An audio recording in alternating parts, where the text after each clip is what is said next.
Peace, peace. Lamar Pope. I'm just getting ready.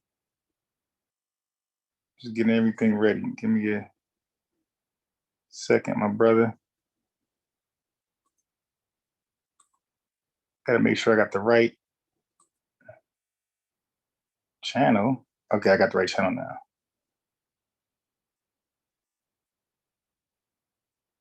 Gotta mod you up. So I'm gonna do a quick recap.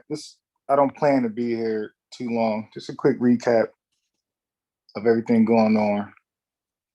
Add my 2 cents. All right, there you go. You're a moderator, Lamar Pope. So I'm gonna send a link out to a few cats, and let's see where it goes from there.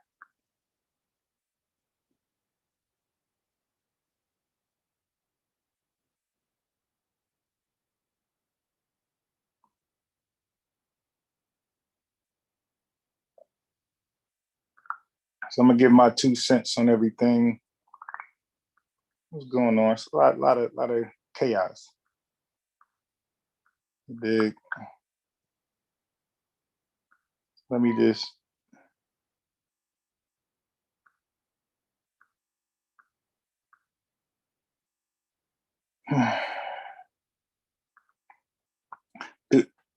So, do we need a learning center or a conscious community? Because now I'm getting confused what the hell a conscious community is, and I'm gonna give my thoughts on what the conscious community end up being or end up becoming. So give me a second. Let me just send this link out. A few people, if they're up. If not, I'm gonna continue on with it and just probably replay it later. For those who were asleep. I know we got some UK people up.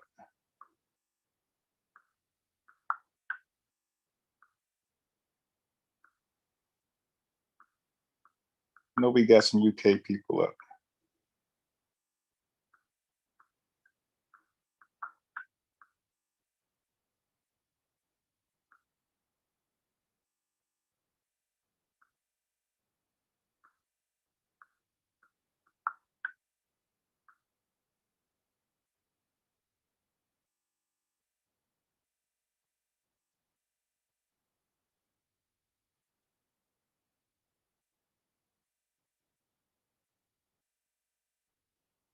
All right.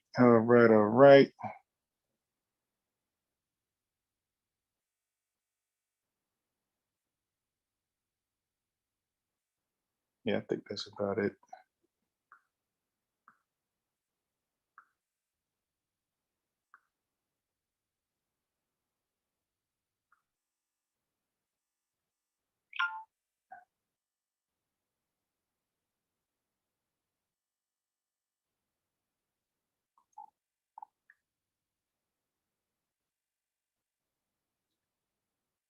Yeah, so let me see what's going on here. Let's see, conscious community. Because I think some of us, when we claim we were a part of a conscious community, I think we had our own definition of what consciousness was or is. You dig? Our own definition of what consciousness is. So you look that up.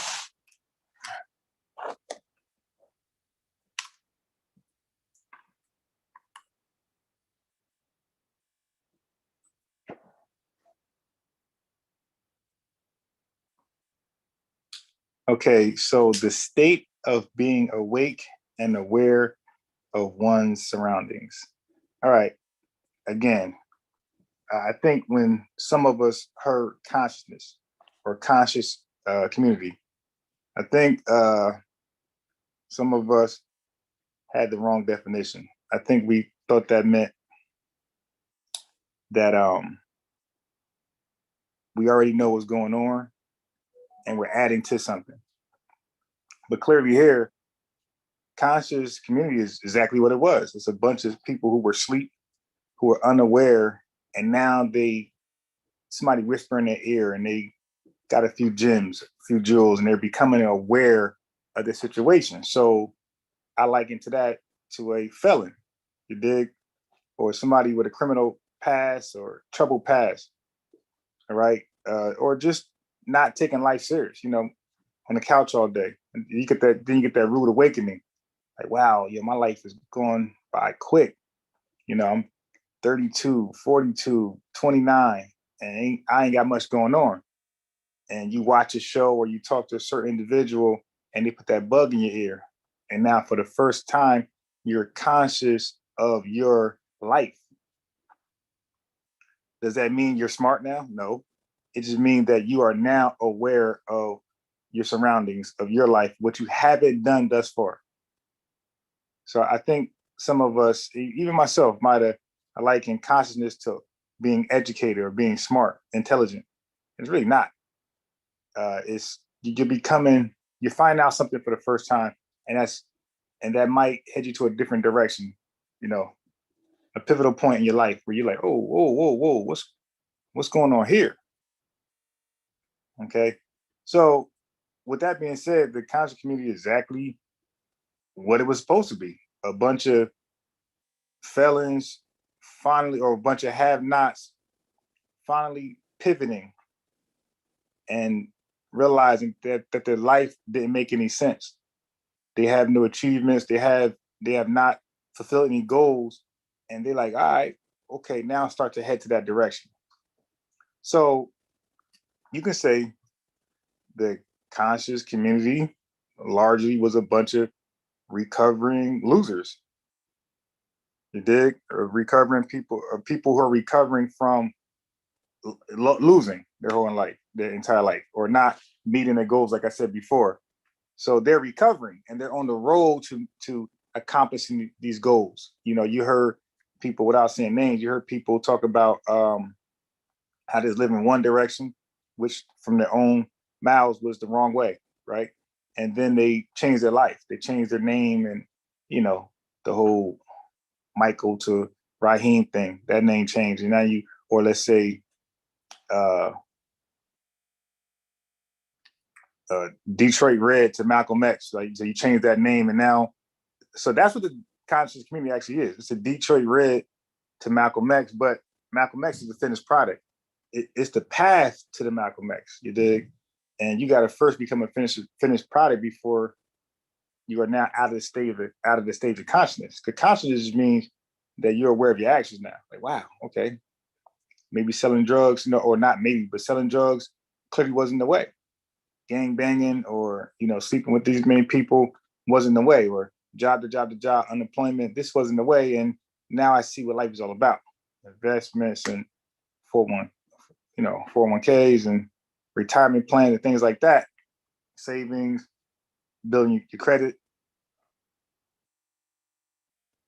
So that's the pivot towards the right path. Peace, Fitz.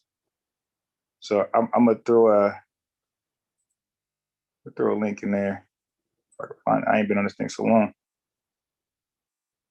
I think it's it right here. Yeah. So now I think that's what consciousness was supposed to mean. It was supposed to mean that you were unaware of what life was all about.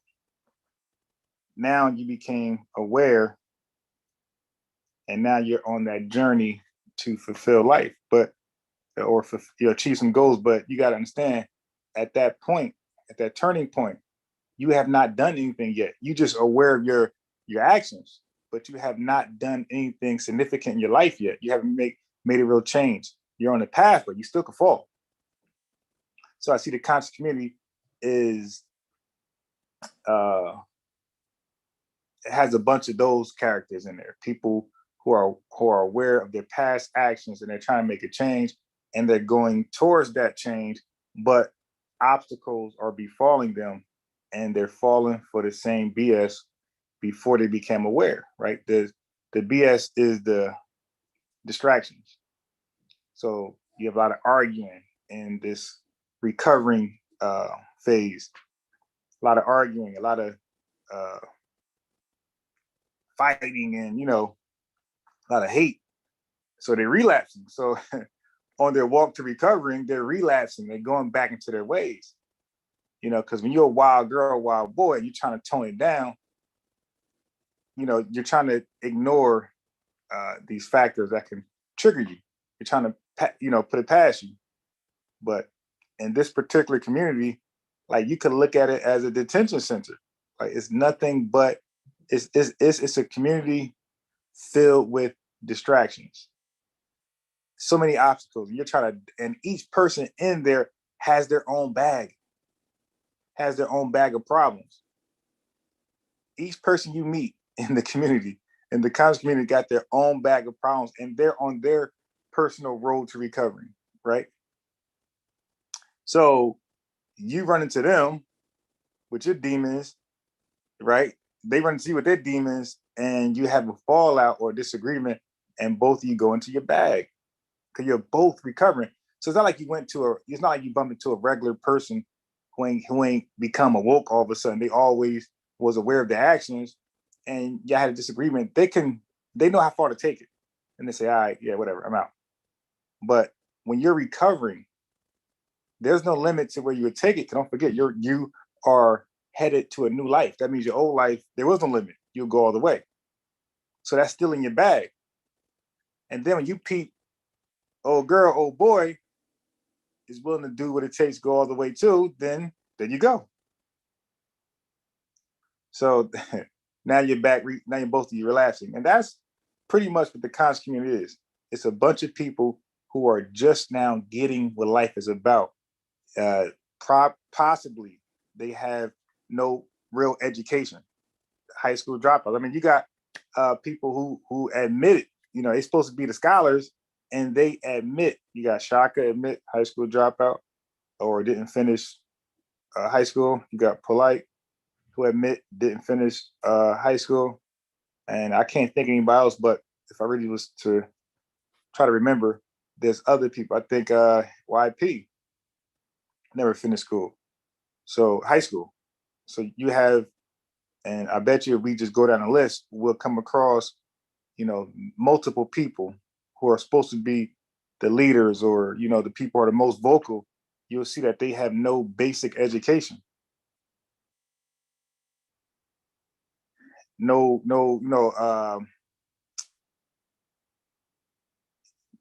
basic education, no way to handle themselves in society.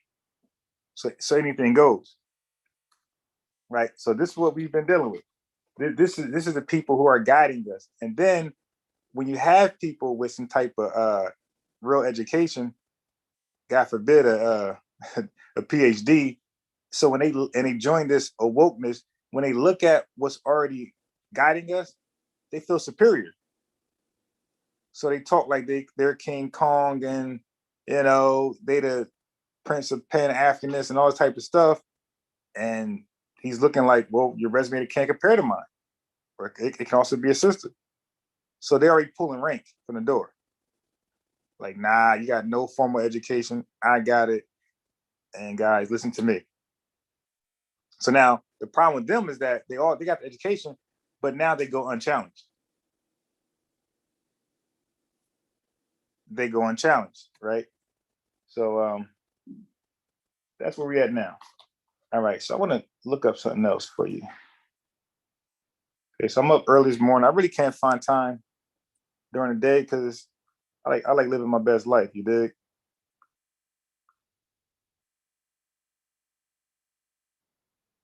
Hold on one second.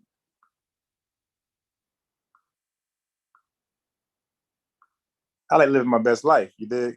So but Sunday morning, the NFL football popping off. You know what I mean? The first Sunday. So I say, let me go in and before the game come on. And I know if some of you are real NFL fans, not really NFL fans, but just NFL fans in this way, where you can't wait until 12 o'clock. Because 12 o'clock is when you got the real game time analysis going on. You dig? So that's my favorite time for football. It's 12 o'clock. So I get to see all who's playing, who's not playing, that the DMP type stuff. So we try to keep ourselves busy up until that point. So maybe this live can keep you busy for a little while until you get to that 12 o'clock, that 12 o'clock hour when that real football talk start going down. All right. So that's why I feel like I should come right now. Come on. So the question is learning center or conscious community. So I already explained, I had already defined consciousness. Okay, consciousness is not what some of us think it means right off the back. We think consciousness means you're smart, and consciousness does not mean that. Consciousness means for the first time you become aware of your surroundings, of your actions. So most likely, if you are conscious, that means you were unconscious at one point. This is what it means. Like if you was knocked out, you're unconscious, and now you're conscious. So while you're knocked out, you're ineffective, unproductive, right? In a state of limbo. So let me look up. Now I ain't mean to do that, but let me look up something real fast. A word, a definite word for you guys. I know most people are gonna be asleep. I know Uncle was live late last night, so they all knocked out. But this is good for a replay. So maybe while I'm watching football, for you guys who are not into sports, I'll play this back for you. Okay. Let me pause that. And let me look up this word.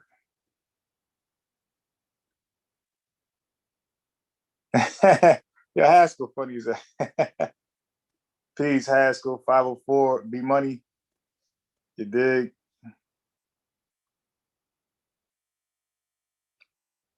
Nah, but not really, Haskell.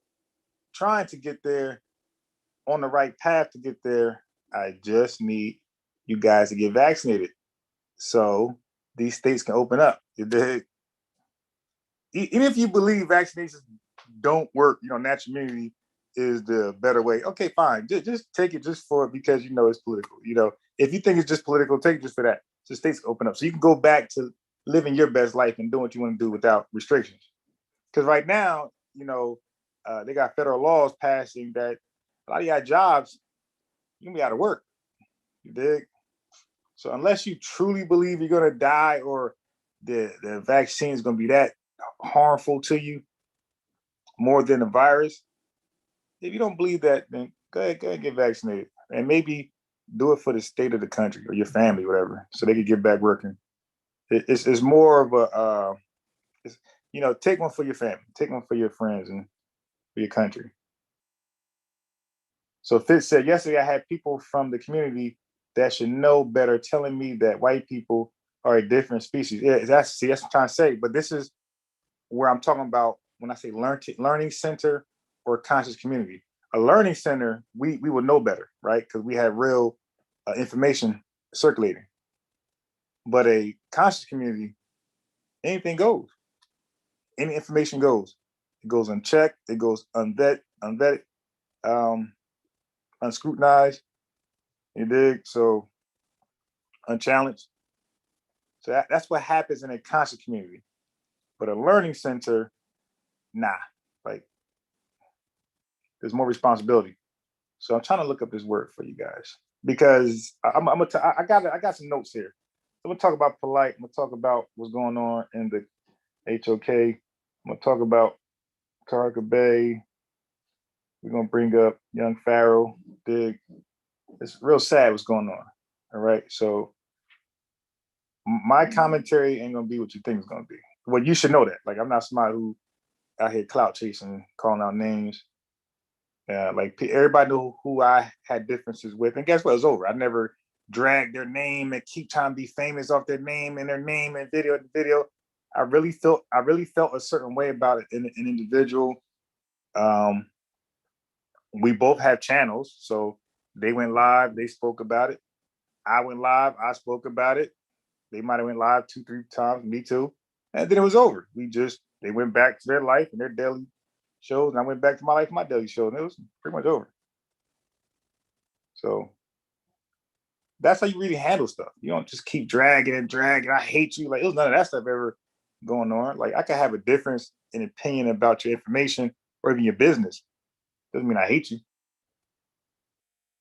Okay, because I don't even know you. But anyway, let me look at this word. for you guys. There we go.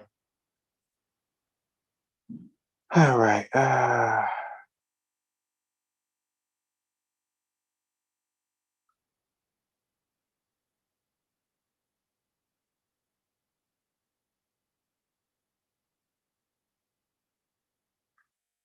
Okay.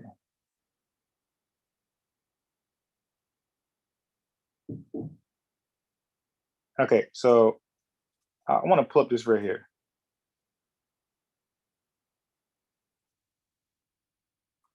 So it says, who is called a sole proprietor?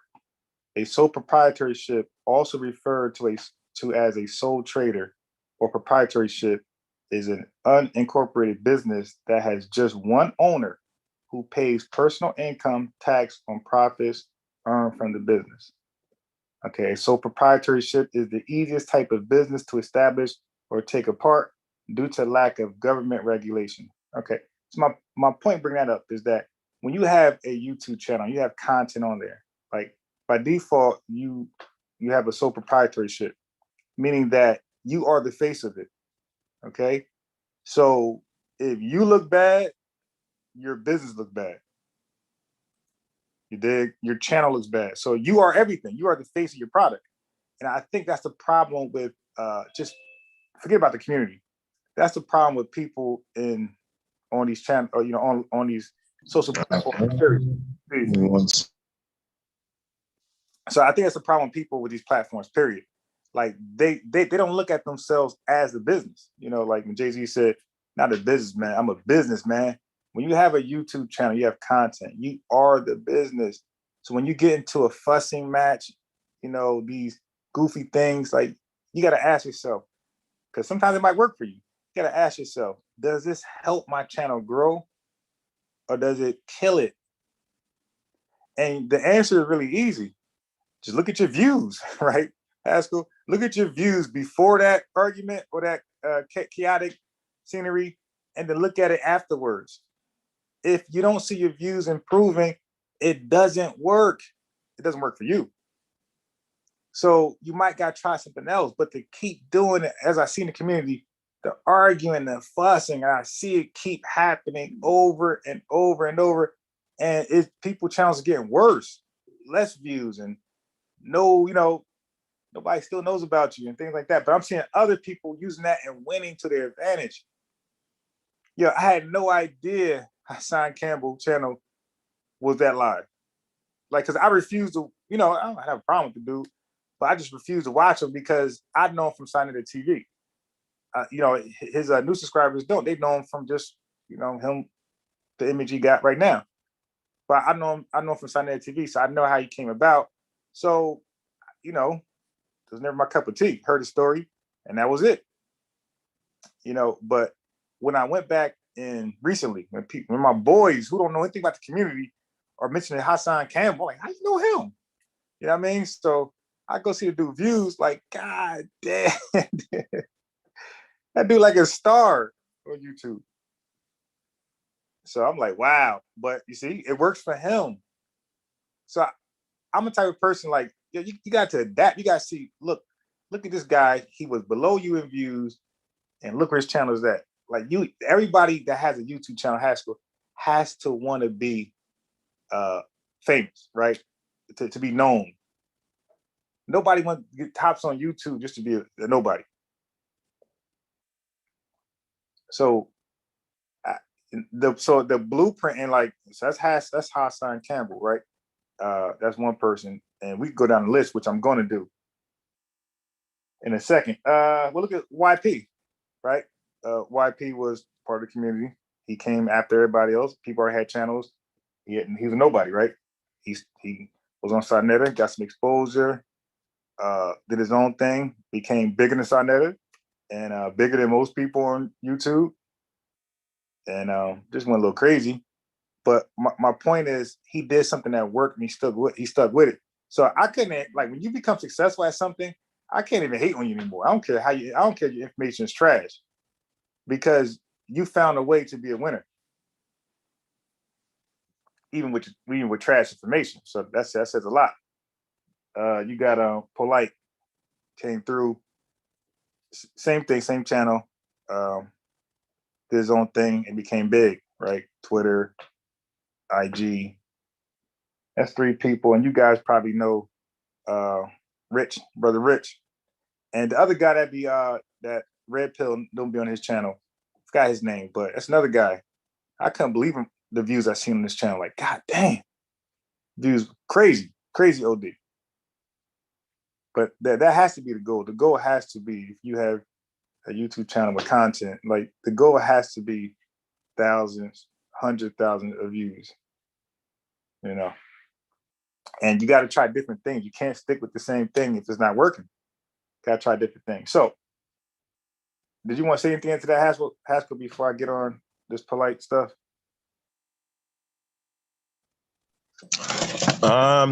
Oh man, what's going on, bro? It's been a minute. Please, yes. Yeah, bro. I see you must be doing real well for yourself, man. Boy, done turned his back on us, man. But yeah, man, you know, it's funny. I was thinking about this. Funny you speaking on this because I was looking at this Tasha K thing. I don't know if you know who she is, but she's, you know, another YouTuber, very popular. And Okay. She's in this feud right now with some other YouTuber. And I tend to notice in the YouTube space with our people, right? Black people, whatever you want to call it. Right. The petty feuding and the Yeah. scandal, and this one is against that one. It's just you see it so much, you get to realize you really get a macrocosmic view of where we're at as a people, you know, collectively, mentally, you know, because of course other groups they go at it too, but with us, I notice it's like really ingrained in who we are as a people at this particular moment. Like like we love it. We love the bullshit. Yep. We can't wait.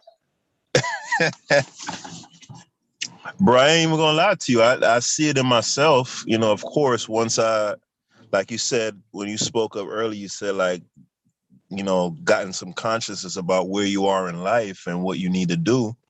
You know, mentally I've come a long way, but there's still a part of me. I love the bullshit. You know what I'm saying? To a degree. Like I like some, you know what I mean? That contentiousness. I like the bullshit, bro. So I just think it's just a natural part of just development, man. You know, and you got to realize, like, us as a people, we were reduced to the most primal, most base level imaginable. And that's why other groups, when they look at us and say, oh, why are you so dysfunctional? Why you can't do this? Why you can't do that? We went through stuff too, and da-da-da.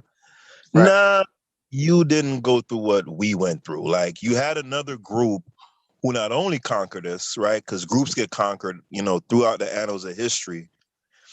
Groups conquer other, that happens all the time. But I don't know of any other instance where one group with so much intention went about just completely, you know, just obliterating another group's whole identity, culture. Just you get what I'm saying, and just try to reduce a group literally, right. Erase everything about them. and reduce them to the level of beasts, of animals. Yeah. You know, and to this day it carries on in a lot of us. You know what I'm saying? We have that type of animalistic, type of primal, you know what I mean? So I think as a group we're growing though, bro. I really do. You know, it's slow, but I see the progression.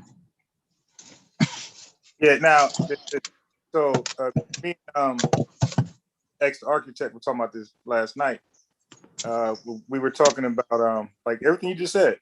Now, the reason why the reason why we can remain in that state is, in my opinion, is lack of proper education. you know, because that's what was deprived. Like to bring us to that state, what you were saying, you have to deprive people from education. Like, so their brain is not being fed information. So what happens when you just stay in a state of no information? You know, those certain going to have, I have some mental disabilities. You dig? ADHD, probably a whole bunch of other stuff. If you look into it, if anybody look into it, the next that. So, but that has to take a toll. You know, people living their life without evolving with the information. I'm pretty sure that's going to set you back. So that's why I'm saying that we should be pro education. And look, and especially for those who believe they're Egyptian. Like, dude, like you should be the smartest man. Like, if you believe you came from that fold, dude, you should be like your math should be impeccable. You know, so I always thought that. I will say this though, I'm biased. Being a nerd isn't as stigmatized as it was when I was growing up. You remember that? I know, yeah. Yeah, so that's what I was saying. You see the improvement is incremental, and sometimes it's small to the point where you don't feel like you're seeing any growth. But I remember, man, if you was like a person, if you use a word that was like too big or something, man. Like hypothetical, man, you'd be slapped up. Hell yeah. In the 90s, bro. Oh, man, you ain't getting no ass. You know, none of the little young girls interested in you. You a nerd. And I could say now that stigma is kind of gone, man. Like, yeah, definitely. You're allowed to be a nerd now as a black dude. So I think that's a positive. Now, that's one thing. When not the only thing, but that's one thing that the conscious community has turned around. Right, the so-called conscious community, they put people out there that came from like hard backgrounds, but their vocabulary, they were trying, right? They were trying to in their Malcolm X, so they was putting words out there, and it hit, you know, and it became popular. So now, like you said, like that helped get rid of that bad stigma on being intelligent and being a nerd. So that's what helped out. And plus, like in other things, like also like athletes and rappers, Haskell, when certain rappers actually talk, that you couldn't believe how articulate they were, right? And certain athletes that heard talk, you're like, wow. And I think that also helped put a good life education and nerds, that you would say. Yeah, absolutely, brother. Absolutely. But yeah, man, I don't know if you want to move on to your next thing. Yeah, so I'll talk about polite for a second. And like this is not like the bash, it's just facts, you know, and the obvious. So so I want to just go, because we all watch people, right? We all watch people in this community, and we might not say anything ever, but we watch them, and we might reserve our opinions, and then to the day we let it out. So I always watch polite. So when I first watched them, you know, the real estate stuff and the UCC, like that was all new, and it sounded like it was legit, right? But when I went to watch him more, every time I watched, I think Inky pointed this out, but I had also observed it. Every time I watched Polite, he, like, first of all, like, okay, Polite, one thing about him that I found as a yellow flag, not a red flag, but yellow flag was that he always knows something new, but we never knew that he was studying that, like, in advance. Like, you know, I mean, before, like, in advance. Like, we never, it just, like, Polite, how you to master everything? It's your first time you're speaking about it. You know, so now saying he speak all these languages, like everything he talks about, he's a scholar at it. Like, dude, so you ain't grown into anything? Now, I never heard you talk about this ever before in all your lectures, all your speeches, but all of a sudden you are the master teacher in this now. So I was waiting for him to say he was a master teacher in stocks, because at that time I was studying stocks heavy. And you got a bunch of gurus doing that already. So when he ran into that, I'm thinking, all right, because at first, if you notice his programs, the things he was selling, at first he wasn't doing the stocks. He would send you to somebody who was a stock guru. So I'm like, all right. I'm saying, all right, well, for like, you know, okay, at least he ain't fronting on stocks. And then shortly, Here he is. He's a teacher of stocks. And when you study stocks, you know that that's not how it happens. You don't become a guru in stocks. Nah, that takes years and years. So many losses you're gonna experience before you become a seasoned teacher on stocks, even a seasoned trader in stocks. So when he became the guru of stocks, like that I went all in at that point. I said, oh, I'm done with this guy. Like now I know he just, and this is aside from Cargominium and things like that. Once he became a master in stocks, I knew it was over. Because one thing, and you learn stocks, they tell you investments, period, but stocks, 90% of traders lose. Yeah, it's a market where you're going to lose more than you win. Okay, and you're probably gonna lose, blow your whole account. They all do it. But when he taught it like guaranteed money. And yeah, there's no investment book in this country that guarantees you like profits. And like matter of fact, the stock books teach against anybody promising you profits. They say that's a scammer. Stay away from that person. So when he started promising profits, I said, it's over now. But you have a lot of MLMs and like Forex. Now, Forex itself is legit. It's a legit exchange market, but it has a bad name because the MLMs had tied themselves to it, and they be recruiting and they got these false promises, all these turnaround income. That's garbage too. So if anybody's in the Forex MLM you think is legit, hop on and we'll talk about it. So now, so that was for me, like that was the final smoking gun for me, because everybody got their own smoking gun. I can't tell you, when to quit on somebody, Haskell and Miss Tiffany, whoever else. I can't tell you. You gotta come across information that you're satisfied with. Say, okay, I'm done. And that could be a significant other, that could be a relative you got cut off, like whatever. But there's always something, a fine line. You're like, I had enough. And for me, when he did the stock thing, like that was okay. I'm good. Fitz, you had anything on that before I go to the next bullet point?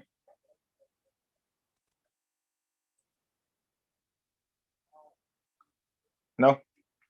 All right, he might be tied up. All right. So the next bullet point is this. Okay. So now he never got really, from my knowledge, in trouble legally for any shady business.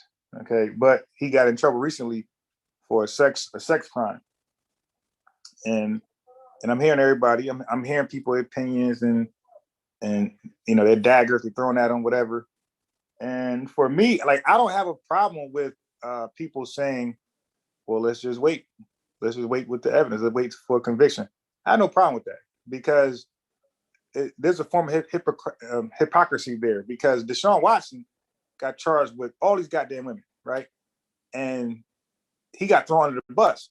Well, what do black people say? Now let's just wait. So Bill Cosby, this whole wait thing. So if that's the memo, then that should be the memo across the board. Let's just wait and see what happens with the information. So that's me. Like I'm over skeptic. When I hear some bad news on anybody, like a celebrity or somebody I know or who I didn't know, just some random news, and they're being arrested, I said, wow. And they're being charged. I listened to like the events and what happened. Like, wow, I'm like amazed, like, wow. And now I'm waiting to see how it's gonna play out now in court. At that point, I'm just like, all right, well, let's see. Because I live in a neighborhood where dudes got arrested for murders that we thought they did. You dig? And then they out of jail. But the community already called him a murderer. So he killed so and so, and we spread that rumor across, and they get out of jail. And turned out the detectives or whoever else said don't believe he was involved in the crime. Please fasten driver's seatbelt. Hey, my bad, bro. Wanted to speak on to that real quick, Unbiased. You can hear me? Yeah. Yeah, about the Deshaun Watson thing. I think in the instances of like Deshaun Watson and Cosby and stuff, people are more inclined to jump to conclusions based on the sheer numbers of accusers. So how they're looking at it logically is, if 30 people are accusing you, they can't all possibly be lying or embellishing, you know, but that's fallacious thinking, you know, but they don't realize it. It's just a simple 1-2 for the, oh, it's 60 people. All right, so maybe 50 people are lying, but 10 of them, at least one out of them 60 gotta be telling the truth. But what people don't realize, and y'all used to say it all the time, what's that saying y'all got where y'all say science is counterintuitive or something like that? Okay, yeah. I know that boy X used to say it. So I think it's counterintuitive to think that 60 people could accuse somebody of the same thing and have relatively the same story and they all be lying. But you see now with this Deshaun Watson thing, it's a playbook. It's like the blueprint now. And the lawyers who are putting together these women, they're counting on the fact that they know that's how most people are going to look at it. Oh, it's 30 women. Man, somebody, you know, one of them got to be telling the truth. Man, hang that nigga. So Haskell, why do you think 30 women would just come out of nowhere and accuse somebody for something they didn't do? Like, that's not right. But what your question presupposes is that these 30 women is kind of through serendipity just came out with a story. But what I'm telling you is, no, this is orchestrated. And the fact that none of these women are pressing criminal charges really says it all. You know, the motive is easy money. you know what, but that's what I'm trying to say. So that means anybody. So I don't think it's that simple. I don't think 30 women right now can say, Drake, touch me, and they get paid. I think there's texts, you know, they do thorough investigation. There's something there that shows the connection between you and these women. So let me ask you this. Governor Cuomo, do you think he did anything shiesty to resign as governor of New York? New York. I don't know anything about the Cuomo thing, so I can't really speak to it. Deshaun Watson, I've looked at, you know, more intensely, so I could speak to that. But what I will say is this. Yes, you're gonna for 30 women to accuse you, for the most part, they're gonna have to have had some sort of interaction with you and be able to prove that interaction, right? But what's going on in this era is you could litigate regret now. You know what I'm saying? So if you're as a guy, you got a high libido, you can't go out there and slang iron like how our forefathers used to slang it around. For example, Wilt. Like Wilt for sure would catch a Me Too case in this day and age. Now, if we're to believe his numbers, right? He said 20,000, right? If we're to believe those numbers, there will be plenty of proof that he did interact with a large amount of women. So conceivably, 20 women could come forward and say, yeah, we were here, we screwed in this hotel, and he gave me a drink and put something in it. And, you know, 19 other women could come right behind that and say the same thing. So yeah, the idea that 30 women can't lie, I don't, huh? yeah, like for somebody who don't care about anything story, I think that's the logic they would go by. But for somebody who, like for myself, I'm not following the story, but you have a lot of Black entertainers, right? Athletes and as famous YouTube celebrities, personalities, and they do the same thing. They shoot a lot of women, and they never get anything slapped on them. You dig? Because they're not doing nothing crazy. They're just doing what they're doing. Like all the baby, all these rappers, they out there screwing and doing everything, but nothing is slapped on them because that's all they're doing. They're not actually taking another step. So when you got 30 or even one, if you got one woman saying you did something, like that has to be checked out. And if she can show something, so Haskell, maybe they can't show something where he could be locked up, but they could show something where he was definitely excessive on them and over the board, and they didn't like it. They felt like they got violated. So yeah, at that point, they just probably want, compensation. Like, yeah, I just want money for at this point because he ain't really rate me, but he had me. Okay, what about this? Well, what if they can prove that I wasn't raped, but I was in a setting where I felt like, he put me in a situation where I felt like he coerced me to do something. Like I had no choice. Like, I had a choice, but I felt like I had no choice because of the male influence, everything they doing over there to me and pouring wine on my head or, champagne, whatever, that could be a case too. They felt like I felt like I had no choice. Like that happens. Oh yeah, that's facts. But man, if you go with that feeling stuff, bro, man, a lot of niggas is in a lot of trouble. But they should be. So that's the thing. That's the thing I'm trying to say. So because men, for a large part, has been doing these little things where like they put women in uncompromising positions on purpose, and they know that they're scaling the fence with that because it's not really illegal, it's not really legal. So they scale the fence where you might have took your girl to a 2-hour drive, not your girl, your date, a 2-hour drive somewhere, okay? Mm-hmm. And now at that 2-hour drive is a hotel, but she wants to go home, and you spent money, and you felt like she led you on, and damn well her only ride back to her location is you. So you might feel like, you know what? Yeah, you might want to get on that bus. You dig? So she could feel like, why? Oh, yeah, because you ain't trying to go all the way. And, so you could put them in that position right there. Now she like, I ain't got to ride home. And she feeling like, again, that. So now check this out. So now if you could show, so now I have to look at it from this aspect.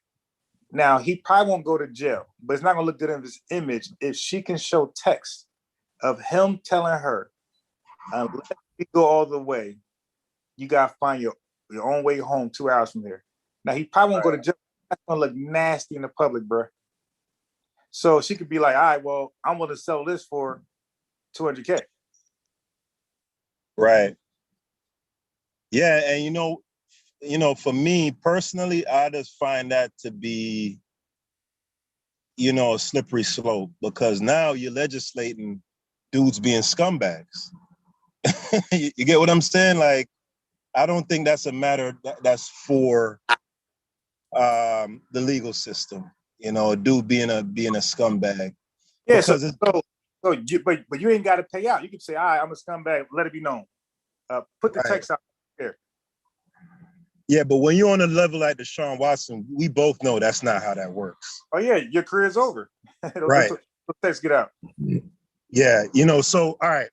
Excuse me. Dudes front like they got it when they ain't really got it, right? Right. And a woman sleeps with me because I gave her the impression that I'm well off. Once she gave it up, I say, hey, thank you. Have a nice life. And she finds out I'm a bum. Technically not even technically, what I did was some scumbag shit. And I guarantee you, she feels like she was, in a sense, raped and violated. But that scenario is not something that should be litigated. Like, that has no place in a courtroom. And in a lot of these instances where you see a lot of these women coming forward, all right, it's just even the Weinstein thing, right? Right? That casting couch thing, this dude is fat and hairy and ugly. If it was just off the strength of him, ain't no woman laying down with that, man. You know what I mean? So yeah, he leveraged his standing and his power to get some draws, right? Hey, look, I could get you in this movie, da da da da da. And the women give it up. Now the whole time they probably was sleeping with Buddy, going with the act. They disgusted, like, oh my God, in their mind, this big gorilla on top of me, right? But you know, what he did, yeah, that's scumbag activity, but there's no crime there. All You right. get Yeah, what you're right, Askelo. There's no rape there. Unless there's a rape there, it's against her will. She chose to go there. So she chose to do that. Even though she was coerced into it, maybe falsely, she went there. So you're right. But with the polite situation, it's a bit different for me. Wait, well, hold on, Fitz. Not polite just so fast, because I'm still on Watson right now. Like, but we will get back to polite. But I want to get on to Deshaun Watson a little bit more because I read up real fast. I was talking. I read up on Deshaun Watson. Okay, so are you aware of that massage therapist claim? Yeah, I knew you was gonna say that one. Okay, all right, all right. That's the first one I read about. Now he apologized for his actions. Okay, his actions that she alleged that he touched her with his penis, right, through his pants, whatever. You know, he groped. Now he apologized for that.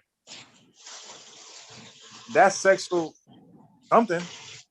That's a sexual assault at that point. And then he acknowledged he did it. He acknowledged his wrongdoing. Well, you know what? I'd have to look into that. I doubt he would acknowledge something like that, because if he did unbiased, he'd literally be confessing to a crime. Well, if that's he why did. Got legit. Yeah, exactly. Got legit. That's why she got a legit lawsuit. Is that? Yeah, I don't see that, because like I said, I'd have to look into that, because I can't see him with the level of counsel that he has, even if he did do that, right? Let's say he did have a Woody and he rubbed it against her, you know, there's no way he's admitting that in public. Like you might as well. What I'm trying to say is, dude, like people, first of all, people do drive-bys with a camera right there, or walk by. So people also do a lot of texting. So she's probably communicating through text, and he probably texted like, "Yo, maybe he was on one that day." So he looking like, "Yo, my bad, yo, my fault," through a text. Because again, if it's verbal, Okay. I'm not saying he did it through a text. I don't know how he apologized. I'm just saying. Okay, he said some shit on the text like, "Hey, my bad, shorty." Like, you know what I mean? I shouldn't have did. Okay, that I could see. Right, because if he just said it verbally, yeah, it's over. That shit could do. But if he texted, then it's over.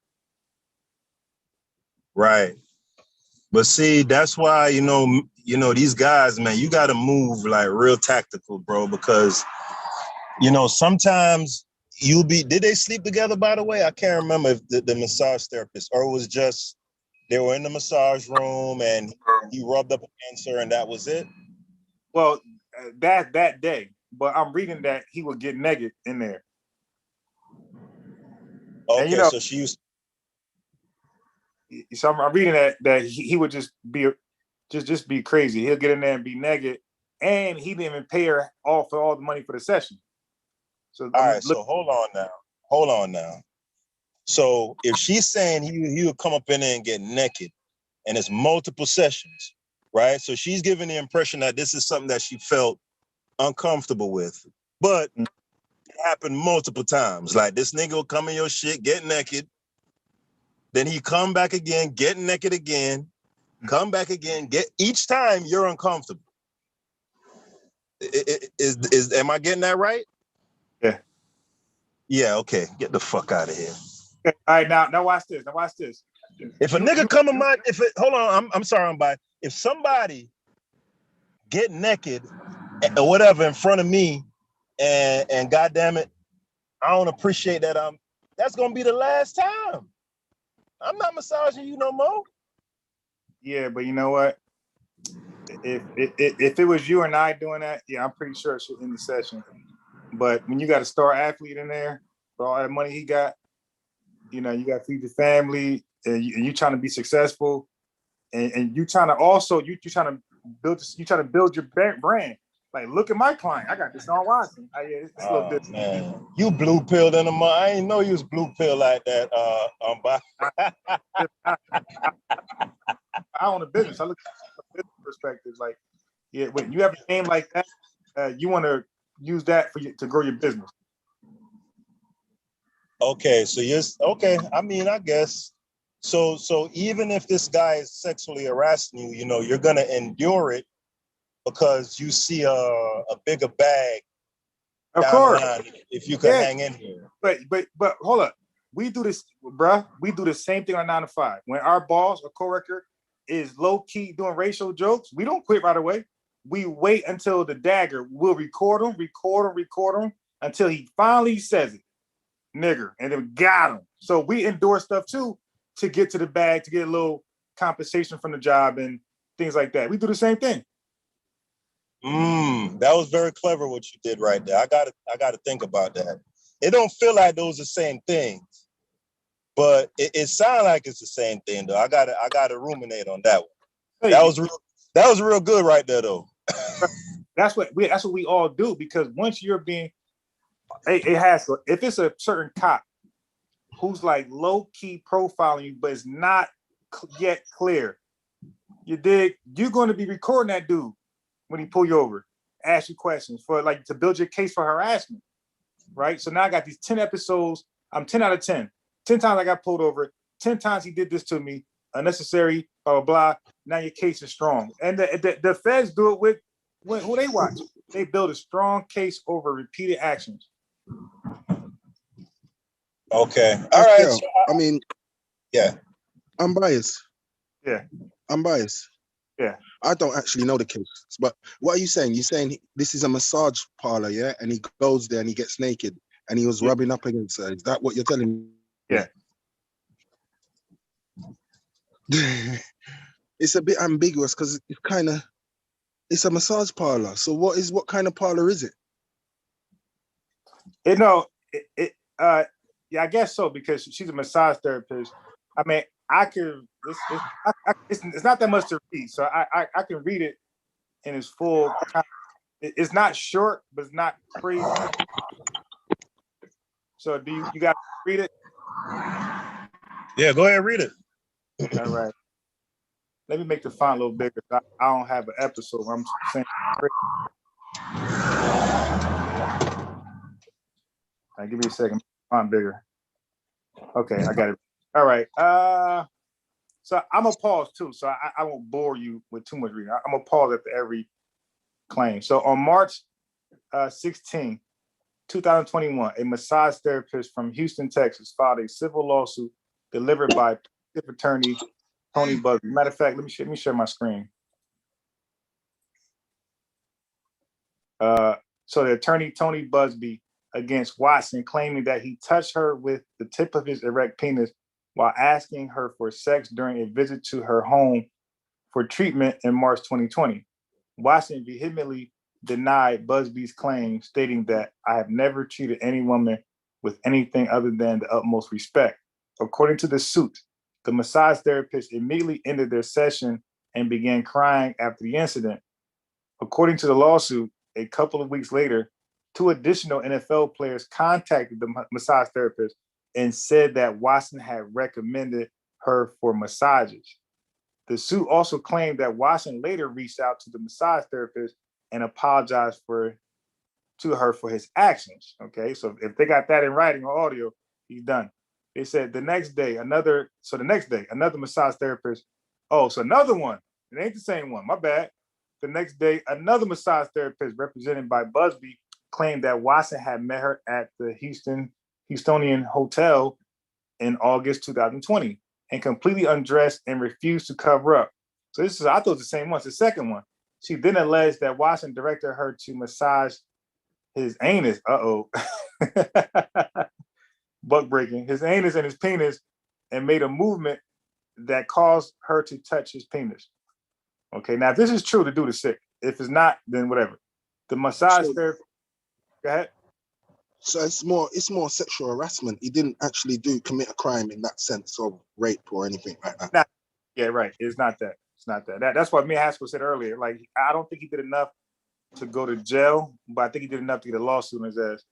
So it says the massage therapist also claimed that Watson had only paid her half the amount of what she charged him for her services. Busby later made a post on Instagram stating that there were a total of 9 lawsuits filed against Watson alleging assault.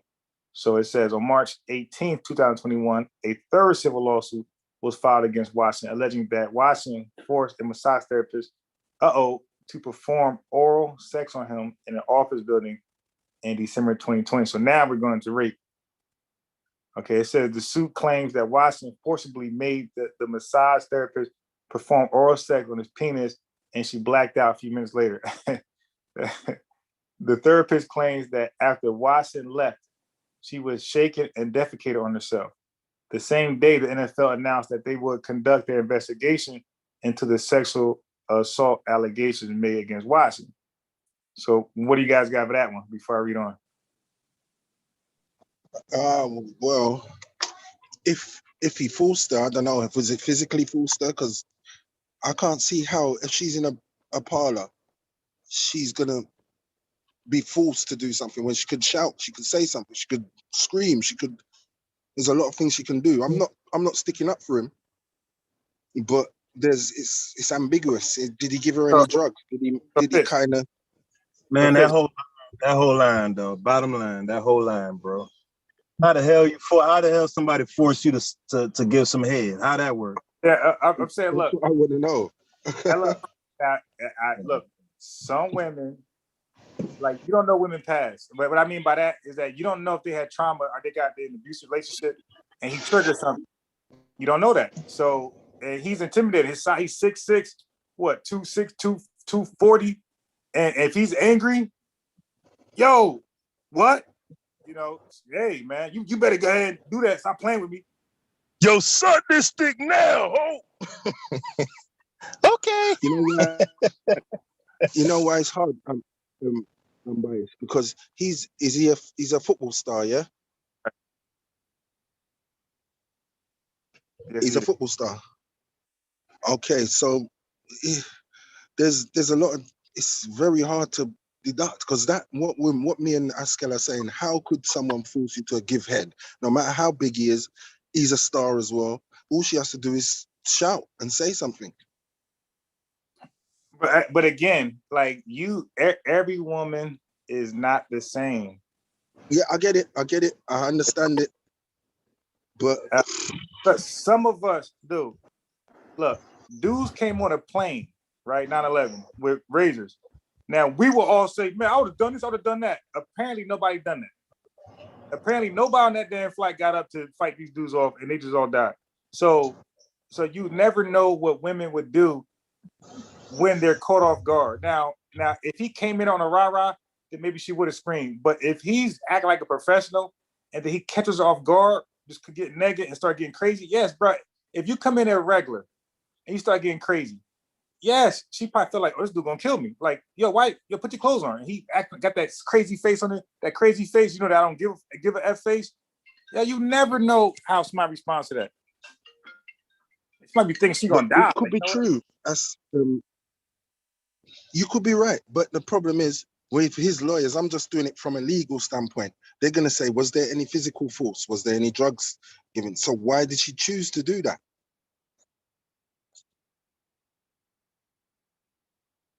If there's no physical, force, no marks on her body from where she's been forced, or there's no drugs involved, they can class that as a choice.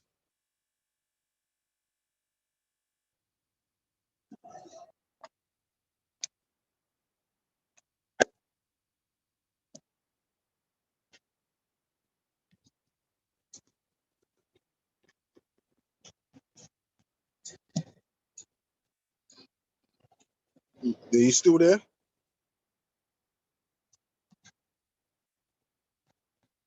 Yeah, I'm here, Fitz. I don't know what happened to Unbiased.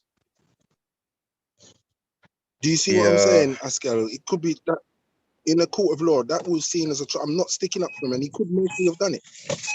But yeah, I mean, because if the bias is talking about as far as like a woman having past trauma and she's very meek and she, just feels intimidated and da da da. I mean, what is to stop any woman after a sexual encounter that she either regrets or that she's propositioned with the possibility of profiting off of it? What's to stop any woman from saying, I felt like this and I, had a rough shot? Like that can't win it. All I'm saying is, if we're gonna make someone a scumbag in the court of public opinion, okay, fine, do that. Please But fasten driver's seatbelt. when it comes to litigating, whether it be civil or criminal, all of that stuff about, I'm a shrinking violet and, my uncle touched me and that, and I felt, I gave him head.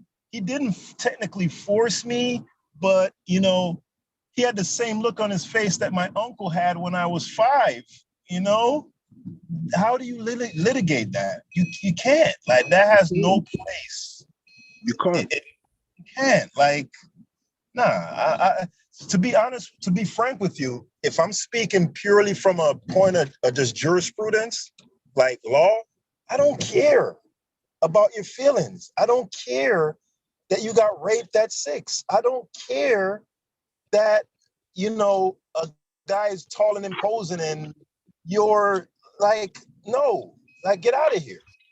You know what I'm saying? We're in a court of law. Like, you need to come with evidence. You need to come with something solid.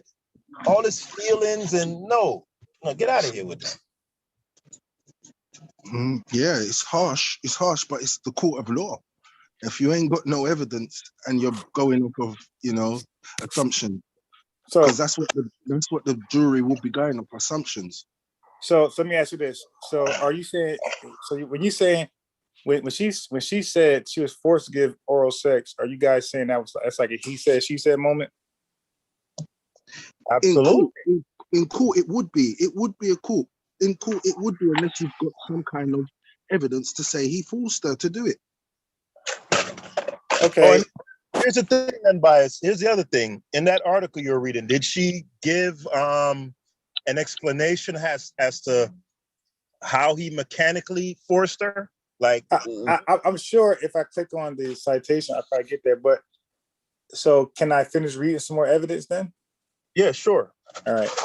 So on March 19, 2021, Busby claimed that 9 more civil suits had been filed against Washington, bringing it to a total of 12, and that a total of 22 women contacted his office regarding Washington's. Now, if this was polite, you guys been like, hang him. Okay, but I'm gonna say that this was polite. You gotta be like, kill him. Now, but we like Watson, so he gets a pass. So it says, in that a total of 22 women contacted his office regarding Watson's conduct while receiving messages. Busby also said that he planned on seeking out the Houston Police Department and the Harris County District Attorney's Office to investigate the situation. So they are doing investigations and potentially pursue criminal charges against Watson. One of the 9 civil lawsuits filed against Watson alleged that he attempted to forcibly kiss a woman, and another suit alleged that he tried assaulting the same woman on 2 separate occasions. So on March 22nd, 2021, a 14th lawsuit was filed by a woman who called Watson a serial predator. The incident allegedly took place in California, just the second of the 14 allegations to take place outside of the Houston area. The traveling massage therapist alleged that these therapists, he just loved them, that when she arrived at the address Watson gave her, he led her to a room and locked the doors behind him. After Watson allegedly forced plaintiff's hand onto his penis during the massage, he allegedly told her, I will not have you sign, and non-disclosure, I guess, but don't ever talk about this. The plaintiff also alleges that Watson reached out on Instagram in December, acting as if nothing happened. So as of April 5th, the number of lawsuits filed against Watson stands at 22, though 18 professional massage therapists have since come out in support of the quarterback's character, saying that the allegations contradict their appearances with Watson. So he got some support. In addition, Busby has since reversed his stance on sending evidence to the Houston Police Department due to Watson's lawyer, Rusty Hardin, having a son in the police force, instead alleging to send evidence from his clients elsewhere, while also criticizing outgoing HPD chief R. Acevedo. So now this is my opinion. I felt like they always knew this about Watson, and like again, they say he knew somebody in the police force. I feel like the NFL was covering up, or I'm sorry, NFL, the Houston Texans was. This is just my opinion. I felt like they already knew about these allegations, and they was covering up because this is a star. And when he decided to leave the team, and that's when they dropped, the shield and said, "No, you're on your own. We're going to expose you for what you've been alleged." He's definitely, from just in my opinion, he's a sexual predator. But what was the evidence his lawyer had to present? Yeah, it don't look like they have much evidence. Like I said, like I said earlier, it might have been like more of a he said, she said, and I think it just looks really, really bad with 22 women.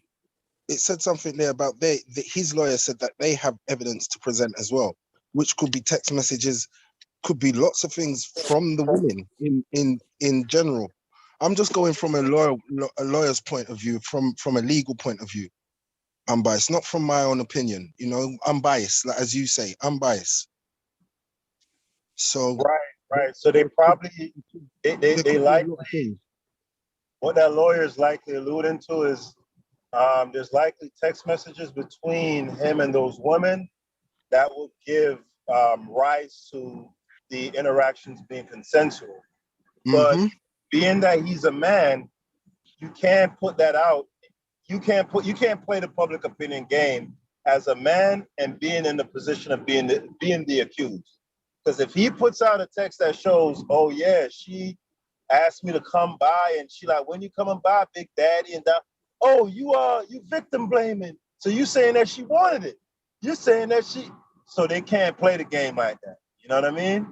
They got to hold on to that until they get to trial.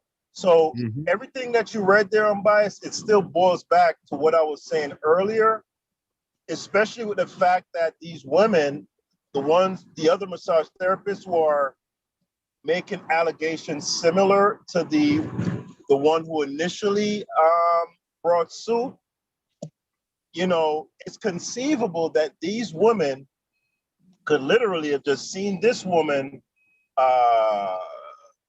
made these allegations, and you pretty much just mimic what she's saying. Yeah, that's a possibility, especially when it's he said, she said, and I was his therapist. I mean, that's possible. That's possible.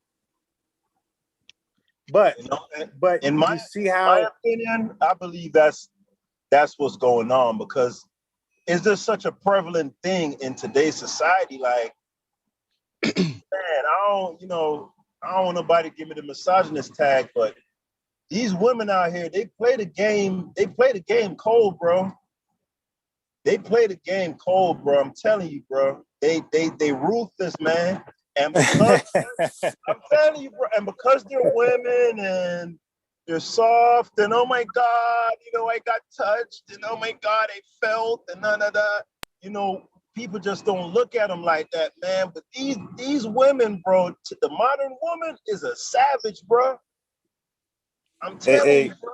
Hey, Haskell and Fitz, if we take out the name Deshaun Watson and we add one of these conscious community names in the place of his, do you really think that people would have been defending like that?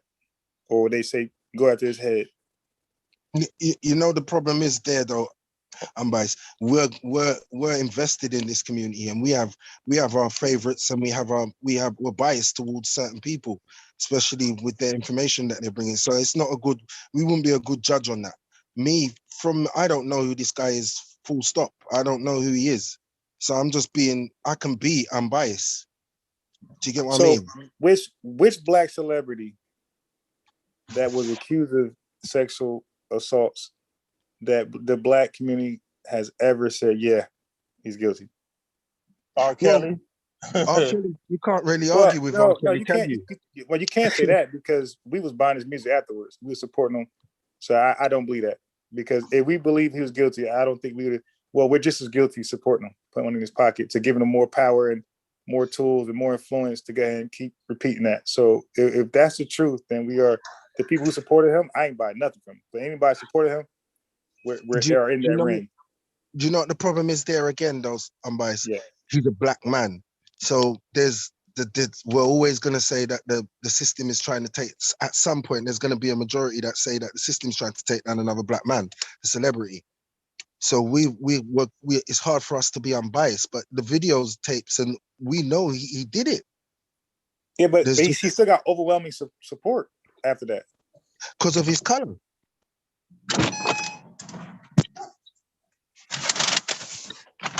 So we would support a person we believe was caught in the act of statutory rape. Yeah, because of his color. Yeah. Yeah, not me. Don't get that confused. But not me. But yet, particularly women, who are his biggest supporters in that first trial, saying, "Oh, she wanted it." So they weren't denying. Definitely, yeah. You're right about that. Yeah, that girl, the girl that got urinated on. Yeah. R. Kelly supporters wasn't denying the veracity of the charges because they couldn't. It's right there on tape, unless you're one of those goofballs who are like, "Oh, it was his brother." You know that good, but the majority of the women, the majority of the people who are supporting R. Kelly, and most of them are women, right? They don't deny that was him on that tape pissing on that 14-year-old. They're just like, hey, you know, these 14-year-olds is fast these days. That's how they carrying it. Like, hey, shit. Yes. Ooh, Yeah. Who's that? Is that Amber? No, Miss Miss Tiffany. What's going on, Mama? I wonder if the tables were turned and the accusers were male or boys, if it were little boys or if it were grown men who were coming out against these very same men that we are talking about right now, would the sentiment of men in our community be different? Hell yeah, we like kill him. He's guilty. He's guilty. Exactly. So that's like, Say that again. For some reason, even if the girls are underage, it's almost like, well, because they fall into the category of female, there's like a pass, almost a little bit of a pass. But if it was a little boy that was the accuser, then it seems like the possibility of them just being having more support, especially when it comes from the community as a whole, would just be more. And Haskell said something about these females are savage out here and whatnot. Although I don't, that's not my ilk, right? I don't hang around women of that ilk. But you got to wonder, how did they become so savage? We've had to survive in a world, a male-dominated space, right? So as you're telling the story about Deshaun, I don't know anything about it, but when I hear stuff like that, I'm like, why don't men like that just hire prostitutes? If they just want to be perverted and do kinky stuff, just go get a prostitute. Why do you have to go to a place where a woman is doing her job and then try to coerce her into doing stuff that she's uncomfortable with it, but it's a power dynamic? And to hear sometimes when men say this power dynamic, nobody can actually force you. But I like the example that you brought up, Unbiased. If you were on a plane and the hijackers were there, you often hear men say, well, if I was on there, it wouldn't have gone down like that.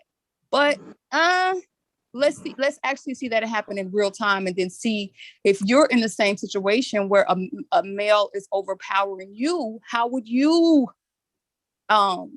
be in that situation? So now imagine being a woman and being overpowered by a man.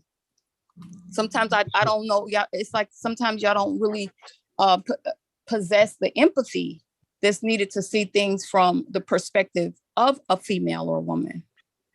No, and so I agree that's with you. concerning. I agree with you, Miss Tiff. I was just saying it from a legal point stand view. We can't. You're a woman, so you're going to have empathy for a woman more than anyone else in that sense. So the courts can't have that. They deal with Understand? evidence. You know, and I get what you're saying. You're right. You're exactly right. It's one of the worst things that could happen to a woman. She's not physically able to get out of that, whereas a man may be.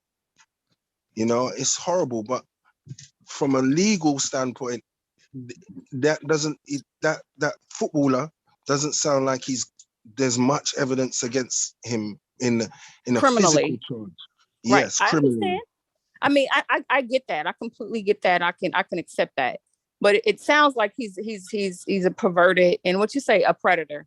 So Yeah, a he might have serial to come off predator. some money because of that.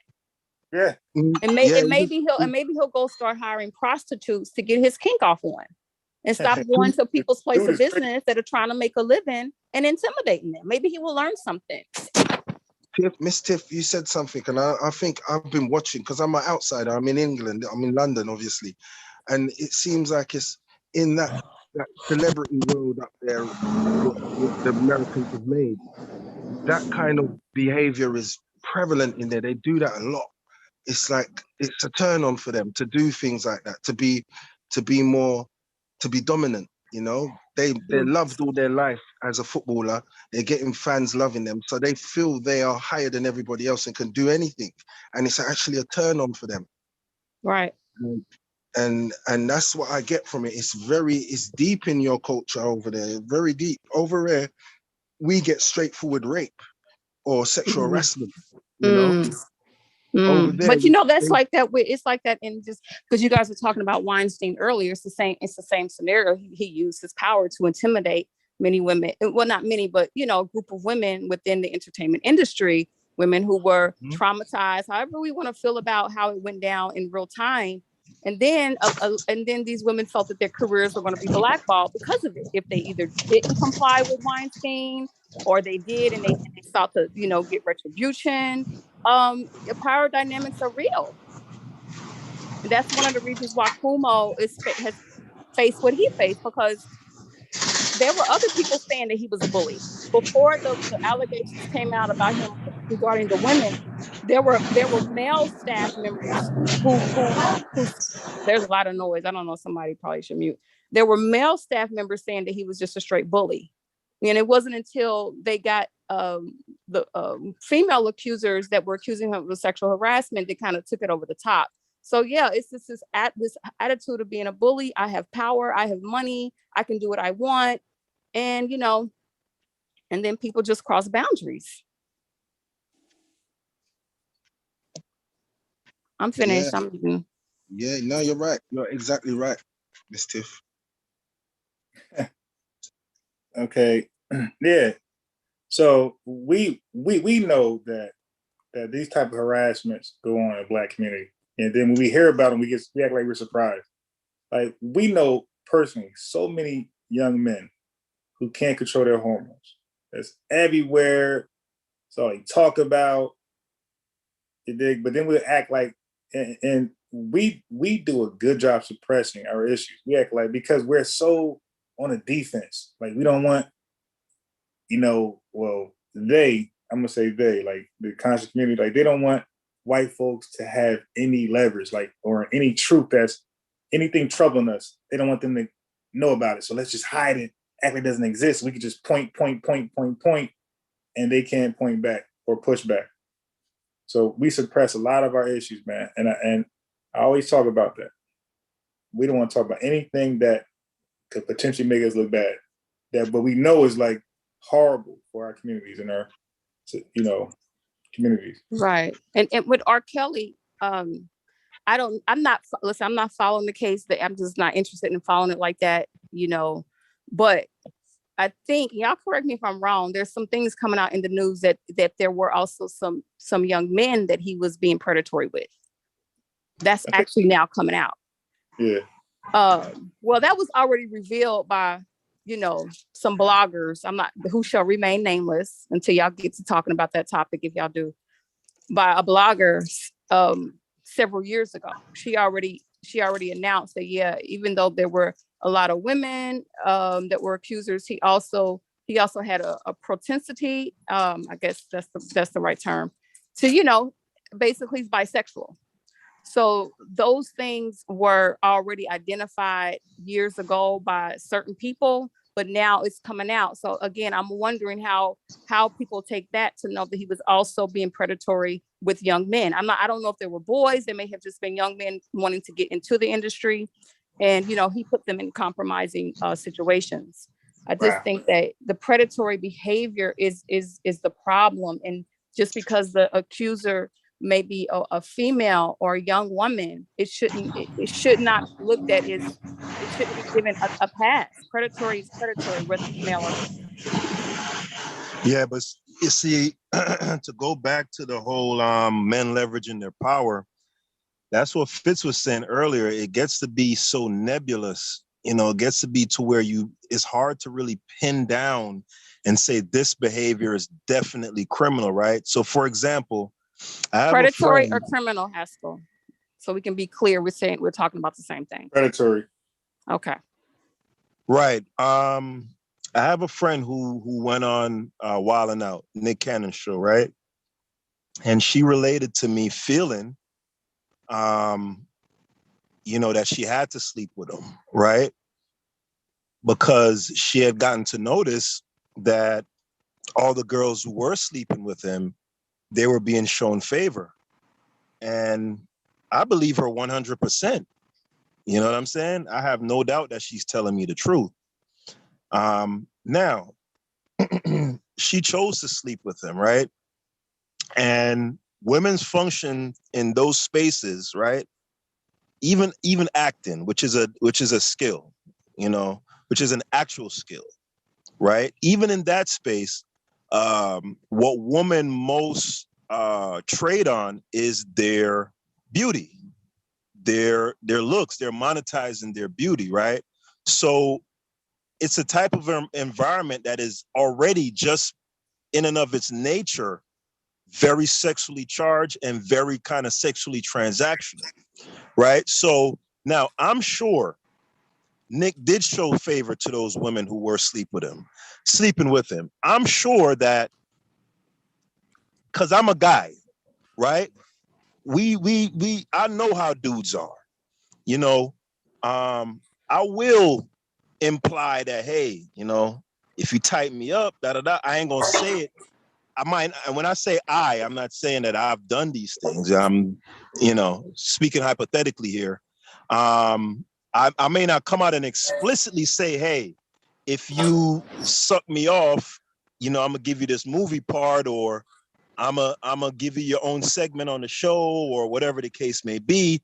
But men know how to communicate that without being explicit about it. Well, my question would be to Miss Tiffany, in such a scenario as what my friend described to me, right, where she did end up sleeping with him, how do we categorize that thing? Is that predation? Is that criminal? Because to me, no, it's predatory. why? I'm gonna be honest with you. You probably gonna crucify me, Miss Tiff. It's all right. In a lot of ways, right? What she described to me is just male-female relations that's been going on for thousands of years. All right. Men Thank you for saying leveraging that. power to sleep with. Yeah. Right. Can you start with that and see? And that is where the problem is. Just because it's been going on for thousands of years doesn't mean it works in today's world. Right. Sounds like and if you're going to completely dismiss a whole gender and saying, well, this is how it's been for thousands of years, we're cavemen. What you're in effect, what I'm hearing as a woman is, since you just can't trust men. We're not trustworthy. Just go out into the world with the preconceived notion that men want to be predators toward you. That's what I'm hearing when you say that, Haskell, because you're not leaving any room. When do men evolve?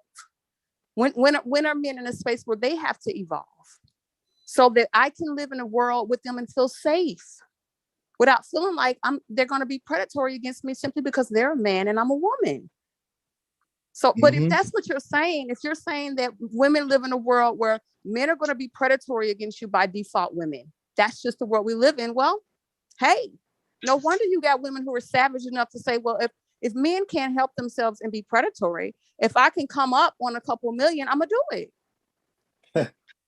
Yeah, Miss Tiff, what what I was getting at in that scenario is, what I was asking you is, to what degree do we hold the woman accountable in that interaction? Because everything that I hear you saying gives the impression, I don't know if that's your intent, but it gives the impression that the woman is almost an inanimate object that something is happening to, right? What I told you about my female friend, Yeah. she decided to sleep with him, looking to make personal gain. Yep. So as immoral as the guy in the scenario may be, or predator or whatever, my friend was playing the game just the way he was playing it. You get what I'm saying? Yeah, I got you, and I have a response to that. I'm gonna say, okay, I'm older now, but when I was younger, I was put into I was in situations where, I felt uncomfortable and overpowered. So what did I learn from that? I don't put myself in a physical situation with the opposite sex where I can possibly be put into an uncomfortable moment. Because what you just said 3 minutes ago, men are predatory. Basically, what you said that without saying it. So because I have to go into the world thinking that, I've learned just not to put myself in situations with men where something could happen, right? And I'm also I also would never. Your friend, that's her story, that's her narrative. Some women do that. That's unfortunate. It's unfortunate that anybody, male or female, feels that they have to, give up their person in order to have some specific gain in life. That's an unfortunate scenario. And there's a lot of reasons why that goes on. So I'm not excusing a person for making a conscious decision that they're going to do something that they know violates them. And they're probably going to feel like shit afterwards, but they're doing it because of the opportunity to get something. I don't really rock with that either at all. But so it takes two to tango. What in any of your scenarios are you holding the men accountable for evolving? The women, as women, we'll stay away from you. As we get wiser and understand that or we'll just be savage and say, I'm willing to put myself in certain predicaments because it may get me paid. But then on the other side of that is like, let's just really like safeguard ourselves against men because by default they're predatory. So that's what I can do, right? But what do men do in order to evolve, to want their counterpart, which is the woman, their counterpart just in humanity, to feel safe in the world? What do they have to do to evolve? Can I say something? Yeah. To Askel's point, that's why we have a court of law, because it's always an individual basis, in it, and it's based on evidence. A man is always gonna, men have that predatory, way of theirs, and women can be very flirtatious, but once she says no, that's it. It doesn't matter how far you got. You could be naked in the bed. If she says no, she says no. Now then, after that, it's gonna come down to who said what and the evidence. So that's why it goes to law. So we can't blame a woman even if she did lead him on and she did bring him to wherever. You can't blame her. If she says no, she says no in the end. She didn't choose to do it after that. And that's where you can't really say, okay, she might have led me on, or she might have, that holds no weight. If she's been forced to do it, it's wrong.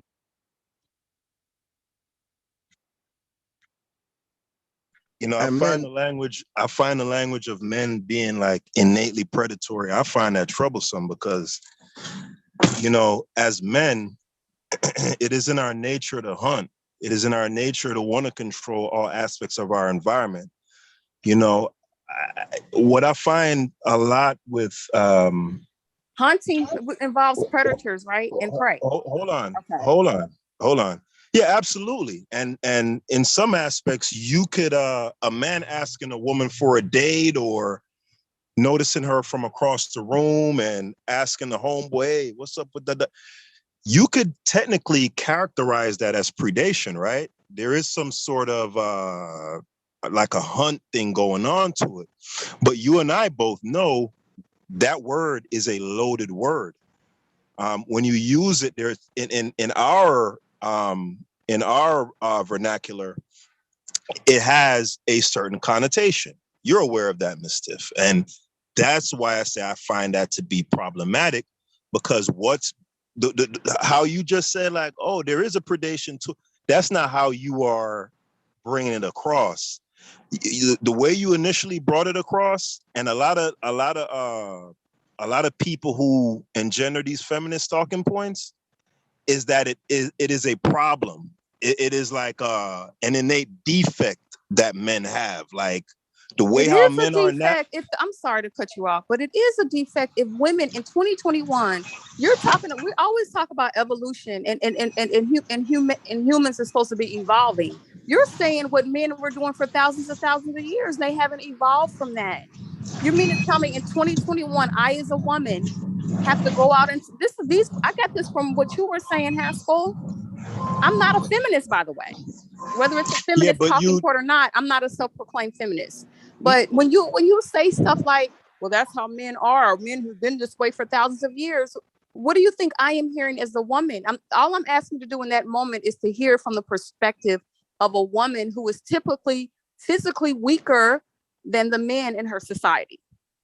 right? Haskell, that does kind of sound male chauvinistic as well. We're in 2021. Please fasten driver's It, seatbelt. it kind of does.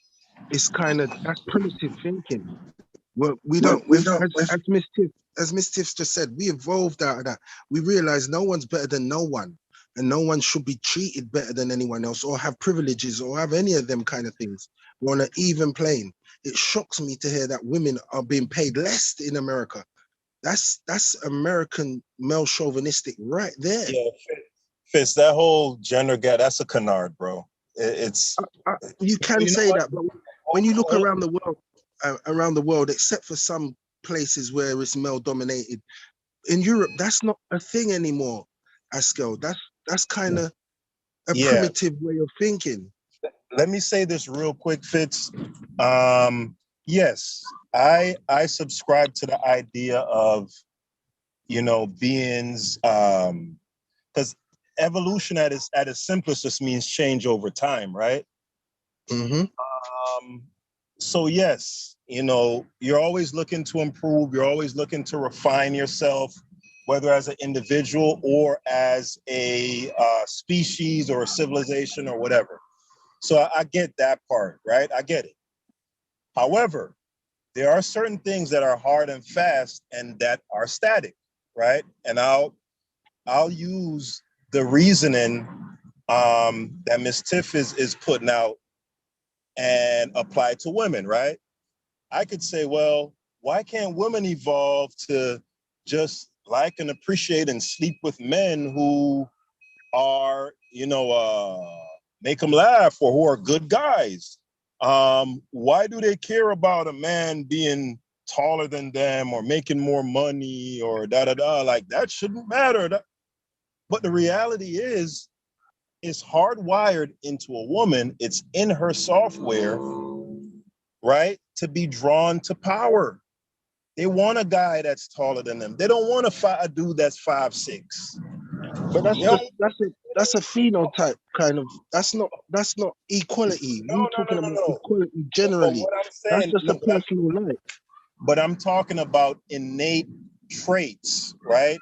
And a man's innate desire, right, to want to sleep with women, right? And then him consequently, for lack of a better word, hunting, right?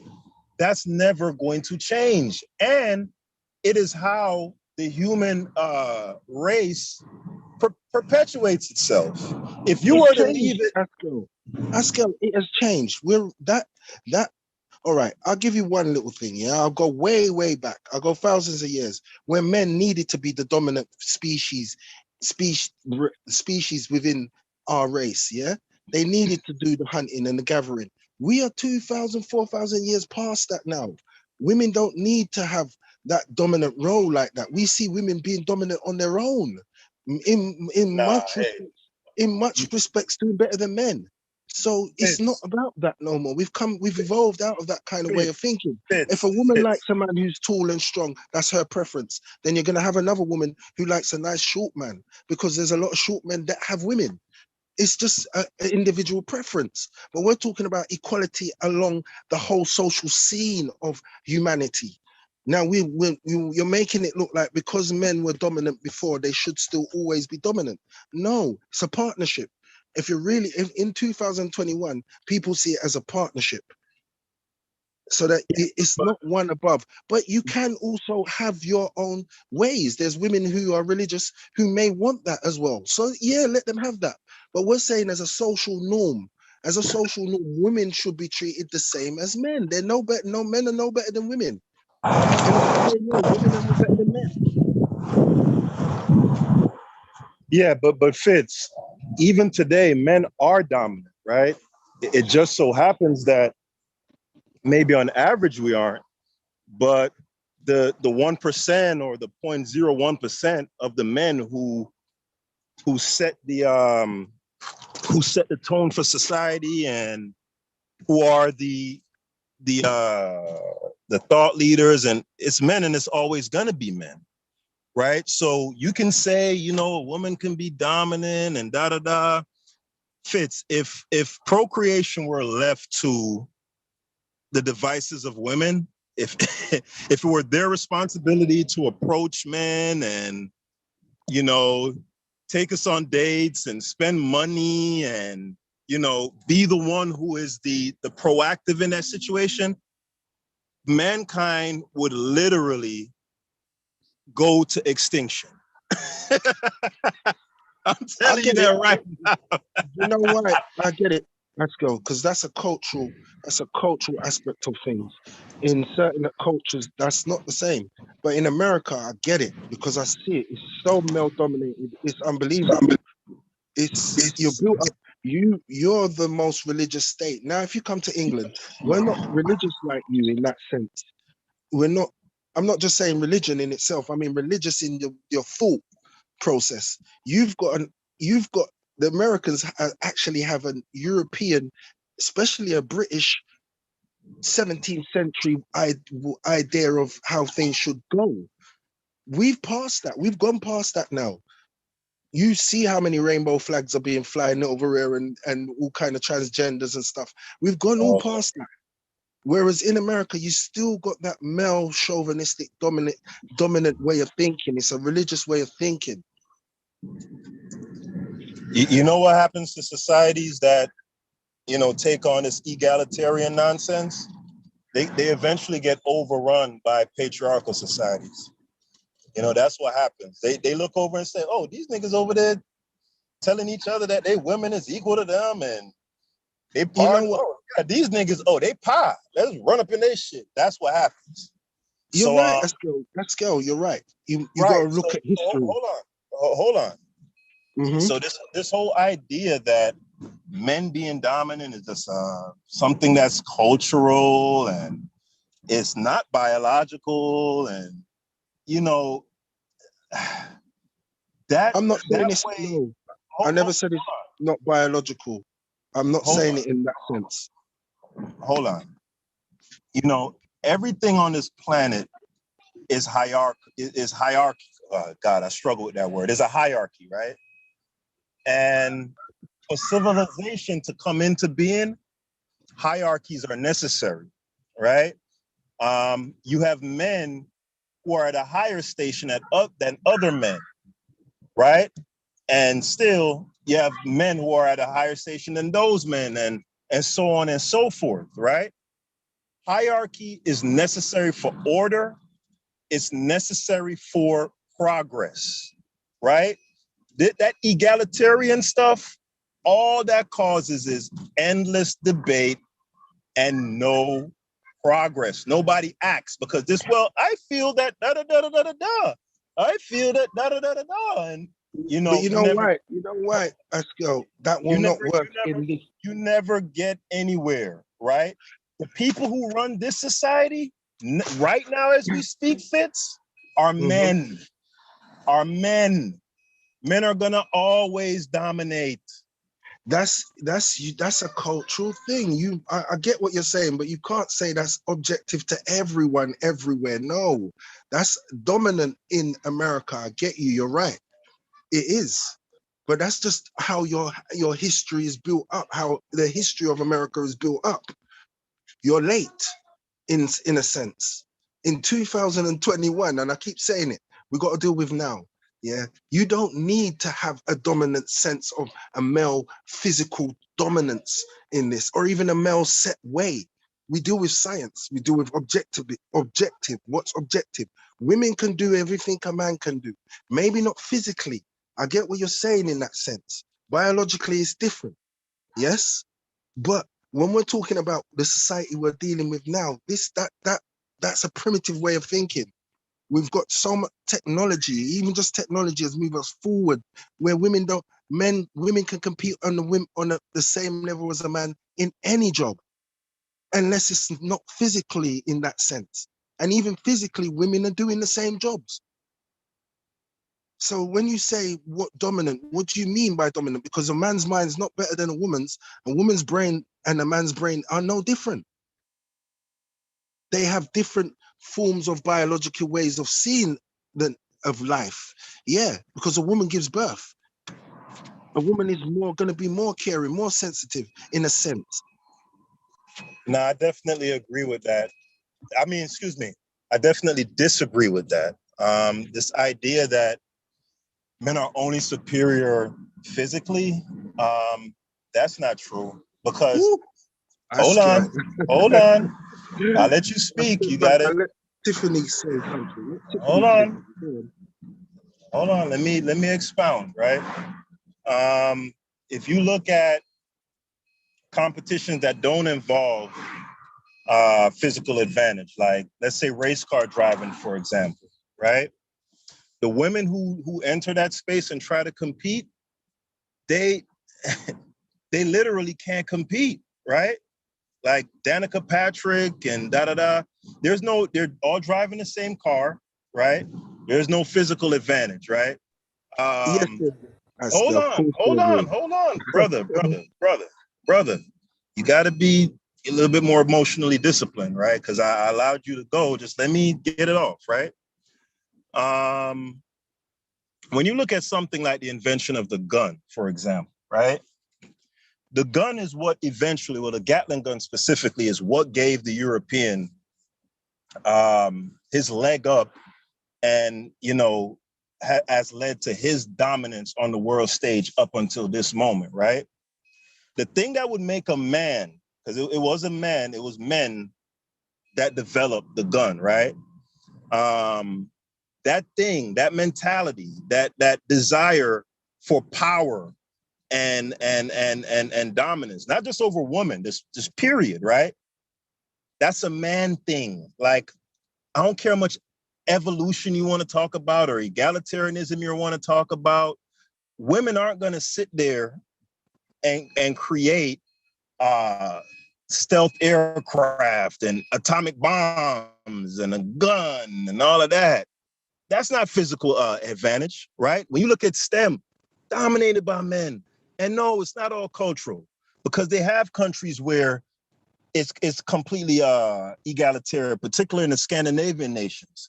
And the women overwhelmingly choose to avoid STEM type of professions, right? So no, a man positioned as the hierarchical dominant one is not just physical. And I have evidence to say that it's not. So Asko, really, are you going to bring up men building bombs, guns, and the killing machines as something dominant? Well, it is literally. I mean, but if you want to take it out of the aspect of violence, we could talk about violence. That's what it's to do. It's to kill. That's not saving nobody. Right. And also, when you're talking about the gun, Asko, I've said this before. We're coming out of an age of a Christian, of a male-dominated age. This is when the gun was built, when men were ruling, men controlled everything. Women were still lesser, and this has creeped up all the way up into 2021. Because you just said it. You said men are better in a way. You're basically saying men are better.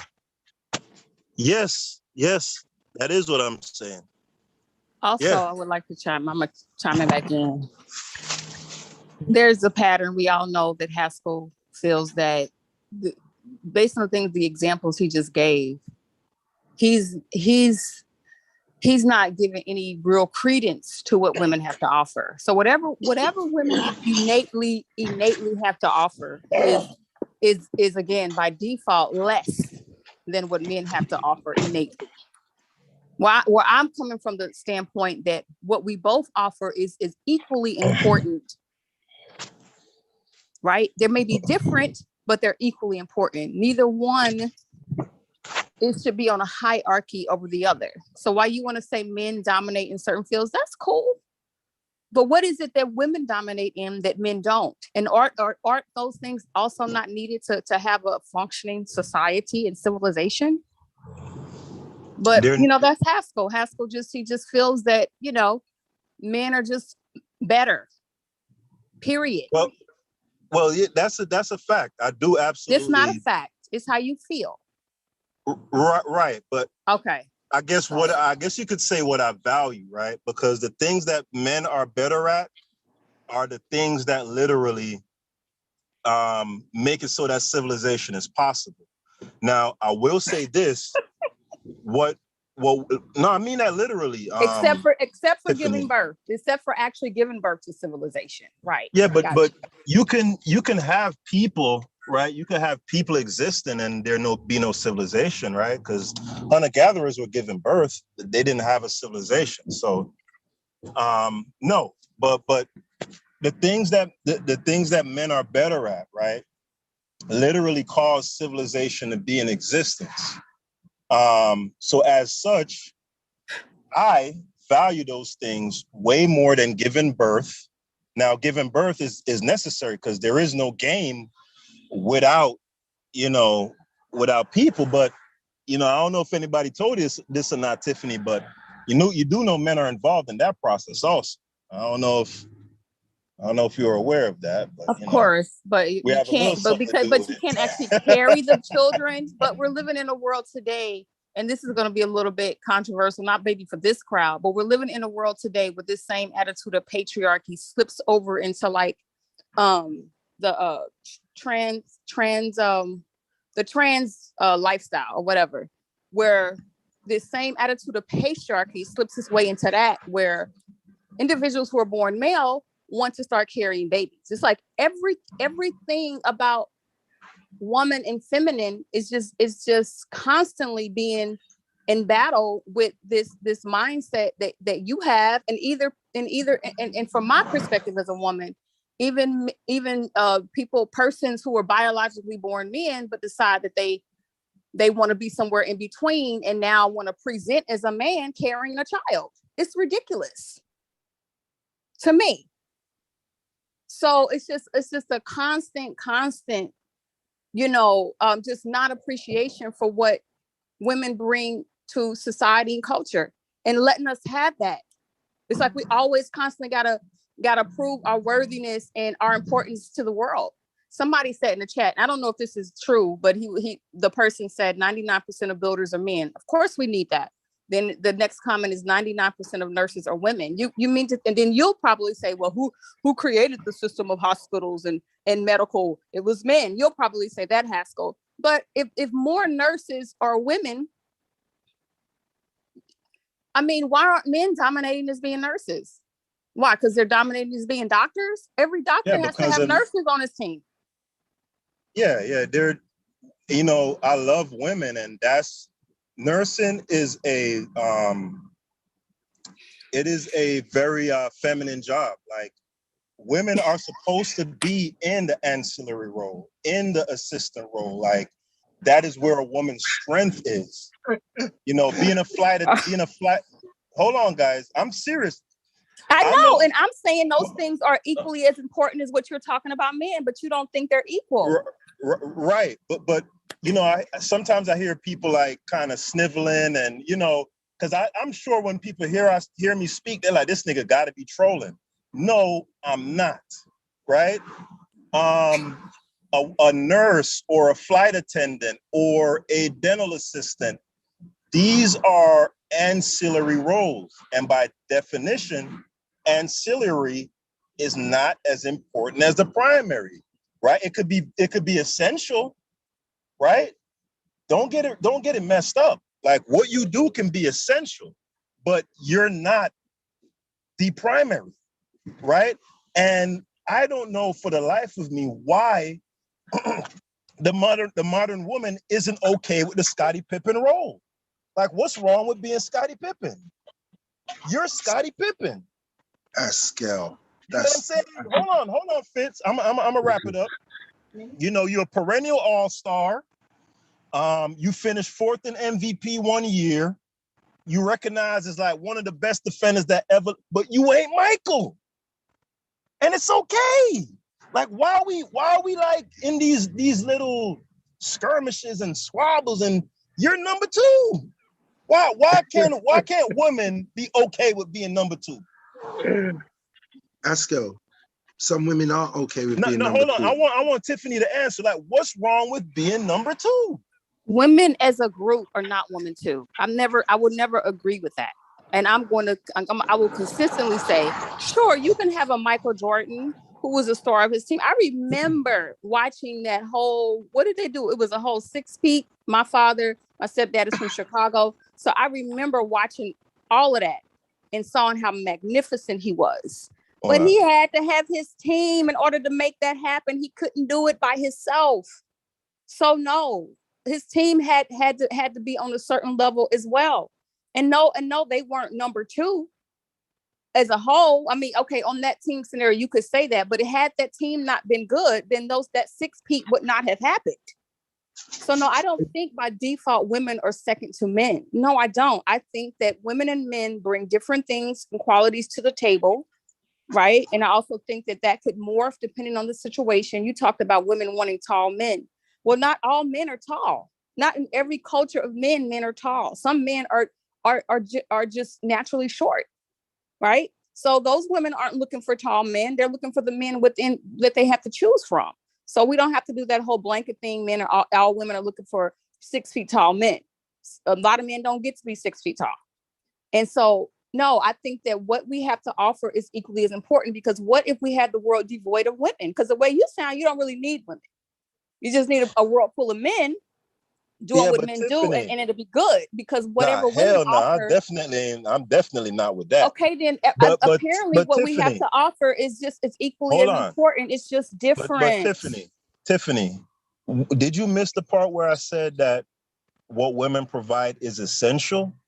I heard that, and I agree, but I think that those roles are equally as important. I think that having empathy, having compassion, being nurturing and caring are vital aspects of creating a well-functioning society, because we live in a society that permeates with psychological issues and mental and personality disorders because of a lack of those things. So if being nurturing and caring and having empathy for our children as they grow into young adults and human beings that have to function in the world, that is equally as important as building the structures in society. They're the same thing. You're talking about building human beings.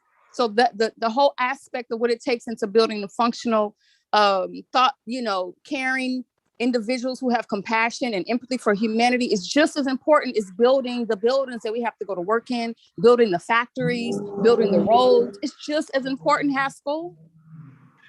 Haskell, can I ask you a question? Hold on. Haskell, one question. Go ahead. All I want to ask you is, apart from physically, yes, how is a man better than a woman? What evidence? I mean, physical evidence. What you have. Not your opinion.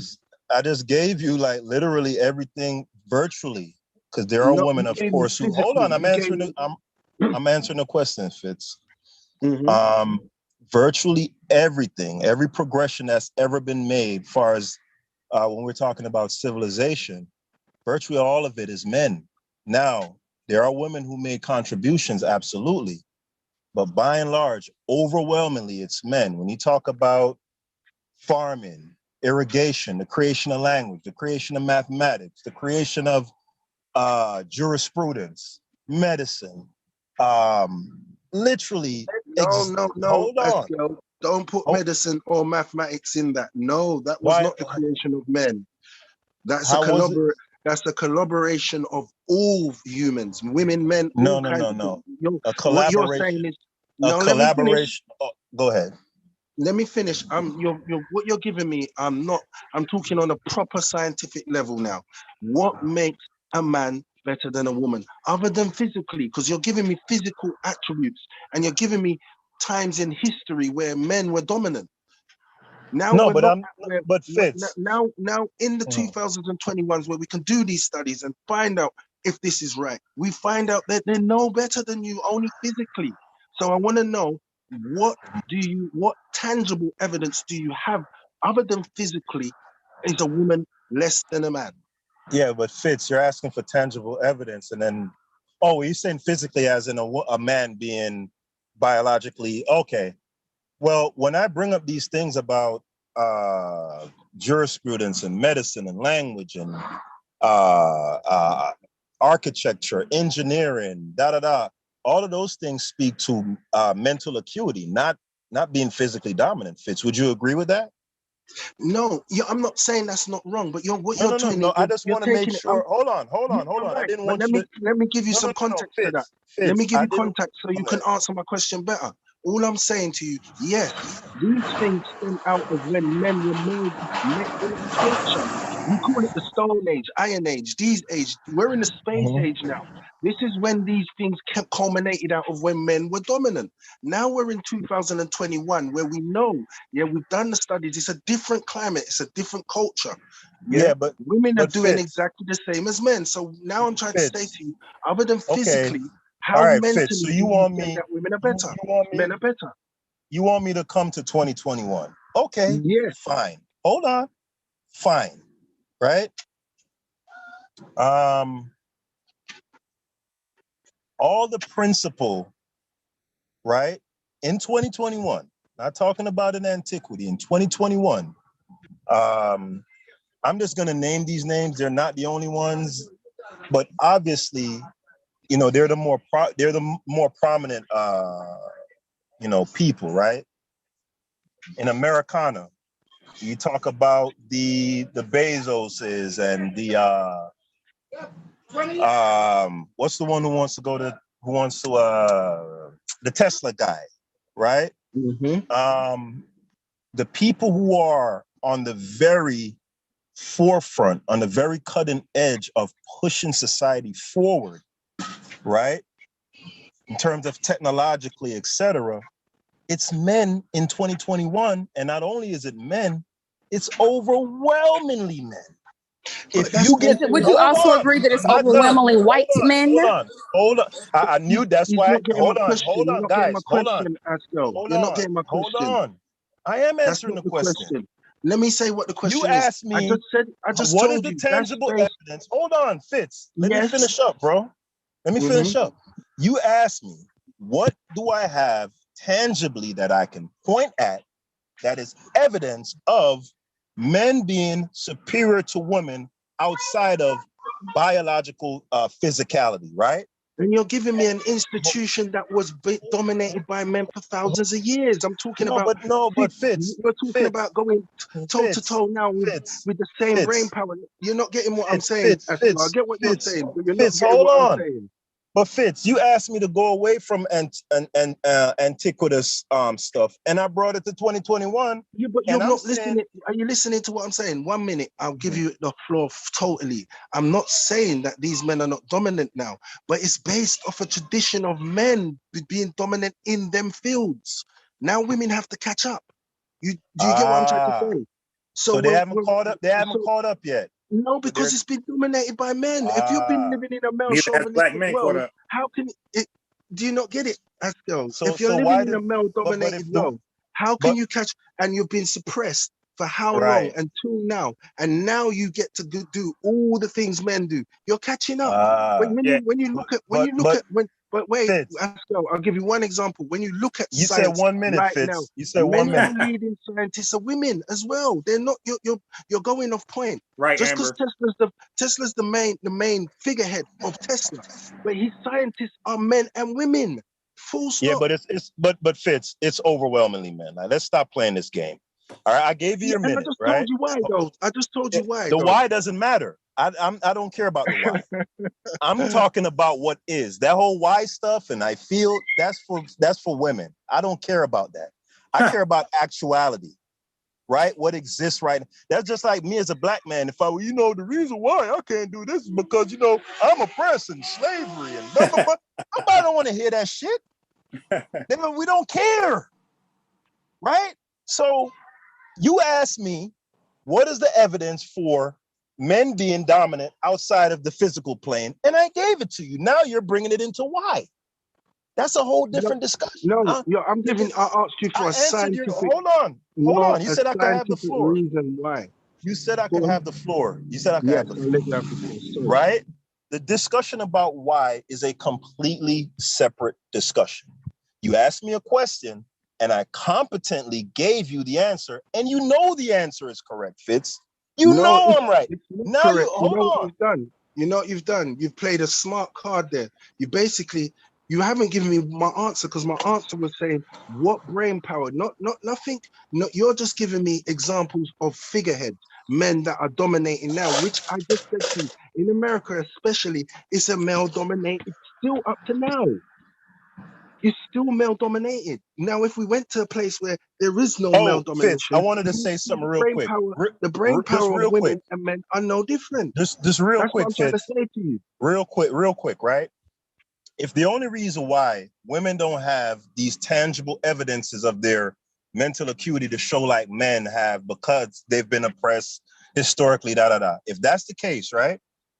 It begs the question, if they are indeed equal, why did they allow themselves to be oppressed? Askel. I'm the A. And also, and hold on. In 2021, right? When they talk about things like the wage gap, right? And all of this sort of stuff, right? Men are oppressed. Because to this day, women are saying men are oppressing them, right? You heard Tiffany say it, right? Or alluded to it.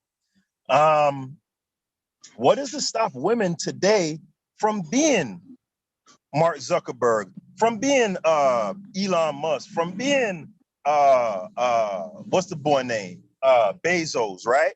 If men aren't paying you fairly and you are indeed equal, particularly when it comes to mental acuity, it begs the question, why don't you create your own industries, right? Which they are. Hold on. Create your own industries, right? And have it majority or overwhelmingly majority female driven. Do it. Why not we just have some stuff that's black male driven? Every example you gave was of a powerful white man. Can you give some equally powerful? Let's switch it up. Can you give some equally powerful black men in those spaces? If you can't, give them Haskell. Why? What's the reason behind that? Because that'll help answer the question about why you see more men in certain areas than women. Let's answer the question as to why we don't. Why you can't offer any examples of comparable black men in those powerful positions and roles. Very good question. I'm listening. Sure. Yeah, I could give you the why, but man, that shit gonna sound like real pussy. So I don't even want to. You know what I'm saying? Just like how I said a while, nobody cares about the why. We all know the why. Give us the why, because you're asking why come women aren't doing A, B, C, D. I'm asking you as a woman, since this is supposed to be a male, dominated world. Why aren't you giving examples of black men who are comparable to a Mark Zuckerberg and Elon Musk? I'll listen. I'm listening. Right. Again, I can go into the why, but it's gonna sound real suckerish. So what? Why is it gonna sound suckerish? Why is it gonna sound suckerish, Haskell? Hold on. Why? Hold on. Why is it gonna sound suckerish? Because you know why, Tiff? So you're expecting women to do the things that you as a black man aren't able to do? No, I don't expect women to do anything. Okay, so then I'm still trying to figure out why you can't give black men as examples. That is not the stead. Hold on, that's not the stead of a woman, right? Let me answer your question. Okay. I can give you the why. We know the why. You know how I'm gonna Please, answer. please spell it out Hold for up, us. You done Mama, spelled everything Mama. else out. Spell this out. Why Mama, you don't have the hold on. comparable? Yeah. Hold on. I could spell the Y out, right? Hold on. Please guys. do. We're all waiting. Can you hear me, guys? Yes. Yeah. All right. I'm gonna spell. I could spell the Y out, but I'm not going to because I don't feel like it. Right? Of course Hold on. not. Hold- Because it will. hold on. Because it will make. Because Hold it will on. make your whole point that you're making invalid. Yeah, but You let don't me want to let me spell it let out. me You don't want to own up to why you don't have a comparable black man to name in the space of Jeff Bezos, Mark yeah, but let me Zuckerberg, finish, or Elon Mama. Musk. Let me finish. Give me 60 seconds, right? I can go into the details of the why, right? But what would fortify my point, or what would give my point credence, right, is the fact that we do have unending examples of black men prior to a particular point in history being captains of industry, being. Oh my goodness. Hold on, Mama. You got to show some discipline here, right? We're having a nice civil discourse. Let's be, what would give credence to me, or what would give credence to the why, right, is the fact that we have unending example of black men being captains of industry and etc. prior to a particular point. Whereas when you flip it over to womankind as a gender, there is no such precedence, right? So we literally have no evidence for saying that women can be captains of industry and lead men and hire hundreds of thousands of people and have mega corporations and build skyscrapers. We have nothing to base that on. Whereas in the when it comes to black men, we do have actual tangible evidence to say why. Is that fair? It's absolutely not fair. You know it. It was a bunch of hogwash you just stated, and you know it, right? We don't want to hear about when we was kings and queens. That's kings and queens. We're talking about in 2021. What black men do you have comparable to the white men you just named off to us? None. Why is that? We don't have any. But and you don't want to explain it because you said it's gonna make you sound pussy, right? And that right there is Tiff, the crux what I just of the explained problem right there. What I just explained when I said that we have unending examples of black men being captains of industry and etc. prior to a point in history. What point in history? Hold on. That is me speaking to the why. No, it's not. How is it not? Of the other brothers on the panel, is he answering the question as to why he has no comparable examples of black men? He's running. Okay. He's because he knows it would defeat his whole point in the first place about male and women. No, it wouldn't. All right, so then you want me to just say it then explicitly? Yeah. Okay, fine. What happened to black men? Let me not say black men, right? Let's go back. No. The reason being is that I want to be accurate for the time in which this event occurred, right? So for our ancestors in those West African nations, losing these wars, and it's not just wars. In a lot of ways, they were very naive also, because what led to prior to any guns or troops coming onto African soil, like Portugal, for example, they used guile and cunning, and those African leaders, they couldn't even conceive of being that deceptive, right? When they sold them the whole Jesus thing, they believed in it, right? And part of that is because when a society reaches a level of being at its peak, right? Naturally, that society tends to sort of relax. Like, it's unavoidable. If you go through history and you look at how empires have risen and fallen, it's literally the same thing that's happening over and over, right? So what happens is when a society reaches a certain point, it gets to start promoting silly ideas like egalitarianism and our women and our feelings, and the women should be put on this plateau and da da da da da. And I'm telling you, unbiased, I'm dead serious. Part of the reason why Africa fell is because it had reached kind of a zenith, got comfortable, right? Wanted to promote their women to being equal or above them, and it makes you vulnerable, and you get overran by a patriarchal society. You know what I'm saying? So that's what happened. That's what happened.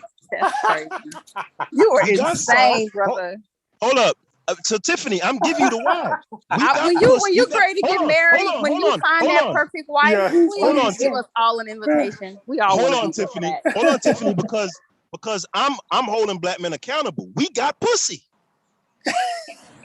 And niggas came and took our cookies.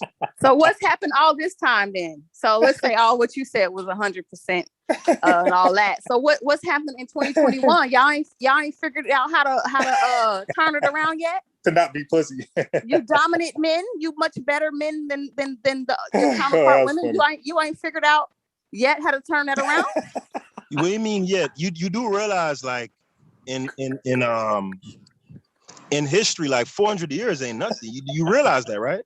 No, I'm talking about now. You talking about how dominant and excellent men are. So why come as black men as a collective, y'all haven't turned that around yet? Haskell? Don't read the comments, Haskell.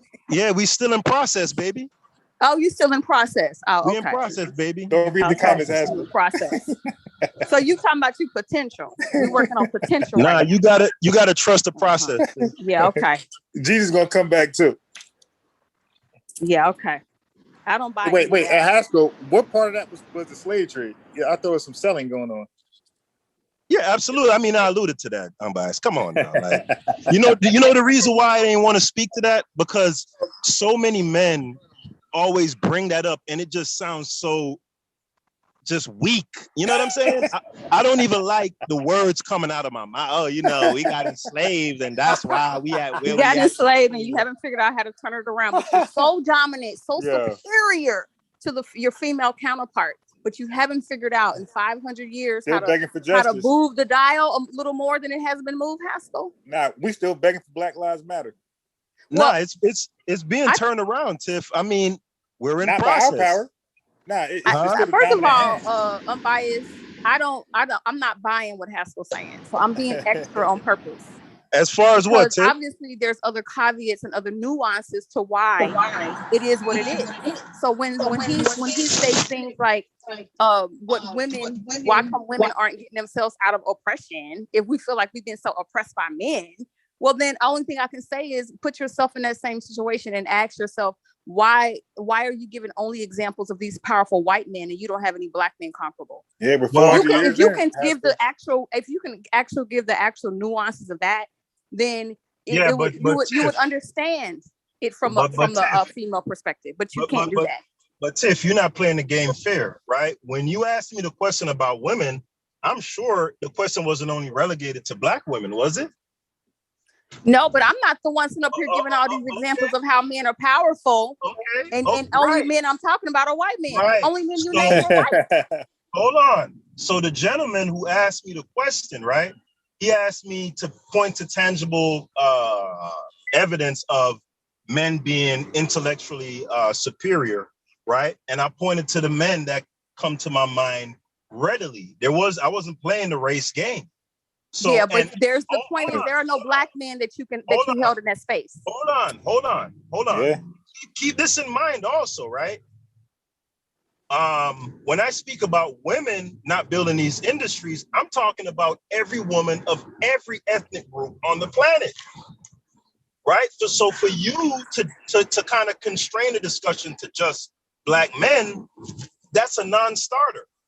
Not really. Let me say this. This is the reason. This is the part where I think men can have a little more empathy. Let me just show you. I know you probably won't get it. Black men are men.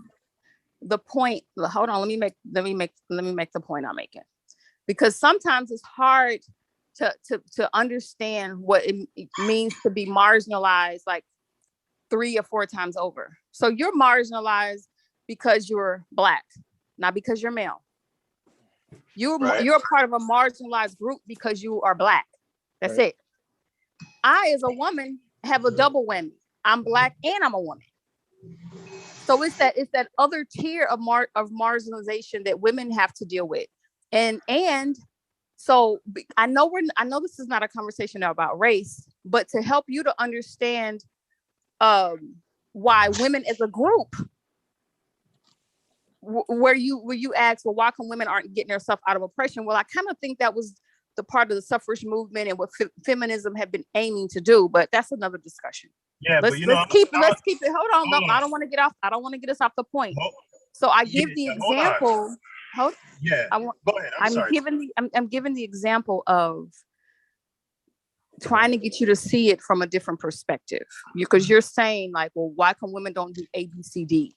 Well, then why come you as a Black man don't have any examples of Black men in those spaces? There's reasons, and there's some legitimate stuff that all of us could put on the table as to why that is, right? And so when you look at it from that perspective, you can see that if you're a woman, say if you're just a woman, say if you're a white woman, historically women have been oppressed. It's just how it has been. Right. But now maybe that example doesn't hone in enough for you. So then all I can say to you is, why come you as a Black man can't give me any examples of men in those spaces? So this almost some of the same things that are keeping Black men from being in those comparable positions as a Mark Zuckerberg and a Jeff Bezos and a Tesla and a Elon Musk, right? Once you can grasp the nuances of that, then you would understand the plight that a marginalized group of women have, whether they are just women as a whole, because this is a global thing, or you can break it down by women of certain races. I'm saying if you can understand the nuances of why you as a Black man don't have examples of Black men in those spaces, the actual nuances, without being ashamed to talk about it, then it shouldn't be really hard for you to understand why in the world that we live in, it's so black and white, is women just rising up and having and just making everything just equal down the road, in certain areas of our society that will make us whole as women. It seemed like that's something that you can kind of figure out just by doing some critical thinking, is what I'm saying at the end of the day. Ooh, okay. I felt that little, nice little No, jab I wasn't to the trying body, to dig. right? I wasn't trying to dig. It is a critical thinking exercise. Well, so all right, to build on your parallel that you're drawing between, where Black men are as a group and women are as a group in total, as a gender. Right. So is it that your position that women as a whole, every woman of every group, has been undermined by their men, continually being undermined through terror, violence, scientific type of like sociological engineering to keep every woman of every group, right, in an inferior position? Because remember, the parallel to Black men in our case, and not just the Black race, our group, that includes our women also, right? We have this oppressive element who has a vested interest in seeing us be at a lowly position, and they enact continual policies and actions to ensure that, right? So is it your position that women globally of every group are being, they're getting these same things done to them by all the men of the world? That's a position? No, that's not my position. All right, because so remember, then we're not that trying parallel, to really regulate this for race. That parallel doesn't hold up. No, Oh but God, you got to allow for Akel. nuances. You're not allowing for any nuance here. I'm trying to give an example so that you would have an understanding of why of why you didn't even want to say why there are no black men on par with these white men. You're not giving any examples of black men. And if you don't find that a bit odd, there's a reason for that. Okay, let me give you this example. About in America, in the United States, the largest growing group of small business creations are done by who? Black women. And then somebody else will turn around and say, but they're mostly self-employed. And you would be absolutely right. Because our white female counterpart, she has the financial backing because of family history, money that was left to her, money that was given to her through marriage or family ties, that allows her, when she starts a business, to employ 50 people off the bat, right? She's got the income to do that. But it still doesn't negate the fact that the growing segment of small business owners, the largest growing segment are Black women doing that.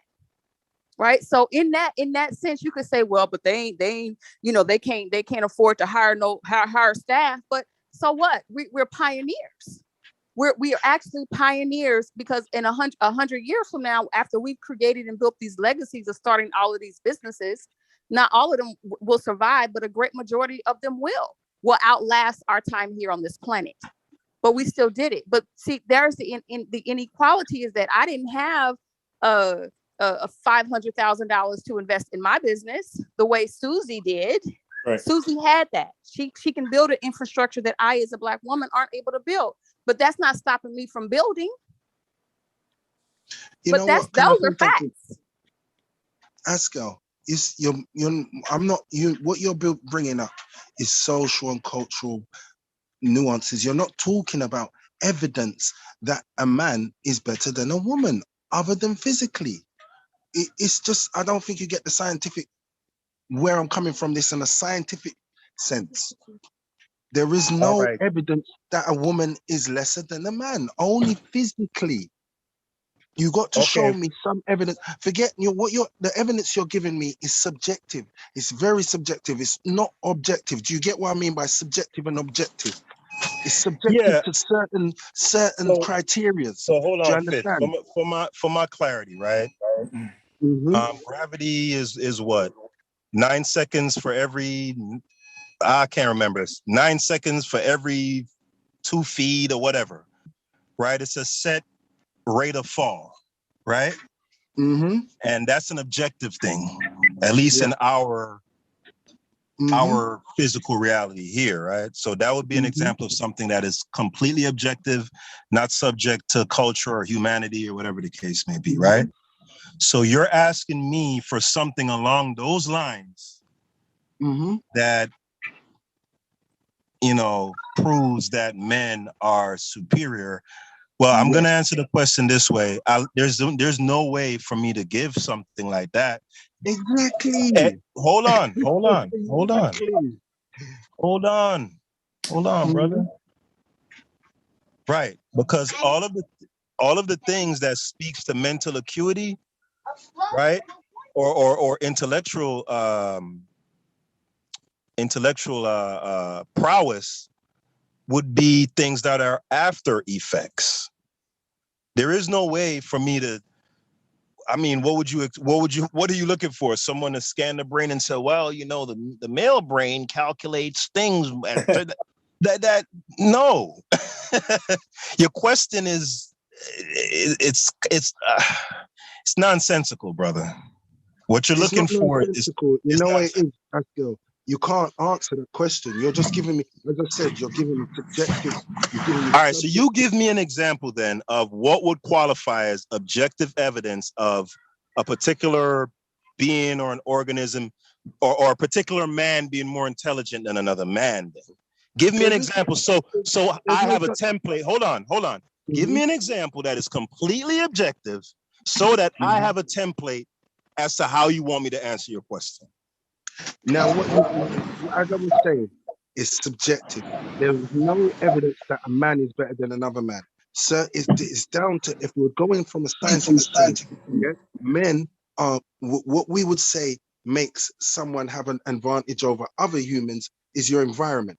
In certain environments, you might adapt, you might evolve to do things better in that case.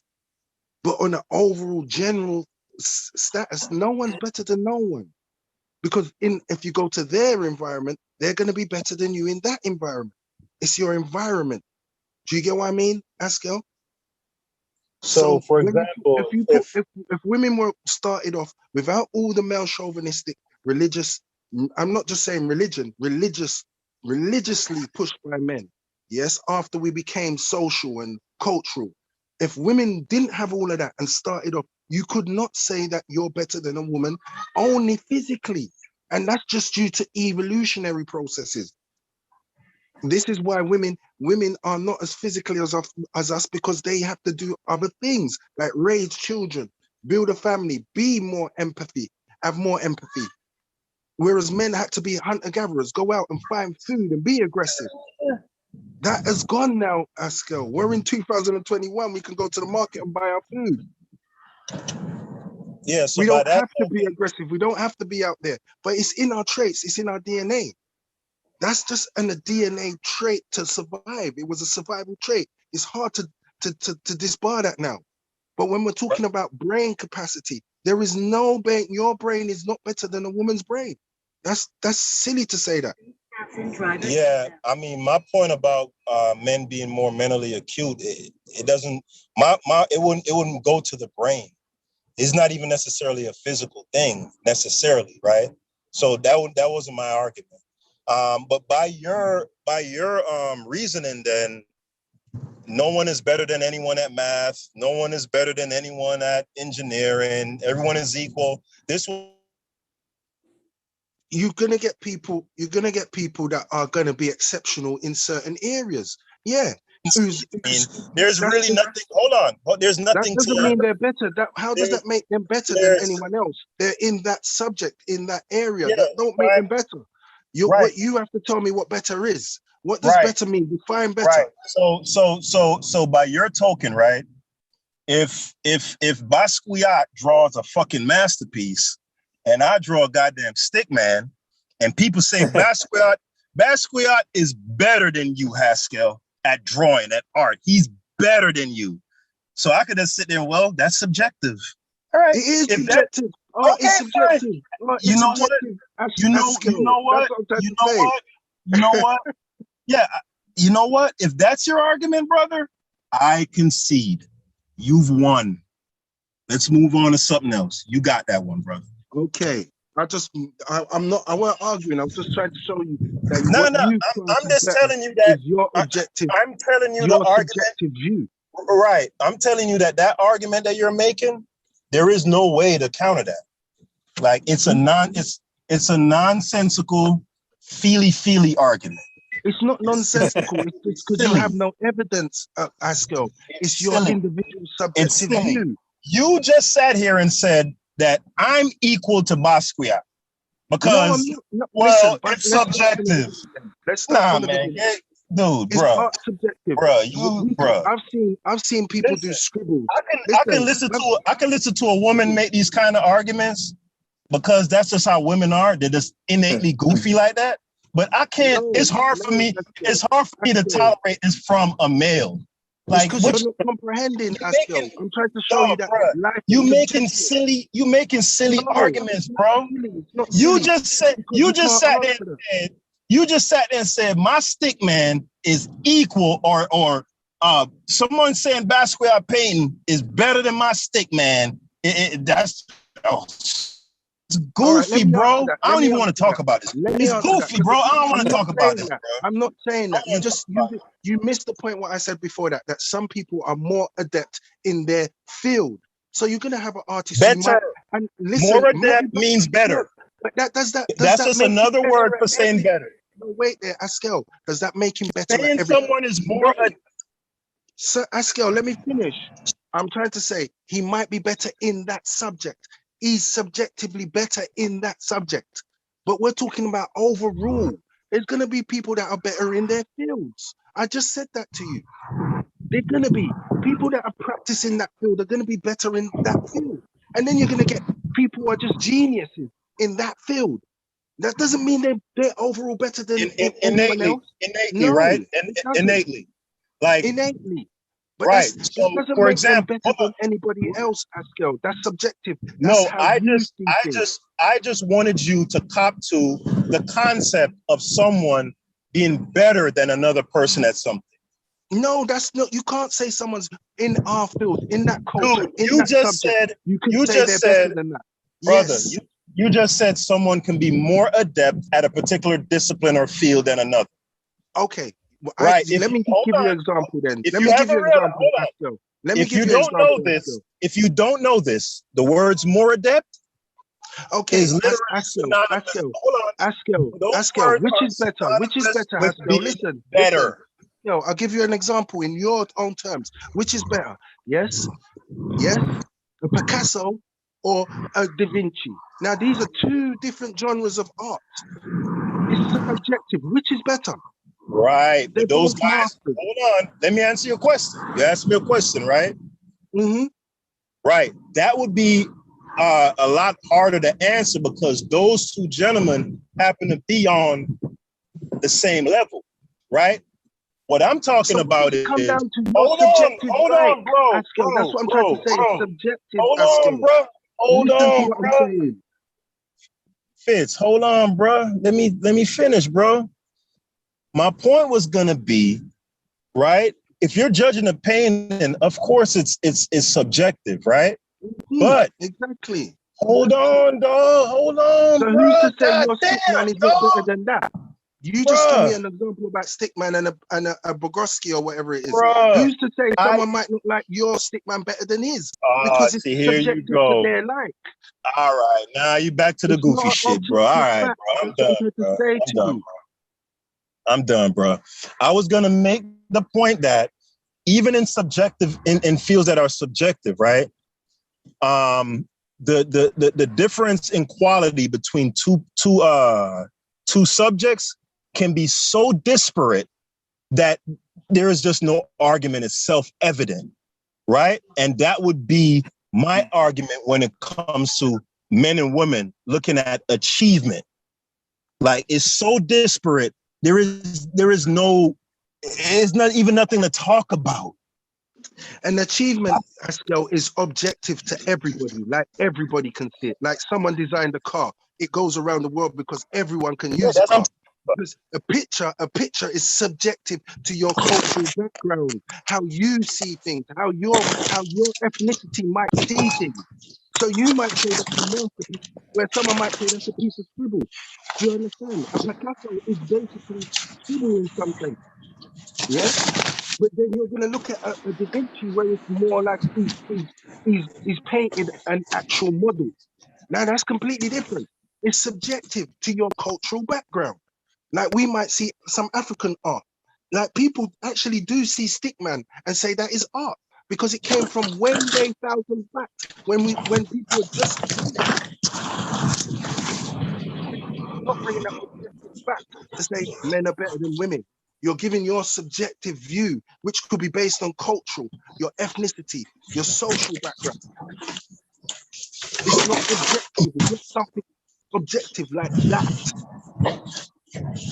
Yeah, going by your argument, Fitz, someone saying a 10 room house with indoor plumbing and air conditioning and all the rest of it is superior to a mud hut. That's subjective also, right? No, it's not. I'm telling you, hold on. I'm telling you unequivocally that 10-room mansion with the AC and all, it's better than that mud hut, bro. And yes, that is subjective. Still makes it better though. It's still better. Do you know what makes it better? You know what makes it better? It's better. It don't matter why. It's better, Fitz. That's what I'm telling you. A Lamborghini, a 2021 Lamborghini is better than a 1962 Pinto. That's subjective, Fitz. But guess what? It is. It is Fitz. Askel. Do you know what makes them objectively better, Askel? What makes it objectively better? A mud hut can give This you is this. silly, Can give man. you a This little. is silly. Let me say it. I'm gonna This say it is to you. silly, bro. That's what I'm trying to say to you. You can't give me something objective. You're giving me subjective Giving me views. subject view. Yeah. When you talk about an objective house, like a mansion compared to a mud hut, of course it's gonna keep you safer than a mud hut. That's objective. That's everyone can see that. That's not something Nah, don't try. subjective like a Nah, painting. Do you get what I mean? A nah, painting is subjective. Askel, nah. please understand what objective and subjective is before you say it Honestly, and what levels you're talking about. I want somebody else to chime in and go somewhere else with the discussion. Like this is I don't want to do this anymore. Like this is goofy, bro. It's because you know why, Askel, I can go on for days because I know you can't bring me objective evidence that a man is better than a woman other than physically. You haven't, Askel. You're giving me your subjective view. Fitz, I already said I can't. So what's there to talk Okay, about? so You let's won. move on then. Let's move on. Yeah, you got to take W's when you get them, bro. Like you got that, bro. You one of the only ones who ever got me, bro. You got me, dog. You got me, bro. Okay, let's move on then. Where's Unbiased? What do you want to go on to now, Unbiased? All right. So what do y'all think about okay, so ever since Brother Polite has been charged, right? You've been having other people point fingers at other people saying they got a record doing the same thing, and then you got people blaming other people for Polite being charged. What do you guys think about that?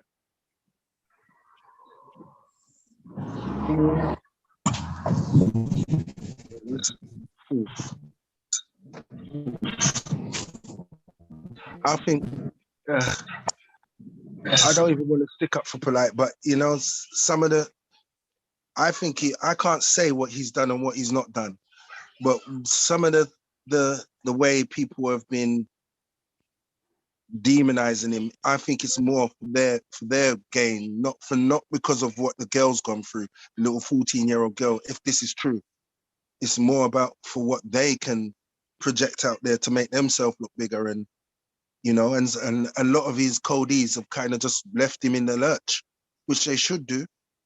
But I don't know. It seems more like for their own gain, other than actually this girl, the little girl. Right. Like when I hear things like this, these charges put on somebody, like my first reaction is going to be, yeah, got him. That's not going to be my first reaction. Like my first reaction going to be like, wait, what happened? Like what? I'm going to be empathizing and be very sympathetic towards what just happened to an individual. I'm talking about the victim. I'll be more like, what? How old? Oh my God, that's my reaction. And then I'm hoping that it's not true. Like I hope that, what I mean? That's how I react. Like, wow, I hope that ain't true, man. I hope she ain't, well, because that's sad. You dig? That's potentially a life could be ruined, from that point on. So I'm more optimistic that please let that not be true. Please let it be, a misunderstanding. Like, so that's my first reaction. And then when I hear some of the details, the hotel visit and the semen, I'll be like, wow, and then I'll be like, yeah, I wonder what reason can somebody have to bring a 14-year-old to a hotel. But then somebody told me he lived there. So I'm like, all right, well, that answered that, concern. Like, okay, if he lived there, he brought her to her house. So then I'm thinking like, okay, what about the semen thing then? So that is where I'm at with it now. Like, all right, now I'm just waiting to see. I'm not on some old lynch mob, bandwagon. I'm just like, okay, yeah, that I want to see how this is going to be explained in court. You dig? So I'm waiting for that.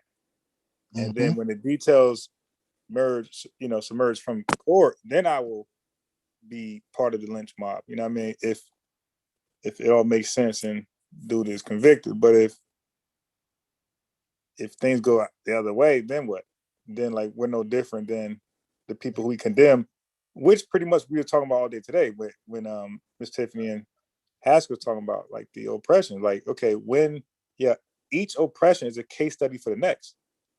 So if we make up excuses for Black men being subdued and can't get out of their own way, then that's a case study for the women, and their oppression. So that's how I see it. So we got to be careful on what excuses we make, because I like the fact, so just going back real quick, I like the fact that Miss Tiffany was able to, you could say, micro or magnify the conversation to just, I know Haskell was dealing with all men, but like the way she was able to magnify, okay, well, in those all men, we have races of men. And why we don't see the characteristics from Black men? How come they are still in a subjected, position? Where is the evidence that they can overthrow their oppressors? And we're 400 years in, we have zero. It looks like we're just gonna integrate, you dig, and work it out that way. But the whole dream of us Black men overcoming something like that's fantasy. So that just goes back. I just want to hit on that real fast, but also fits.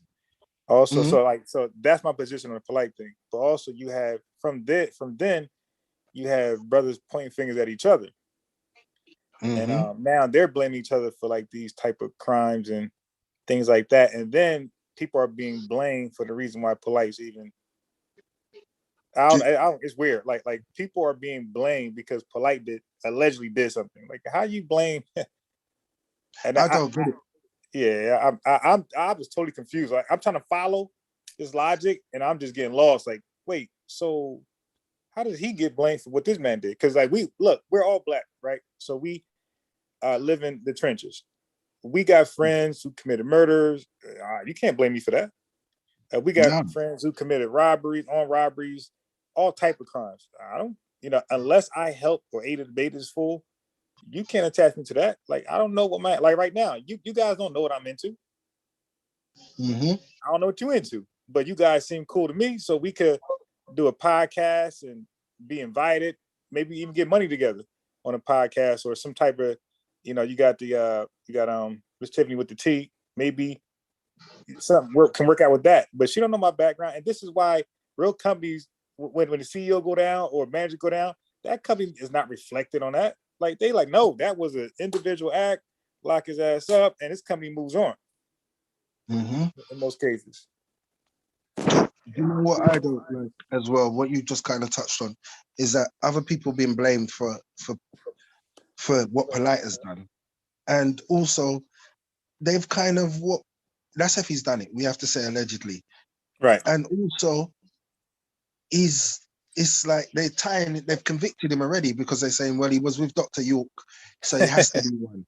He was in New Covenant, and it's based off of Dr. York's practices. Now that you can't convict someone on that, it's right. really, and it doesn't help him. That doesn't help him, and people, what really makes me know these guys were in for a hustle, people were really close to him, I'm not even going to say their name, have turned around and totally just gone in on him hard. These guys who rode with him, you see smiling with him, and now they turned around and they've demonized him before anything. Right. Before we have evidence. I've seen cases in your jurisdiction over there in America, how the court system works over there, where I've actually thought this guy is guilty, and it turns around and gets off. Right. O.J. Simpson was one of them, I was like, wow. And I've learned from that. Don't convict someone before you know everything. Right. First thing I did was, I don't like polite, but I'm invested in this community. So it's wrong of me to go out there and demonize him straight away. But because it kind of seems like I'm hoping it's right, when really we don't want it to be right, full stop. We want all of it to be wrong, and hopefully it was a misunderstanding. But I'm not going to demonize him just yet. I think I would worry about the little girl first. Yeah. care about him on that sense. But if it's not right, let him get off. Right. Like you said, we hope that she was never in that position. She was never touched. Like that should be the concern. And that's how I thought black folks would be, headed towards, like hoping that never happened, that crime never happened.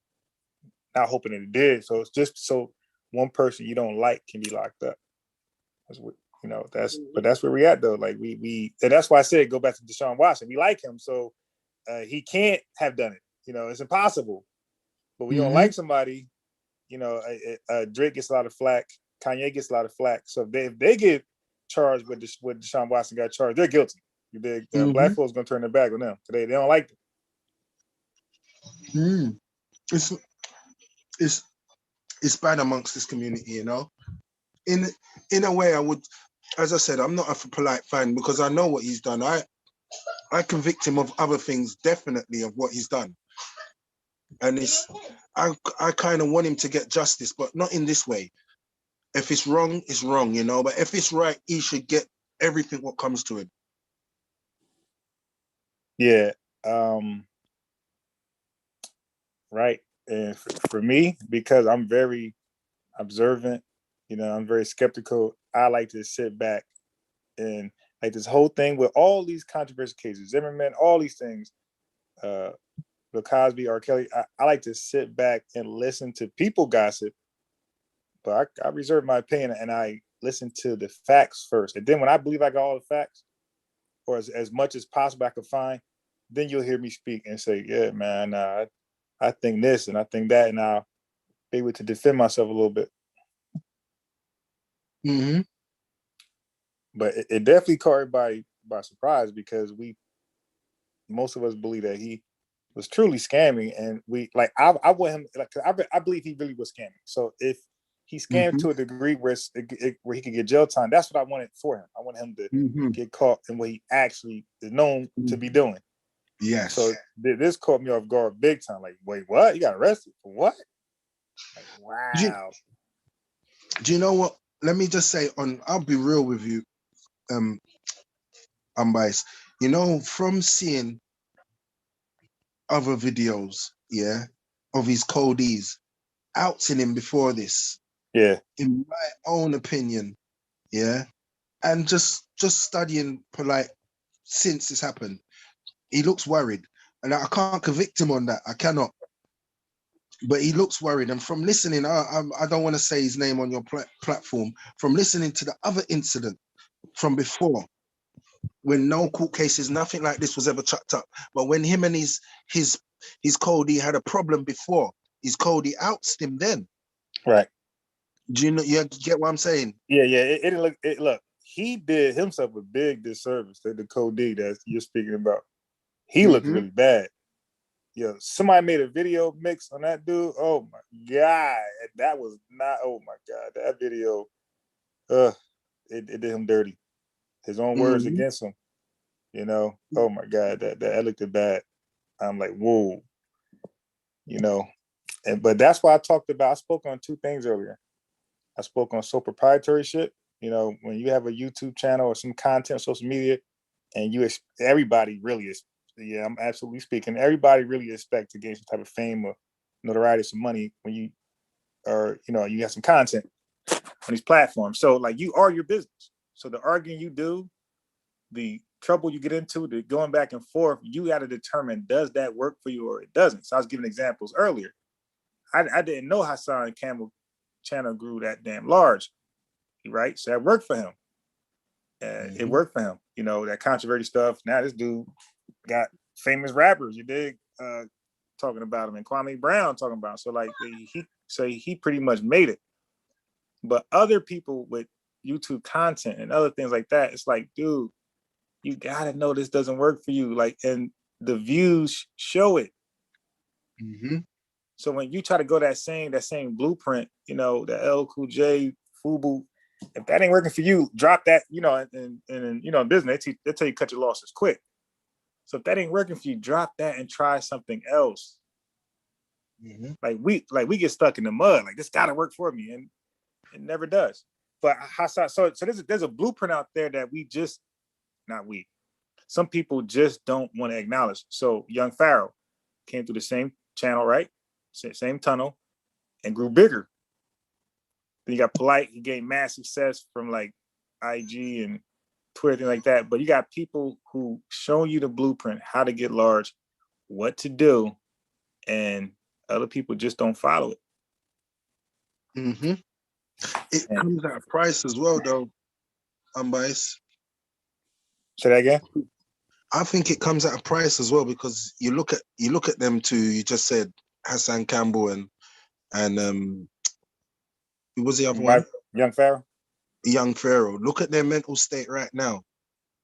Yeah. So now that is, I would say that's just a coincidence. You know what I mean?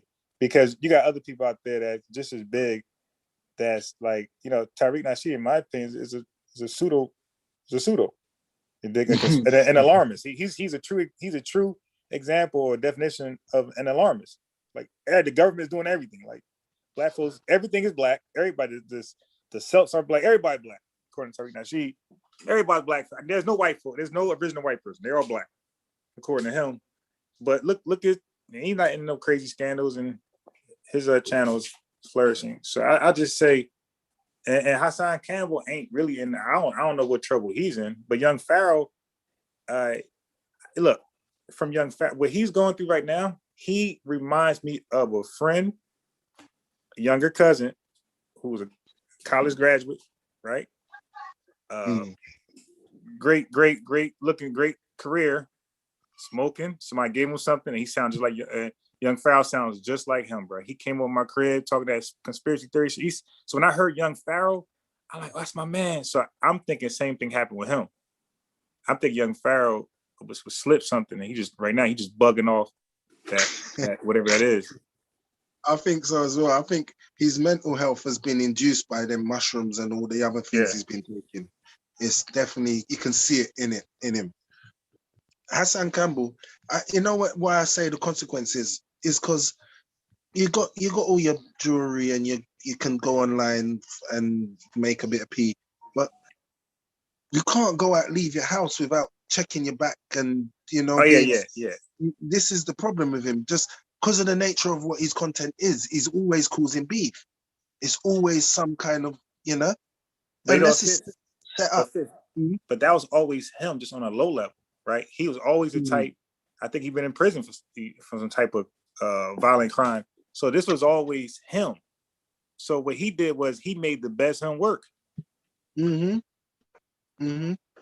it ain't like this was never him, and he's fronting to get the notoriety and fame and money. Now, this was always him.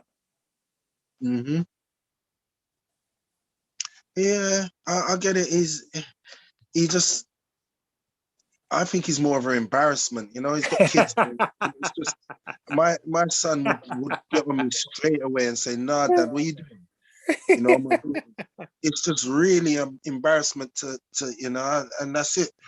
I don't get it. I wouldn't sell myself for.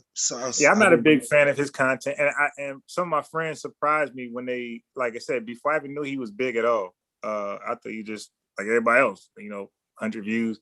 But when I had a friend mention his name, we're like in a group, like a text group chat, and when they posted his video, and they was like saying, so I asked him, I said, "You listen to him?" He said, "Yeah." And like this friend, like his character, I would never think that'd be somebody listen to. But again, he doesn't know that he came from Sinetta. He don't know the Bambaataa, so he don't know that stuff.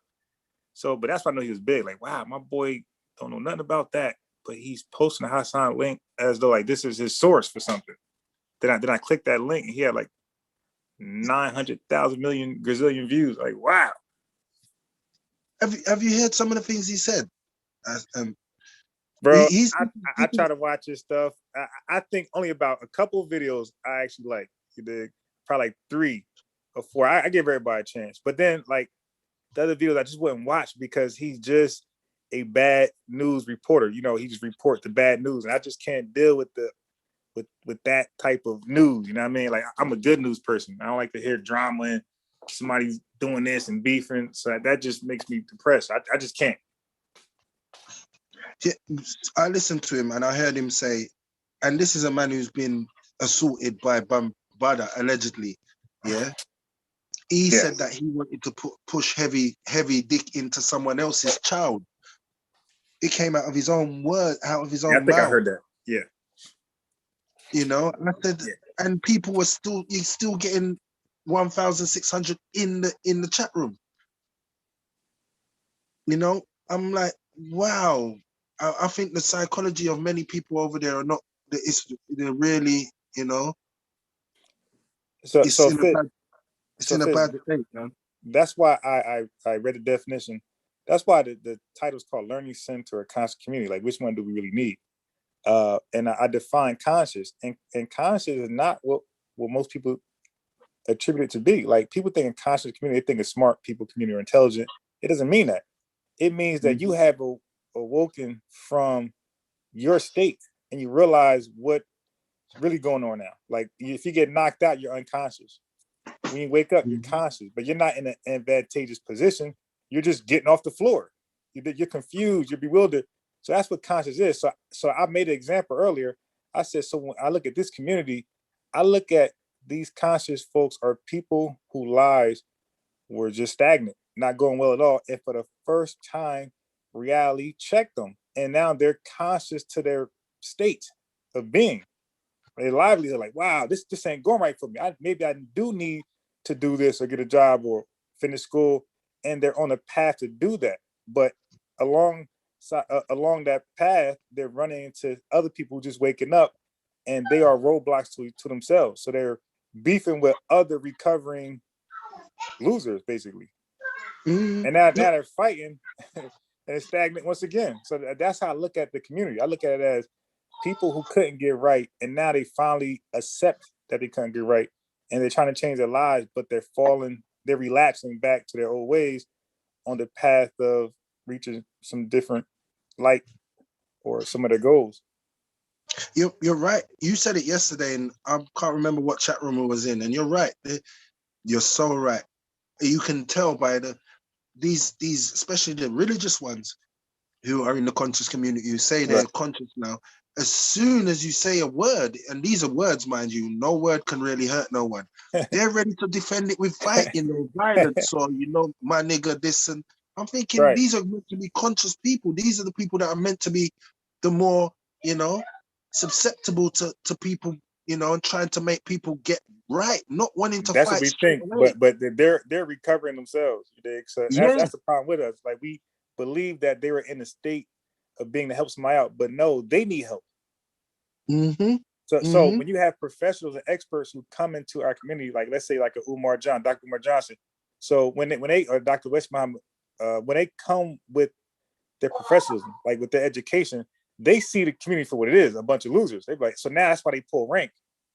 And like, oh, now I'm going to fix this. I'm the king of Pan-Africanism, all this Malcolm X talk, because they see that what it is, because they come from a different education, a different background of education. They see it as just a bunch of losers recovering. So they pull rank immediately. Every last one of them that come to the community, they pull rank immediately. It's sad. It's really bad. And these guys, and most of I look at the chat room a lot and listen to them, and it's just a bunch of followers who don't understand really what's going on. Like, it's hard sometimes to be in these chat rooms. The Cody, who I call the Cody. Yeah. You're in this chat room, you're like, wow, these people are really ignorant. And when I'm trying to give them something to try and say, this is how you're gonna, this is how humanity works. This is how things are trying to work now. You can't get through to them. They're really lost. Unbiased. I just sound like. And you know what? I accept that they're lost, and this is why I stopped really going tooth and nail with the vaccine thing, because I understand, like, these people would never get it until they get the education up. It's nothing I'm going to say. As long as they remain as a high school dropout, as long as they remain, no GED, nothing like that, is nothing. Like, these guys can't spell, they can't read. There's nothing I'm going to say that can get them to understand what's being said. So I pretty much said, all right, it's over. Let me just talk to those who got some type of education who can follow. I noticed you fell back for a long while now, but it's Yeah. because it's just sometimes it's like beating your head against a brick wall. You're just never gonna get through, as you said. It's just they don't want to. They want to believe. They want this. They need this. This is their crutch. They're warm And they're blanket. just waiting for the next breaking headline story. So now the last points they made that you beat up, they just waiting for the next breaking story. So it's never going to end. Mhm. So and so was vaccinated, and they got look, see. It's like, yeah, but that wasn't your argument before, and whoever argued that anything you put in your mouth is just 100% safe. Like nobody ever Exactly. argued that.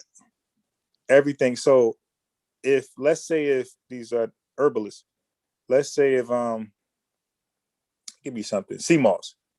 Let's Mhm. say scientists found out that sea moss was the best tool against COVID-19. Okay, SARS-CoV-2. If everybody has put sea moss in their mouth, drunk, whatever, you'll see people with adverse reactions. You'll see all the headlines you see today, probably worse. Because I already Googled it. Mhm. And yeah, people die, same thing, where they can't breathe, same thing with sea moss. And every herb you can name is there. Mhm. Mhm. And I try to explain that to a lot of people, unbiased, but just basic science is not. They can't grasp it. It's really hard to grasp, especially if you've just come into it in 2 years. Like if you've not actually known nothing about science, and the only reason why you're trying to get into science is to debunk something that's been around Right. for 200 years, you're never going to get it. And then they'd be surprised when you get backlash for speaking against what they call the jab, right? You get backlash speaking against it. Well, yeah, because this has been as American as apple pie. Mhm. Like, Yeah.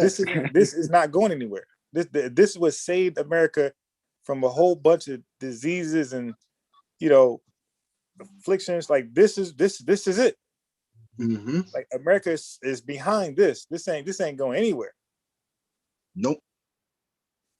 The whole world.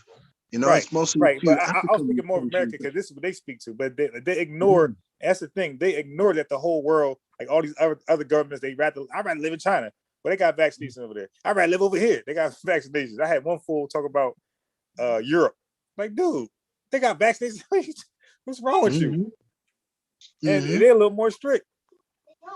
Do you know the problem is now? Because over here, unbiased, we had a minority. You got these Zachariah Sitchin kind of guys who are kind of conspiracy theories. We had the minorities. They've been debunked so much over here. They kind of made it to a minority. But then it came to the whites in America, and it's come back over in vengeance. Right. Do you get what I mean? Yeah. Amongst all colors, not just the whites, but that's where they picked it up from us over here. And it blew up in America. And now we're taking the backlash of that. Right. Because over there, we were everyone was compliant. We know from school days upwards, we've been having them. And we know how we've seen, if they even show us the studies in school of how the life expectancy Yeah. has gone up since Right. we've been vaccinating for over 150 years. Yeah, because the father of this whole anti-vax movement, Andrew Wakefield, didn't he do his work over there somewhere? Who's that? Say that again. Andrew Wakefield, the father of this anti-vax movement. Yeah, he did it over there. I don't think he was over here in America. Mm-hmm. And then he got debunked and he got retracted. And then where they go next? They always come over here next Mm-hmm. and start all over again. That's when Brian Hooker took over, and that's where we at now. Yep. They go to the white people in I hate to say it, but the backwash dumb but white people who and those are people that we follow and listen to. Mm-hmm. Yeah, yep. They did a study. It was very embarrassing. It was saying people who, because black folks, we hate the Republican Party. They're stupid. They're all the stuff that we say. Well, guess what? Guess who's more or just as anti-vaccination as you? They did a study that the people who are the most anti-vaxxers in this country were Republicans and poor, uneducated blacks.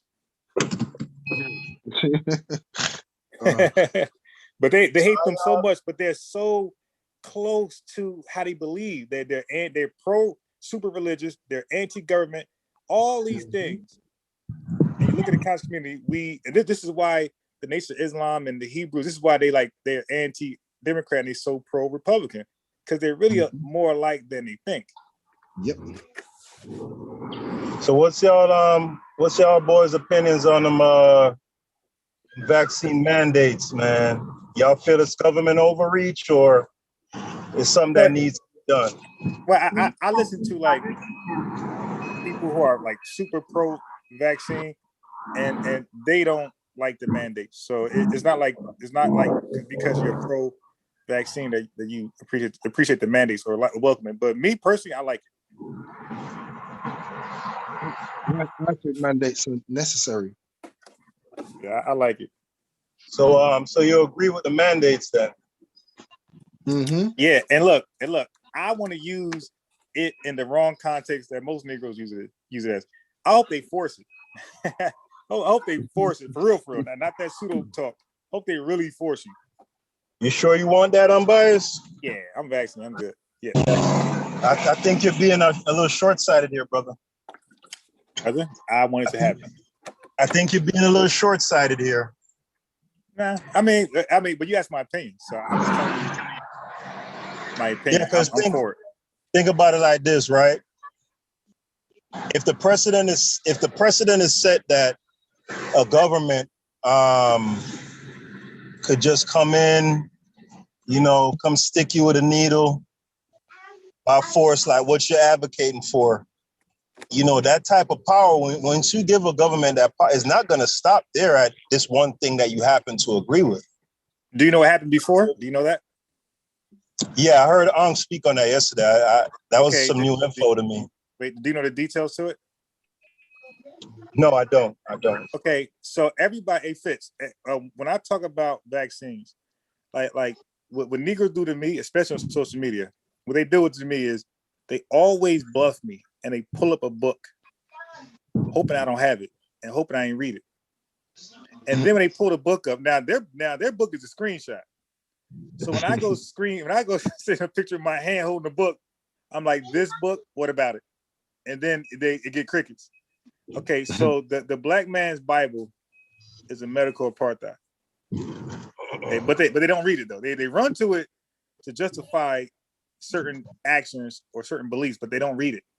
Okay, well, she talked about that in there, when the government has definitely forced a needle in your arm, but rightfully so. So the case was with TB, tuberculosis, because that's a public health hazard.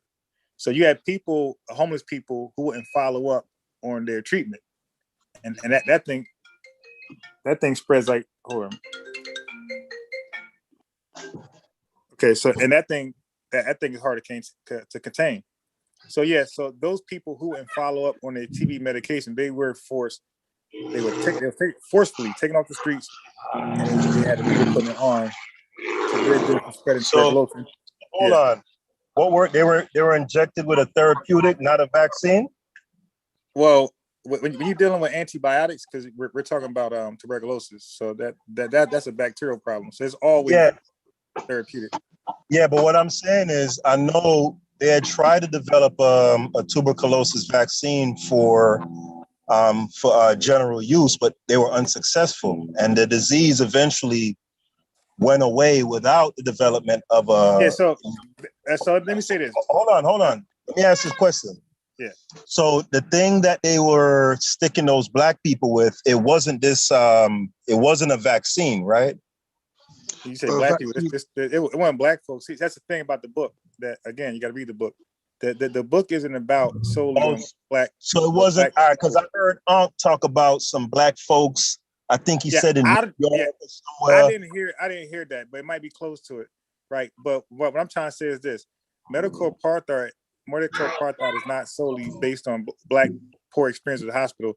It's talking about the American public poor experience at the hospital, not just about black folks. Got it. But what were they injecting the people with? I guess in the antibiotic. Okay. Askel, the difference is that is not a virus. A virus you need a vaccine for. Right. That And I was gonna say that if you cut me off, I was gonna say you talk about vaccines that when you say vaccines, that's really dealing with viruses. It's not so much like bacterial bacterial problems. or disease like that. It's a bit different. So a vaccine is only to trigger an immune response to the virus. Now you could, in some senses, use a vaccine to trigger a response against a bacteria, no, but really you want to clear it up. Yeah.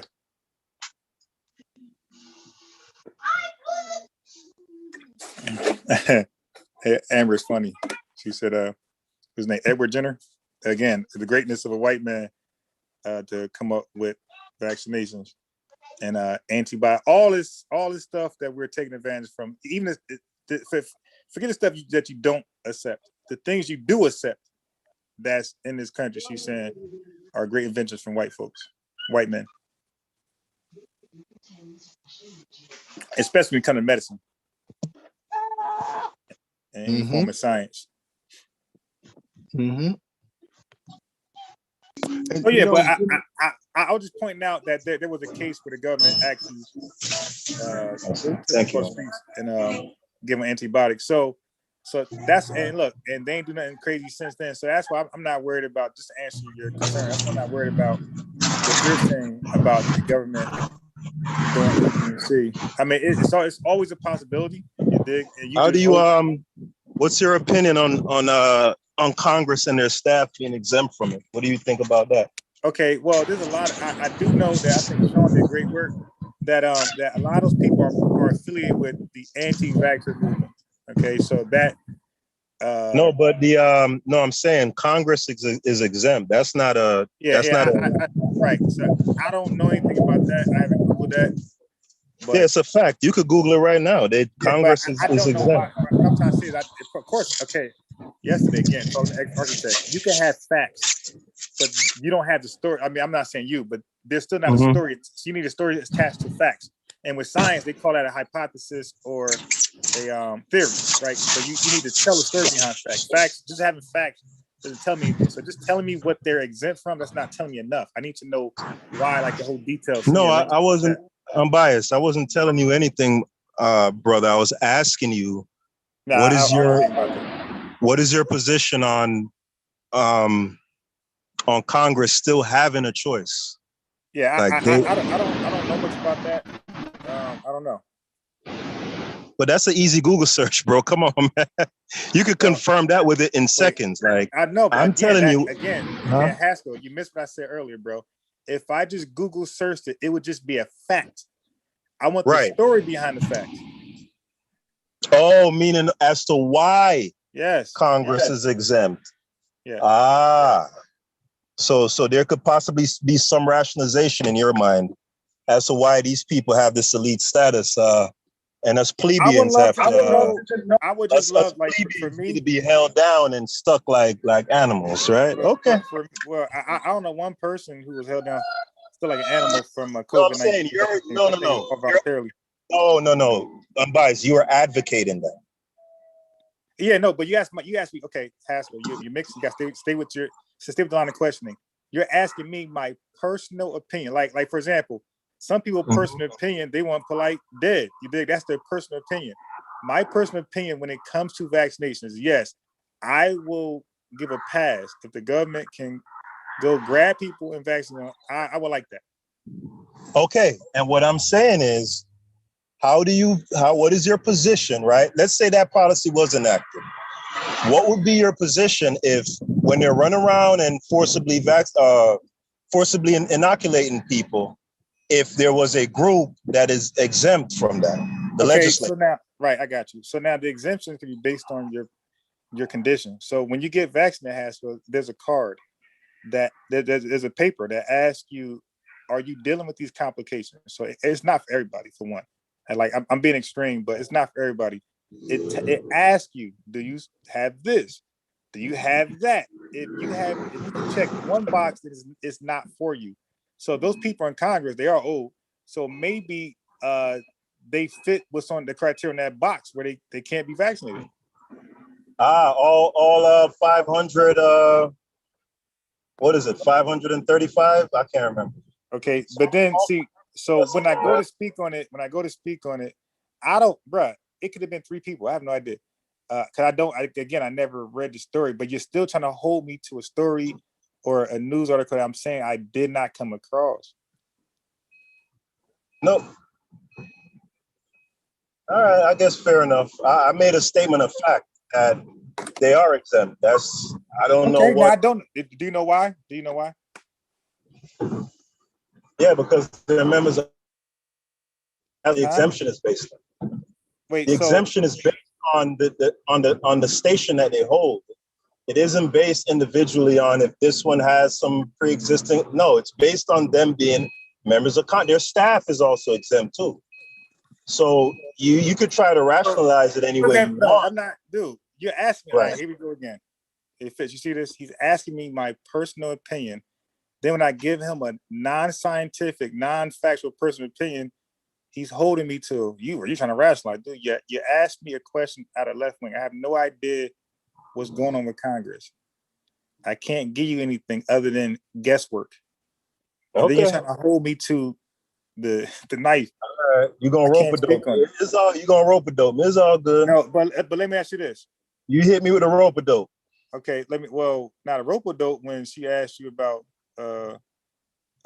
what was the reason why why niggas ain't shit. Yeah, that was a true rope a dope because the answer is this, brother. And I'm gonna go back to that because y'all had a one-on-one. I'm gonna go back to that real fast.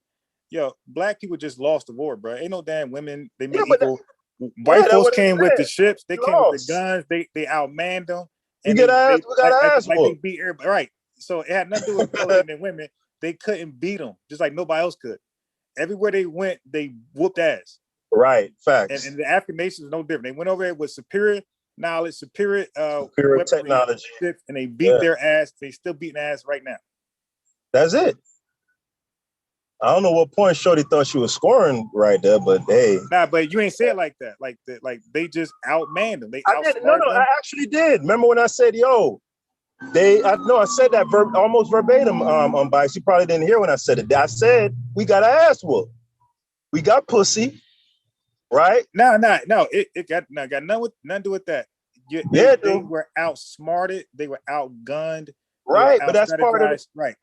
My argument is that part of the reason why they got outwitted and outgunned and out technology. I know that's not a word. Right. Part of that was complacency. I don't think so. I just think white folks came with something with the will, right? They came with a will. They want to dominate, and they got the tools together to do so, and they were not to be matched. All right, unbiased. Look at the idiot ruler in the Congo Empire, right? And it's called in Ndongo, right? Have you ever read that letter? Have you ever read that letter that he was writing to I forgot who the Portuguese king or whatever was at the time, right? He's writing to him, brother, why are you taking our princes and our emirs and all this? What happened to Jesus Christ and da-da-da? And I'm reading this shit. I'm like, God damn, these motherfuckers was that naive. Like, I mean, God damn, the niggas literally snatching up your family members. And you write a letter to him saying, hey, dog, I mean, this isn't Christianly. Like, nigga. Wait, no, but that's what goes on. But that's what goes in the hood. The hood got all the galls and the weapons and the will to go to jail for 30 years. You don't. You will only protect yourself if your life is threatened or your family, like that. No. Unbiased. This is something different, bro. This would be like. I'm just saying, like, that person too is outgunned and outwitted, and all those things don't have the technology. So that's how you got taught. All right. Like you said, they're pussified because they are outgunned, they're out science, they're out everything. No, but unbiased. This was prior to, remember, when the Portuguese conquered Ndongo, this was in, what was it? I want to say it was the 1400s, right? I don't think the Gatling gun hadn't been invented yet, right? And you will hear Ankh in particular, he always speaks on this, that those initial Europeans that was trying to run up, they was getting their ass toe up with them spears and arrows, bro. That might be some allergy right there. That might be some black. You said some black allergy. Yeah, that might be some black allergy, bro. But it was a fact. They weren't gain. They didn't gain any ground on the African continent. Like, it wasn't until that goddamn Gatling gun, right? So in the case of Ndongo, that was just pure. They just got outwitted. You know what I'm saying? They sent the missionaries in there. They taught them about Jesus and everlasting life. They liked the leaders of that society they liked it. You know, the idea of everyone gets redemption and all that. And they bought into the Christianity, right? And they bought in so much to the point where they allowed Portugal to set up a colony. It wouldn't be called it's a colony. They allowed them to set up like a little community there. You know what I'm saying? And from that community, that metastasized into them then now being able to bring their military over and da. Right? It snowballed right there. So that was just pure, just naivete. You know what I'm saying? Yeah. That's what led to that. Yeah. And that can, right. And that seems to be the theme. Like, white folks outsmart. Yeah, that's, you know, when they go to rule, they just outsmart everybody. So, like, is that something that they just superior with that nobody else can? Because it's not just black folks. Everybody came across. Right. The Japanese. Right. Everybody. But that's why I'm making my argument that because the Indians were the same way, right? I think it wasn't Columbus. It was the guy that accompanied him. He was writing a letter back to the king, to Ferdinand in Spain. And he was saying, man, this is going to be easy work. These Indians are without guile.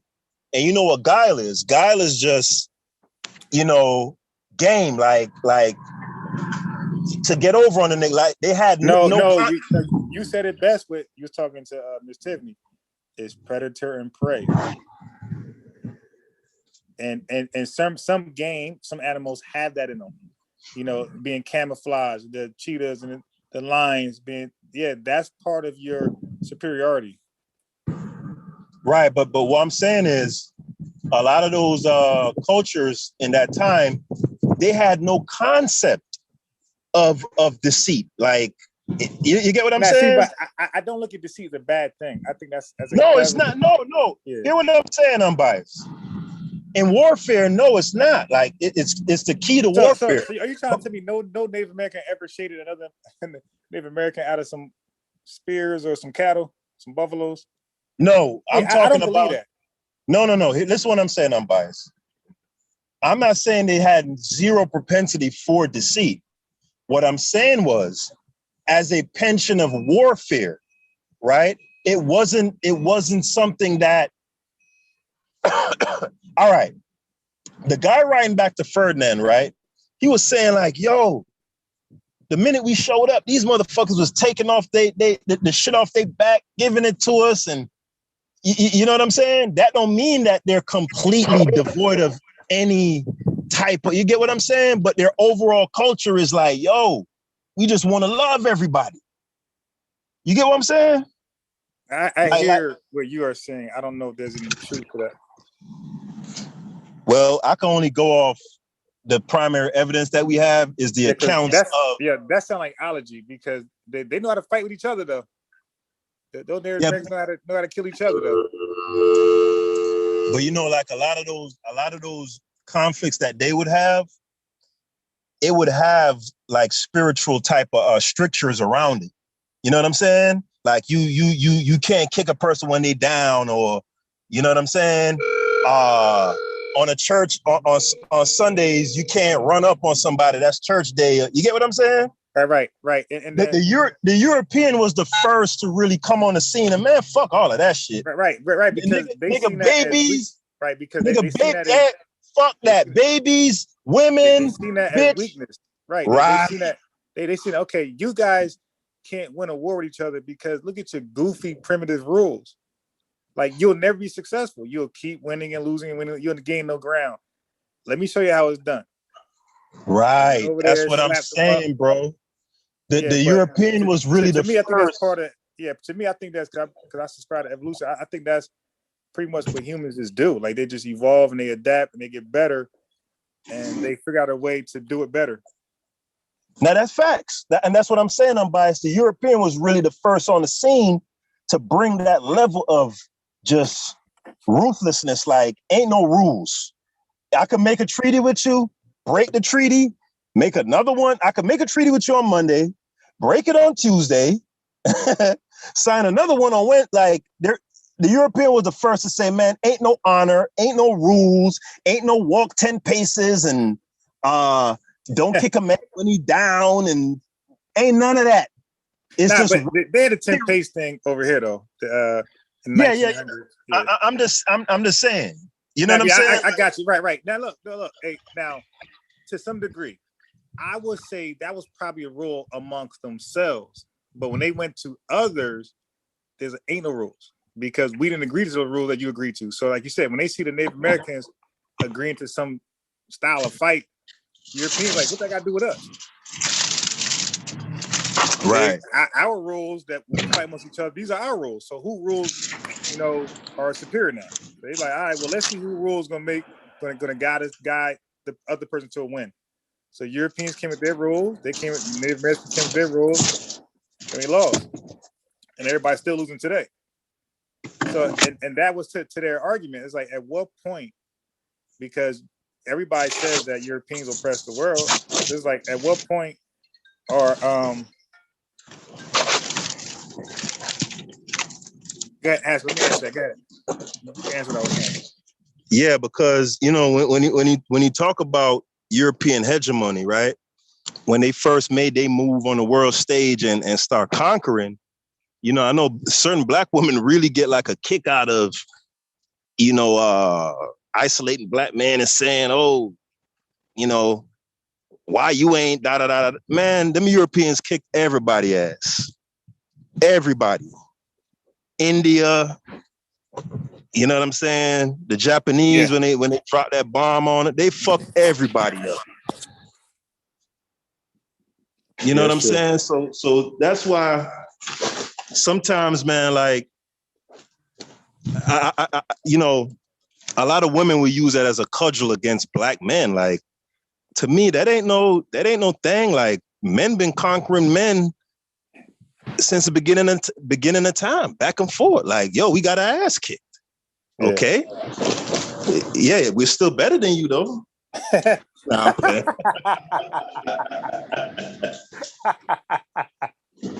Yo, this guy,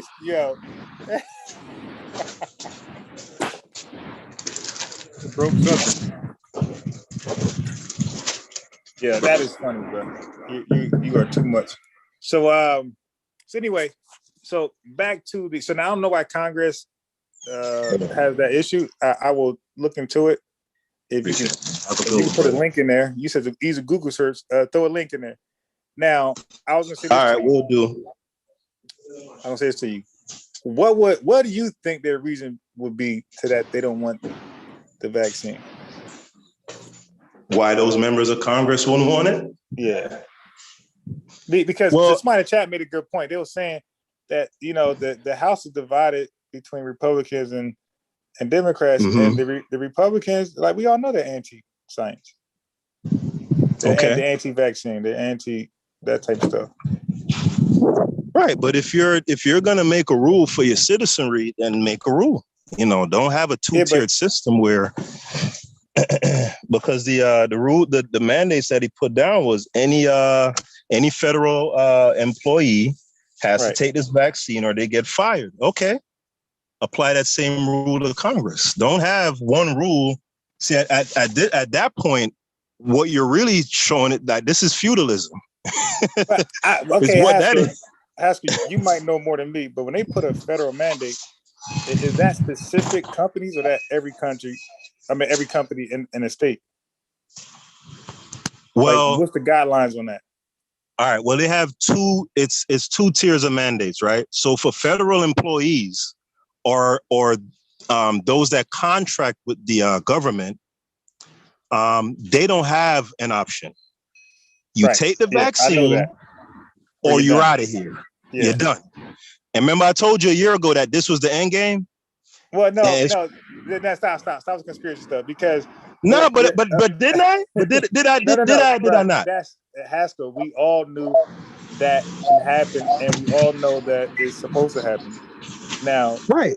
but Right. Okay. So but you didn't. I mean, predict- mandatory you didn't predict vaccination was always the end game from day one. No, You know, but you have and- it now in certain schools, in certain companies. You have it now, like before COVID-19. Well, Like, yeah, private companies certainly can say, "Hey, but take this public vaccine, schools, or you're yeah, out of public here." schools- Yeah, I mean, Like in public schools, you're gonna need like some type of doctor note to say. So the mandates that's not something that's foreign. That goes on regularly, and yeah, every year. but this is if you have caveats like that where religious exemption and other exemptions, then it's not a mandate. You get what I'm saying? What our senile president has the edict that he made a few days ago is saying, "Bitch, you gonna take this vaccine." You get me? Ain't no. Oh, I believe in Allah and nothing, bitch. I don't care. That's out You because gonna of what take happened in this New York vaccine. with the Jewish community. You know that they try to do all that exemption stuff, but they didn't spread measles everywhere. So they said, "All right, now we done with this." Who spread diseases? You remember the Jewish community in New York? Oh, that thing about the 100 Jews who got measles and and they spread and like wildfire. Yeah, that's why they said, "Nah, we done with this religious stuff. That's out." Because the religious stuff is really just a personal feeling, for the most part. And you know what's crazy to me, unbiased, is that when I talk to you guys, right? Not just you, but Ankh and other people who are into science and reading articles and stuff, right? In any other instance, there's a incredible amount of rigor that you guys apply to something being like a fact, right? So, for example, like you just said, "Oh, these Jews spread Yeah. What is the evidence for that? Like even like when they talk It's about an easy Google search, like you said. Hold on. No. I'm talking in a scientific standpoint, not a story. What I'm saying is, right? And in general, when people say that I caught this from this person or this person was at this convention and then he got sick, like all of those arguments are correlative arguments. You realize that, right? Like, you know how y'all always say correlation don't equal causation? Like the transference of diseases is the only thing where that standard goes out the window. So how would they have put it, Pascal? Huh? How does the disease transmit? I don't subscribe to that. I'm biased. So then Haskell, you should know. You can't really have that conversation because the average person subscribes to it. So you come at a different angle. So it's never going to go right. But my question to you is to the people who do subscribe to the idea of infectious diseases. Right. How do you reconcile that, particularly when you're normally very rigorous from a scientific standpoint, right? Let me see the method. What was your method? What was the method for saying that? If they go get tested, all I'm saying is when it comes to viruses and it's like that shit goes out the way. Oh yeah, he was at a party and then he was sick, so therefore he got it from that part. You get what I'm saying? Like all that shit goes out the window. Nah. I think they ask you where you've been, right? All the places you've been. You'll say like where like a crowded space. You'll say the party. You'll say at a banquet, and then they narrow it down from there. They don't narrow shit down, bro. So they just. I'm telling you. Ask a virologist or an immunologist, right? Do you know why, Askel? Right. You know why, Askel? Because I don't know why. That's what I'm asking. Many of the kids were mingling with kids that have been vaccinated, and they're the ones that are unvaccinated. This is how they knew it was a spread within the Jewish community. All of it, all of the kids that were contracting this, the mumps and measles, were in the Jewish community. So it's spreading amongst them. How else would they have got it? Right. It was an But that's what outbreak. but in that hold on. community. That's what I'm saying, Fitz. That how else would this? That's typically in any other circumstance, you would call out how logically fallacious the how else would it happen argument in a context of science, right? So, for instance, if I took a COVID vaccine and I died the next day, and I were to say, well, how else did I die if it wasn't a vaccine? Right? You would say, no, that's correlative. Okay? No, you have to develop a method I got what you're that saying. shows. You get what I'm saying? When it comes to viruses, though, that shit goes out the window. But The Haskell, method, if Haskell, that- go go on, ahead. I am. it's good. Go ahead. Go ahead. Go Yeah, ahead. the method was that these kids were still going to school with kids that were vaccinated who were not catching mumps, rubella, and measles. This is the method. You deduct it through that, and then you do tests. And you understand that these kids have been mingling in their society. It's a Jewish society. They refuse to take the mumps, rubella, and measles vaccine. That's how we know that it's contracted through them and amongst them. Right. And when you test the vaccinated people, they don't got it. They don't got it measles. Only the other niggas do. Like, so, you know what I mean? Like, god damn. I'm vaccinated. Yeah, but again, if I were to use those same set of circumstances in regards to the vaccine, you would shoot holes all through that shit, Sosa. That's solid. Haskell, like now listen, let's say I'm vaccinated, right? And they test me, but I got the measles. Now you got a dilemma. Right. You see what I'm saying? But if all the people that are vaccinated don't got the shit, Right. other people who are unvaccinated, they got the shit and it's rampant in that community. They had That's easy. then okay, like now we know it's from you niggas. Right. Now, that type of deductive analysis in the context of science, that ain't good enough. And you know it, Sosa. You know it, Sosa. You know it, bro.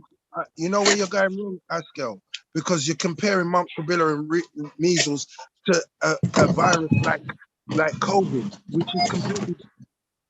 Now, when you say someone took a vaccine and they died, you can't just say they died from that. Yeah, we do investigation. Mumps, rubella, and measles, they weren't dying. It was just a pandemic. It was an epidemic amongst them. So, Right. someone dying, this is a bigger thing. So you can't just say, well, they gave them the vaccine and they died. No, they could have, but you do the investigation first. Now, what if that person had an underlying issue with their immune system before they took the vaccine, which no one spotted until after he had the vaccine? Yeah, and people die randomly. Like, nigga, you don't randomly get goddamn me. Right. Right. Like, if you wake up, nigga, somebody got the the Jew news, said to like, be oh, eradicated. shit. You wake up a nigga dead, like, okay, now we gotta find out why he dead, because niggas die all the time, just randomly. You know what I'm saying? That's a different conversation, bro. You know what I'm saying? That's totally different. And you know what? Do you know why it's kind of ridiculous to us, Haskell? Because a lot of people don't understand what a vaccine does. And I know you do on the surface. But then when you understand what a vaccine does, when you put that vaccine in you, yeah, the first thing your body is trying to do once it hits the immune system is kill that vaccine. It's trying to destroy it. Virus. All traces of it. So how could it lead on to someone dying? Now, if someone has an underlying issue and they put that vaccine in them, and then that vaccine has reacted to the underlying issues, that's a different case. Yeah. I mean, from someone who's healthy and you put the vaccine in them and it's done its job. Right. And when you do the vaccine, you're vaccinating millions of people, right? Mm-hmm. So let's say you gave millions of people a Chips Ahoy cookie. Somebody's gonna die shortly after they eat the Chips Ahoy cookie. Yep. So you can't just say, nigga, the Chips Ahoy cookie killed me, because it's, when that amount of people eat that many cookies, you know what I'm saying? The death is just natural. Right, so then you get each case and figure out what happened. Yeah. Yeah. Yeah, and that's what I'm saying. By the same token, if an isolated group, because if we're talking about these Jews in New York, right, they're very isolated. They tend to really, they tend to be very insular as a group, right? Them expressing certain disease factors, certain symptoms, and you looking at them and saying, okay, they all got all these same symptoms, right? Which is measles, right? And measles has a disease profile, right? Meaning that it has a set of symptoms that are unique to it, that define it, that make it measles, right? The poxin of the skin, well, not the poxin, but those little red, little blotches or whatever, and all of that type of stuff, right? Mm-hmm. By the same argument with the vaccine, just you saying, okay, all these 50 Jews over here in this insular community are all expressing these symptoms, right? Therefore, it had to have been an outbreak of this virus. This virus spread around. That's a correlative argument. It's not a causative argument.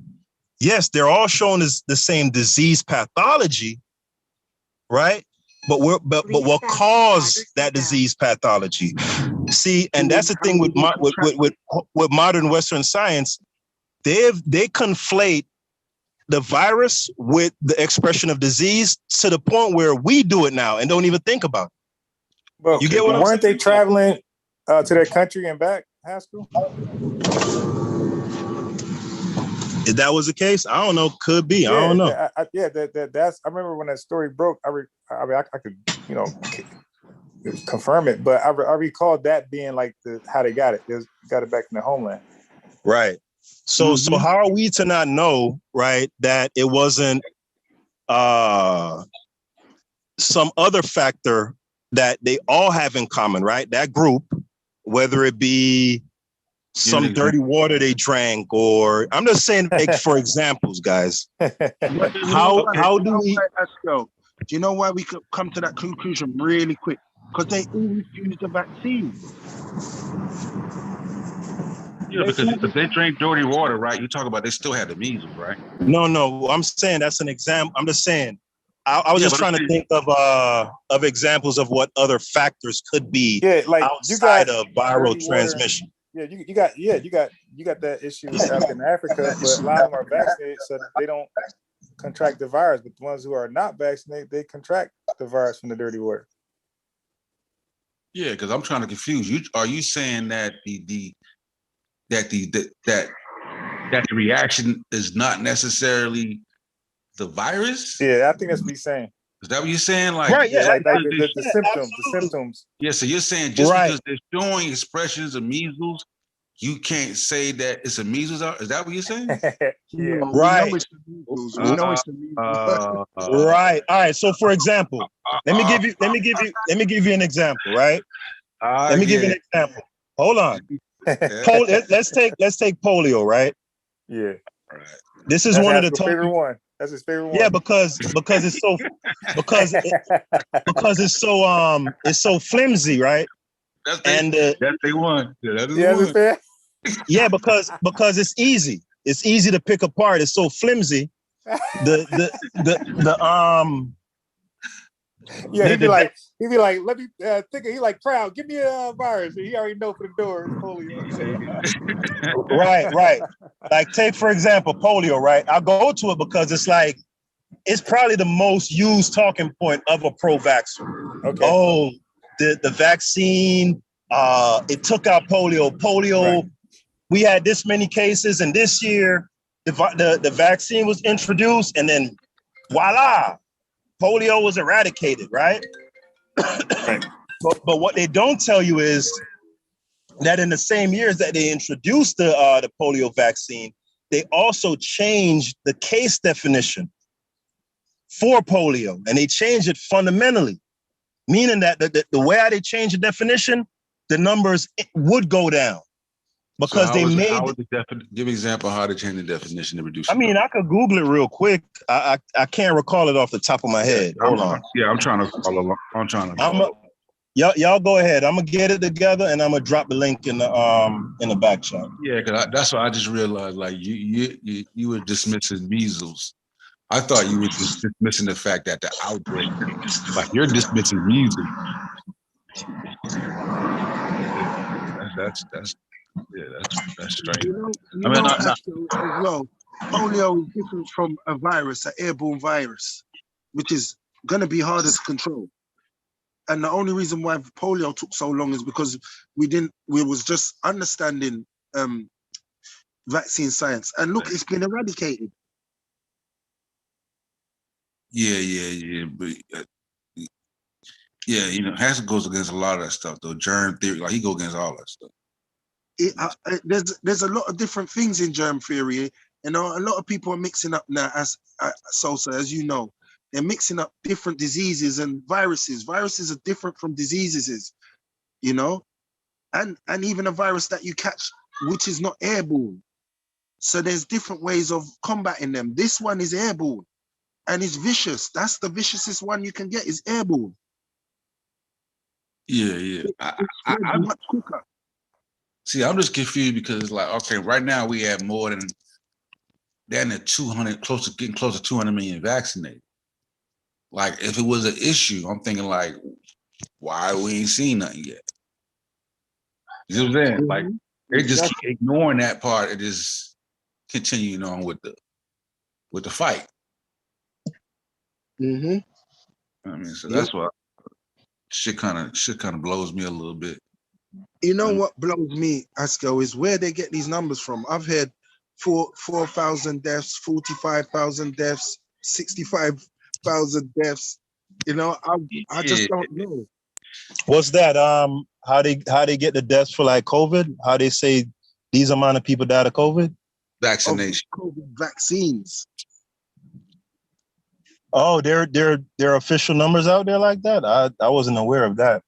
No, not you, Asko. That's one thing you don't. But when you're with these pseudos and these guys who are anti-vax, they'll pull out random numbers. What about the 600 people, 6,000 people that died of COVID vaccine?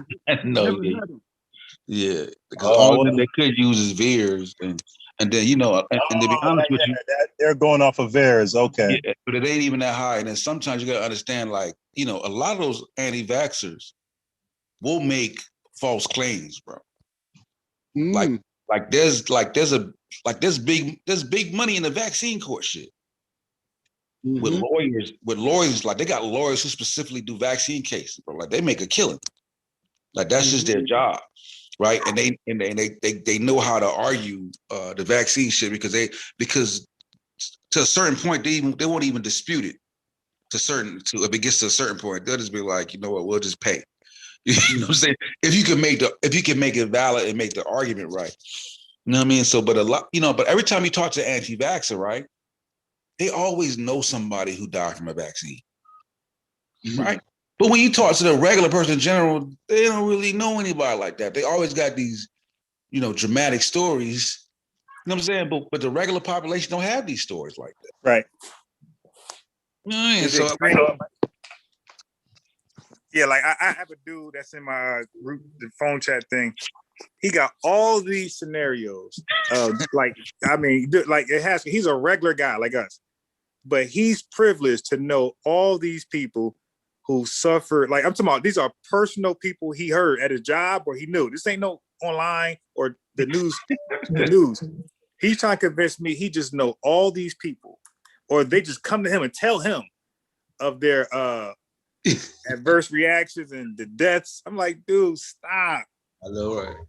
Hey, now, I really like to talk about the vaccine. I want to tell you my story. Right. Yeah, him. But my thing is this, dude. For every sad story you got of a vaccination, I got 100,000 from the virus. So So is the bar death and sickness? Because I win again with the virus, with the disease, COVID-19. Mm-hmm. You know what it is, Asko. I mean, Sosa and Ambais. I think they think every human or the majority of humans are the same. They don't realize everyone's an individual. Right. Do you understand? and a reaction to a vaccine is an individual case. Right. It's never a majority. We can say majority, this is how people might react because of the test studies we've done and whatnot. But everyone's an individual. Yes. You know? Now, like, now the shit happened, if it was prevalent in Kentucky, Right. then we got another conversation. You know what I'm saying? Like, you know what I'm saying? But if it's Jeffrey, Yeah, exactly. and Sarah, you know what I'm saying? Like, Right. One, the nigga one right person. now, there's a nigga right now with underlying health conditions that gonna drink a Pepsi and that nigga gonna die tomorrow. Right, but you're gonna keep drinking Pepsi though. Yeah. Even then, and even then, That's true. if it was a problem like even in Kentucky, even then it wouldn't necessarily be the vaccine, but maybe that particular batch. Like Right. there's nothing wrong with that batch because Exactly. it's concentrated in one area. Right. Exactly. Right. Yeah. So you look at Taco Bell, they had a salmonella problem. So is Taco Bell out of business? We don't rock with that. People still, I mean, they still eat it. Man, you know how many times they recall them goddamn ice cream and shit? I go to the grocery store, the whole damn ice cream section is like, no, we had to recall this shit. Niggas still fuck with Mayfield. You know, it's like shit. Yeah, 2 weeks later, that shit the stopped logic back up be killing again. me, bro. Yeah. Yeah, that should be trippy out. Man. I seen a meme where there was like you won't get the vaccine, but you got ass shots. Right. Right. No doctor. I mean, it's your homegirl. Ain't asked about the ingredients at all. Don't care. Yo, Minister Louis Farrakhan put out a meme. No, it wasn't him. But it was a possibly a member that had a sign, right, that said, Mr. Farrakhan said, don't get the shot. Who you gonna trust? Him or Dr. Fauci? Something like that. Who you gonna trust? A virologist or our spiritual leader? That's it. And this is why I was telling Unc. I told Unc on the phone. I told Corey. I told ex-architect. I said, man, maybe I got to start teaching like European history because there's so much fake news and fake things. Like we didn't blackwash their history. Like they ain't do nothing. They're just savages and crawling all fours. So I'm like, maybe I got to start bringing out their history so it'll lighten people up on science and things going on right now. Because when you see their contributions and the things that they have brought to humanity, like you won't look at them as savages the same way when white folks, you know, racist ones in the early 1900s, the thoughts they had on us. But when they see that how Black folks can create things and thrive in these Black Wall Street, they had to change their mind a little bit. But when you're deprived of a people's history and all you got is bull crap, yeah, like you can have these thoughts and then you'll start attaching the creations with the creator. Okay, vaccines, white folks no good, vaccines no good. You dig? And that's gonna keep happening. And there's a disadvantage to being the ancient society that had it first, right? Or early in the game. Right. You know, that's a good thing. Right. But that's like back in the day that the first nigga that had the cell phone you carry around in your car, right? Yeah. But the niggas come along later got the iPhone because they're able to keep building. You know what I'm saying? So you know, it's cool to have it first, but you really want to be the niggas who doing it last. You know what I'm saying? Because you know what I'm saying? So when you look at where they came into the game, they came in at a different stage. They came in after the Islamic shit, but niggas had all the information. You know what I'm saying? So they picked up at that point. You know what I'm saying? Like, and they left, you know, other nations, you know, behind, so to speak. You know what I'm saying? Then, you know, China and Asia eventually, you know, would catch up. You know what I mean? But you know what I mean? You got to give them their props for what they did. You know what I'm saying? But when you view it white man, black man, like you already lost. That's how you're doing it. Yeah. Somebody, ex-architect sent me a video of how Japan became a superpower in 40 years. Anybody watch that? No, I ain't seen it, but I'm familiar with Japan. I've heard a little bit about their short, very short climb.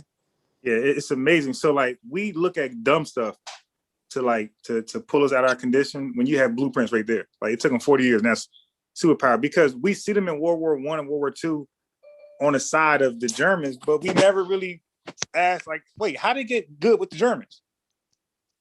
You dig? So that 40-year history lets you know how they got in good with the Germans. But real briefly, you had the summarize out there in a large part of their population who was anti-white folks. Like they believe like the pseudos in our community believe. White folks ain't do nothing. They're barbarians. But yeah, they're, I seen a Netflix documentary on right, this. Yeah. right. But their elite seeing white folks as what they got, that's what we need. So they had to do like their own civil war. They had to kill off the pseudos. Yeah, I seen at the age of the samurai. Yeah, because Right.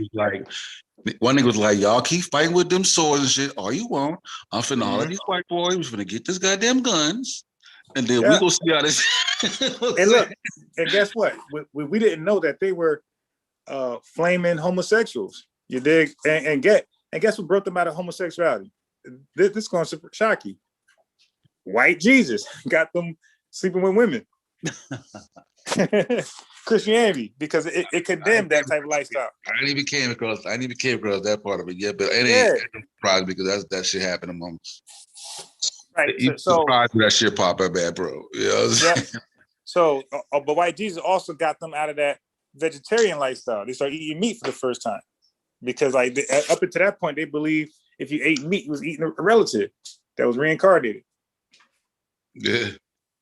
So, but what they didn't do, okay, so with Christianity, they took the meat and threw away the bone. They took the things they thought could help them get right in that religion. They took that, they adopted that, and then they spit out the white, the whole Jesus thing. And as you see now, they're not Christians. They didn't adopt that. Same thing with the Europeans, but after going through the shit with the Moors, right, and went through their little semi-dark ages, right? Yeah. They was able to get control of areas, bro, and they got control of some libraries. And they wasn't on some, I ain't finna use the Moors, just some more shit. Right. They took all the game, you know what I'm saying? And applied that shit. You feel me? Like that's how even if you look at ancient society, that's how they always did it. Like whenever society was flourishing, you would send your kids to go to school in that area. Right. Get the knowledge and then come back to your area that you can reverse engineer that shit or add to it and build on it in your community. Like that was standard practice. That's fact. It so still now we got is. Right. It still is. Except with us. We want to rewrite history. Nah, we don't want none of that information. You can have that. We'll start from scratch. We'll just start from scratch, bro. But the killer part is, but they ain't even starting from scratch though. Like that's what really blows me. It's like you're repackaging other people's ideas, and exactly. Claiming to be the originator. And then it's also weird because, like, they give and we've discussed this before. White men get the credit for everything. White man science this, white man science. But then it's like you're using the white man science though, like every day you're using it. Do you not see the connection here? Right. Yeah. Hey, unbiased. Yeah.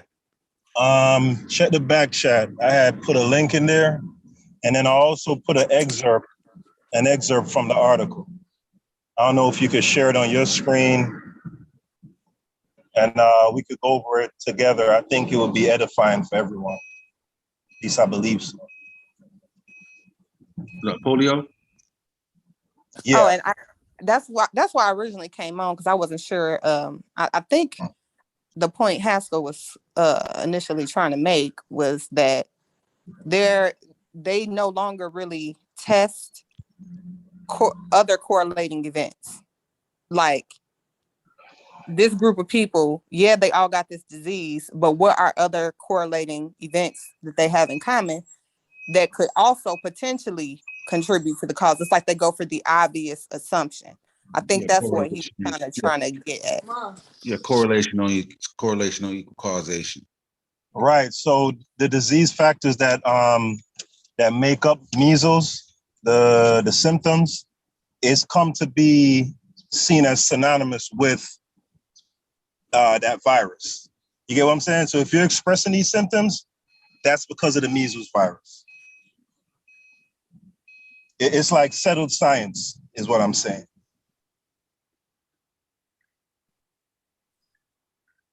Okay, but so what about measuring your blood But level, I antibody was gonna level? say, but can't they test for that though? To confirm? Well, Yeah, they got an antibody test for the measles to see if you see, develop I don't. antibodies. You know for the what? I don't want to go down that route because then we're gonna get into the whole germ thing, and I don't want to. I don't want to go there. No, we're Yeah, not. but I'm saying they have a test. Yeah, but that's what the test is based on. All right, so you know an antibody is just a protein, right? Sosa? Okay. Right. And they say if if these proteins are around in you, then it means you have this disease.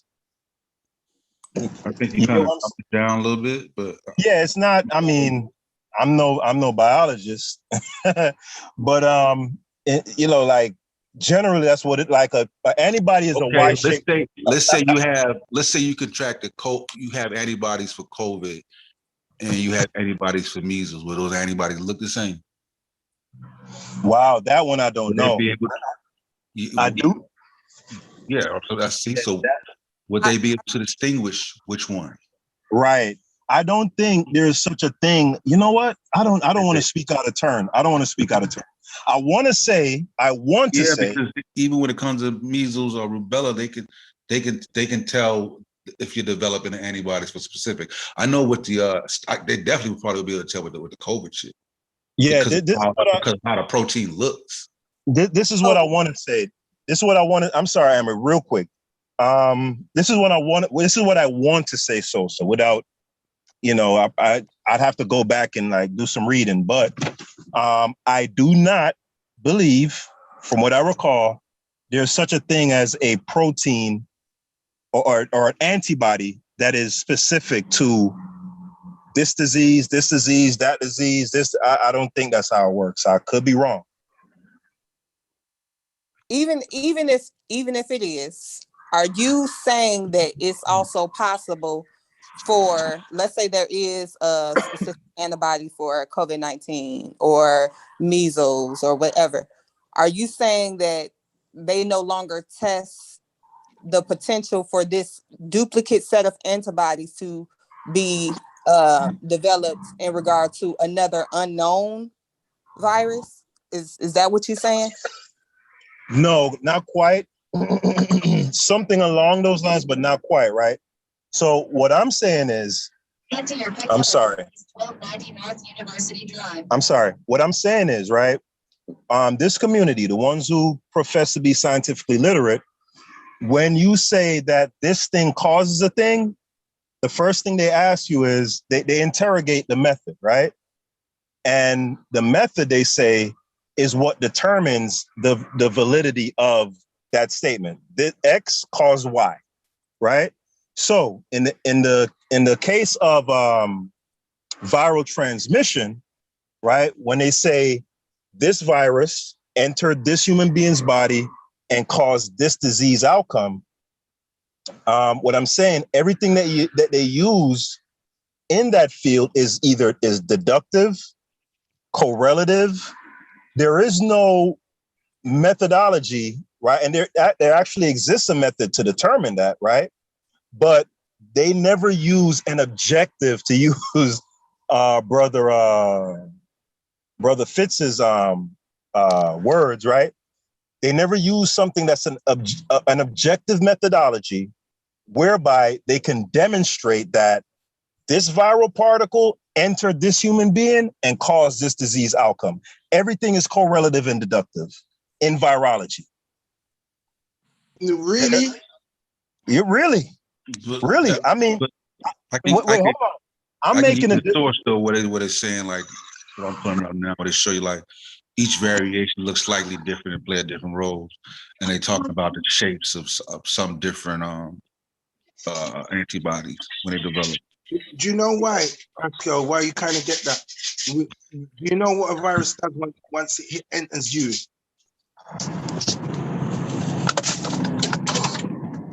You know what? Go ahead, Fitz. Wait. No, I'm saying in a sense of, when a virus enters your body, what does it do?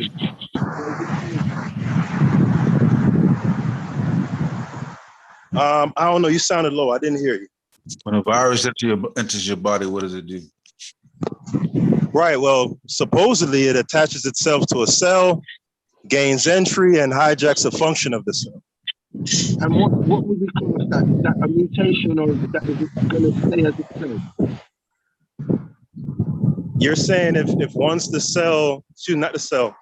viral particle attaches itself to the outside of the cell, gains entry, hijacks function, start replicating. You're asking if what now? I'm asking, does it stay itself? Is it the same virus all the way through, or is it replicating and mutating?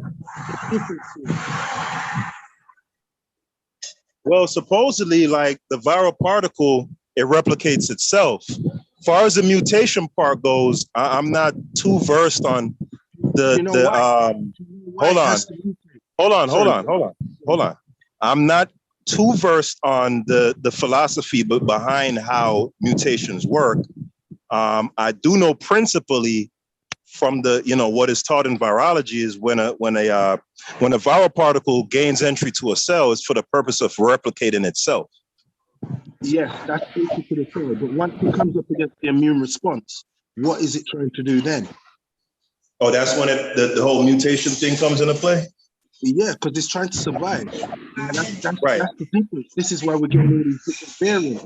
Especially, but what I'm trying to tell you, Brother Fitz, is you do realize that all of these things, the viral particle gaining entry to the cell and the mutant and all the rest of it, you do know it's all theoretical. Never been demonstrated, right? You are aware of that. That's another. It's not theoretical. I would like you to demonstrate how that's a theory. No, because it's never been demonstrated. That's why it's theoretical, Fitz. No, it's been demonstrated many a times. Have you been under a microscope, or electron microscope, to see it? No. Yeah, he's going to argue that they've never seen it actually play out. Yeah, Fitz. That it's only snapshot. Trust me, I haven't been down this. Right. When they take a cross section of tissue from someone and put it under an electron micrograph, you're looking at something static. Like Sosa just said, it's literally a snapshot, right? Yeah, you will see it like a cartoon, like a nigga walking, like that's what he wants. No, not necessarily. Not necessarily. What you mean that it's dead, or you mean that it's not alive? They don't see it actually moving. What I'm saying is, all right. So what is the methodology, right, that demonstrates all of these precepts that you buy into? So I think that's a better question, Sosa. What is the methodology behind all of this stuff? Behind viral infection, transmission? Do you guys know? You've never even thought about it, right? I guarantee you've never even thought about it. Just be specific as what you're asking, like as far as like what do you mean methodology virus is being transmitted? What do you mean? Like how? Right. Like so airborne, like for the airborne, right? You can't airborne or otherwise. But all right, let's use airborne as an example, right? Right. Mm-hmm. Measles, I believe, is supposed to be like the most transmissible. It's like fully airborne, blah blah blah, right? I said that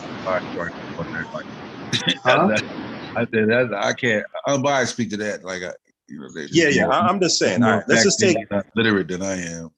Let's just take airborne viral particles as an example, right?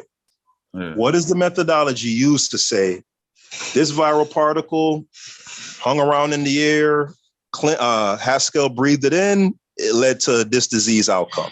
Like what is the methodology that demonstrates these things that virologists and immunologists say happens mechanically with viruses? What is the method? Because they'll ask people to do they'll ask people to voluntarily test. Now they'll test someone before and see if they've got any viral load in them, anything along them lines. They make sure they test quite a few people of different ethnicities and different backgrounds. Yeah. You're missing the question, Fitz. You're answering a different question. How do you mean by what do you mean? How that's how we know it's transferred. Because they expose someone to someone they know has this. No, I'm talking about Fitz. Let me clarify. Mm-hmm. I'm speaking of at the point of transmission, right? The idea is that there's this viral particle, someone sneezes it out, breathes it out, whatever the case may be, right? It hangs in the air, another human being breathes it in. That particle then goes to a cell, gains entry, all the rest of it, right? What is the method that scientists use to demonstrate that those mechanics that I just described step by step? What is the method? Do you know the method? So the test that they did, like with COVID, they did a test to see how long was airborne for and how long it lived on. I mean, that type of testing, right? Because it's a step, right? First they test to see if it's airborne, right? All right, no, hold on, Fitz. All right, let me use an analogy. Hold on, because let me use an analogy, right? I'm accused of a crime, right? The police say I entered this room and I did something in the room, right? The way how they would prove that is they have fingerprints from the door. My fingerprints are on the doorknob. There happened to be a surveillance camera in the room. It shows me being in there. And that is the literal demonstration of those acts happening, meaning me walking to the door, opening in the door, going in the room, right? The mechanics of it is proven by the surveillance tape, the fingerprint, etc. I'm saying that the mechanical transference of a viral particle in the air to another human being demonstrate, what do they use to demonstrate that? The actual mechanics, not the after effects when the person has a viral load and all this stuff. Yeah, I think you're asking for too much, because how they gonna do that shit in, because it's about probability. They can't do that shit in real time. Like, they would have to put a person in a room, right? Capture the damn virus, the viral shit in the air, see it go into the nigga nose, then follow it from that dude's body. Like, it's about probability, bro. You know what I'm saying? And Haskell, did you not do no science? Like the Petri disk and all of that, and looking at certain organisms under, maybe you didn't, under a microscope, they can see it. Once a virus has a host, a cell, it becomes alive. It's active. You can see it under a Petri disk. You can see it under a microscope. Now, what you're trying to say is basically, how do we know that caused that? Because that's a repeated test, repeated, and getting the same results. This is how we know. It's not something you just guesswork. You can't guesswork something like that. And can't they take oxygen and see if the virus adheres to oxygen? Mm-hmm. Wouldn't that be one way to test to see and see other things that it adheres to? If it doesn't adhere to that, then that can't be a possible way for it to be transmitted. If it's adhered to oxygen and we breathe in oxygen, wouldn't that kind of lend credence to, okay, this is something that is transmitted via air? Mm-hmm. Yeah, and what they did too with the COVID shit, right? Like, when so when you sneeze, the virus it shits in your shit when you sneeze, right? Mm-hmm. So they'll have a person, they use microscopic shit, and they have like a person, say a person sneezes now, right? So they see how long the sneeze may be airborne, right? They'll test to that nature, right? And then they'll test distance, right? How far did those droplets travel, right? So they'll get an understanding of buoyancy, how long this shit gonna float, right? And things of that nature, right? So I think also they understand too the smaller the lighter the particle, the ability for the more ability of it to be airborne. But they did that shit with the lab coats, because they were doing this shit and they realized, like, when doctors come off and they take their coat off, like they're flinging that, like, that's why they were asking doctors when they go out, when they get off work, to undress in a particular room and clean in that room. Because if you take your coat with you and then you pull off your coat, then the viral factors from your coat is spreading, right? In the air when you take your coat off and then your pants, you know what I mean? But you ain't gonna never see the whole shit all play out in all states. They're gonna have this step, that step, this step, but it's not gonna play out like a continuous cartoon where you just see the whole shit go down.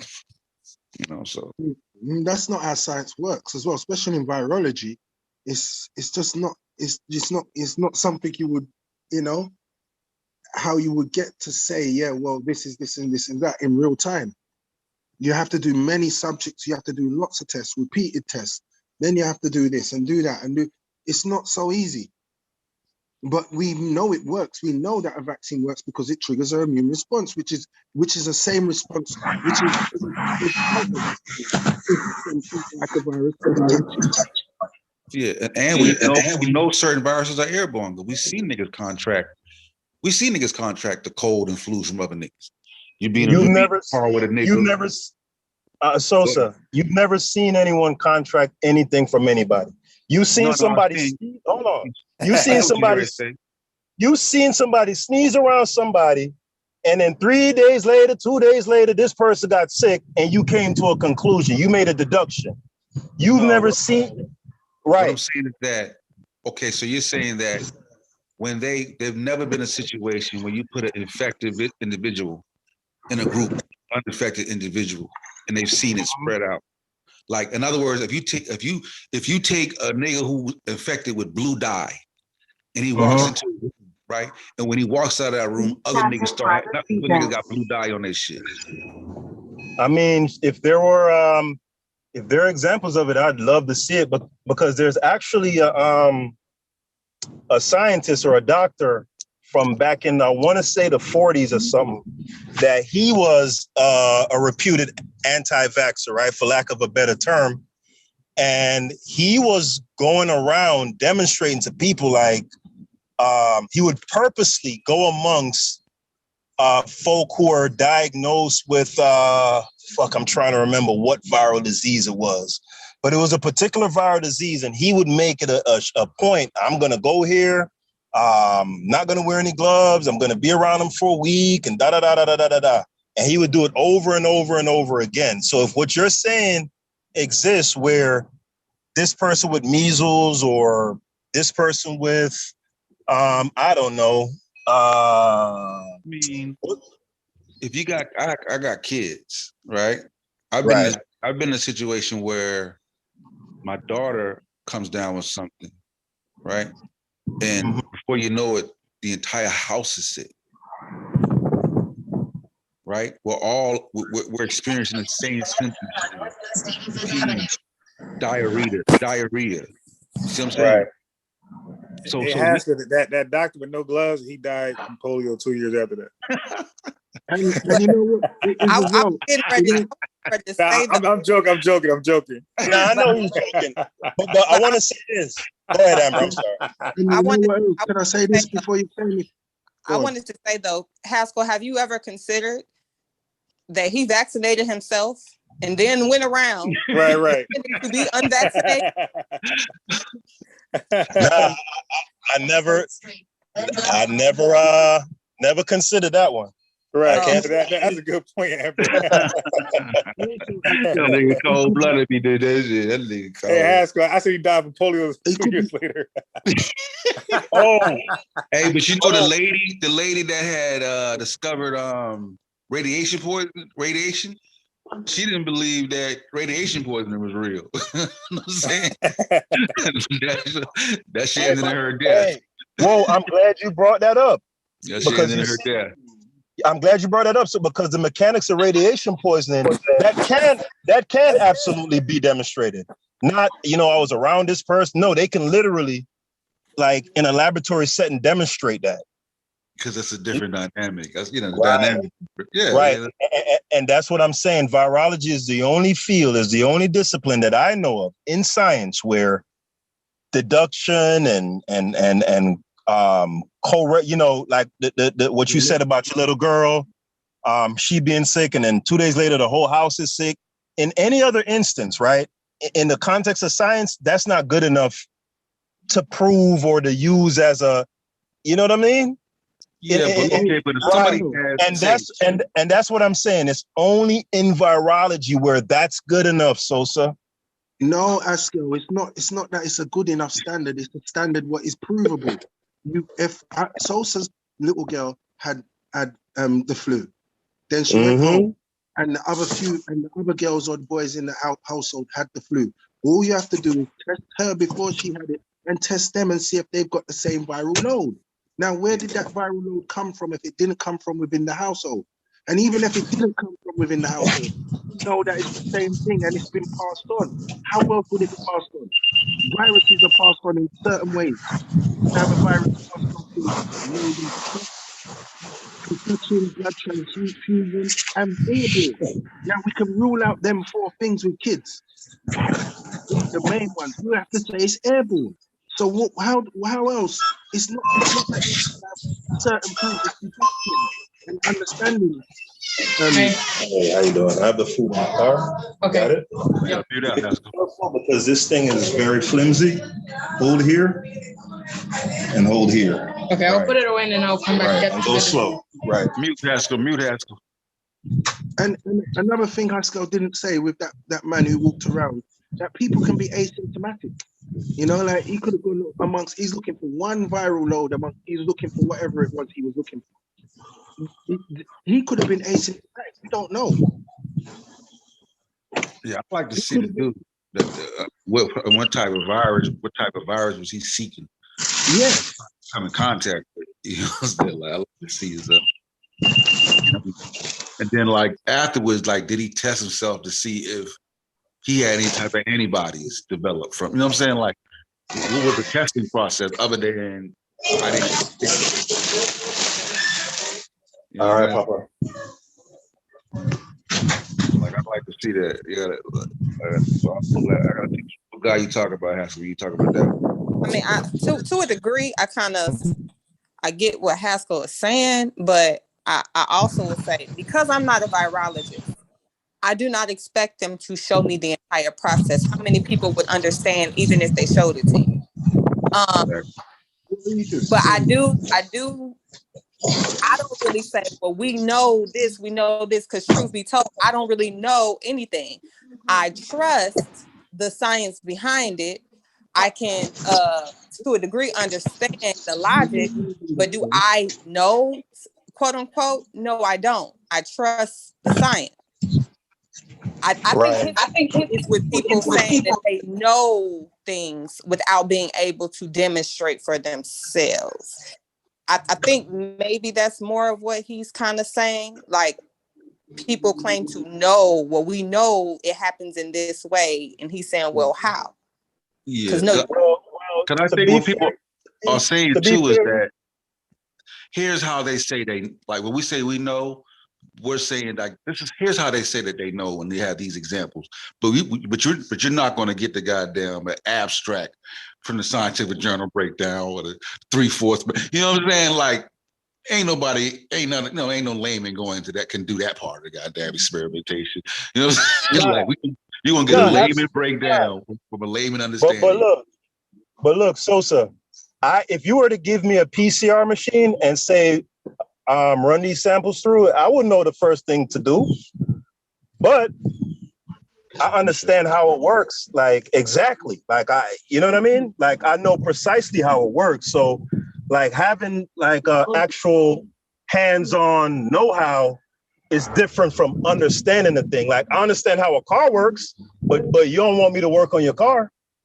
Trust me. You would but you wouldn't know how to look under the microscope and distinguish different antibodies.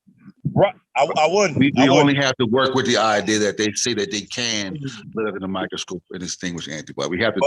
We have to trust the science that it's been demonstrated they can do it based on this. That's what. Yeah. To answer Amber's question, it wouldn't be fair to what Sosa is saying. The layman can't verify. I wouldn't be so disingenuous to expect laymen like us to be able to demonstrate anything. You know what I mean? That would be disingenuous of me. What I'm saying is, it's never been demonstrated, period. like to anyone, anywhere, ever. Just not in the way that you want it, because you don't accept the still shot photos of development. Like you say, right. you consider that not valid because it's only snapshots. So Sosa, that's good enough method to you? And we're just using logic, right?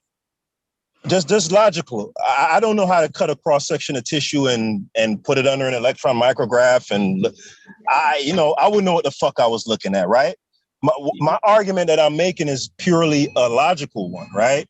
If I cut a piece of a cross section of tissue, and in the micrograph, in the picture, it has the cell, right? And outside of the cell, it's a bunch of particles, like particles everywhere. Particle here, particle there, particle there.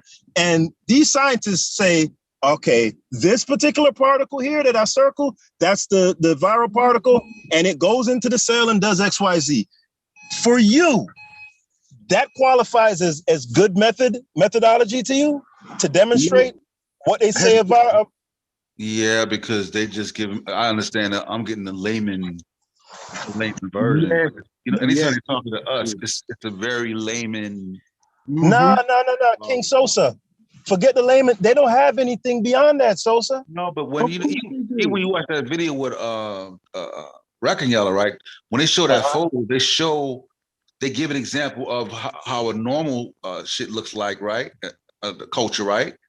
And then they give an example of one when the shit's mutate. So you can see a difference. Huh? Sosa, you just said it to him. That's a layman. We get the layman's term. It's not a still photo of these things that they show what they're dealing with in the labs. You know that the electron microscope actually videotapes what's going on. Sosa, I mean, Haskell. Yeah, but the process takes so long, and it's so it's so gradual. You see what I'm saying?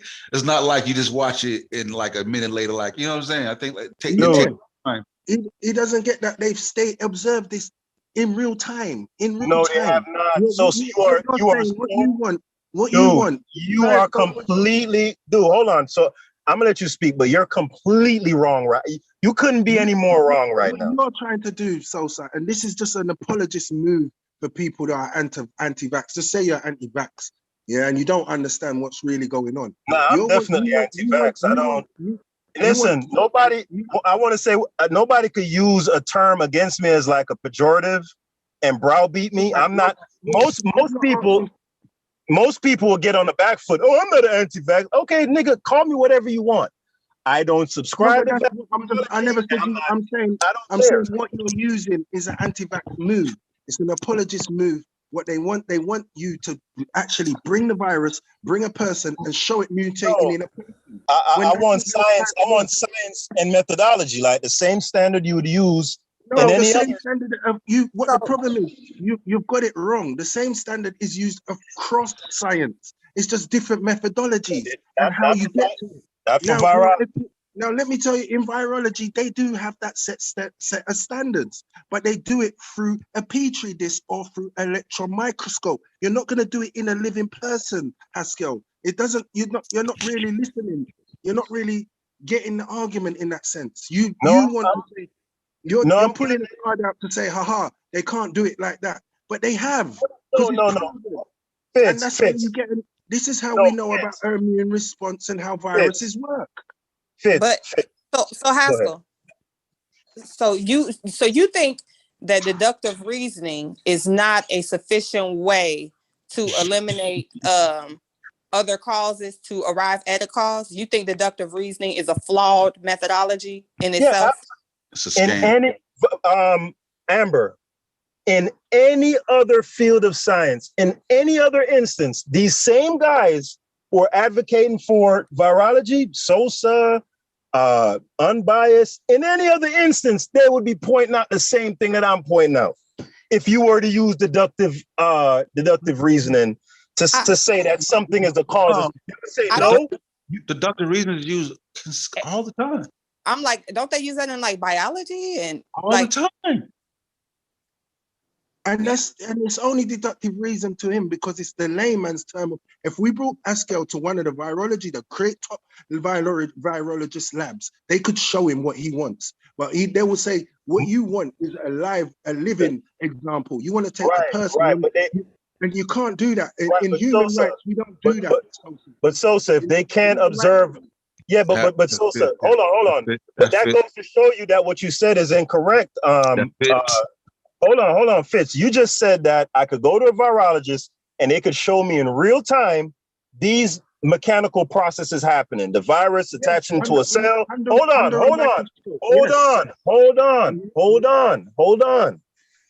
You just said that I could go to a virologist under an electron microscope. They could show me in real time this mechanical process of a viral particle hijacking a cell's function, right?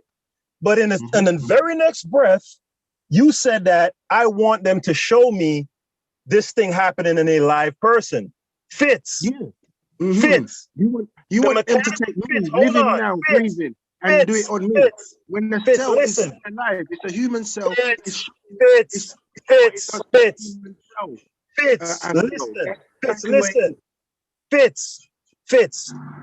The mechanical process that you're describing can only happen in something living. If it's dead, listen, Fitz, listen, brother. Are you trying to say a cell is dead? Hold on, bro. You just said the cells that they're taking from humans are dead. Just answer that. Right. Yes, when it cut up, Fitz. I'm gonna answer your question. When they cut a piece of tissue from a person and observe it under an electron microscope, yes, that piece of tissue is dead, Fitz. It's not living. You're not. What do you define? What are you trying to say? Dead tissue. Here we go. You gonna play the Wu Jiao game? No, we'll define living. Answer that because you're basically saying that because you're trying to say I'm gonna say it for you. The cell is not dead, Haskell. I'm gonna say it for you slow, bro. The cell is not dead, Haskell. The cell is not dead, Haskell. It's not dead. If you cut a Fitz, if you apply something to a cell right now, and this is why it's in under a certain conditions. You're just thinking some kind of piece of. It's not like that, Haskell. You know what? The more you interrupt, is the more I'm going to have to go on and on and on. Now, all I'm saying to you is that the cell is not dead, Haskell. This is how we get the immune responses, and we know what the responses are. If it was dead, this is why I said we can't explain it to you as a layperson. You need to go to a virologist. Stop arguing with us because all you're doing right now, all you're doing is trying to say a ha-ha moment. They don't know. No, you don't know. You've never been in a lab to see it. How can you say that then? How? All right, do I get to talk now? How you can talk? Yeah, Fitz, I'm telling you that you just literally contradicted yourself, right? Yes, if you cut a piece of flesh from my body, right, within a couple of layman's terms again. Fitz, come on, bro. Come on, man. In an environment where they're doing it properly. You're talking about me going to you now and taking a piece of. No, that's not how it works. Haskell, how do they take a cell out of someone? So Haskell, no wait, hold on, bro. I'm talking about cell. How do you just got to talk? You just got to talk. You're berating me. You're berating me now. You just got to talk for a whole minute. We're doing a circular. Tell me how they extract a cell that they use within the process of knowing about viral loads. How do they extract it? Do they cut a piece of tissue out of a dead person? Tell me that. So how do they extract a cell, please? They don't extract a cell, Fitz. When you're looking at one cell, are you trying to tell me they cannot extract? This is why I know you don't know what you're talking about. Fitz, of course they can extract a cell. Of course they can. They don't need tissue. They don't need tissue. They need a cell. Fitz. What does your blood carry? What does your blood carry, Haskell? Fitz, you're rambling, man. Listen, brother. Don't tell me. Answer the question. What does your blood carry? Fitz, you'll ask me a question and then keep rambling. Like got cells in it. Haskell. You can't. Fitz, Does please. your blood have cells in it, Haskell? Fitz, bro, you kind of bullying me, right? I'm about to cuss you out, bro. Like, stop, bro. Bro, I'm telling you, bro, I'm about to tell you to shut the fuck up because I'm being civil, bro. You can't ask me something and then as soon as you ask me, well, what about the nigga? Shut the fuck up. If we gonna talk, let's talk like men. You don't get to bully me and just talk over me, bro. Like, that's why I said, like, the last little discussion, I said, like, I don't feel like talking to you, bro, because you get emotional, dude. You ask me a question, I go to answer the question, you go to talking. How that work, bro? Come on, man. Yo, go ahead, Sosa. I don't even feel like rapping no more, bro. Yeah, because the problem is... See, the thing is with niggas like Fitz, bro, you think you're just so much more clever than I am, right? I don't think I'm clever than you. I'm no better than no one else. What you're doing is you're mimicking behavior. You mimicking behavior that you see from Ankh and niggas like that who they feel intellectually superior to certain people, so they'll just feel like they could just berate people. Brother, if you're gonna ask me a question, ask it, be quiet, and let me talk. Okay, does blood have cells in it? Say again? Does blood have cells in it? And do they need to take tissue to get a cell from a person? Tell me how that works. Well, I will say this. I don't know if they extract cells from people, and I don't know what you're talking about there. What I can speak to, hold on, brother. What I can speak to is the things that I've read on and I'm versed in, right? Specifically how electron micrography works. I've read up enough on it to be able to speak intelligently on it, right? And what I'm telling you is those still photos that you see, right, is a cross-section of sliced egg tissue under a microscope. That's a fact, Fitz. And you can falsify that fact. Can I speak? The pictures you see is dead tissue, Fitz. Can I speak now? Yes. That's all the pictures you've seen. I don't know what you've seen. I don't know what source you're talking about. But I'm asking you, when you're saying tissue, what do you mean by tissue? Because you know tissue means skin, flesh, stuff like that. Right. They don't need all of that. They need a cell. How do you extract a cell? We have cells in our blood? Extract a cell? I don't know what you're talking about, Fitz. So you're trying to say it's only working on dead tissue, yeah? No, I'm saying what you see, what those pictures, those electron micrographs you see, that is dead tissue. That's not a tissue. That's a cell. You know what electron microgram? No, it is. All right. You know what? We're gonna settle this right now. I'm gonna settle this right now. I'm gonna actually demonstrate that it is dead tissue. Okay. That's what I'm gonna do. I'm not gonna keep talking. Mm-hmm. Okay. You're telling me what you've seen. I'm telling you. I'm asking you a question. Yes. When we go into virology, do they need dead tissue? Or do they need cells to do what they're doing? Please answer me that. Sosa, do you understand what I'm saying?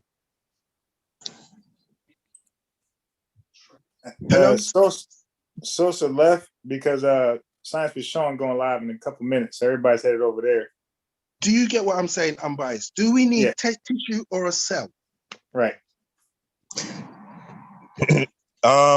Fitz, again, if you can show me, because I can bring up countless electron micrographs, right? So I have evidence to what I'm speaking of. If you have something about the cell and you can, please share your screen and show that. Share my screen and show what? What do you want me to show? This thing about extracting this rubbish you're talking about cells being extracted. I don't know what you're rambling about. No, all right, sorry. Let me do it in virology, yeah? When you're dealing with virology, what do? Dead tissue, or do they see what the cell, or do they go into the cellular level? Because an electron microscope goes to the cellular level. They're not talking about tissue. We can look for a tissue. We can look at tissue through a normal microscope. You see them cut up the tissue, and that we're talking cellular level. Do you know how far down that is? You're speculating, brother. What you think? What you think happens? No, Fitz.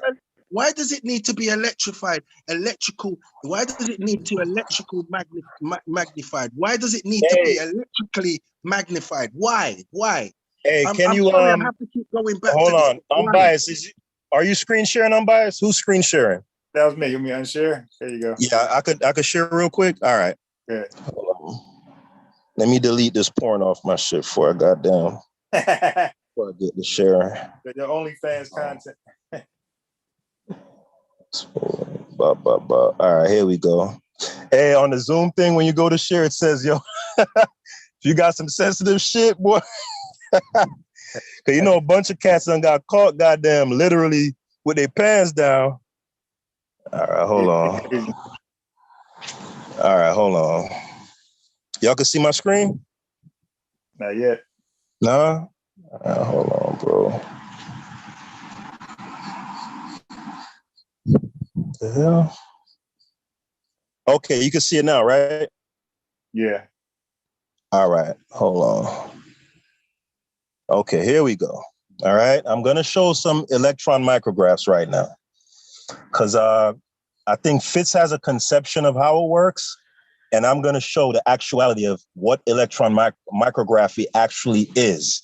Now, if Fitz has something else tangible that he can show, by all means, or he could continue talking us to death. That's all right also. All right, so everything you're seeing here, right? All of these electron microscopes, you see on this one, it says the Golgi apparatus. You remember our esteemed colleague, Polite was always going on and on about that, the Golgi apparatus, right? The chloroplast. These are all supposed to be the endoplasmic reticulum. These are all parts of the cell, right? And these are all micrographs of this, right? Look at this micrograph right here. Can you guys see that? Yeah. All right. You see where you see that arrow and it's pointing to that mass that says nucleus? Mm-hmm. Right. And then, of course, you see the border, that circular border. That is the what do you call it? I think it's the exoplasm of the cell, the outside of the cell. You can see that, right? Yeah. Right. Okay. In none of these pictures is any cell extracted. These are all cross sections of tissue placed under a microscope. All of these. Okay. Now, Fitz, if you have something to the contrary that is tangible, like what I'm showing, I'm demonstrating, please, brother, do so. All right. Or you could concede like how I did earlier. You know what I mean? Can I say something now? I'm never. It's not about conceding. It's about getting the correct. No. It is. If you're incorrect. No, but if you're wrong, you need to be like, I was wrong. I spoke out of turn. I'm not wrong. That is a cross section of a cell. That's not a cross section of tissue. And that is a still photo. Do you not get what I'm trying to tell? Well, let me finish. Okay. That is a still photo, Haskell. We're talking about electron microscope that can record cells doing the job.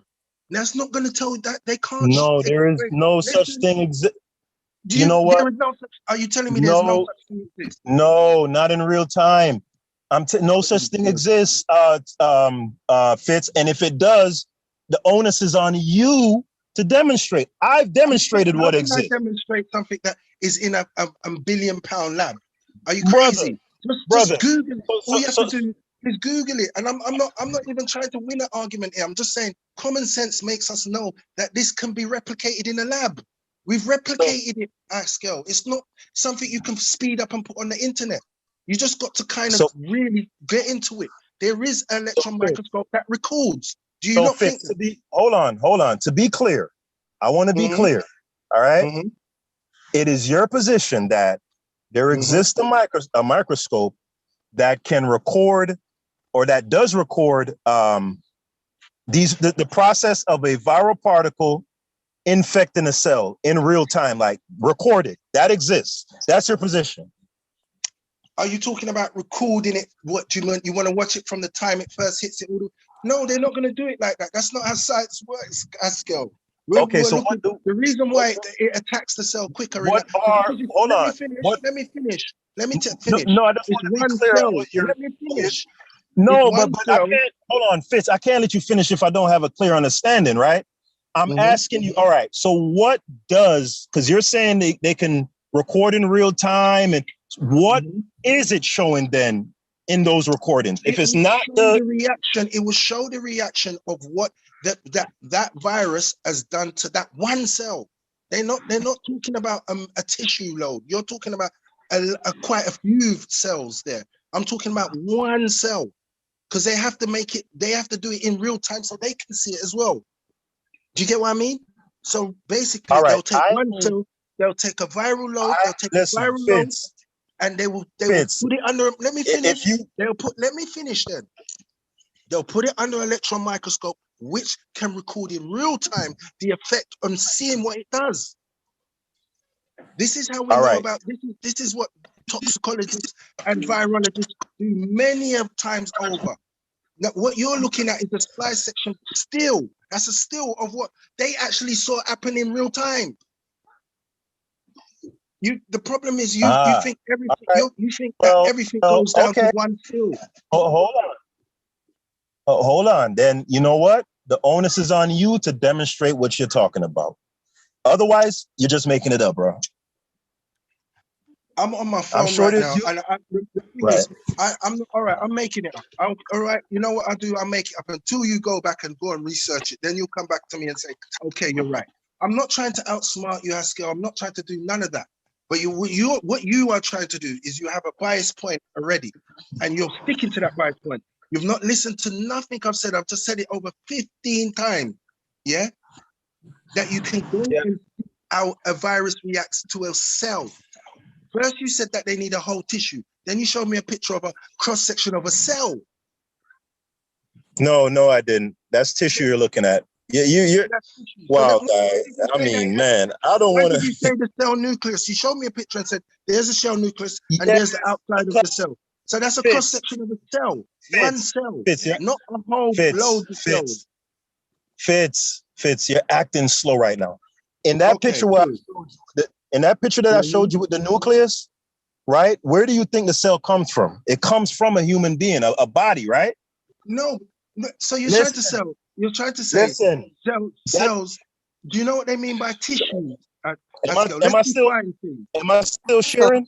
Haskell, quick question. Yeah. Haskell, quick question. So you're saying the tissue is dead once it's taken from the body. Now, my question is, can cells not live in dead tissue? I don't believe so. You don't believe so? Can tissue be created from a dead cell? Hello? Yes. I think I lost connection for a second. No. So you can't take a dead cell, revive it, and create tissue from that cell. I don't know. I'm not sure on that. I'm not versed enough to speak to that. Okay. How that process would work. If they could take the cell, put it in something that's living, and it regain life. I don't know. Maybe they can do that. I don't know. Okay. That's one thing about me that's different from a lot of cats, man. I'll just tell you, I don't know, bro. I know on what I speak on and what I've read on. You know what I'm saying? So this thing that Fitz talking about, how they could record in real time and data, then what's to stop an electron micro? If they could do that, they could just leave it recording over a period of years or whatever, and then come back and review the tape and see. What are you talking about? Well, Haskell, I get that, but you kind of are saying what they're not doing it with. Like, you're discounting the science by saying, like, well, they can't isolate this particle or they can't show you this, but there's a lot of pieces of science that you do not know. So there's a lot that you don't know about the process, just as you don't know if a cell can be dead, become living, and grow, and they can grow tissue from it. Like, if they can do all of that, what's to say that even if the tissue is dead, they're not still using a living cell? Like you kind of stopped at the dead tissue to me because you felt like that proves your point. Right. Right, but I would still ask the same question. Like, if that's a possibility with them reviving, well, demonstrate it. The problem is, Askel, you're talking about tissue. We're talking about cells. Cells is a different thing from tissue. I don't think you get that. They don't. The cell lives in something. It's a part of a body. It doesn't exist like cells are everywhere in blood. So why would we need tissue if we can use blood? Well, I don't think they could put blood under an electron microscope. I think. I say the way you're thinking is wrong, Askel. Hold on. You asked me. Hold on. They'll put a cell from a blood. They can extract a cell. They can extract cells. That's what I'm trying to say. Cells can be extracted. Perhaps they can. And they don't need a whole lot of blood. They need one cell or a couple cells to repeat and keep repeating the same process under an electron microscope, which which is tape. It's not a still. They're giving you a still on the internet. So you've witnessed this yourself? No, Fitz? But I've read the journals. So where is this coming? Where's this coming from then? I've read the journals on how virology works and how cellular. Hold on. So you've read. Hold on, Fitz. Hold on. So you've read a journal that says that science currently has the ability to record in real time cellular functions and all the rest of it. Yes, of course I have. I need that source, bro. How do you know how long? Source, bro. No, I'm not going to take your word for it. I'm going to get that source for you. But please tell me this. Do you know how long they've been extracting cells for? I don't think you're very late on this. This is over 100 years they've been extracting cells and doing virology. I done it in my science class. I think what you don't realize what electron microscope means. What does the electron microscope do? Because you said tissue. Tissue you can see through a microscope. What does an electron microscope do? What specifically? What does it do? It does the same thing any other microscope does. It just doesn't. Dude, let me finish. It does anything that any other microscope does. It does it orders of magnitude higher. Exactly. So why is it getting a higher magnitude? Why does it need to go to the highest magnitude? Where is it going? Past the tissue level, past the blood fluid level to what?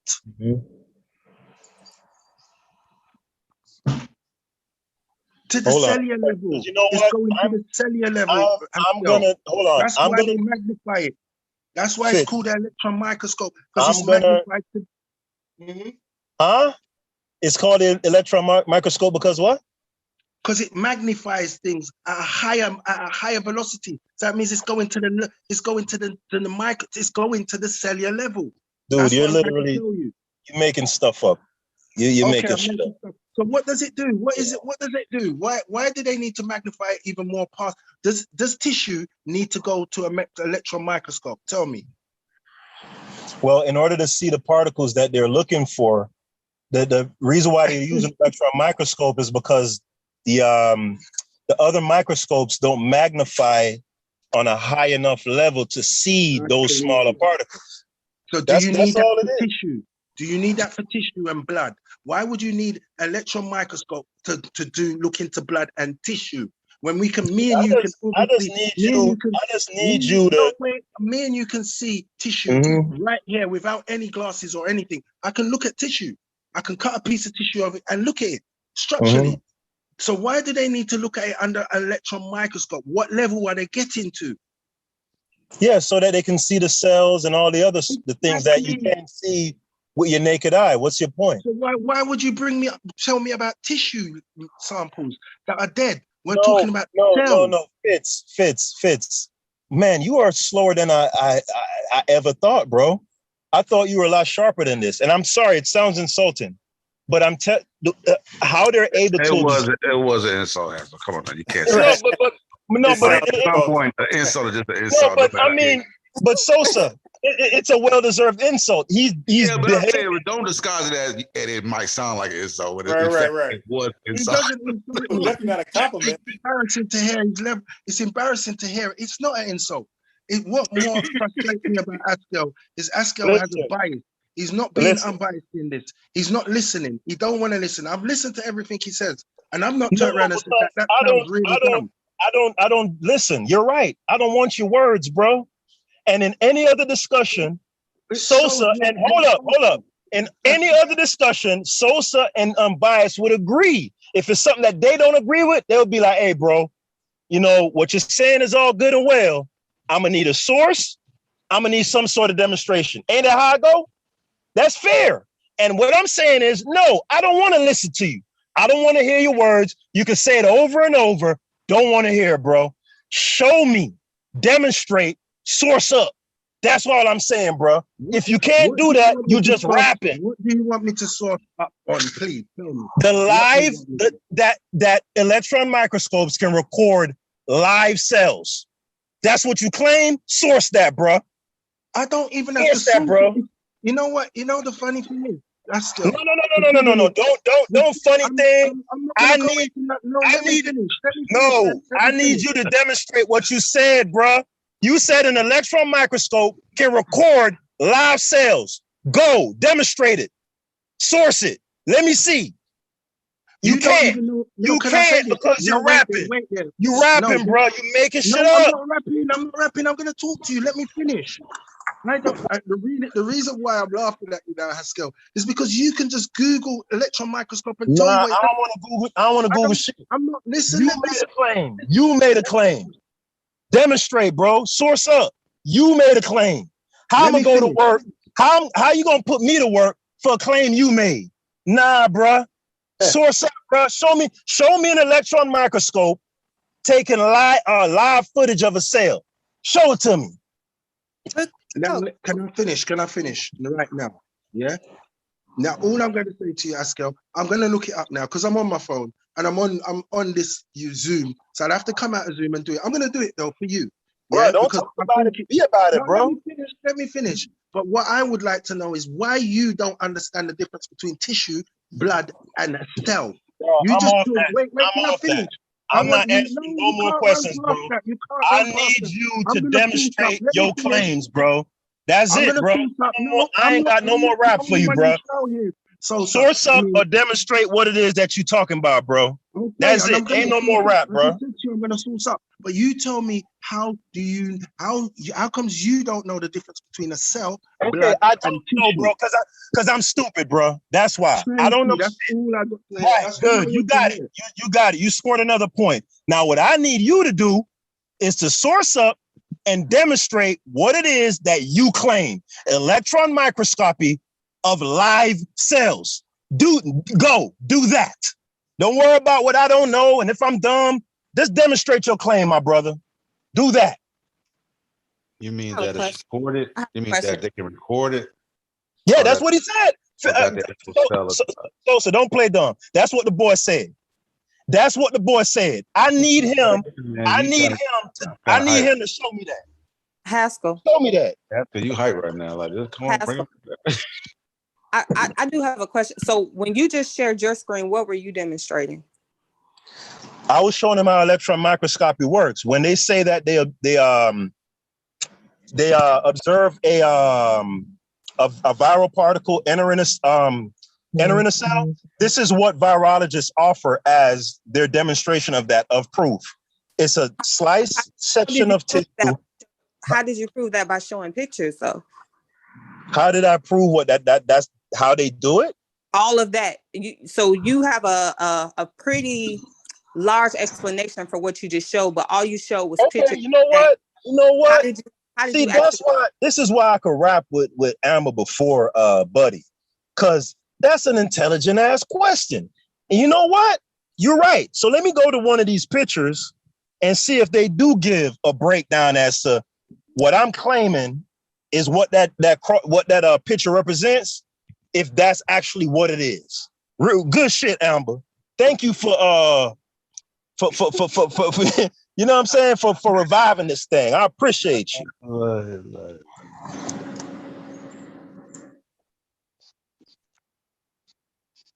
Yeah, I just know I know the duration process. It takes a while. I mean, but if I now Haskell, I would also gather too, like if you can view something under a microscope, right? And let's say you can have that microscope look into something, then you would be able to actually then have a recording device that can actually look down into what the microscope is looking at for a long period of time, right? But if the process happens at a rate so gradual, right? Over, let's say, a 24-hour period, right? Right. To having to you would be better served with a snapshot now and a snapshot later as opposed to the whole 24-hour stream of you get what I'm saying? And you know what, Sosa, you know what? That's completely fair. So again, let's do this. I'm making a definite claim. Brother Fitz is making a definite claim, right? My definite claim is at this point in time, science does not have the ability by electron microscopy to magnify and record and witness live cell activity. I'm saying an electron micrograph can't do that. And I'm saying it unequivocally. Brother Fitz is saying it can, right? So the onus is on him. I'm showing evidence as to my claim, right? Which is stills. No, I can't show nothing else to falsify my claim. I can only show evidence of what I'm claiming. Is that fair? That makes sense, right? Because I don't know nothing about the live recording. I don't know nothing about that. You feel me? I can only speak to what I know. Now, if somebody has evidence to the contrary of live recording the cells, then show it to me. And you know what I'm gonna do? I'm gonna stand down. Is that fair? Yeah, fair enough. Let me see if I can. Like I said, I know you're referring to the still shot. They show the still shots in that virology lecture. So I've seen the still shot photos, but I know it takes a time period to for the shit to replicate. Like it's not like this shit happens. It's not like when it hits, it replicates, and you just like right there, boom, boom, boom. You know well, you know what? Forget about the actions of a viral particle. Throw that part of it out. Just give me a recording from an electron micrograph, period. Period. Where's recording cellular activity live? Because remember, in order to record activity, there has to be life, right? And my claim is they don't have the ability through electron micrography to record live activity of live cellular activity. They can't do it, period. That's my claim, right? So forget about the viral part of it. Just show me live footage of cellular activity. That's it. Well, it says I'm looking at what kind of electron microscope can record. It can record images on the atomic scale 60 times faster than an existing detector. This allows scientists to film entire movies of experiments rather than dealing with single desperate images. The electron detector that is called a 40 camera outputs a huge amount of data, about 4 tetrabytes per minute. That's what I'm getting from the electron microscope as far as recording. Hey, is my screen still sharing? No. No. See, it says with a laser-assisted electron microscope, you can capture a video of something while it's moving, but they're extremely expensive. That's what I'm seeing as far as the electron microscope recording. Hold on. Yeah, because I'm telling y'all, Fitz literally just made that up, bro. Just flying by the seat of his pants, bro. Did you just hear what Sosa said? How could I have made that up if you just really? Hold on, say what you said again, Sosa. I just said that it records images on the atomic scale 60 times faster than the existing detector. Like when you go down, it says with the laser assisted electron microscope, you can capture a video of something while it's moving, but it's extremely expensive. The chopper produces an electromagnetic wave inside a compartment that the electron beam passes through on its way to the space where images are captured. All right, can you put that in the back chat, I just Sosa? shared a video in the back chat too. It's just of blood cells, but it shows them at different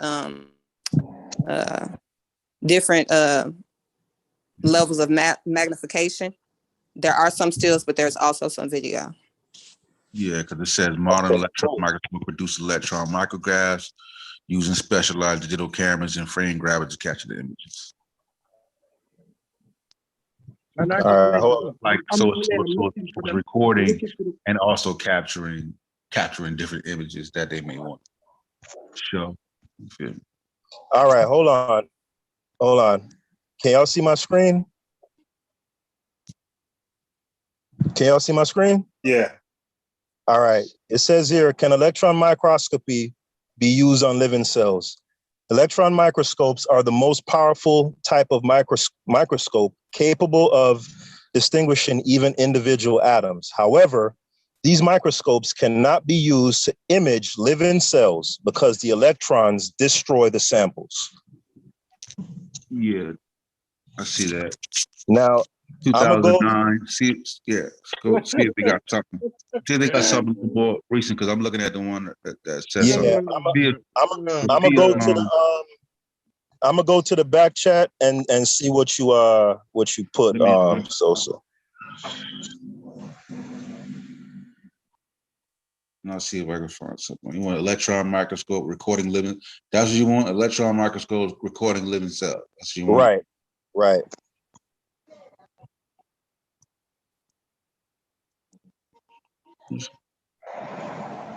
Okay, I see Amber's link. I don't see yours, Sosa. Because I'm like I said, I'll go to my phone. I'm looking at it on my laptop so I can read it quicker, but I'm talking to you guys on my phone. So once I find a good one, then I'll do it on my phone and I'll drop in the backtrack. But that's not what you want anyway. You want something saying it. Damn. To peer inside. Okay, we're looking here. But I see what you're reading. Cannot be used to image living cell because electron destroys sample. Let's see what it says. To peer inside a living cell. Okay, boom, boom, boom, boom. Destroy the samples. Now MIT is. Okay, so even in that same one, right? So in that article, let's see what it says. It says electron microscope. That's where the same link he was at, right? So the caption is electron microscopes are the most powerful type of microscope capable of distinguishing even individual atoms. However, these microscopes cannot be used to image living cell because the electron destroys samples. And then in that article, it says now MIT assistant professor Mehmet Fatih Yannick and his students, blah, blah, blah, propose a new scheme that can overcome this limitation by using a quantum mechanic measurement technique that allows electrons to sense objects remotely. Damage would be avoided because these electrons would never actually hit the image objects. Such a non-invasive electron microscope should shed light on fundamental questions about life and matter, blah, blah, blah, blah, blah. But I think this is, the thing you're reading is the beginning of this, I'll put it in the back there, but it's under that same link. Just go to peer inside a living cell, MIT News. I said that's 2009, right? Right. Yeah. So then fast forward to 2021 and see if they've been able to solve that. You know what I'm saying? I'll try to see if I can find something. Because this is talking about finding a way to get around it right now in 2009. So then I'll see if I can find something more current. I can't get my video. I can't get this video to play up here because I would.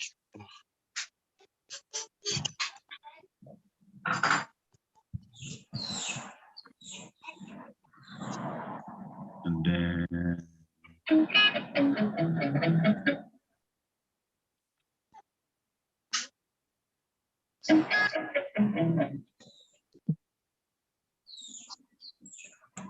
I'm watching Amber's video right now. Yeah, just getting to it. Cool. They got electron microscopy of living cells during in situ fluorescence microscopy. I'm seeing one now with the abstract data. We present an approach towards dynamic nanoimaging, live fluorescence of cells encapsulated in a bio nanoreactor, complemented with a C2 scanning electron microscopy. They call it SEM. Yes, it's like Can be done. yeah. I think the process was being solved. I'm trying to see something that's kind of cut to the chase.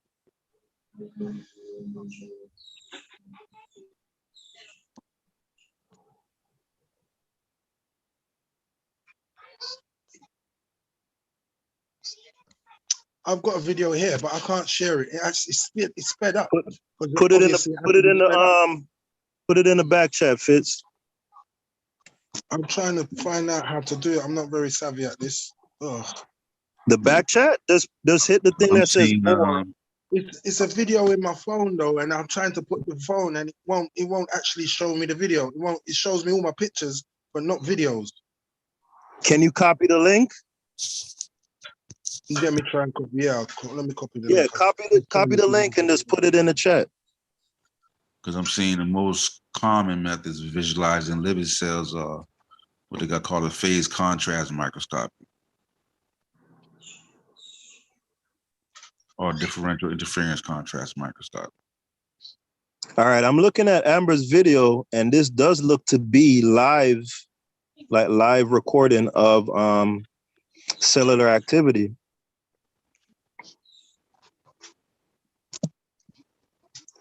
They've got it. Pascal, you know I'm not trying to fight you, and I don't think I'm smarter than anyone. I just know they have it. They have it. I've seen it, and I'm trying to get it to you now. But I know they've had it. Asker, you also insulted his intelligence. Good, retract that. I don't know what. I know it's so Askel's coming. I know. I don't take it as a disrespect from Askel. He's my Cody, no matter what. He gets me riled up. You can hear I was a bit riled up, but I don't take it as a disrespect. Never. It's information. I love everyone. I'm wondering what microscope are they used in this video that I'm watching from Amber. It's not an electron microscope. Oh damn. Right? No, I don't want to go back into the art. I'm saying it's not. I don't believe it's an electron microscope. I'm curious as to, because I did read something that says like I don't think so either. I don't electron microscope. I do believe it's a light microscope. It's a light microscope, yeah. I don't recall you making a distinction that it had to be an electron microscope. I get what you're saying. They all do the same thing, but there's scanners and there's scopes. There's ones to take pictures, stills, and all of them. So there's different levels of. We should just say electron micro, not the scope. We should just say it could be a scanner. It could be many different things. No, but what I'm saying is, my claim was the electron microscope can't do it, and that was backed up because it can't, because of the electrons. It destroys the sample, so you can't get live reporting of cellular activity. But the light microscope apparently can. Well, I don't think previously you made a distinction. I didn't. Yeah, you were saying that there's no recorded, cellular activity. So I was just but Amber, I said there's no electron microscopy, right? I was specific about that. I didn't mention light microscopes because I didn't know about that, but I did say unequivocally that that live cells couldn't be viewed. Right, with electron microscopy. Yeah, I did say that. Yeah. But you also conceded that it couldn't be done. Like it couldn't be, but I think you didn't think also you thought that couldn't be done on any level. Yeah, because I heard him say that before. Just assuming an electron microscope was the most. Yeah, that's true. If it can't be done on that level, then it can't I got you on the live saying that. Well, you're gonna have to pull that evidence, bro. But my whole point in saying it was it was in the context of the discussion about the methodology that virologists use to back up the mechanical process that they say happens. So when they say, okay, the viral particle enters, it attaches to a cell via the ACE receptors, then it goes in and da. And it was all related to that. And my whole thing was saying they don't have any. You get what I'm? There's no methodology to back up what those processes that they're saying happens. Like they have no recording of that happen. Like you get what I'm saying?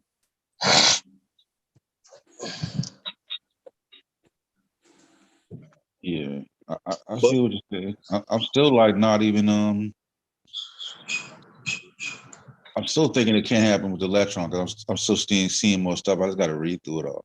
We see now what I'm wondering now is human viruses and liquid droplets at near atomic detail.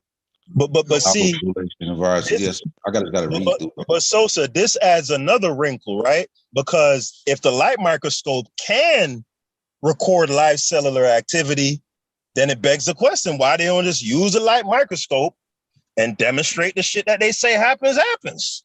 Well, to tell you, I'm looking at something else. I just got to read through it because it said researchers have used advanced electronic microscopy technology to see how human viruses move in high resolution in a near native environment. See, now that's more along the lines of what I'd want to see that. Yeah, and the visualization technique could lead to improved understanding how vaccine candidates that. And after you see it, go get vaccinated. Yeah. Yeah, he ain't never gonna get vaccinated. That's the craziest part, Haskell. It doesn't matter. Even if we showed you still not gonna get the vaccine. Yeah, right.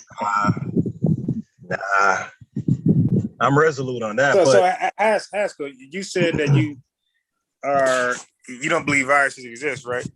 What the fuck is this thing? No, I mean, no, I don't. I'll never say that I don't believe that something doesn't exist. I'm always specific with my language.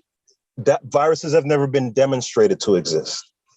I'm gonna give you the other one, Haskell, too. There's the other one. I'm gonna drop the link for it. What about bacteria? To expand the tools scientists have to study the microscopic world, researchers recorded live 20-second movies of human viruses floating in near atomic detail in an electron microscope. I'm gonna send you that one real quick. Let me find it. Oh, it has to. What about bacteria? Bacteria, I'm not sure about.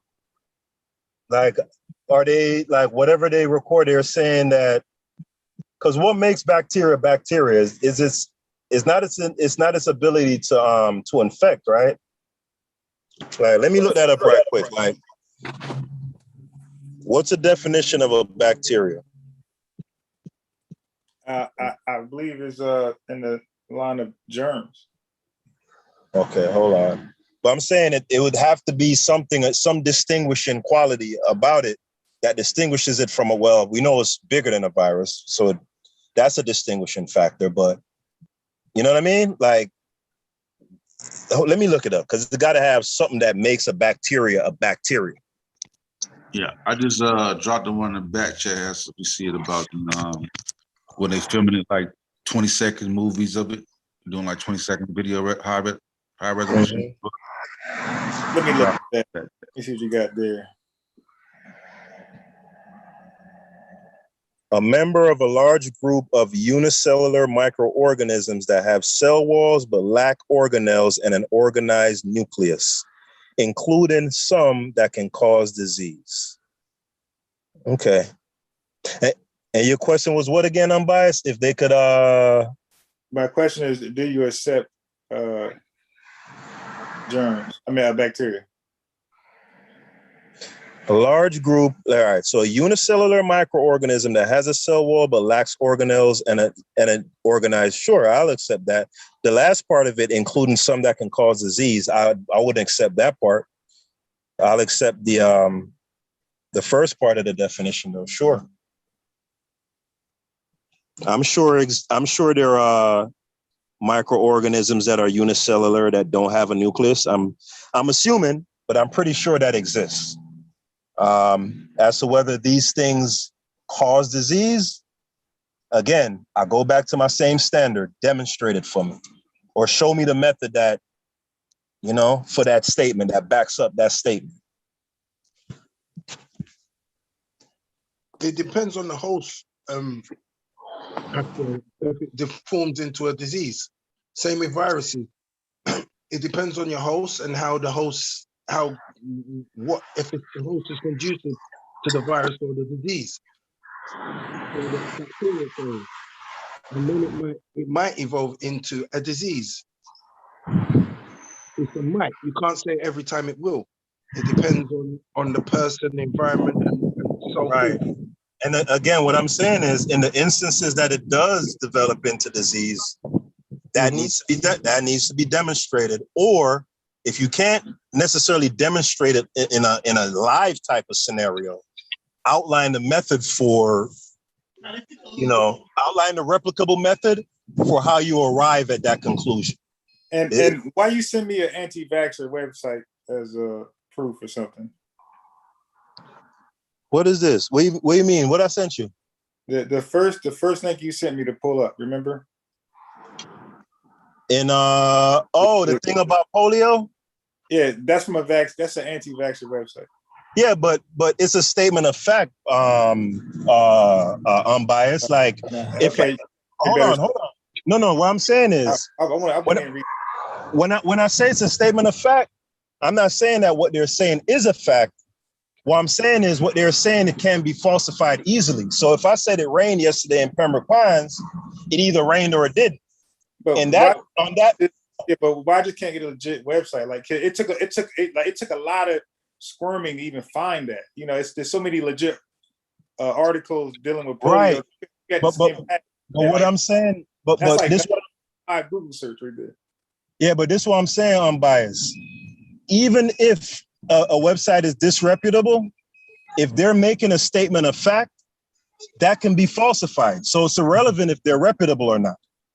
You get what I'm saying? If they're saying that the definition was changed in 1954, you get what I'm saying? That's a statement of an event. So either that event occurred or it didn't occur. Yeah, but again, that's silly, because if I could provide here's a whole bunch of facts, and then when you don't give context or story behind a fact, they're just a bunch of facts laid there, and then that provides anybody come behind you and create their own story about the facts. And it just, why not just send the real research behind the name change and why and things like that, and we look at that. Well, that's where I was able to find the information. I don't know if it's it would be. Right. Now, listen, if you have somewhere where another source that goes into the why the definition was changed, and why does that matter again? Because I missed that part. I got a phone call. Did you read the specific definition change that was made? No, I said I was on the phone, but I'm asking you, like, how would that even matter if a definition? Right, because the way in which they changed the definition was so fundamental, it had no choice but to reduce the numbers. You get what I'm saying? Nah. So, all right, listen, if I have a college, right, and I say, if you have a B average, you could get into this college, right? I don't want any more analogies. At this point. No, but that's the only way. It's the only way I could get it across to you. Yeah, I'm right. Pass. If I make sources, that's all. But I gave you a source. Yeah, but if anti-vax, I'm not doing that. Yeah, but what I'm saying is unbiased. If I say it rained yesterday, regardless if I'm a meteorologist or not, that could be falsified, brother. Right? Yeah. Am I right or am I? Sosa, somebody back me up. I ain't seen what you said as far as why the explanation as to why they changed it and how it affected it. No. I can see like how in other words, we know that the way they labeled autism and all the different things they included in autism caused the numbers of autism increasing because different things fall under the spectrum. Right. Yeah, and that's an argument. And that's an argument that pro-vaxxers make a lot. Right? But hold on. No. But what I'm saying is that argument is fair, because if they expanded the definition of autism, right? So just by that, of course, the numbers are going to increase. I agree with that because it's basic logic. Yeah, that's real, but that's also why they say that Because anti-vaxxers argue that that's the link to vaccines, and that's Right. why the numbers increase. Right. But But what I'm they say saying that is, that's not a legitimate reason. The reason that the numbers increase is because now bulimia is under autism, and there's other right, categories that cause it. So yeah, so right, right. So in right. terms of, But hold on, so in terms of polio, like I still didn't get your example of oh, okay, all right. Let me bring it up. I don't what think they- what's the name ain't bring it up. Where is it at? yeah, like so what they put under polio now that Right. I'm gonna read it. I'm gonna read it to you. Hold on. Let me pull it up. Put the link in the chat. But hold on. You know, because I thought we were sourcing up and everything. Yeah, but you said you had the link, so shit. I sent you the source. And autism has got no link to no vaccines at all. It's Nah, genetic. I don't even want to go there. That's a whole nother rabbit hole. Autism comes around the age 4 or 5, and that's when they usually get a vaccine. So people deductively that's not the big the same correlation causation argument, Haskell. You know, that's a quick answer. But I'm not making that argument about autism vaccines causing autism. I never made that argument. That's not a topic of discussion right now. I don't want to talk about that. But can you see the chat, guys? Let me see.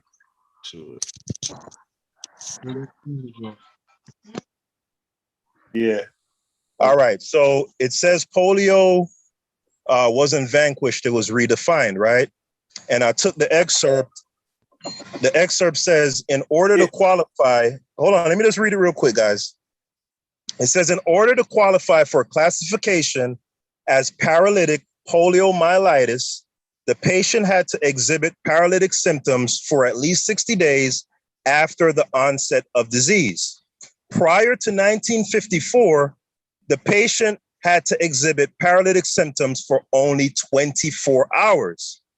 Laboratory confirmation and the presence of residual paralysis were not required, right? So that's a statement of an event that either occurred or it did not.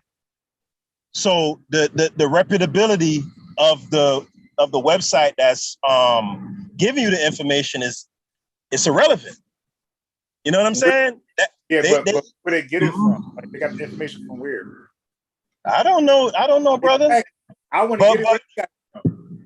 All right, unbiased. Can I ask you this? Yeah. If what they're saying is true, this is hypothetical, right? If these words are true, that they changed the requirement for what qualified as paralytic polio, was it persistent for 24 hours and changing it to 60 days?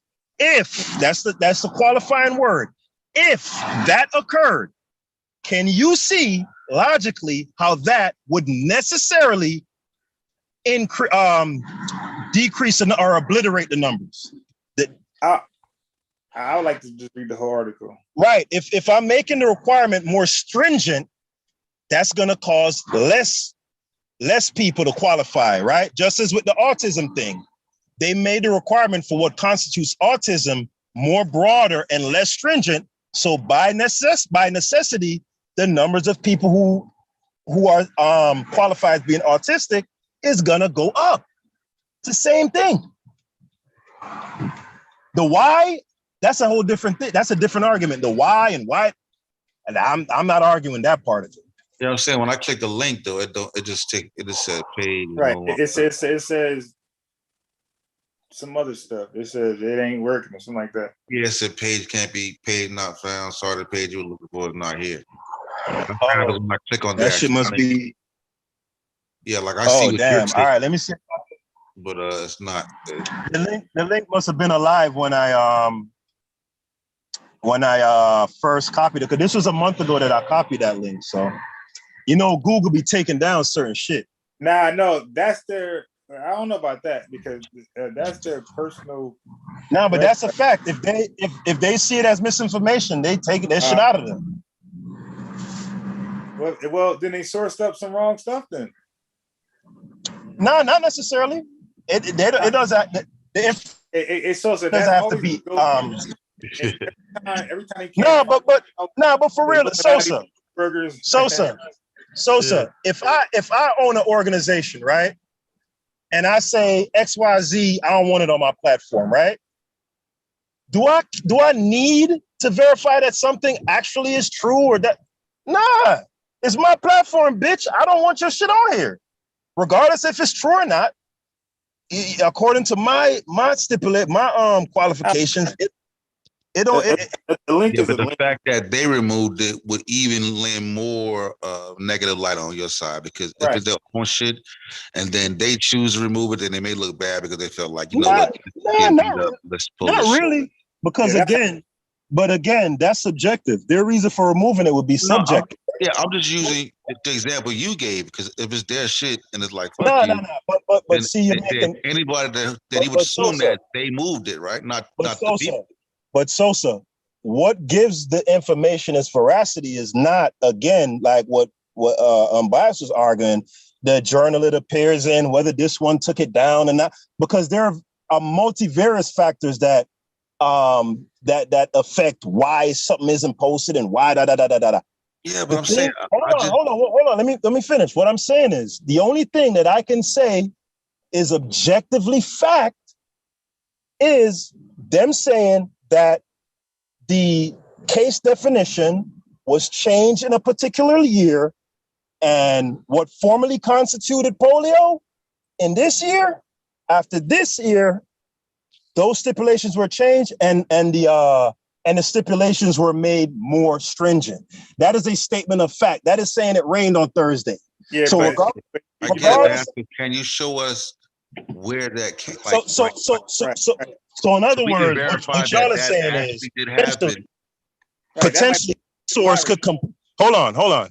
So what y'all are saying is there is potential that this source, right, made this up out of whole cloth.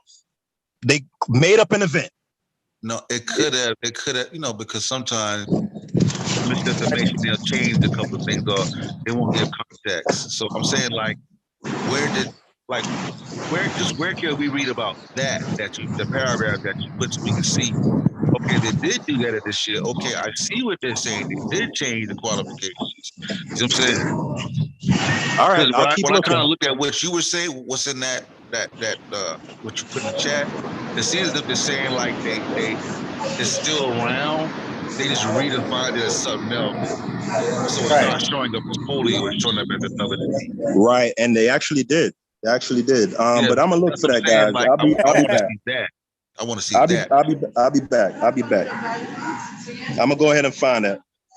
Yeah, because I mean, like, shit, depending, because we can see what polio looks like, you know what I'm saying? Like a population walking around with polio, that shit would be, you know what I'm saying? Like, that's just niggas stick out like a sore thumb. Like, nigga, you a polio nigga? You know what I'm saying? Like that. So it's like, if it didn't go nowhere and it's redefined, and I'm saying, because the article is basically saying it looks like it went somewhere, but it didn't. They just redefined it and it's classified as something else. Right? They had polio for this and then polio for something else. They just renamed it. So I'm at the National Institute of Health, U.S. National Library of Medicine. It's dealing with the history of polio and the current challenges and eradication. But I want to say historical facts, but I want to hear him first before I go into it. What are you putting in, Joe? I want to hear him first.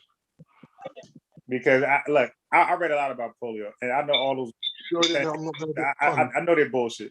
The sanitation reasons, I know it's bullshit. So I just want to hear it.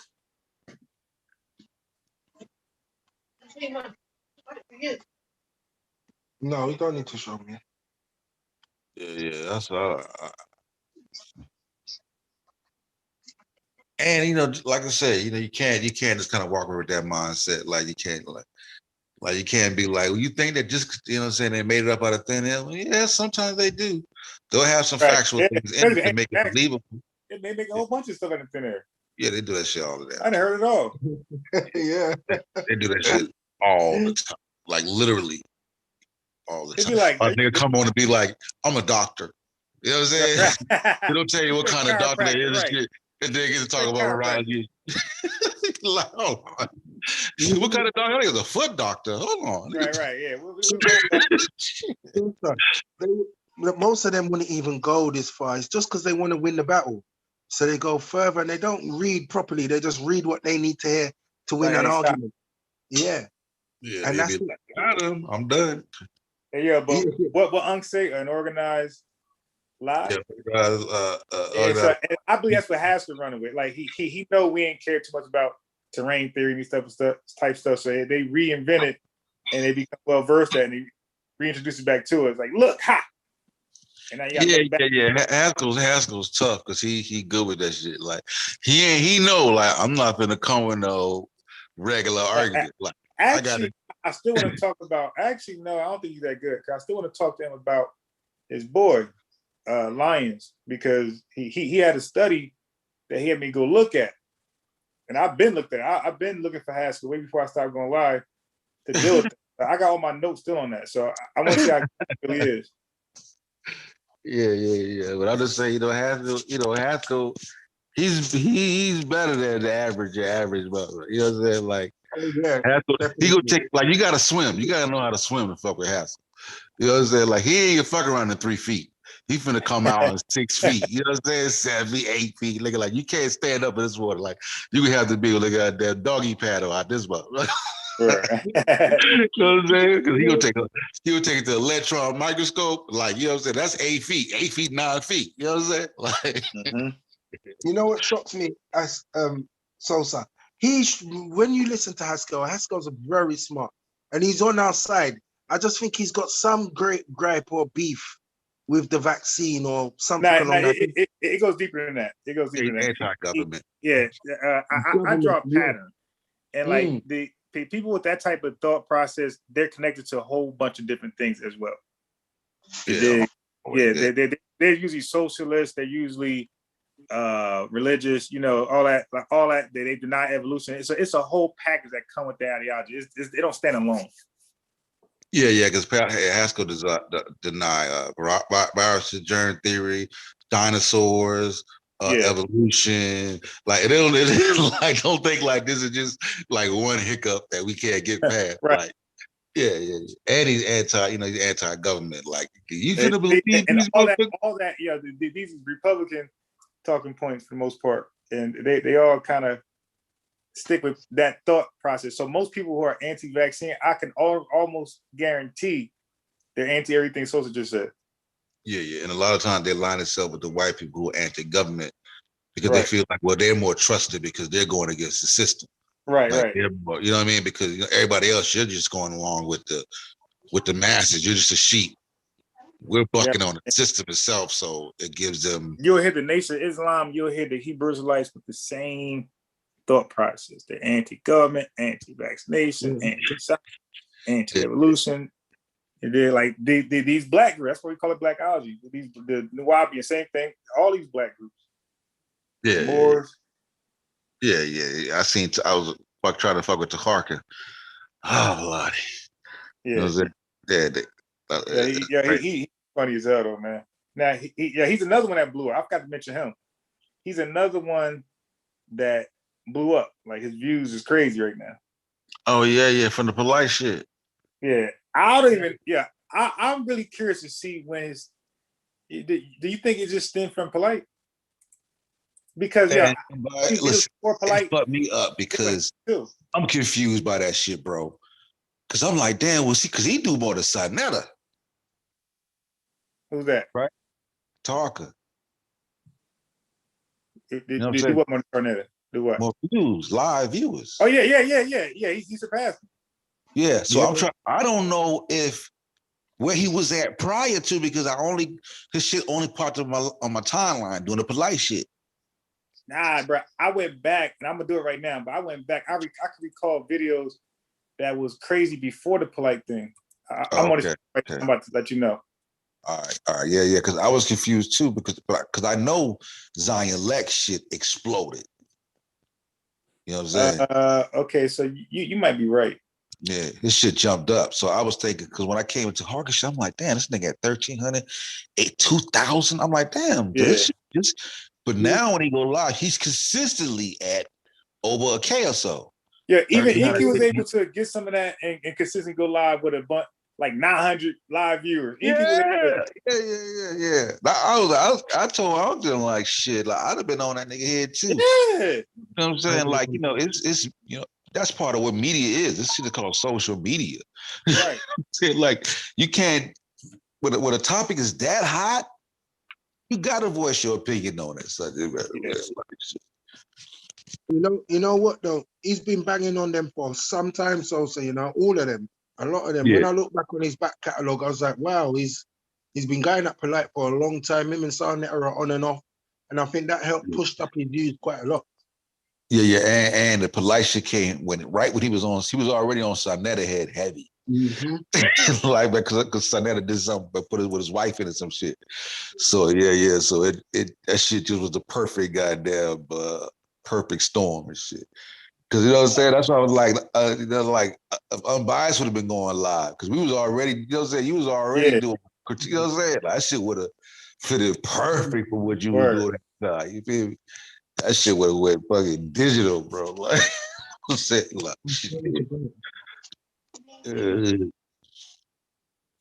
because that's why I'm like, cause you know my YouTube algorithm is kind of damn tight. You know what I'm saying? But after with that Polite shit, like Nick, you know, once I looked into Polite, nigga, that shit set my algorithm off. Nigga, Uncle Suge pop up, Talker Bay, Inky. I'm like, what the fuck? Zion Lex, like niggas that ain't even subscribe to these niggas. Just start showing up because the live viewing is hitting. So they're being advertised. You know what I'm saying? So that the algorithm shit is insane.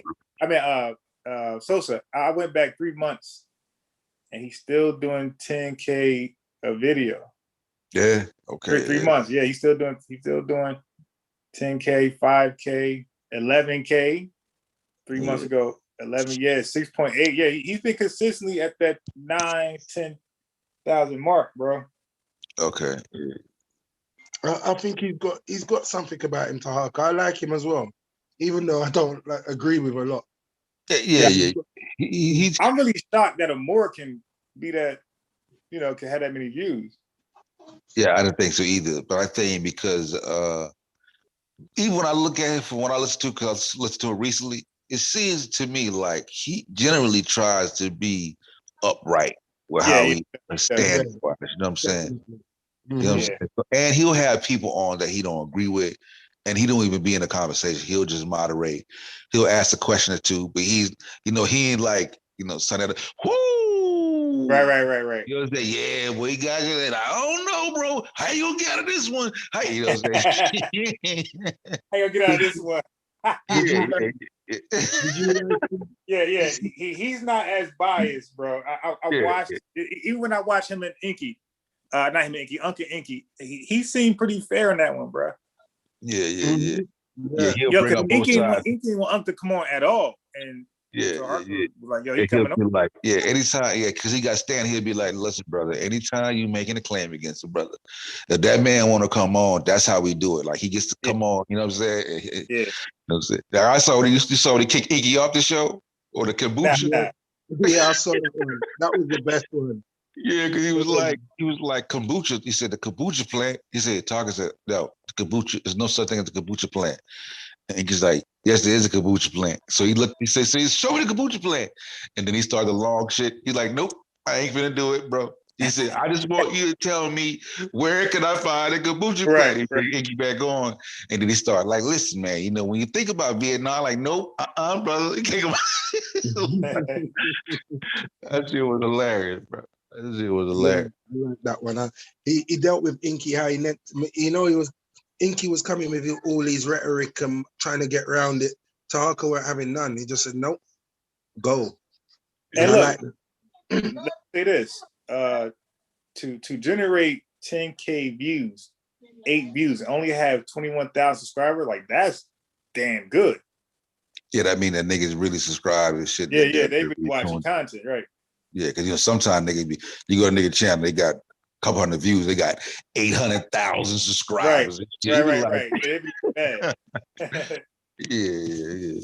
Yeah, He's buying them shit. he's got a good following there. I think a lot of them are his own codees, but they follow him and it's good. I like him. Yeah. I like that. I like him. I like him. You know what I'm saying? All right, guys. All right, guys, I'm back. I just put in the back chat another link. Now, don't be reactive. I know how you are, Unbiased. You're very, very like touchy. It does have the word Christian in the link. I'm not a reader. I mean, I'm sorry. However, these Christians did source up. In the body of the article, they do source a 1961 Chicago Tribune article where it explicitly said that the clinical case definition was defined. So our Christian brothers there did source up. So do you guys see that? They said it again? Yeah, no, they sourced the Chicago Tribune, 1961. The article does go into how, I guess the body would be the MMA. I'm not sure who's responsible for defining diseases, but that they source the Chicago Tribune, and the Tribune does says that the clinical case definition was changed. I got lazy. I didn't feel like searching anymore. I can be picky and say this could be something. That don't mean. Huh? A newspaper wouldn't be a great source though. Yeah, but the link is there. If it's all right. So if the New York Times said that the American Medical Association has defined COVID as XYZ, you wouldn't dismiss that as, well, that's just a newspaper. No, they're reporting what that body said at that time is the definition. Now, the reason why I say that, because I have. Come on, man, you ain't playing fair, bro. Nah, I'm going to explain why I take that stance. Because I actually have a biology book. I have a couple of them, and they tell you about research, like primary sources, secondary, tertiary sources, and they say the newspaper is not a solid source. So I'm just going by my biology book. Yeah, it's not a solid. But it actually explains why. So that's why when I say newspaper. Yeah, that's in the context of biology. Unbiased. What they was telling you? No, they will teach you research methodology. That's what they're doing. Right, but when they say it's not, all right. So if a newspaper says the CDC reports that 60,000 people died from COVID, right, or whatever the number is right now. Wait, stop. Huh? Okay, I'm at this Vaccines and Christianity org. Did you read this, by the way, or you just posted it in here? I read a part of it. I didn't read the whole thing. Yeah, that's a problem because they're sourcing the last website. Yeah, that's fine. Again, the source isn't so much the most important thing because they're making claim that an event happened. Unbiased. Wait, okay. So, let me read this first. So you see what I'm talking about. Right. It says polio conveniently redefined following the release of the vaccine. It says it is widely assumed. So this is their words. It is widely assumed that the polio vaccine vanquished polio. Statistics, after all, support this. However, statistics can be easily manipulated. Yeah, I'm sure. Could this have been the case about statistics favoring the polio vaccine?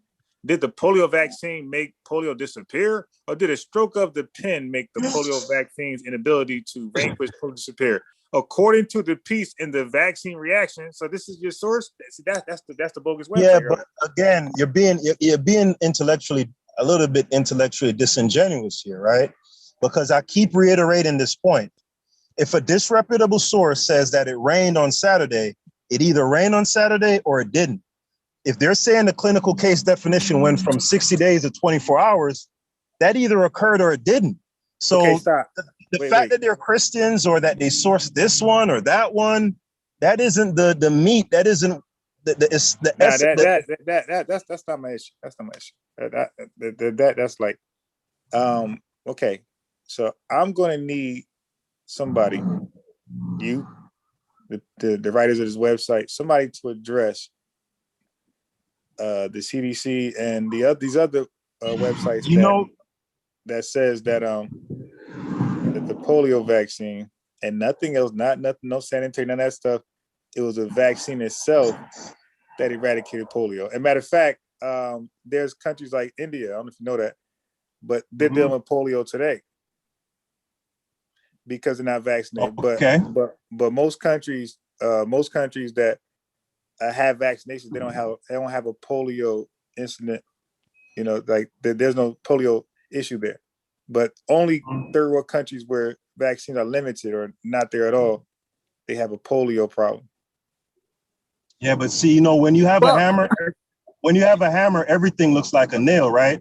So you bring up impoverished countries and you point out that they have all these health maladies that we don't have in an advanced society. But for some reason, the only thing that could possibly be why that is vaccines. It can't be that these motherfuckers ain't got no food. It can't be that they ain't got no running. It can't be that they drink literally shit water. It has to be, you know what I'm saying? So when you have a hammer, everything looks like a nail. But no, see, I had a hammer and my television did not look like a nail. Disingenuous.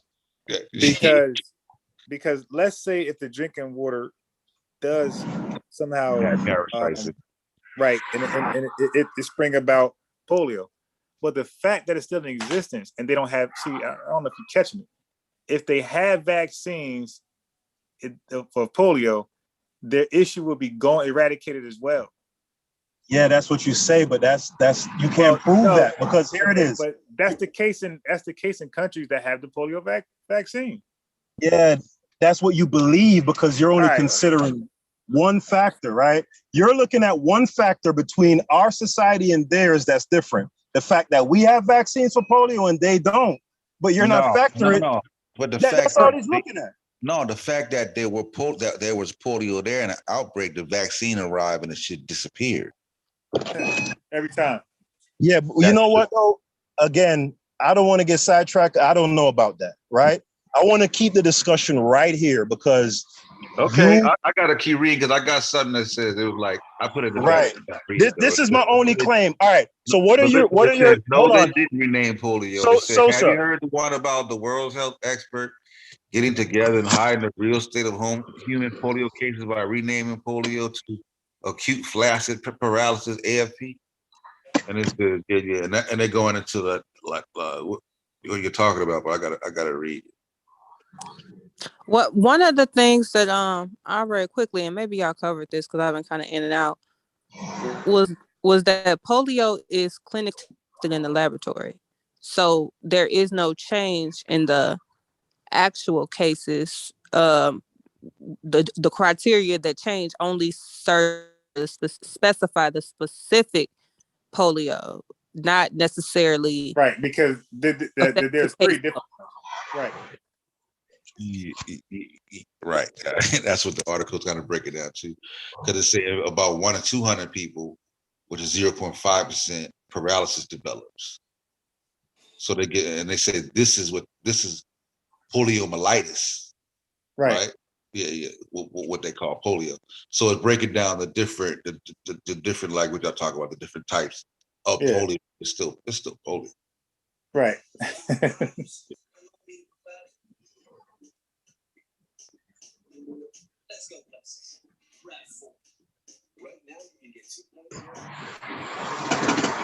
Yeah, I have to go block. Hey, like when you do get do you look at the counter arguments though too?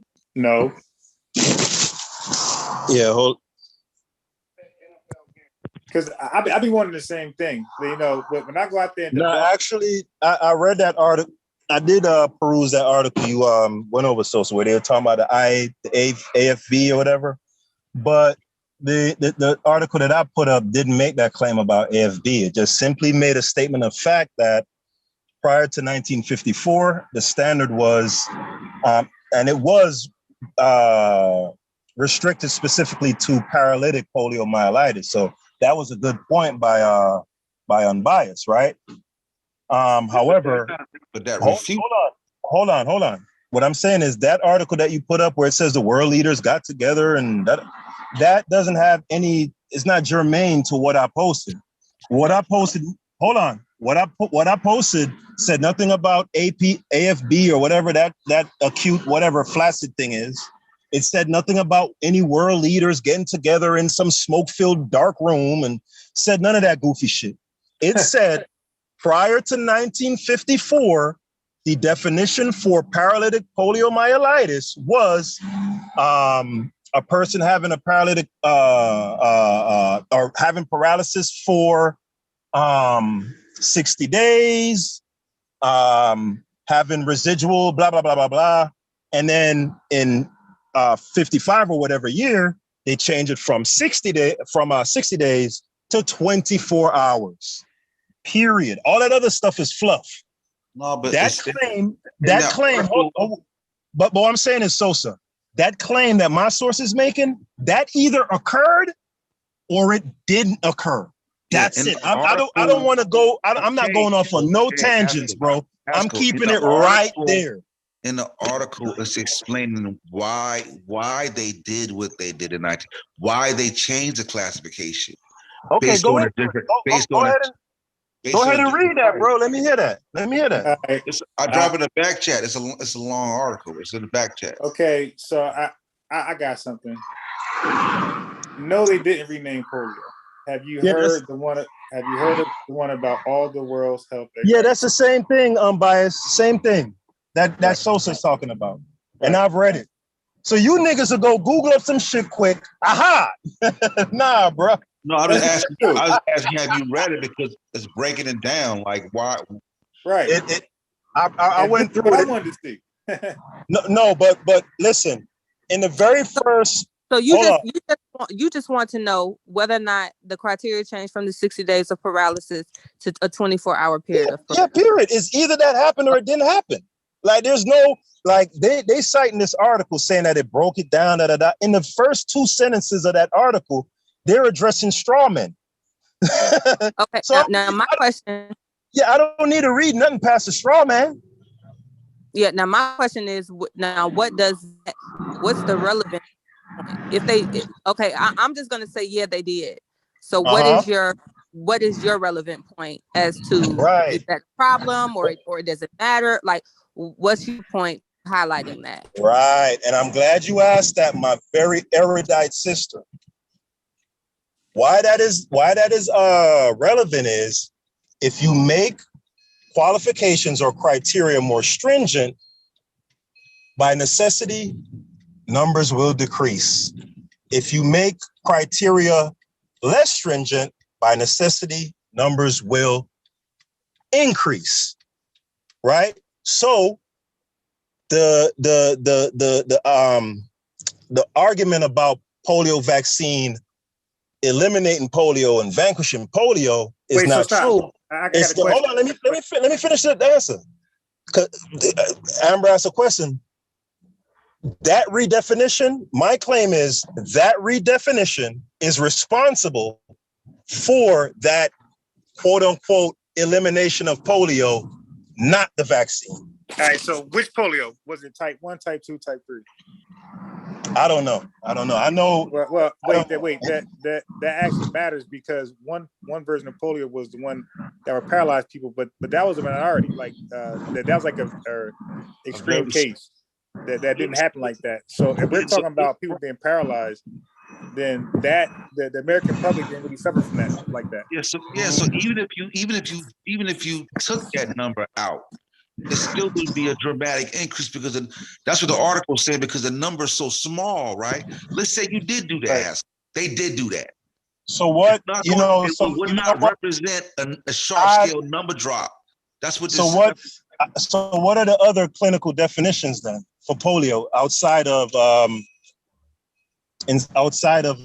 paralysis? Like what are the other? The same one that you threw, the one you said I wasn't talking, because what in that article that you know that they're talking. Do you know the name that they're talking about that it was switched to? One of them was the acute flaccid thing. Yeah, and that's what I don't know. Yeah, I don't know nothing about that, bro. Again, I'm backing up. Hold on, brother. I'm backing up my claim and my source. My source didn't. Hold on. My source didn't speak to any world leaders meeting up or. Forget about the world leader part, so that's just fluff. Forget about that. Hold on. Or what it was changed to, or my source didn't speak to that. Okay, Haskell, so don't go over that. Forget about that part. So that's forget a straw man. Haskell, forget about that. What they're saying is that they reclassified it, right? Correct? Well, right? No, that's not what it's saying. In the source that I provided, it never said it reclassified it. It made the requirements for what constitutes it more stringent.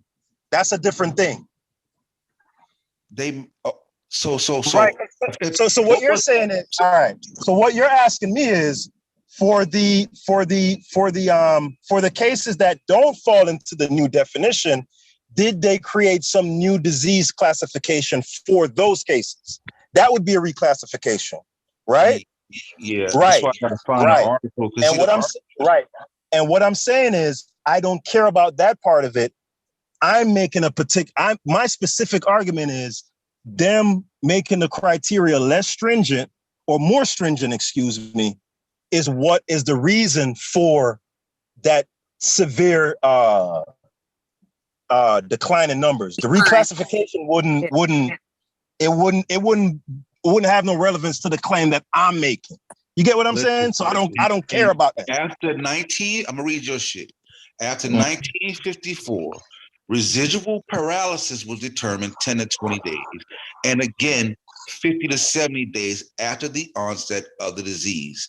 This change in definition meant that in 1955, we started reporting a new disease, namely paralytic poliomyelitis with the longer lasting paralysis. So they're saying that after they started reporting a new disease, right? Yeah.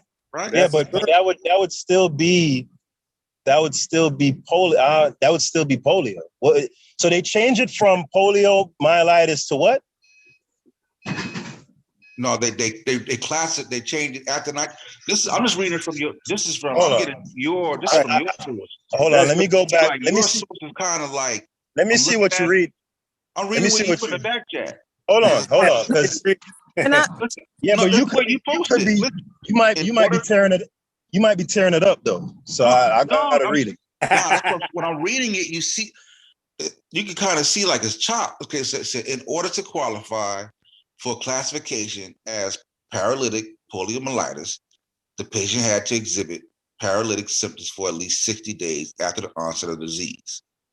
Prior to 1954, the patient had to exhibit paralytic symptoms for only 24 hours. This is from your article, or whatever you got it from, right? Laboratory confirmation in the presence of residual paralysis were not required. So after 1954, paralysis was determined. 10 to 20 days, and again, 7 days after the onset of the disease. This change in definition meant that in 1955, we started reporting a new disease, namely paralytic poliomyelitis with a long-lasting paralysis. Right. Right. See, if you go to the I think what that's saying is, if you go to the other article, no. Hold on, Sosa.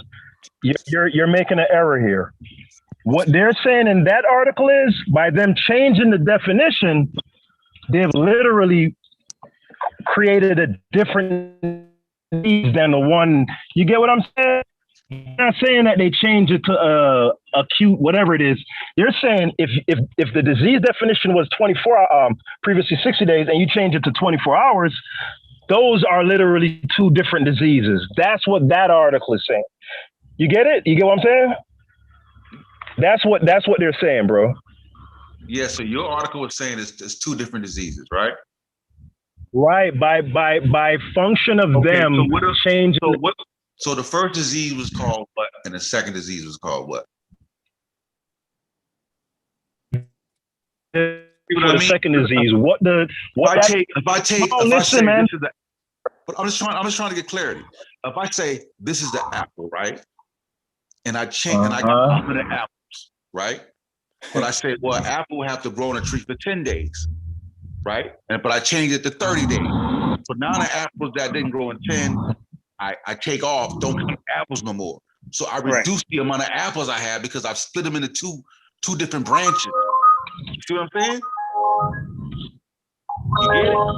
Got you. So when you what I'm telling you is,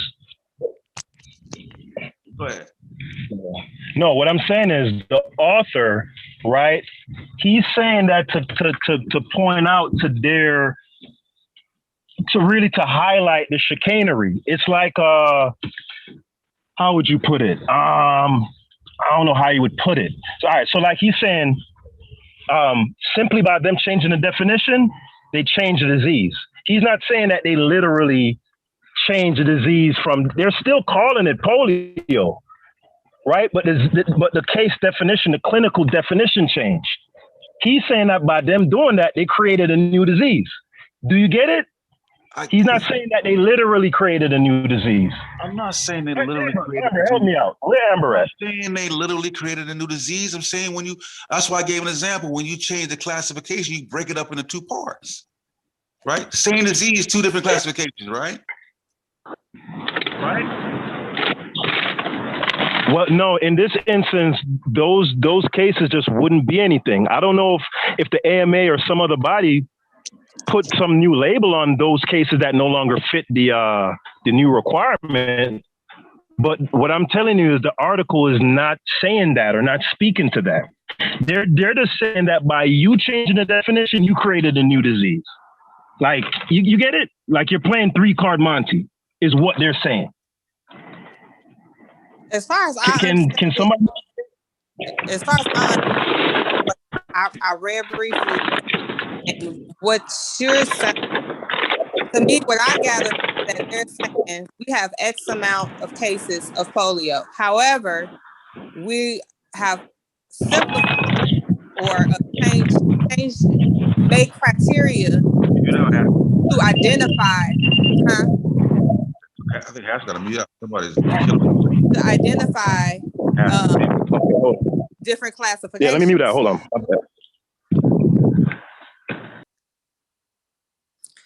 So to my understanding, I assume that what they're saying is we have so many cases of polio. Then they created subcategories. You need this criteria to fit in this category. This. The number X polio cases does not change. They're just finding a different way to categorize and identify the different types of polio. No different than the COVID-19. The variant strands, whatever.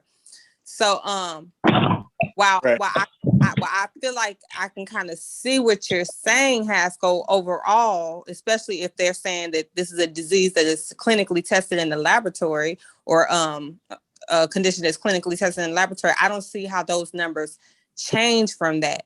Now, I do see how you could say, oh, well, they just say they eliminated the case of polio because they changed the criteria. Therefore, none of them fit in this criteria or little or few. Hold on, Amber.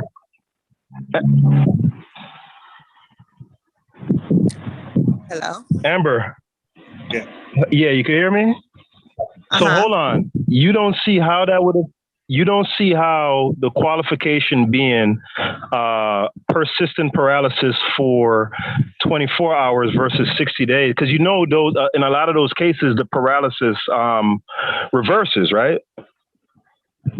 No, I don't see that being a problem because again, it's just a certain category. So that would be like just like shifting a load. If I got 10 sacks of cotton or what have you, it don't matter if I stack more of the cotton on the left or the right, it's still 10 sacks and they're all in the category of cotton. It don't matter where I put it or which bin I put it in, it's still cotton. Now you can say, well, the cases appear to be higher because they changed the criteria, but it would have been in the category of polo no matter which subcategory it fit into. Do you understand what I'm saying? Right. Yeah. And that's what it's still polio, right? Yeah, they just broke. Yeah, they broke it down to subgroups, but it's still polio.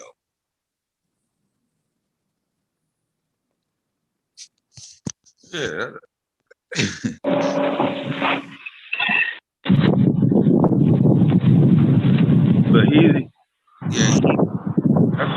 wanted to see. I see what they're saying, but I can't.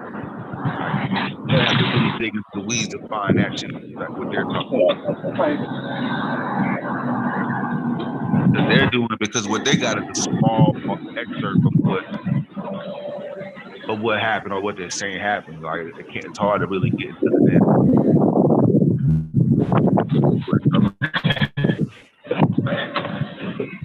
Yeah, I will say this, Sosa. If that article is only speaking specifically to paralytic polio, you might have a good argument that those numbers may be so small that it might be insignificant to the overall numbers. But I don't know the other the other ways in how they define polio and the other because you said it's laboratorily defined also, or did Amber say that? Yeah, from the articles I read, they said that it makes no difference because you're clinically tested for it. So from there, then once you kind of come back positive, whatever, then they put you into a category of based off, I guess, maybe your symptoms or your blood or whatever, which category you go into. That has no bearing. It ain't like they just don't see paralysis and say, oh, this person has polio. You have to still be tested for it. You understand what I'm saying? So those that test positive, and then they go into a category. But it don't change how many people test positive.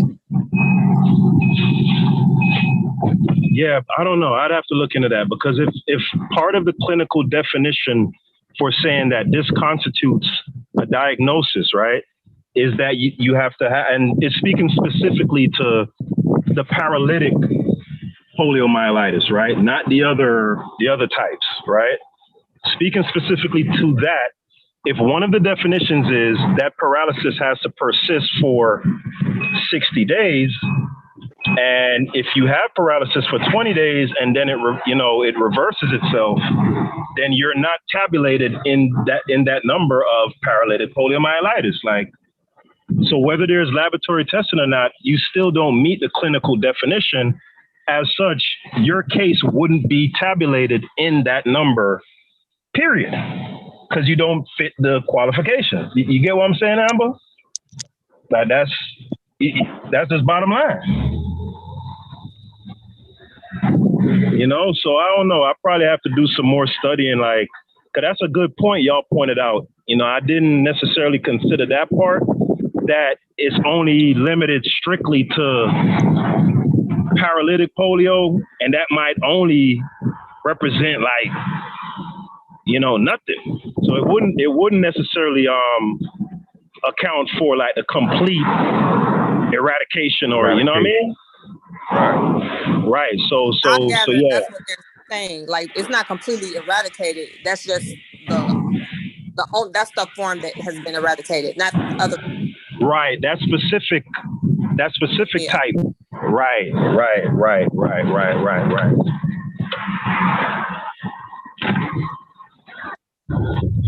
Yeah. We made the headway for a second there. Shit. Yeah, so paralytic polio is classified into 3 different types, depending on the level of involvement. Spinal polio is most common, and during 69-79 accounted for 79% of paralytic cases. Oh, wait a minute, unbiased. So wait a minute. So the 3 types are still they still all fit under the umbrella of paralytic. I'm thinking it's 3 types. Like, you have a polio that doesn't involve paralysis, and that's what I was thinking. What you do, it's called non-paralytic polio. Okay. And that causes, I think, meningitis, something like that. But the 3 types, from what I'm fall under paralytic polio. So they got 3 different types that falls under paralytic polio. And I'm saying that spinal polio is the most common. So when we think of polio, I guess they're saying it's spinal polio is what we're really speaking about. You remember, like, back in the day when you go to school, like elementary school, they would do like a little physical in school. When you go to the little doctor, they make you bend your back, and they rub their hands across the back of your spine to see if your damn right shit was right. You know what I'm saying? Yeah, I remember that growing up. Yeah. Yeah, because that was closest to that time period. Like, I don't think they do that shit no more because it ain't even you know what I'm saying? Like it ain't even the issue. But back then, we close to that period. So yeah, they did that shit. Y'all some old niggas. So they still do mine, my kids, but normally still do it? Yeah, not for a regular physical, for like a sports physical. Oh yeah. Back in the day, they do that shit in school. Like check your school and shit. Yeah, I didn't even know they still did it for sports, but I guess they got at least got there. That's yeah. They got, and then they got a. I don't even think it's due to that. I think it's more so seeing different alignment with their body prior to them engaging in sports to make sure they don't have anything that's going to alter their performance or potentially cause damage. Yeah, this is some shit. Yeah. But man, y'all, I thought I had I definitely thought I had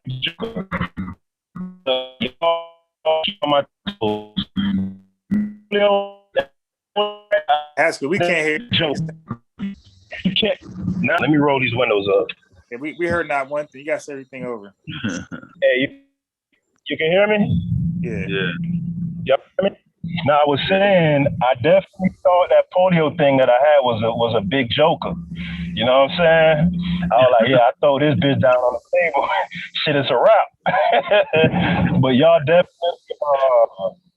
definitely gave me something to consider that a little bit of an oversight on my part. You know what I'm saying? So I definitely got to regroup. Look at that thing again, and then I got to find out like who's the body responsible for clinical case definitions and what constitutes what. You know what I mean? So I'm gonna get deeper into that.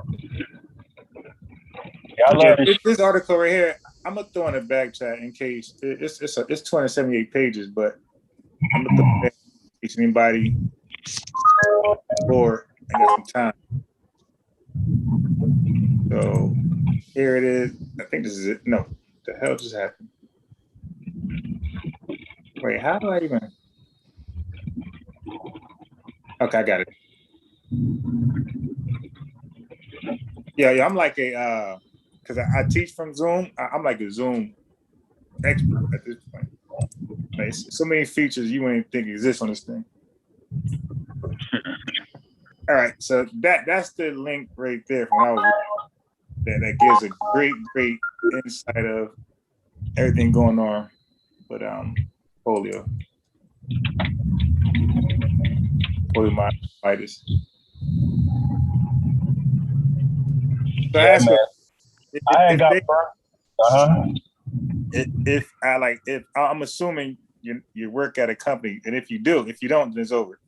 But well, no, not really, because if you got your own business and you are working with people, you might be fine. If you got an LLC, you still could be fine or whatever if they say you got to be vaccinated. So no, he constricted it to businesses employing 100 people.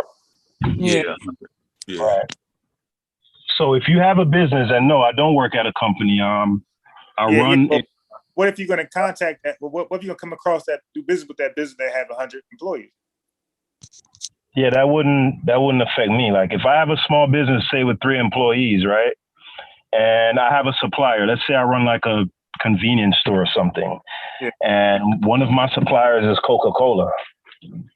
They surely have well over 100 employees, but I'm pretty sure, I haven't read the legislation, but from what the CNOW guy said, from what he said reading at the press conference, I highly doubt that Coca-Cola having more than 100 employees would mean that I would fall under that, thing. And then anyway, the law that he's using as his fortification is the OSHA shit that he's using. Nah, that shit ain't going. Yeah, it's just about whether you yourself at your company can have a vaccine. You know what I'm saying? So if your company don't qualify to be vaccinated, then you good. You know what I'm saying? Because even once you go to the other company got the 100 vaccinated, shit, they good. You know what I'm saying? Like, I do want. I mean, because well, the way I think of it is, even if you own your own business or whatever, like how long do you think it's gonna be before companies, whether you're like a vendor for a company or what have you, at what point do you think it's gonna become a part of the discussion and be a deciding factor in whether or not you require your employees or contacts to be vaccinated? I'm saying that because let's say that you are a business owner, you have a contract with a company. Yeah, y'all are engaging in business together and they can't force you to take a vaccine. However, they can prefer to have business relationships with companies that require that to minimize their oh shit. Damn it. To minimize their liability and their exposure to an outbreak in their own company. So even to me, if you are a business owner or you have a small company, at some point I think it's going to become a part of the discussion for your contacts to run your business, what your operations look like and how much you prevent transmission in your facility, and you requiring your employees and people that may interface with employees in their business to be vaccinated so they don't, expose themselves. Yeah, I feel that. And because they could take the position too, like, let's say if I do business with you specifically, Amber, and you're a company that doesn't vaccinate its employees, then I run a risk of outbreak happening at your plant, and now I can't get what I need from you. Right. So I'm gonna say, you know what? I'm gonna deal with unbiased because they got vaccination over there. I don't have to worry about shutdown. You see what I'm saying? So I think that's how that shit would play out. You see, like in Georgia, like they got like a particular law, so you can't sue your employer, but even though your employer can make that decision. In Atlanta, another employee can say, you know what, I want my employees to be vaccinated, and as a customer and as somebody working for you, can't sue the employer. Like it's covered. I can't remember the name of the law. It's covered. Like you can't sue your employer if they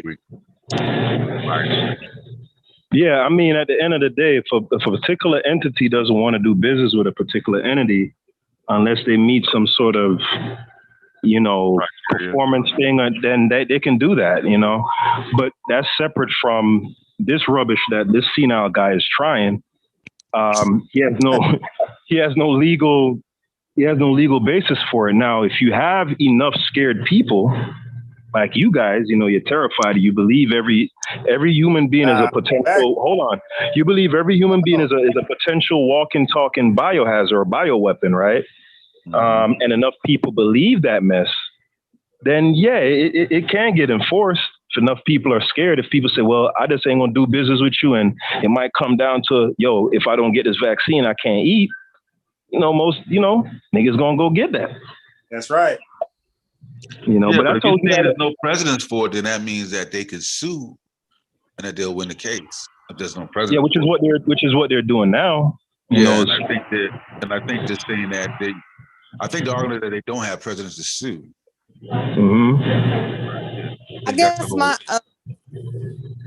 I guess my biggest confusion is I always hear about people like, oh, you ain't gonna force me, or y'all sheeple, y'all letting them this, that, and the third. But all that is well and good. But when it comes back around to it, once they get talking about employers making that a requirement for you to get it, people gonna either get it or be broke, and 9 out of 10 they just gonna get it. So my thing is, there are job listings, by the way. I post one on social media that requires vaccination. So I guess my thing was like, are y'all this delusional that y'all didn't see this coming? Are y'all this delusional that you think that they don't have to mandate you to get anything? Employers are going to initiate that policy because they lost a lot of fucking money and they're not trying to lose no more. If you're gonna work here, you're gonna get vaccinated. We ain't paying you to stay at home. Hit mute after you too loud. Hit mute after loud. I got ask on mute. Go ahead. Yeah. I feel exactly, Amber. Because like a lot of companies right now, they can't afford to shut down again. Right. Like the NBA is getting strict with that shit. Like Nick and NFL. NFL, so everybody get vaccinated. Yeah, either you get vaccinated or I'm suing your team. Like the college, like nigga, we ain't rescheduling no games. If you got to forfeit, you lost. And the NBA is going to be even a little bit more tighter than the NFL. Like they're going to be a little bit more strict. In concerts, though, I heard the Made in America tour. They had motherfuckers like the process to get in was so long because you had to, I guess, either show a valid vaccine card or like a negative COVID-19 test result, like recent. So like, and that was just to go to a fucking concert.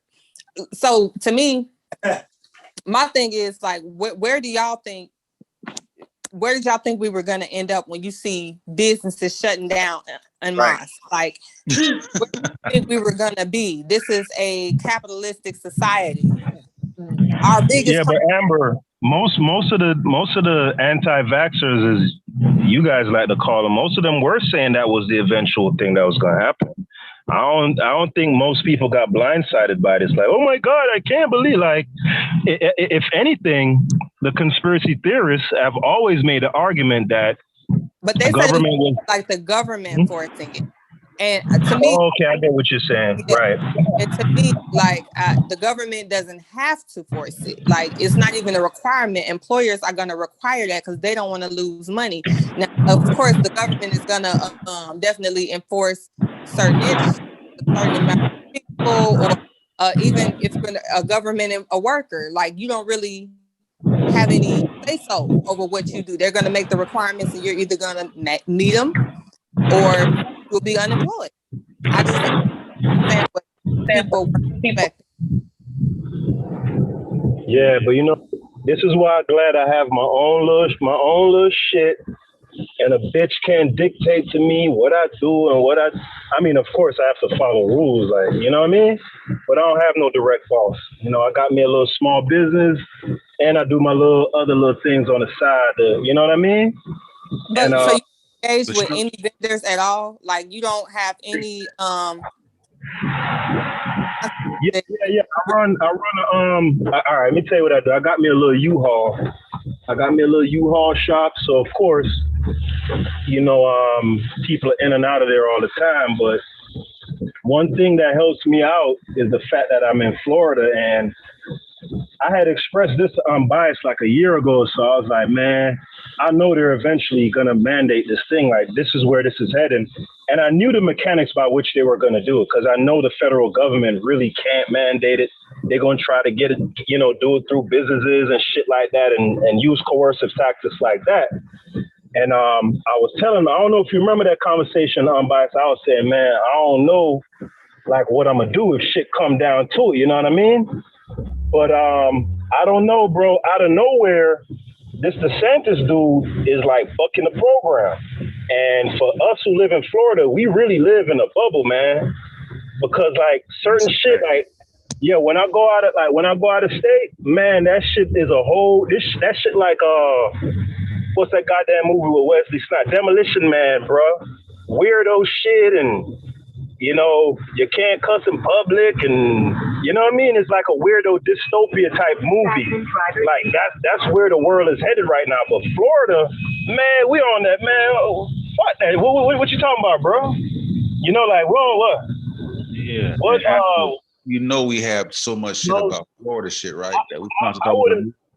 Bro, I would have never guessed that fucking Ron DeSantis, his racist ass, that I would be over here cheerleading for this cracker dog.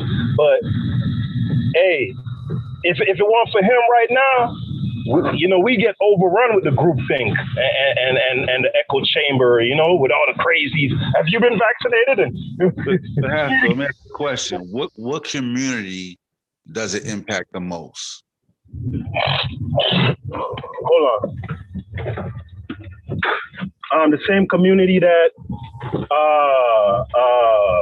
diabetes, Latinos, African American. I'm answering your question. It's the same communities that diabetes and high blood pressure and obesity and heart disease and all that other shit, it's those same communities that this so-called thing is affecting. Because by the CDC's own website, they say 95% of the COVID hospitalizations and deaths have 4 or more comorbidities. So it ain't no different in what community is being affected and da da da da da. That shit is all propaganda, bro. But Haskell, if a population of African Americans lead in that area, then the math would say that they have the highest risk, right? The highest risk of what? Of all these health issues, these underlying issues. Okay. Yeah, so you know, from that perspective, if you look at, you know, because sometimes, you know, with politicians in general, it's all about profit margin. They don't really give a damn about death per se, right?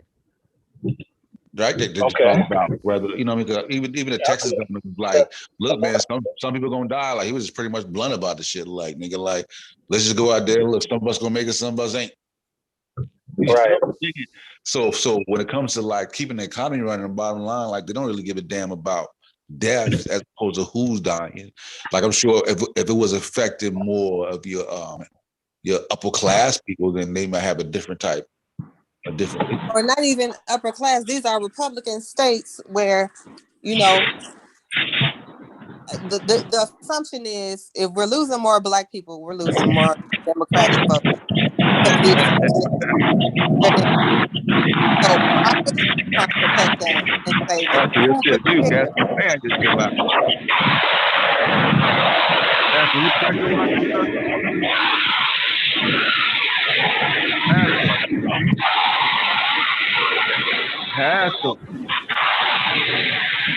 sound like people over there being exercised. Yeah, with a pressure wash, they got their house or something. Rinsing out they got their something. But these are like Republican states where you got majority Black people that are at higher risk or higher risk of death as a result. Like, why would I protect them? I can assume that they vote Democrat anyway. I don't give a damn about this, bro. Exactly. You know what I'm saying? And like, I don't understand if people like Haskell understand, like, Florida has a reputation with like idiocy. Right. You know what I'm saying? Like, what? Like, we got so many shows about what just happened to Florida man. You know what I'm saying? Like, they got whole damn shows about Breakfast Club. Yeah. Naturally retarded. Yeah, you know what I'm saying? Like, every day is like, guess what happened to Florida? They go, man, no. Yeah. Because, you know, old boy was suing people, you know, like he was saying like schools, he's trying to find schools that require people to wear masks. Okay. Yeah, like, you know, he's like totally the opposite. Like, he's bucking like everything. I want to ask Haskell a question. But I mean, I guess he still didn't kind of answer the question I was asking. I thought he was going to answer as far as if he have vendors or if he interact with anybody outside of, you know, the customer in his U-Haul business. Right. I assume he probably does, even if he don't do so frequently, but I assume he probably does. But even still, like, is that a liability that your insurance covers? Let's say someone rents your vehicle and come to find out that your vehicle is contaminated with COVID-19 and proper practices weren't put in place. Right. Is that something that your insurance going to protect you from? Good question. Yeah. Like, I think they knew the shit was coming, but they phrased it like, you know, it's happening because the COVID-19 ain't real. And they use the COVID-19 as a guise, as, you know, as a ruse to initiate these, you know, these harsh practices. You know what I mean? Because they're trying to put in place like this totalitarian type system type shit. And that's why you have people out there like, you can't take away my rights. Freedoms. You know what I'm saying? It ain't even about safety anymore. It's about the right and my freedom.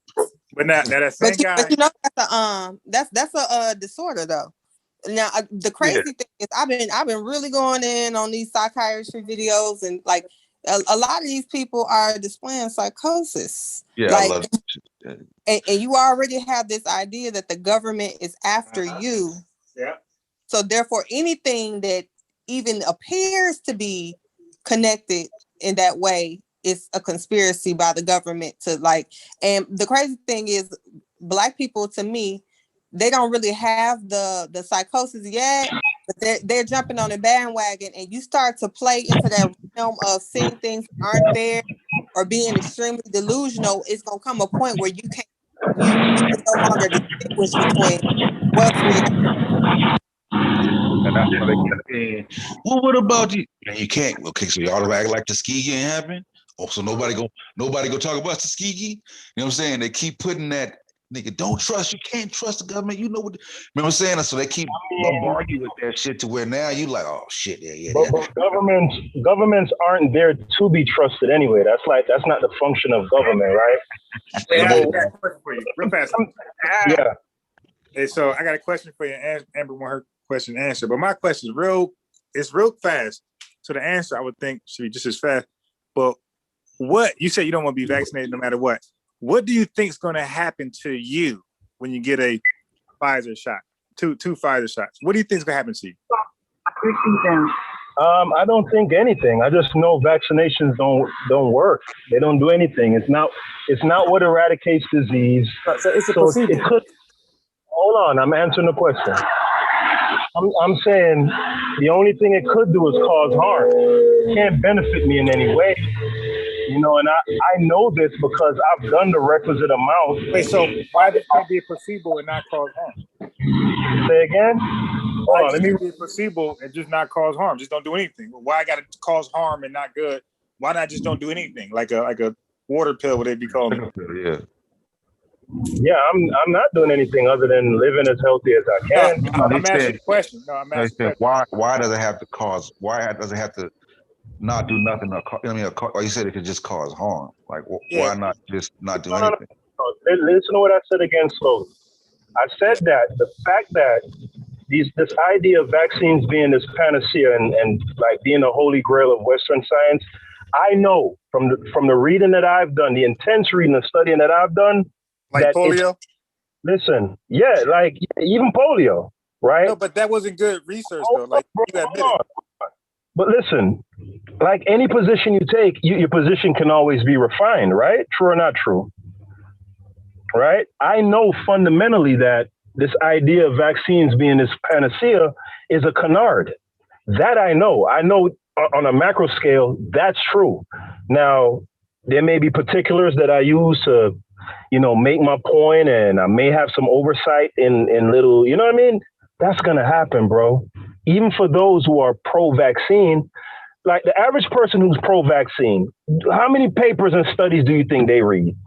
Keep it real, keep it funky. None. All they're doing for the most part is this entity, this institution says do, I do. That's what most people are doing. But let me ask you this: so, over almost 200 million people now have been vaccinated, right? So what do you expect to see at large? It would be obvious. Like, what do you expect to see from? I don't expect to see anything, man. Good for them, right? I won't be getting vaccinated. Period. No. I know. I get that, but I'm saying like. Which goes back, he said why? I mean, like not necessarily. Like, what do I expect to happen to them? You want me to speculate as to what disease outcomes? Based on your research, but those many people getting vaccinated, you should seek. Farrakhan says sterility and shit like that. People are gonna be sterile. What do you think is going to be the end result? Or maybe you don't think anything. I think that's what Bias was getting at, because you kind of said, but you said it's not gonna do any good. It's gonna be harmful. And then you're breaking up, Amber. I said that's what I'm biased. Like in your answer before, Am I breaking up to y'all? You good? Oh, okay. It's Pascal shit. He was asking you like, because kind of a part of your response was that like you don't think it's gonna do nothing, but then you added on kind of like it's not gonna be good, it's gonna be harmful. So he was asking like, okay, what makes you think that? No, that's not what I said. What I said was vaccines don't prevent any disease, right? That's the premise that I'm operating off. So if it can do anything at all it can do is harm. Do you get what I'm saying? It can't do any good. So all it can do, if it does anything at all, is harm. So where do you get that? Ask them. Where am I getting the idea that vaccines don't prevent disease? Where I'm getting that from, Amber? That they don't prevent disease, and that even if they do anything, it's something harmful. If they do anything, it's something harmful. That's what you said. Yeah. Oh no. I mean, wow. When I say that the only thing it can do you get It says it can't help. The only thing it can do to hurt. Yeah, but that's what I'm asking. If it did hurt, what would you expect to see? Right. Can I answer your question, Al? Hold on. So wait. Hold on, Fitz, because I'm getting peppered by you're right. All right. So pepper you have. Hold on. No, not by you. I'm saying because you're shooting. Amber's shooting. He's shooting. Like I know I'm Neo around this bitch, but still. I'm just. What's up with you?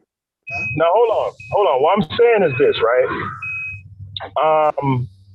So you're giving me an open invitation to speculate, right? So I don't want to hear the pseudo jokes and I'm speculating here. So I know you have a theory. That's why I asked, bro. Go ahead. Well, all right. Can I just clarify for me? Just for me. You don't have to speculate on all the different fucked up diseases that could come about. I just want to know, where did you arrive that if it can do anything, it's harmful? Right. I want to know how you arrived there. So y'all want me to answer Amber's question first, right? With Amber's question first.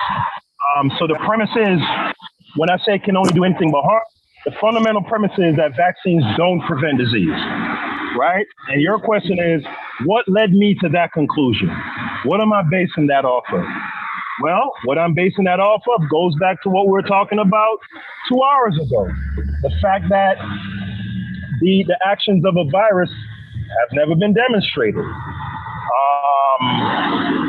There is no objective methodology that they can use to show that a vaccine works, only deductive and correlative type of argument. So I'm being succinct here. I don't want to, ramble, but to be succinct, those two things fundamentally are what led me to that conclusion. Vaccines do not work. Is that adequate? What about the harmful part, though? What about the harmful part? That's also how you arrive at if they can do anything at all, it's harmful. No, Amber, that's a turn of phrase. I'm not saying necessarily. I mean, there's plenty of proof that vaccines do cause harm, but I wasn't speaking to that. When I say that if it doesn't do good, the only thing it could possibly do is harm, that's a turn of phrase. You get what? I'm not saying literally that vaccines harm or don't harm necessarily. Do you get it? It's a turn of phrase. I get what you're saying, but no change. So no change is harmful. So no change at all is harmful. No change at all is harmful.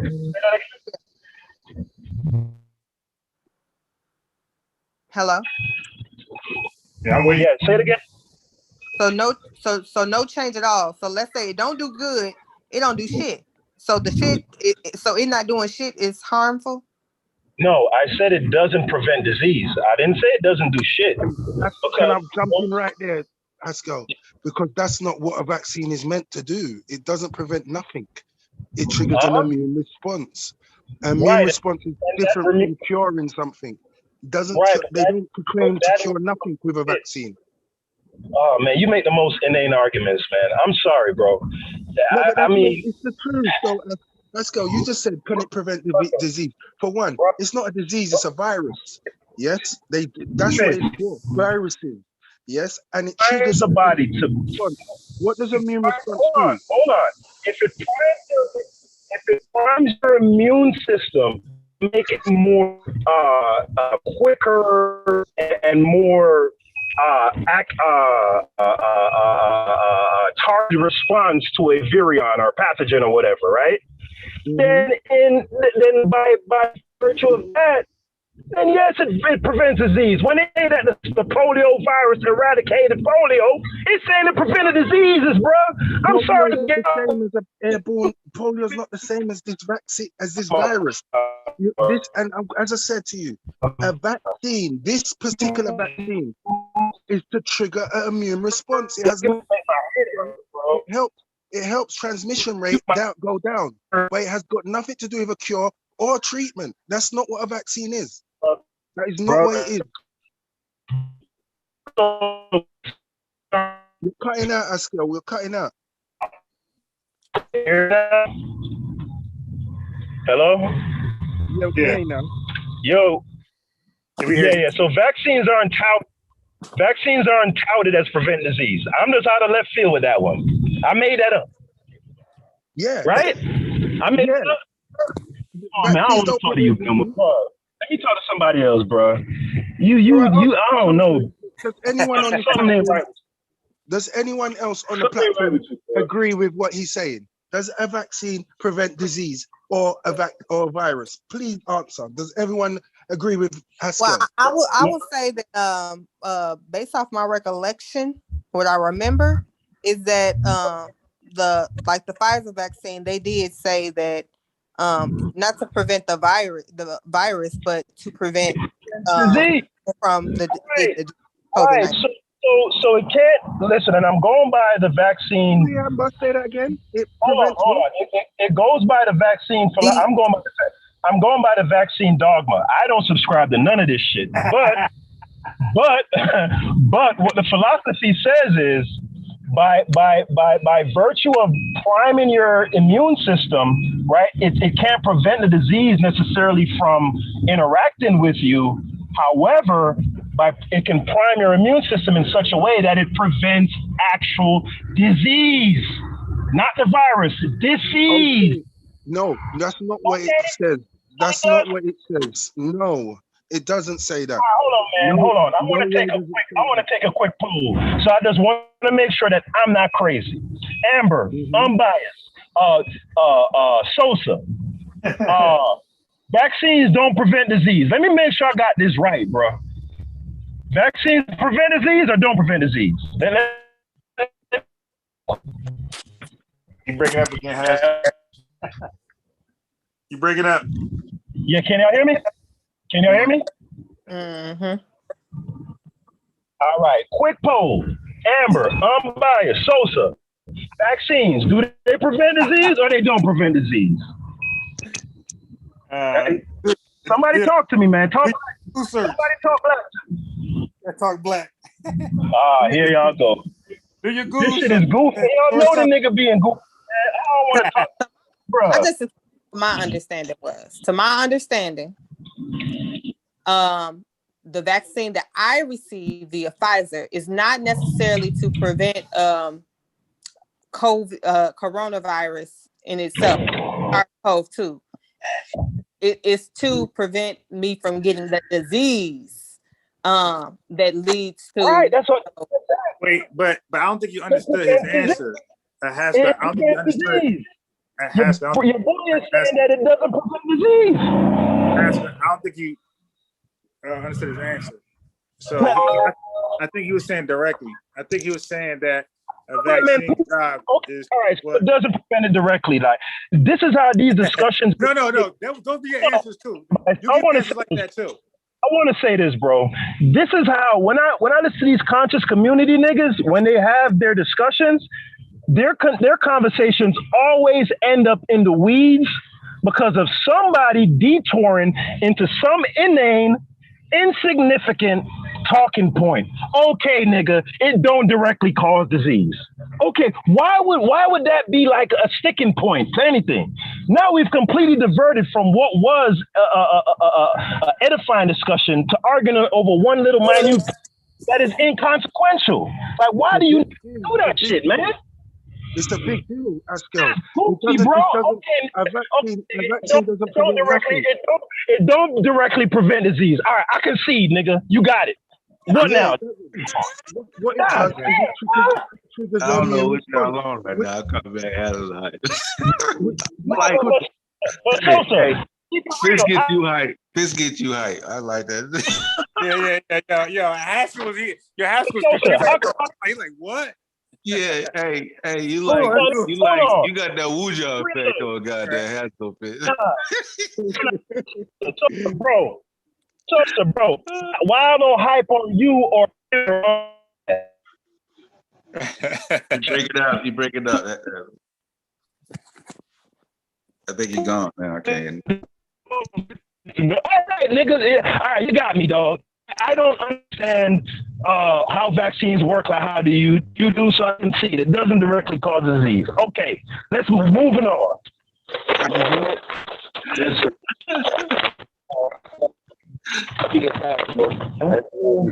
got the same thing. I put the reader. I come back. I know how to have to. I'm like fist busted up. Said something, guy. Turk. Fuck yo, Haskell had one of those moments. Like, hold up, wait a minute. Like, he looked in the mirror. Like, hold up. Are you kidding me?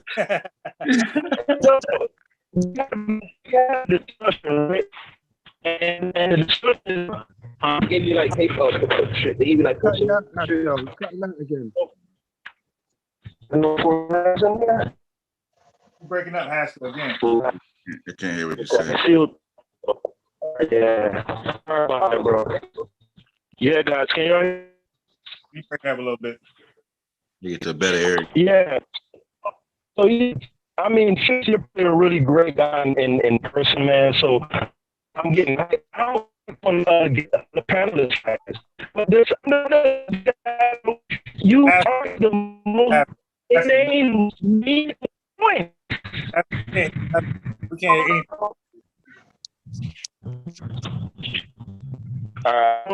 Guys. Yeah, it's bad. Yeah, you're in robot mode. Yeah, you know they jam anti-vax rhetoric now on shit on YouTube. Like they send jam signals now and shit. So. Gotta be careful. I heard this so many times. I've said it. I must say it in my sleep. The amount of times I've heard them say this. It's got nothing of a preventive. It can lead. That's a leading on effect. You're not saying that it's meant for that. If you trigger your immune response, that's going to be a much quicker way of combating the virus, which could lead into a disease. Right. It's got nothing to say that it's preventing anything. It only. All right, shit. The only thing that a vaccine does is trigger an immune response. Yeah, like because in other words, they say with the COVID that it prevents serious infection. And y'all can hear me? Yeah, you can still get infected, but the severity will be less. It's gonna be less. Hey, can y'all hear me? I can hear you. Can y'all hear me? I can hear you. All right. Let me ask you a question, Fitz, right? Because you've heard me speak on panels a few times now, right? Mm-hmm. Do you, honestly, right? Do you believe, or is it your estimation? I understand how vaccine works fundamentally. No or yes? Do you think that I understand that it primes the immune system to respond the introduction of a pathogen? Before you made that point that you made or asked that question, did you, in your estimation, believe that I understand that? Yes or no? I think you do. Okay, so wouldn't you saying that aside was just a waste of time, bro? If you know that I know that it's not directly and all that, why go off in the weeds? Like, it's so consequential. I know that. We all know that already, Sid. I know. Come you on, know, man. when I say this, Askel, because someone who knows anything about vaccines, and I heard this from Zionex, from Inky, you wouldn't even bring up transmission or cures or it doesn't or preventative, because that's not what it does. That's not bro. You know what that's what that's like, bro. And you know what that's like. That's what my like females do to me, right? Like you catch a female and shit. I knew you were gonna say that. You be like, hey, man, I'll be over there with okay. You're cutting out bad, Askel. Man. If you take shots at a women too, that YouTube send jam to you. Yeah, has to get picked off again. You got to goddamn, you in a terrible area, bro. Damn. I can hear the background real good, whatever the fuck. Yeah, right. Yeah. But all I was saying, Askel, I think you know that it triggers its main advantage is triggering an immune response. But then for the guys who are anti-vax or people who just are not sitting on the fence when it comes to a vaccine, they always say, well, does it prevent? Does it prevent? Does it stop cure? Does it treat? Right. They try to be literal, yeah. Yeah, it doesn't do none of that. That's not what no one says. There's a little gotcha moment. Yeah. Can y'all hear me?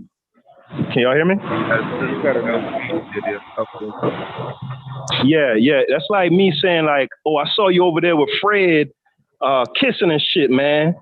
Yeah, you had on that white shirt. I didn't have on a white shirt. Yeah, but that's like, who gives a fuck, bitch? I seen you with that nigga. Give a fuck about what shirt you had on. That was you. You know what I'm saying? Like him bringing up this, direct, like, dude, who cares? Like, if I had on a white shirt, then you might be mistaken about my. It might not be her. Yeah, I got it. So what I'm saying is, I was trying to think of a. I'm just fucking with you, man. Yeah, I was trying to think of something on the fly, but you get what I'm getting at. Like the females that do that. I didn't like it though. It was a gang. It was gang. Yeah, they find some little insignificant thing. Oh, you were wrong about that. So that invalidates your whole shit. Like, all right, dude, I understand how vaccines supposed to work. Like, come on. That's not insignificant. Sorry, I can't say the word. It's not. That's not. Yeah, because that's the point. That's the major point what everyone keeps going at. It doesn't cure. All right, bro. All right. It doesn't directly prevent disease. All right, you got me again. I can see. Let's move on. That's 3-0. That's 3-0 right now. He's racking up the W's on me, bro. That nigga, I gotta pass a 6. That nigga just killing me, bro. Me and you agree with a lot of things. The only thing is, that nigga 21 zip, bro. I gotta talk with a goddamn. I gotta talk. Give me a UK accent because that shit break Haskell down every goddamn. He just can't take.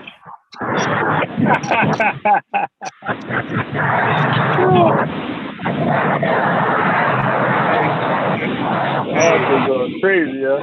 I just argue with Haskell too many times that they can just tap out. You know what? All right, look, you are fucking. All right, you got me. Yeah, right. I wish I could tap out with me, man. I be talking trash. You see how y'all pointed out the fact that the article that I posted was in relation specifically to paralytic polio and not the other polios, and I readily conceded like, man, that's some good shit. Like, y'all, yeah, that's some real good observation on y'all part, right? Yeah. Because it was. You know what I'm saying? But if you say something goofy, like, come on, come on, bro. Come on, bro. That's like a nigga who points some shit out that seems smart, some insignificant shit, like the shit that y'all pointed out. Like, damn, I had to give it to y'all. Like, damn, I didn't even necessarily peep that. That's some good shit on y'all part. But talking about this doesn't direct, like, come on, man. What are we doing, bro? One question. You see, all right, when someone like Zionex gets up on a big platform like Sarnetta's and says, he doesn't say that what the actual vaccine does. It gets into the and say, oh, the vaccine doesn't cure or treat nobody. Now, all the ignorant people out there don't know that that's not what a vaccine does. I'm going to take that literally and promote it. Now, that's why I say no, that's ignorance, and that's a big deal, because a vaccine never says that. No one who created a vaccine. All right, bro. Yeah, I fucked up. Forgive me. All right. Well, can we go on? What's next? Yeah, just don't make that mistake no more. Straight up. All right. Hey, fuck you, man. You got 21-0, my man. I still know this man. My yardy brethren. That's nothing. You know it's love. I still, even though we argue. All right, so where were we, man? Where were we before that? Because it was really getting good to me. Like, I don't remember where we was. Oh no, you started goddamn going robot, so that shit went sideways. I think Amber was trying to Oh my God. I think Amber had asked me, like, Bias asked you about what am I getting basing on? vaccinated yourself. Vaccines don't work. Right. But Sosa, you know, you scared me the other day, bro. I heard you all, and you said, "Oh, whatever the CDC or the FDA or whoever they say I need 1 million shots. That's what I'm gonna do." You know, I never thought you had that type of religious mind. Like your whole steez was like, "Yo, I'm just having blind faith in these institutions. I'm gonna just trust them. If they say, yo, hop on one leg, and I'm gonna do that." That just sounded weird, bro. So the Greek is listen, like, that sounded like you my car to the shop, and the mechanic told me all type of shit I didn't even understand. I was like, shit, how much it gonna cost? Right. Nah, I ain't trained to do none of that shit. It sounds good. You gonna check if you smell a rat, you gonna check behind. If you smell a rat, you gonna check behind that nigga. You gonna go to another mechanic. You gonna look some shit up. You gonna check behind that nigga. Yeah. But that's right. what science does. Like, yeah. But what you said on that panel terrified me, bro. You was just on some drone shit, like, yo, if the CDC say I gotta take a booster and take a third booster and a fifth booster, shit, that's what I'm gonna do. Like, hey, what they say go. You know the CDC. I'm like, I'm going. But the CDC ain't goddamn CD Lamb or something, nigga. The CDC is a body of institution. Right. It ain't like the CDC is Jeffrey Jones or something, man. Yeah. That's an entire organization. But I mean, but I'm saying, but blind, unwavering faith in any person or organization is religious. You're deifying them literally. I mean, you can get a second opinion, but I mean, normally the CDC is locked with the other scientific bodies, right? You ask like the CDC in opposition to the other scientific institution. Like normally they set the presidents, right? Right. Yeah, it's like getting your computer fixed. Like you take it straight to Microsoft. They would be Microsoft. Right. Everybody else would be like the little subgroups and shit. They got their own little department store and shit. Break it up again. I take my shit to the factory. You know what I'm saying? The place like I got a Honda. You know what I'm saying? I take that motherfucker to Honda. I'm taking shit right back to the goddamn dealership. You know what I'm saying? I ain't let no nigga own the goddamn car. Nigga, I can change the oil. Like, no, you not. But change the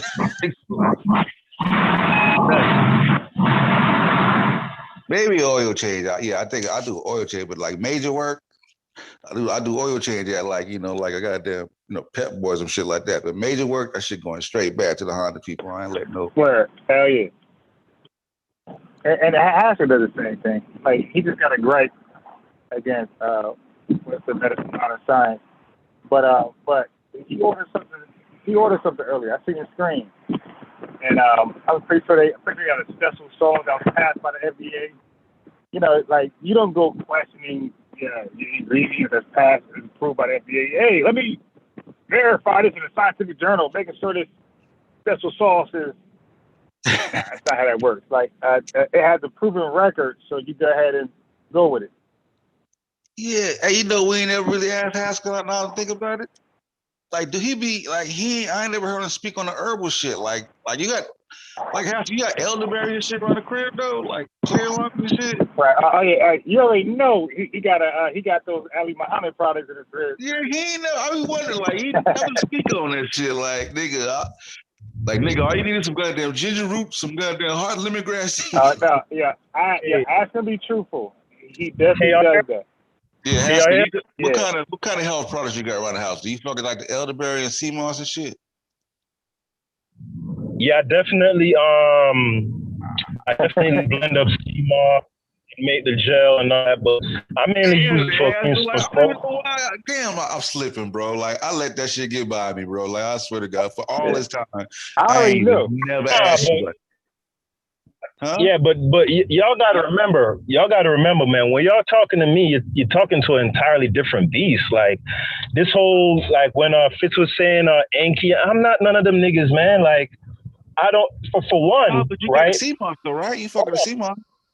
So goddamn niggas, so everybody that you think niggas was consuming sea moss before thinking that it did some shit for a virus. What?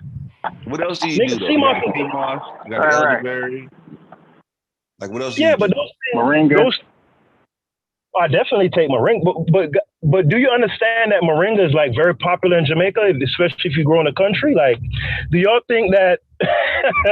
Do you think that all these herbs are like constricted to the pseudos, and you think people weren't drinking peppermint tea and elderberry tea like 500 years ago? Like, what do y'all? I ain't tripping with you because I'm just saying, like, my whole interaction with you, like, I've never heard you really some of that stuff. touch on it.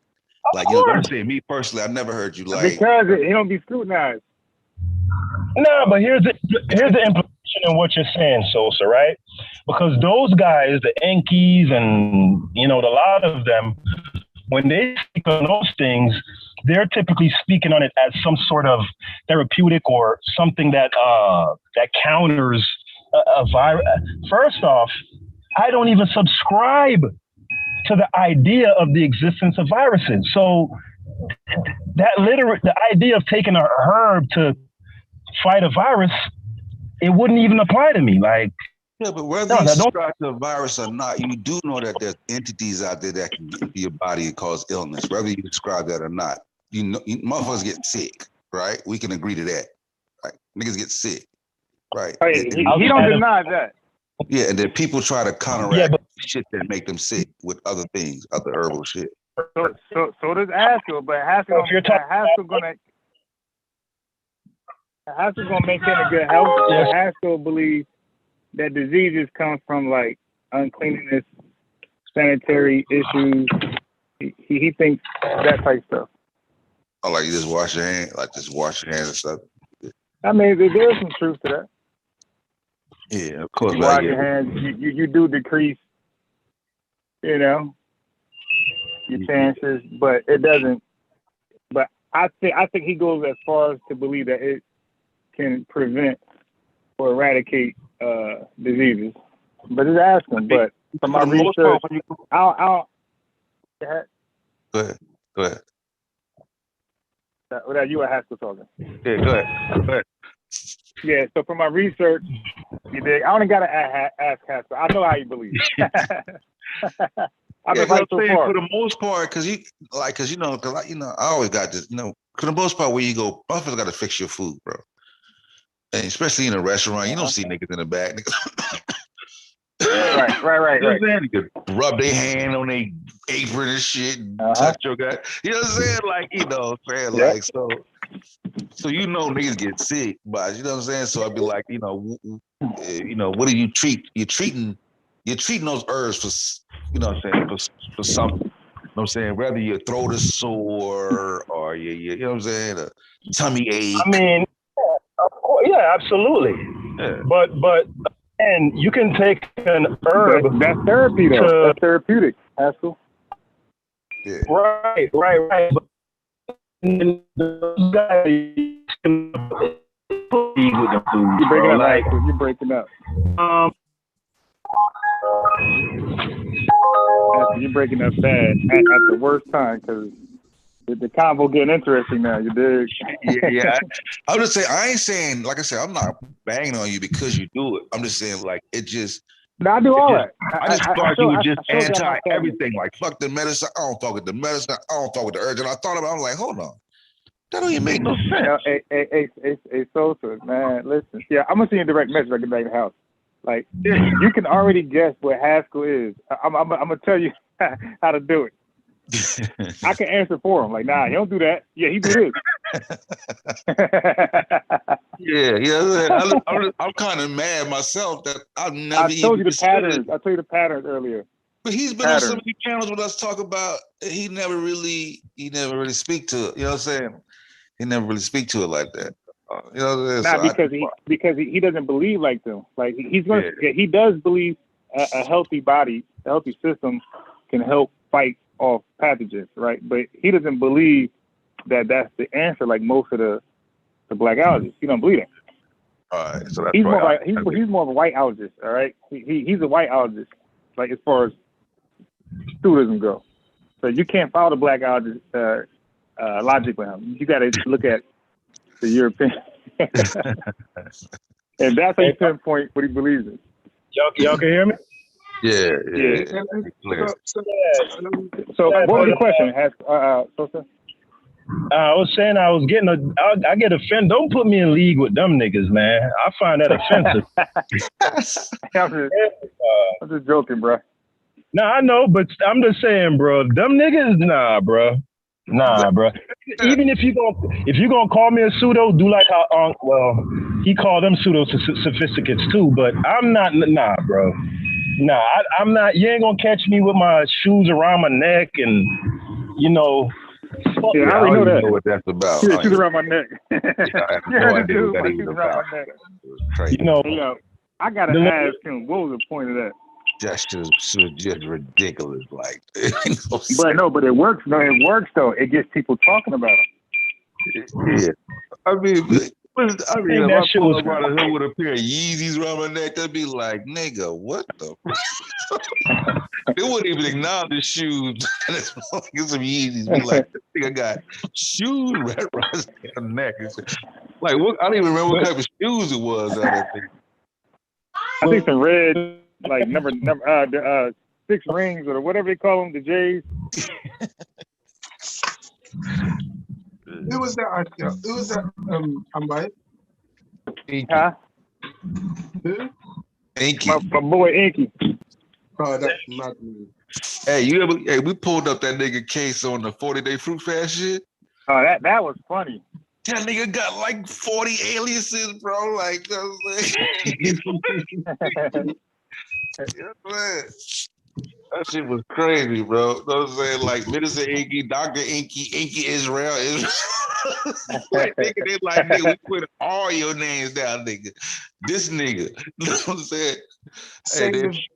Same with Ali Muhammad. Yeah. Yeah, he got 1,000 names too. Yo, what's up with all these names you be doing, bro? Yeah, that's what the nigga scamming, coming up with different names. It's like, yo, hey, Truth Ministry put up on the show, right? Bro. Is your name Antoine? He was like, no. He was like, no, my name is Antoine. Huh? Now I was saying them niggas is caricatures, man. Don't categorize them with them niggas, man. God damn. Give me some kind of credit, bro. That's not what I said. I said you don't believe like them. I said you got to tie you in with the white pseudo, the whiteology, how they think. All right, I'll take that. Better, so we're gonna go with them. I'll take that because I know you love the white man, so I think that's a compliment. They're trying to sell. I guess we both do.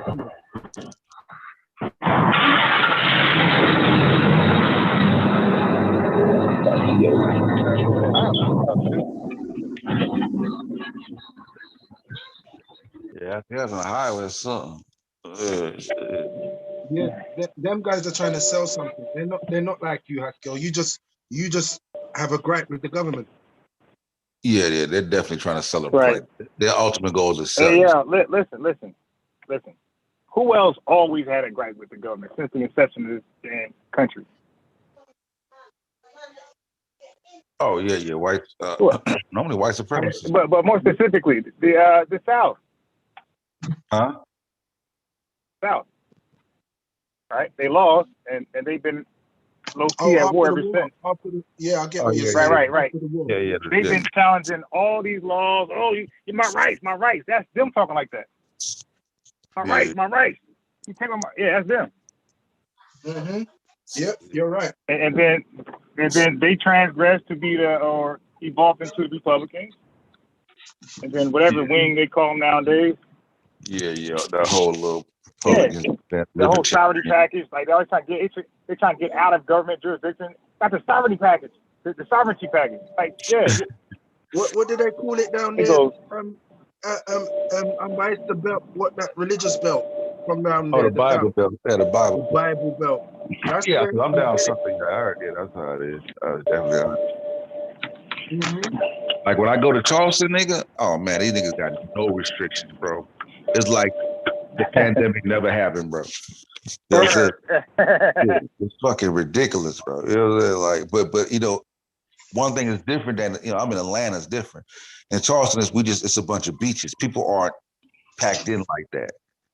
You know what I'm saying? It's not as severe as the big city. So, you know what I'm saying? Nigga just, you know what I mean? Nigga just operate on their own. They don't really come in contact like that. But like only person got to wear a mask is when I walk in the hospital. You know what I'm saying? But I'm looking like a goddamn crazy nigga because I got the mask everywhere, nigga. Like, right. They looking at me like this. I'm from there. They looking at me like you the quack. Hey, so you the pseudo. Yeah, this is about it now. Yeah, right. That's what I said. You know, listen, I wear the mask so much, sometimes I forget to take shit off. When I work. You know what I'm saying? I'm like, oh, I still got a goddamn mask on and shit, talking to my sister. Like shit. What's wrong with you? And I'm vaccinated. But just used to having to follow code because like I'm trying to get out of my car and forget my goddamn mask. Got to go back and get my goddamn mask. Hey, so sir. Yeah. So sir. You know what this so-called pandemic has showed me though?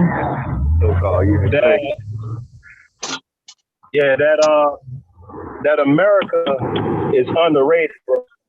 I was never one of them F America type dudes, but I was kind of like, you know what I'm saying? Teetering. If it wasn't for how America's political system is structured, man, we'd be getting overrun right now. Like this shit would be like one of them ass dystopian movies. You know what I'm saying? Yeah, like China. Like they ain't playing them games. Yeah. Like in France and Australia, bro, you ain't got no talk over there, bitch. The government say, bitch, you gonna do this. That's what it is. But because of how America is structured with you got states' rights, you got Congress. Huh? Ain't that Africa's ran too the same way? You got no rights in Africa. Yeah. I keep saying to you there are guys. 54. Yeah, there are 54 states there, so I don't know. I can't speak to all the nations. Yeah, okay. You know. So let me just throw out the blue. What about Nigeria? What kind of rights they got over there? I don't know. It ain't democratic, bro. Like they ain't rocking, bro. Right. Yeah, you understand. And that's lay down. This is what I was saying. So I mean, unbiased. Is that it's made me kind of grateful, bro, to live here. You know what I'm saying? Exactly. I'm a proud American. Hell yeah. And that's why the people who are fighting for their bodily autonomy and saying, nah, you ain't gonna just bitch me up and hold me up, they're literally fighting to preserve what this country is, what is literally its lifeblood, what it's based on. They fight that, you know what I mean? So that might be the Southern, though. That lost, though. I look at my boy DeSantis, my boy DeSantis, right? He's literally he stopped paying the teachers down here, right? Because he signed into law a policy saying that you can't mandate masks in school, right? Yeah. And a bunch of the administrators and the school board and all of them said, well, we gonna buck the system. We gonna buck the law. Fuck that. You gotta wear masks, right? And that boy stopped paying them people, right? So, and you know, Biden took a shot at him in that speech. I don't know if y'all heard that, but it goes to show me that there's a governor who so believes in what it is that he believes in. He has so much conviction. He's willing to go that extra mile to say, man, fuck y'all, man. I don't give a fuck what you talking about. You know, whereas in other countries, everybody just go with the flow, like the group think in the echo chamber, bro. You think it would still be that way if it was Trump? Trump was governor? No, if Trump was telling people to get vaccinated. Oh man, that's an interesting question, because then that would say that this is like what he's doing is completely politically motivated. It could be, but you know what? It's serving to preserve my rights. Yeah, so he's a Republican, Democrat, you know, it's already. Yeah, as long as he's speaking the language, he's speaking my language. I'm glad that he's in the position where he's at right now. Hey, but even in this bucket, right? It's not, the laws are still where they are. Like, we ain't asking niggas to have down. We're saying wear a mask, bro. Like, god damn, like the shit don't hurt. No, that's not right. Niggas got murdered. Well, I was just saying, Haskell, I'm not saying to myself, but people have gotten murdered just for saying, yo, put a mask on before you come in. Niggas died behind that shit, bro. Like, come on. Yeah, but guess what, Sosa? Niggas die over $5. Niggas die over dice game. Niggas die baby. Yeah, it's still like shit. These are the dice game. Nigga lost some money. Like, I can respect. Like, I don't agree, but man, somebody got a lot of background on it, bro. But check this out, right? The people who staged the Boston Tea Party that eventually led to the Civil War, right? Those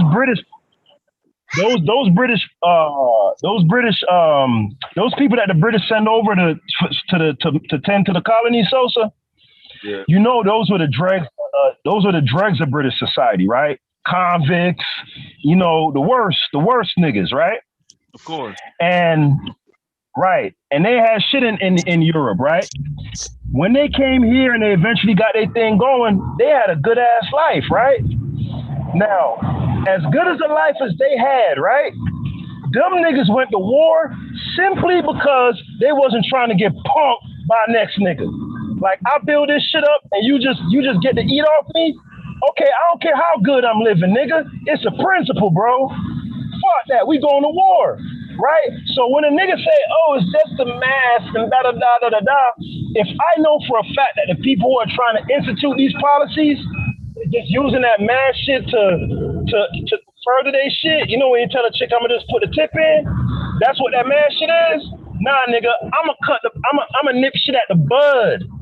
Right? I'm not gonna accede to a false premise to begin with that mask shit. Because I know once you get that mask shit going, you're gonna bring some other little shit. Oh, it's just this. And then you're gonna bring some other nah, bro. Fuck that. Fuck that. Alarmist jargon. I want to get vaccinated. You don't want to get vaccinated. We got people that are immune compromised. You don't believe a virus is real. Can we at least agree to wear a mask? You see what I'm saying? Nah, right. As a compromise, since niggas. Nope. So you ain't, it's no. Because I don't. Wait, it has to. Do you believe? See, I think this is why he says no. And I'm going to see for a fact. Haskell, do you believe that one human being can spread a germ to another person or any type of sickness? No, I don't. I don't believe in the infection paradigm. I mean, you see it, Sosa? I know what he believes. I thought I made that clear. Like, y'all not listening to what I'm saying. That's why he's no mask. So I wanted to let you hear for yourself. That's why he's no mask, because he don't believe you can transmit something, a sickness, to another person. Right, exactly. So put two together. Haskell, I don't even know where it is. Now he says the vaccine is dangerous. Nah, he's dangerous, but his thought process. Damn, asshole. Like, I don't even know where to begin with that shit. Like so you pretty much thrown out just like nigga, fuck that science shit. Like all that shit trash. No. Don't do that to me. Don't do that to me. Pseudoscience. Don't do that. You don't accept like dinosaurs, evolution. Hold on. I don't believe in anything. I don't do the beliefs. If you can demonstrate something to me, I'm rocking with it. That is science. Virology is not science, bro. All that you were here. Wait. So who could demonstrate you can't spread other sickness to another person? Say that again. Who could demonstrate to you that a human being can't spread a sickness to another human being? Y'all the pro-vaxxers, find a nigga who can do it and get to demonstrate it. Nah, but you rolling with it though. So I'm like, well, who didn't convince you? Who can convince me? Anybody who who already convinced you that said that human beings can't transmit the sickness to each other.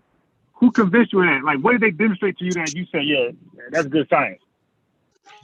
Well, I've given you some names. Is that what you're looking for? Somebody to call pseudo? All right, I'll give you some names.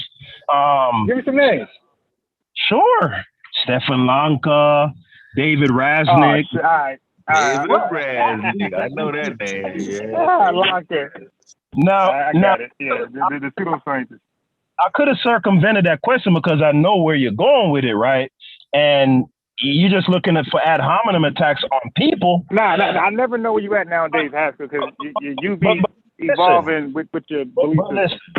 Listen, here's the difference between me and you. I gotta make sure my files are up to date. Here's the difference between me, you, and Sosa, right? The difference between me and y'all. Yeah. He follows CDC because he rates them as an entity and he has faith in them. I don't have faith in Resnick or Carrie Mullis or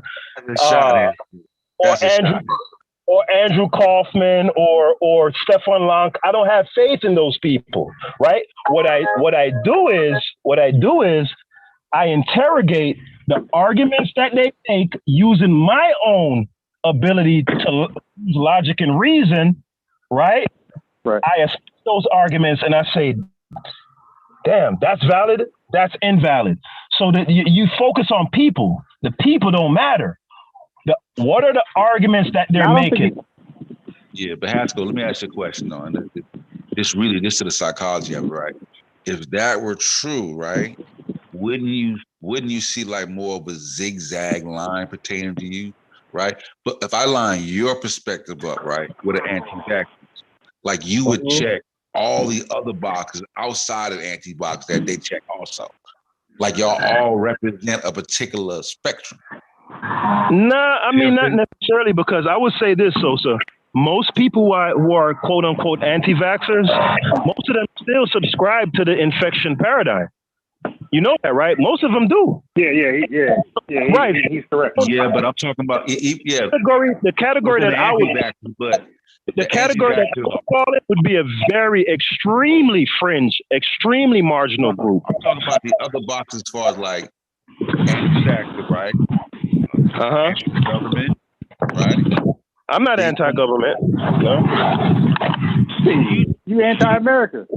No, oh hell no! I love America, and I do believe that I do know for a fact that the Earth is spherical. So, are you Democratic or Republican? Neither. Yeah, y'all so obsessed with categories we're just asking questions to pinpoint like how you think. So if you're because you don't accept evolution, right? Right, yeah, but he's pro-government, but he's I'm a very simple person, bro. Like, if you could demonstrate something like it. Huh? It has to. You're pro-government, but you're anti-government mandate. Yeah, of course, because that's not the function of government. Do you know what government is? I'm going to give you a quick civics lesson, unbiased, right? Have you ever heard the phrase that government derives its authority from the consent of the governed? Have you ever heard that phrase? I've heard it. Yeah. Right. So government is a necessary thing for human beings to organize themselves, right? it's a necessary thing, but no, a government isn't, because see the way how you conceive of government unbiased, I can tell just by how you talk, is almost like they're your parents. That's not what government is here. Government doesn't get government. Government doesn't dictate to me, and when they say so, I jump. And if they say take this booster, well, they're the government. Nah, that's not what government is there for. But ask you, even within the government, when things are proposed that you don't agree with, you protest it, you vote against it, so even within the government, there's a system within the government to go against things that you don't agree with. You know what I'm saying? Right. Some things get through, some things don't. You know what I'm saying? The government's run by the people, Haskell, as well. They're not they and us. That's what I just said. I just said something to that effect, Fitz. The people really want to. The people want to what? People want to be like you want government.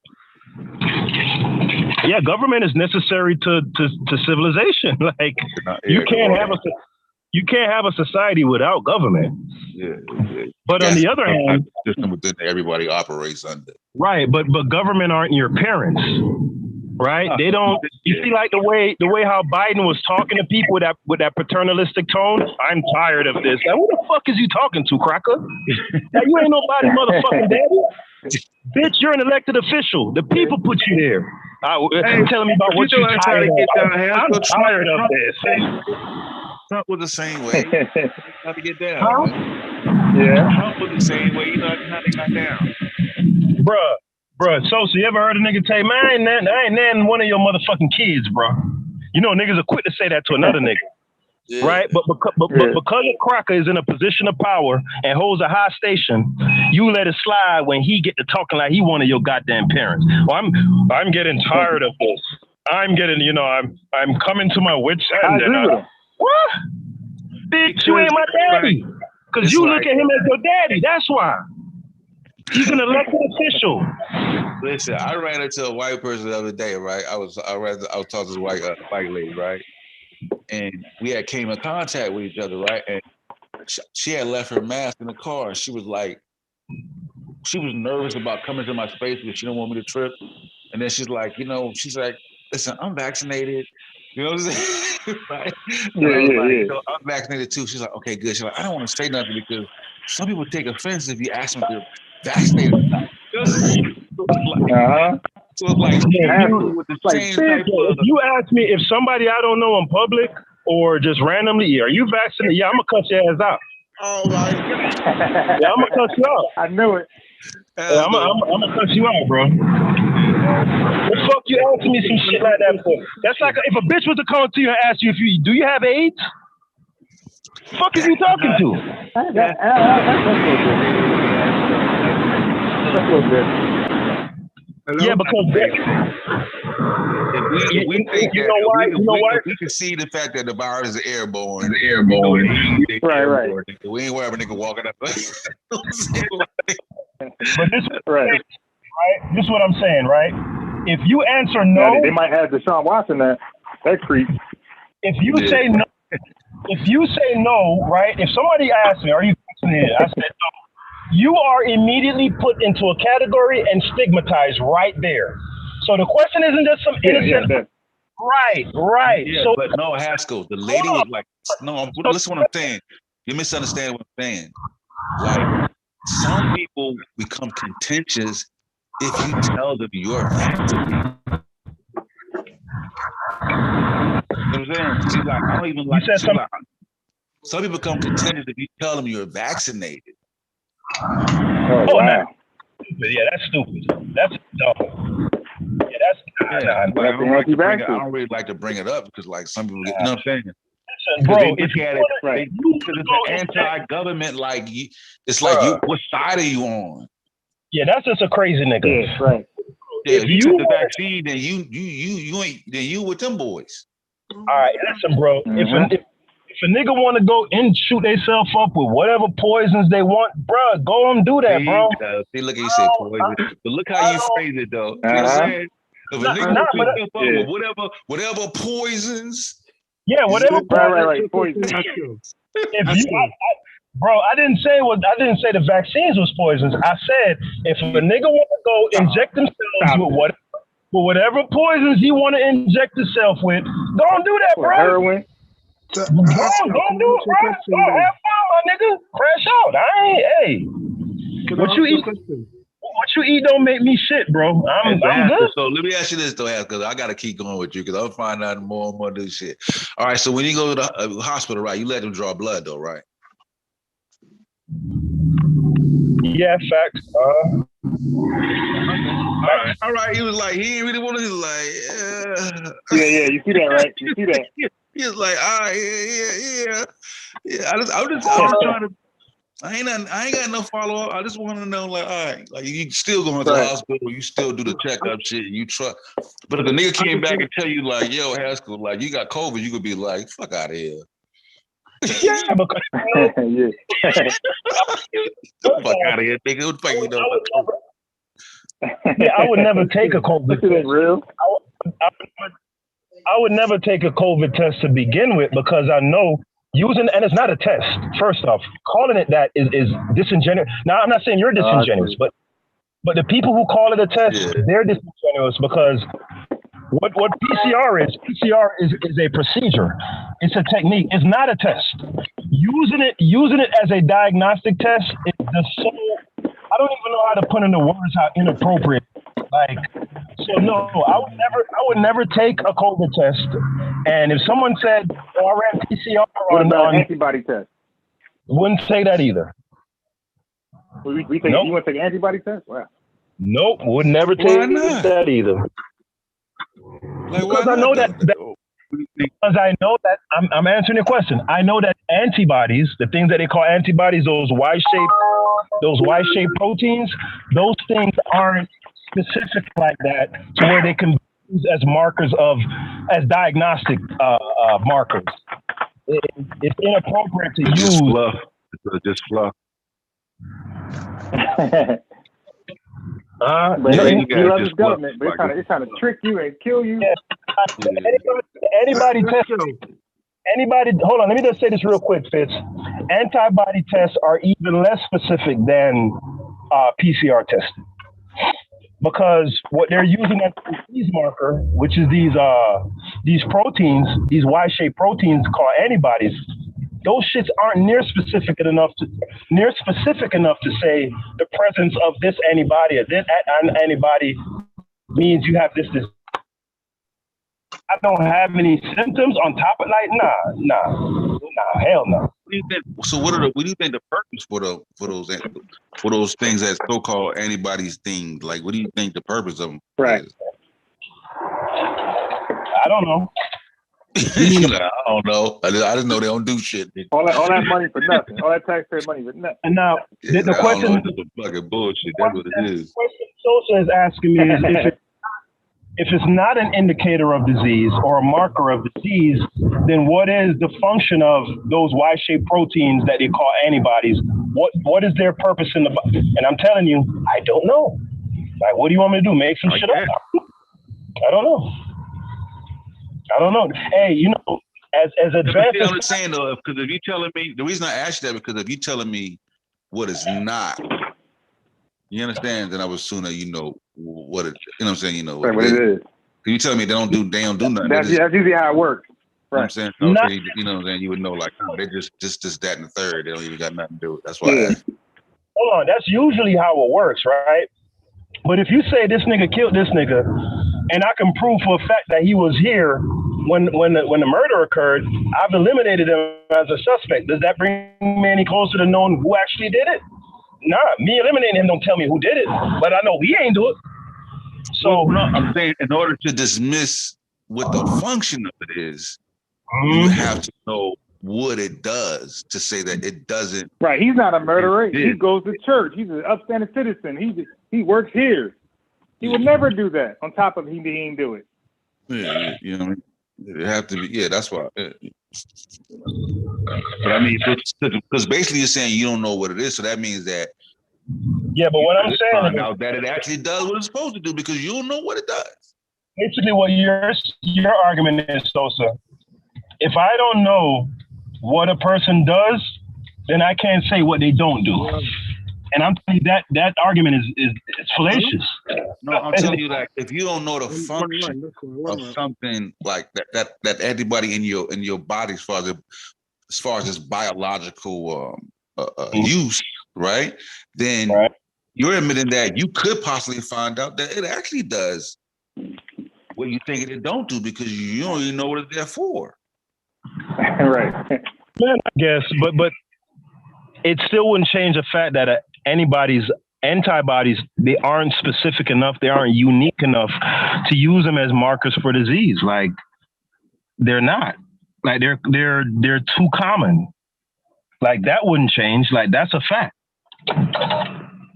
Yes.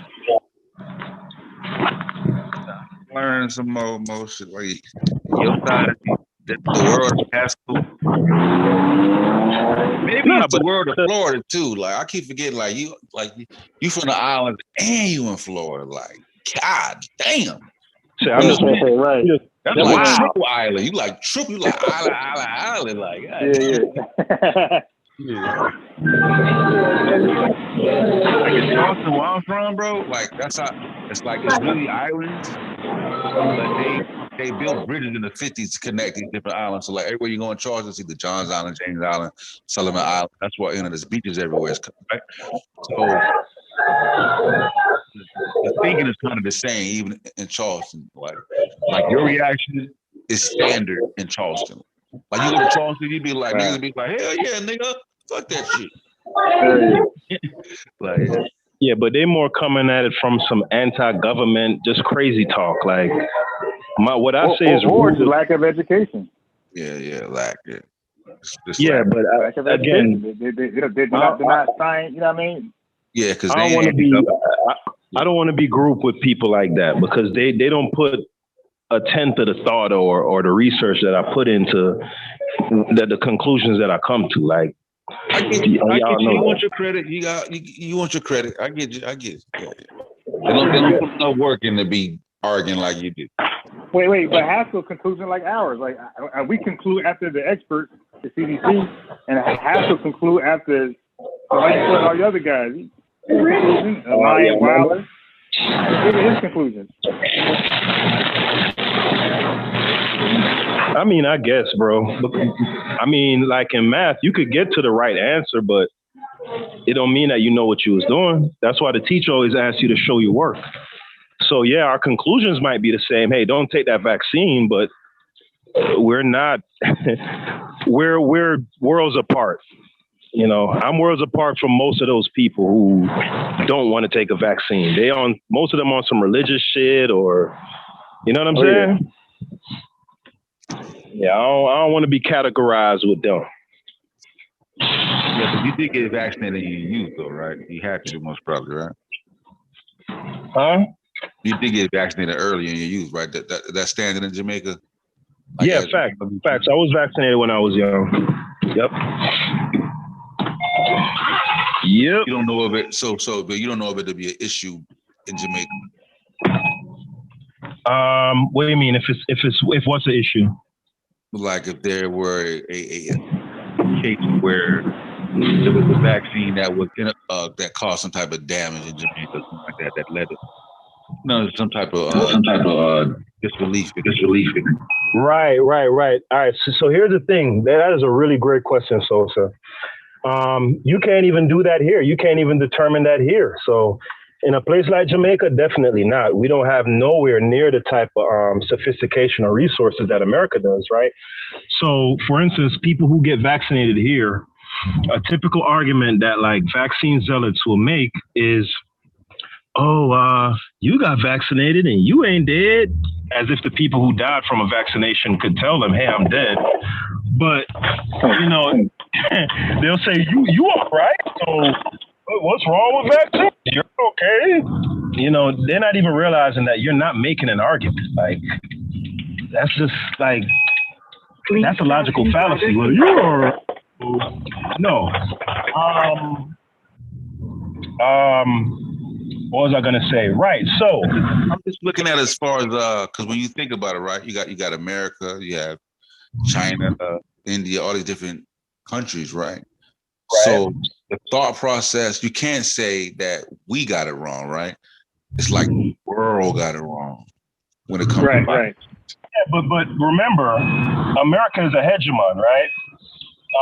It's not only in terms of culture or other aspects where America pretty much sets the trend or plays the tune that everyone dances to. It's virtually in all aspects, right? The world uses the American dollar, et cetera, et cetera. So once America said this was the standard, this was the science, for the most part, everybody kind of just hopped to. That's how that works. Yeah, China. Do you know that China's government initially was set up by America? Yeah, right? But they're not backed by American dollars because you know what I'm saying? And then we got people like North Korea. North Korea got vaccinated and shit. Them niggas don't even fuck with America on no terms. Right. Right. But no matter what you say, so the ideology was birthed here and it metastasized all over the world, right? So I don't get into arguments about, well, this amount of people do it. That's argumentum ad populum, right? Or if this was true, then how come? You know, that would be like argumentum of incredulity, right? I stick to objective, falsifiable, demonstrable arguments, period. I don't get into well, Korea does this. Nah, bro. Just show me, just demonstrate for me how what you're saying is facts using sound science methodology, period. I mean, okay, because I'm just saying, like, when you go to, let's say when you go to places like Africa, right? They require certain vaccination, right? I think yellow fever and a couple other when you go there, right? Right. So but they don't require that in other places you go to. Right. But in Africa, when you go there, they require that shit there, right? So so you would have to think, right, that's based on, like we know that it's based on. That's based right science, right? And they've actually dealt with yellow fever. I don't do the. I would have to. You would have to think. I don't. Again, I'm not gonna get into that.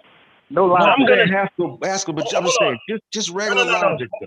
But Sosa, you're just reformatting the same argument, right? No, and I'm just saying, just on a basic logical level, right? They're a country that they deal with yellow fever, they deal with malaria, right? Some shit was going on and it was fucking them up, right? Mm-hmm. They find out a way to deal with what was causing them harm, right? They issued a process to vaccinate people with yellow fever and shit like that coming into Africa, right? Problem solved. They continue on with it, right? Okay. So we can deduct that. There you go. There goes that word. There goes that word. Yeah, because I'm not a science. I can't get into the weeds of the science, but I'm saying that we can deduct that the method was effective. Nope, that's not how that works. Not in science. Yeah, y'all know because I can't go in. I'm saying I can't be the whole scientific breakdown. I'm sticking to the science, but this is what y'all say y'all about, right? Y'all say y'all about scientific literacy, methodology, and niggas go back to ancient Egypt and said even they had methodology and TEPSIP and corrected and right. Guess what I'm gonna do, Sosa? I'm gonna stay right in that pocket, right there. And I ain't moving. You know, you do accept common logic and shit now. Like you don't act like everything like that. Sometimes when shit makes sense in high school, you don't need no goddamn scientific. Come on, bro. Like, yeah, come on. I was hungry. I ate some food. I'm full. I can't just accept that shit. I need a scientific explanation as to why food. Like, it just makes sense, bro. You like, you know what? You feel me? Oh, man. Yeah, when it comes to something like this, I'm gonna stay in the pocket of science. When talking about viruses and how it attacks. So do you believe in ecology? You know, like, cause like, you know, like you can't even take a dog to take a dog to Australia, right? Okay. There's certain animals you can't even bring it to different ecological environments because it should be catastrophic. Okay. Right. So you accept you think that's true, right? Or you said, nah, I gotta see scientific evidence. Well, I'm sure there's scientific. All right. So for instance, right, going to certain countries and you drinking the water versus a native drinking it, right? And the right. So something like that. There's papers on that. There's science on that. Okay, so why do you think I don't have to just. Why do you think that I don't is? have to. Now I could just drink the water, get fucked up, and be like, yeah, they was right. Fuck. I'm fucked up. I'm asking, why is it that the people in India, because that's a good thing, they drink the water. You go over there and drink the water, and then you shitting all day on that diarrhea and shit. Right, because their bodies have acclimated to it. Acclimated to what? To what? To whatever toxins are in the water, whatever microorganisms are in the water. Because each human being, your microbiome is unique. Yeah. So right. So but again, those sort of things can be demonstrated. Like if you analyze the water, you can actually see the things that would cause like what they call cholera. Like they claim it's a virus, but it's not. What I'm saying is when you he says not. But you wait, no. Stop right there. No. It's not. So what is it now? Or it's a bacteria. I can't remember if it's a bacteria or a virus. I can't remember. No. You got it right. You got it right. But you said it's not. So what is it? Mm-hmm. It's caused by drinking dirty water, drinking toxic water. Source up on that. All right, now hold on. Now demonstrate that. Demonstrate it. How the hell I'm gonna demonstrate something like that, like on the phone? Well, I'm gonna get some dirty water. Give me I'm saying. Well, I'm saying give us something that says that. Give us anything. Man, I can't do that right now. I ain't up to it right now. I don't think you ever can. Well, I'll give you the whole month. That's cool. You gonna start doing these lives more regularly? You gonna do? I'll do it just for you to come back with that. Hell yeah, let's do it. I'm with it. So there was some what cholera really is. Cholera really is. Right. There was some other question that somebody asked me. Oh yeah, I'm gonna look more into the that polio thing. So yeah, I'm definitely, bro. Like I'm about that action, bro. Like if I look into something and using sound reasoning, like I see that I'm wrong. That's just what it is. But I'm saying though, that same development in that gut level, right? That allows them to still consume that water, even though there's, dangerous toxins in there. But they're somehow immune to those things, right? They build up an immunity to certain things in the water that our body has not, right? And it would take us going over there and drinking that water for a particular time period, and then eventually we develop.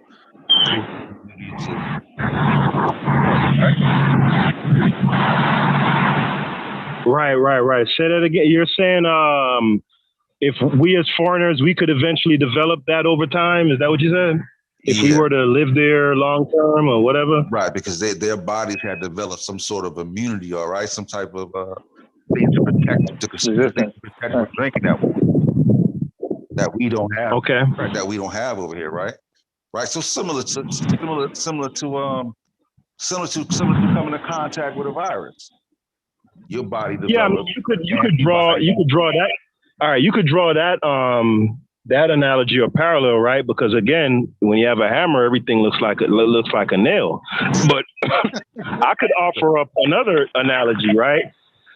I could offer up the analogy of organ transplants, right? So if you transplant an organ to someone who they don't have body type, their body is literally going to attack that organ and could possibly kill or seriously injure that person. It doesn't necessarily, right. So that's not necessarily a case of some microorganism or a virus. It's just a compatibility thing. No, but you already conceded that there are organisms in the water, and you said that you can see it. Yeah, of course. Right. I mean, so we know. Yeah, so we know that the organisms are there. We don't even got to dispute that. But they develop some type of immunity to those organisms that it doesn't affect them in the same way that it affects outsiders. Right. I'm with you. Because they've come in contact with that organisms, right? Right. Similar to a vaccine. Right. When you come in contact with a virus, your body develops antibody to defend yourself against, because now you've come in contact with it. Right? Yeah, you had me. You lost me right there. I lost you on that. I'm just saying, like, I think you see the underlying logic in that, though, right? Yeah. Just how being in one area and coming in contact with these organisms that are dangerous to outsiders who haven't come in contact with them. But those people who are in contact with them have developed immunities to for them to survive that environment. Sure, you could absolutely draw a parallel there, and it's a cogent argument, but it's not conclusive. You get what I'm saying? So you gotta stop saying just when you got a hammer, everything looks like a nail. Like that don't even make sense. Like I walk around with a hammer, I've never just knocked my TV with the hammer. Like, oh shit, I thought it was like that's just a crazy ass. You can't be serious, right? See, you acting like Fitz now. You can't be serious. Like that's the crazy when you say it. I always laugh. I was thinking like, where'd you get that shit from? Like it's not a literal thing. Yeah, I'm not literal. I think it's a Jamaican thing. Like, I've never heard that one. Like, you gotta have everything looks like. I guess I don't know. It just sounds weird to me. That's some white boy shit. I got that from white boy. That's some white boy shit. It's just saying that once you're in a certain one-track mind of thinking, like you just gonna see everything within that paradigm. So if you're operating on the premise that vaccines, or if it weren't for vaccines, the very existence of humanity would be like in jeopardy, right? If you subscribe to that premise, then virtually you get what I'm like. Everything that you see, and you're gonna analogize everything to that, and anything that could fortify that premise, you're gonna. You get what I'm saying? Yeah, but I'm working with the idea that there are organisms out there that can be harmful to individuals. Right. Those individual population continuously deal with that organism. Their body puts up a defense for those organisms. Now you do know that there are worms that are microscopic, right? Okay. Parasites that are microscopic that can do harm. Or right. Those qualify as microorganisms. A microorganism is just a small living thing. And on the micro level, meaning that it can't be, forgot exactly what micro means, but it's of a certain, or it's smaller than a particular size, than a certain size. Mm-hmm. That's all. Yeah, but the point is that the people that are in contact point to a particular No, but what I'm saying is just because you can point to the existence of a particular microorganism and its bad effects that it could have, doesn't mean that by necessity means that this microorganism, like for example a virus, does do what they say it does. Like it's not, you get what I'm saying? Like this microorganism can exist and harm people, and this microorganism that they're saying does harm by attaching to a cell and all of the rest of it doesn't necessarily have to be true. You get what I'm saying? Like it might be true. Okay, I'll give you that. I'm just drawing a parallel. I think you see the parallel, Lisa. And we'll just work with that.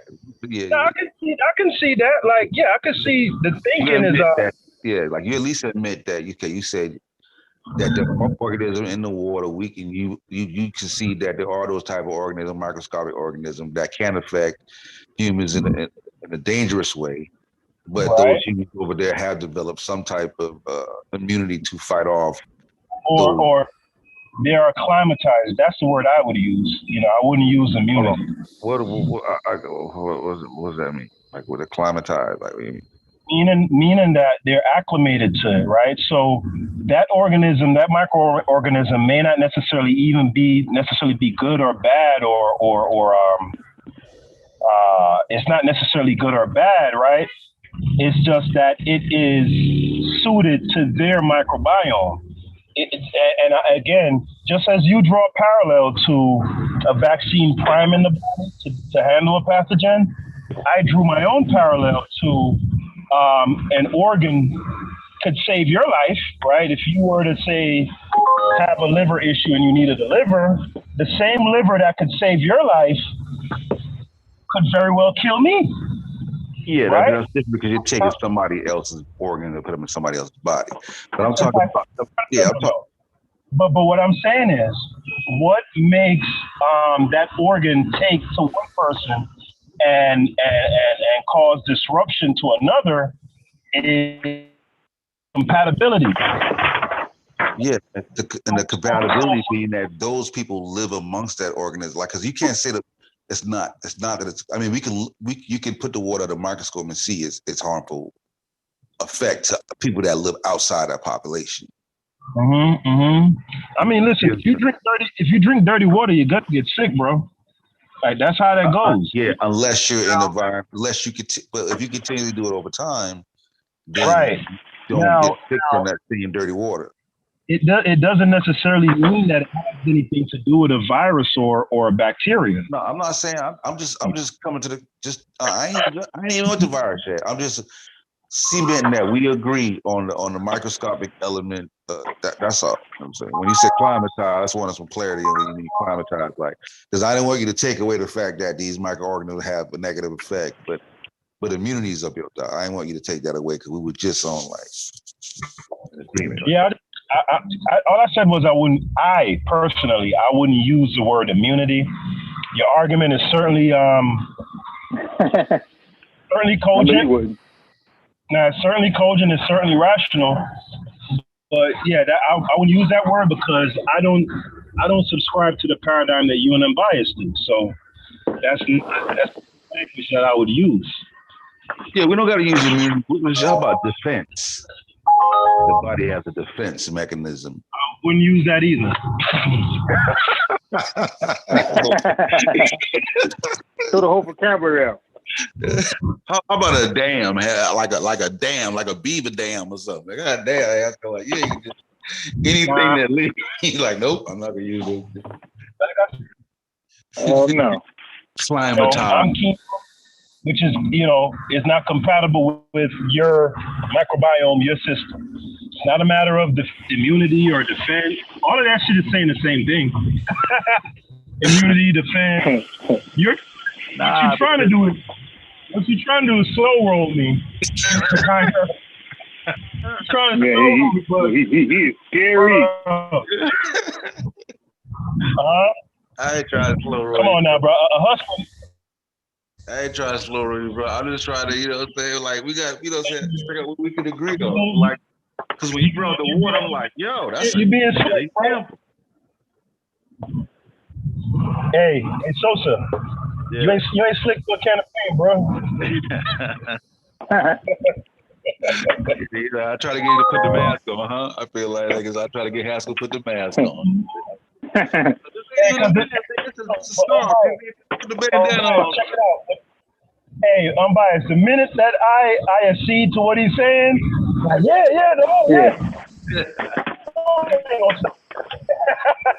So if you with that, using the transitive property, if A equals B, nah, nigga, nope. I think got his antennas up, boy. He actually got his antennas up high, like, nigga. Yeah. Hold on, defense. Very cautious. Nah, no defense, nigga. We don't play defense, nigga. All offense, nigga. We don't punt. We don't do nothing, nigga. Like that. Okay. All offense. Bruh, but I don't know, man. All right, here's another. All right, so speaking of like common sense arguments, right? If I was to come to you, Sosa, and say, "Hey, bro, I want you to take this and put it in your body and and yo, you need to take it's mandatory, right?" But I was to say, all right, hey, no problem. This is your product. All right, I'm gonna roll with what you're saying. But going along with that, will you take responsibility and accountability for your product? If you're so certain that this thing is necessary, right, to prevent loss of life and hospitalization, if I so happen to get injured by this thing, will you look out for my family if I'm fucked up? Nah, dog. You know, something happened on your own. Huh?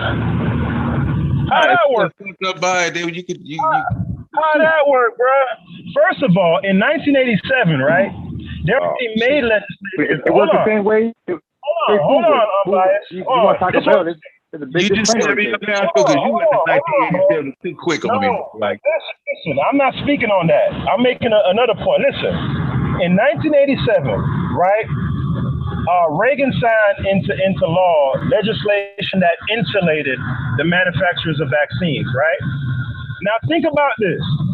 In 2020, right, they said those protections aren't enough. We have to draft up another piece of legislation that even further insulate these MRA niggas, RNA niggas, right? We have to come up with some special shit that says basically, nigga, if you get fucked up, we don't want to hear nothing from you. We don't know you. Nigga, fuck you. Don't call my phone. Don't come by the crib. Don't look at me.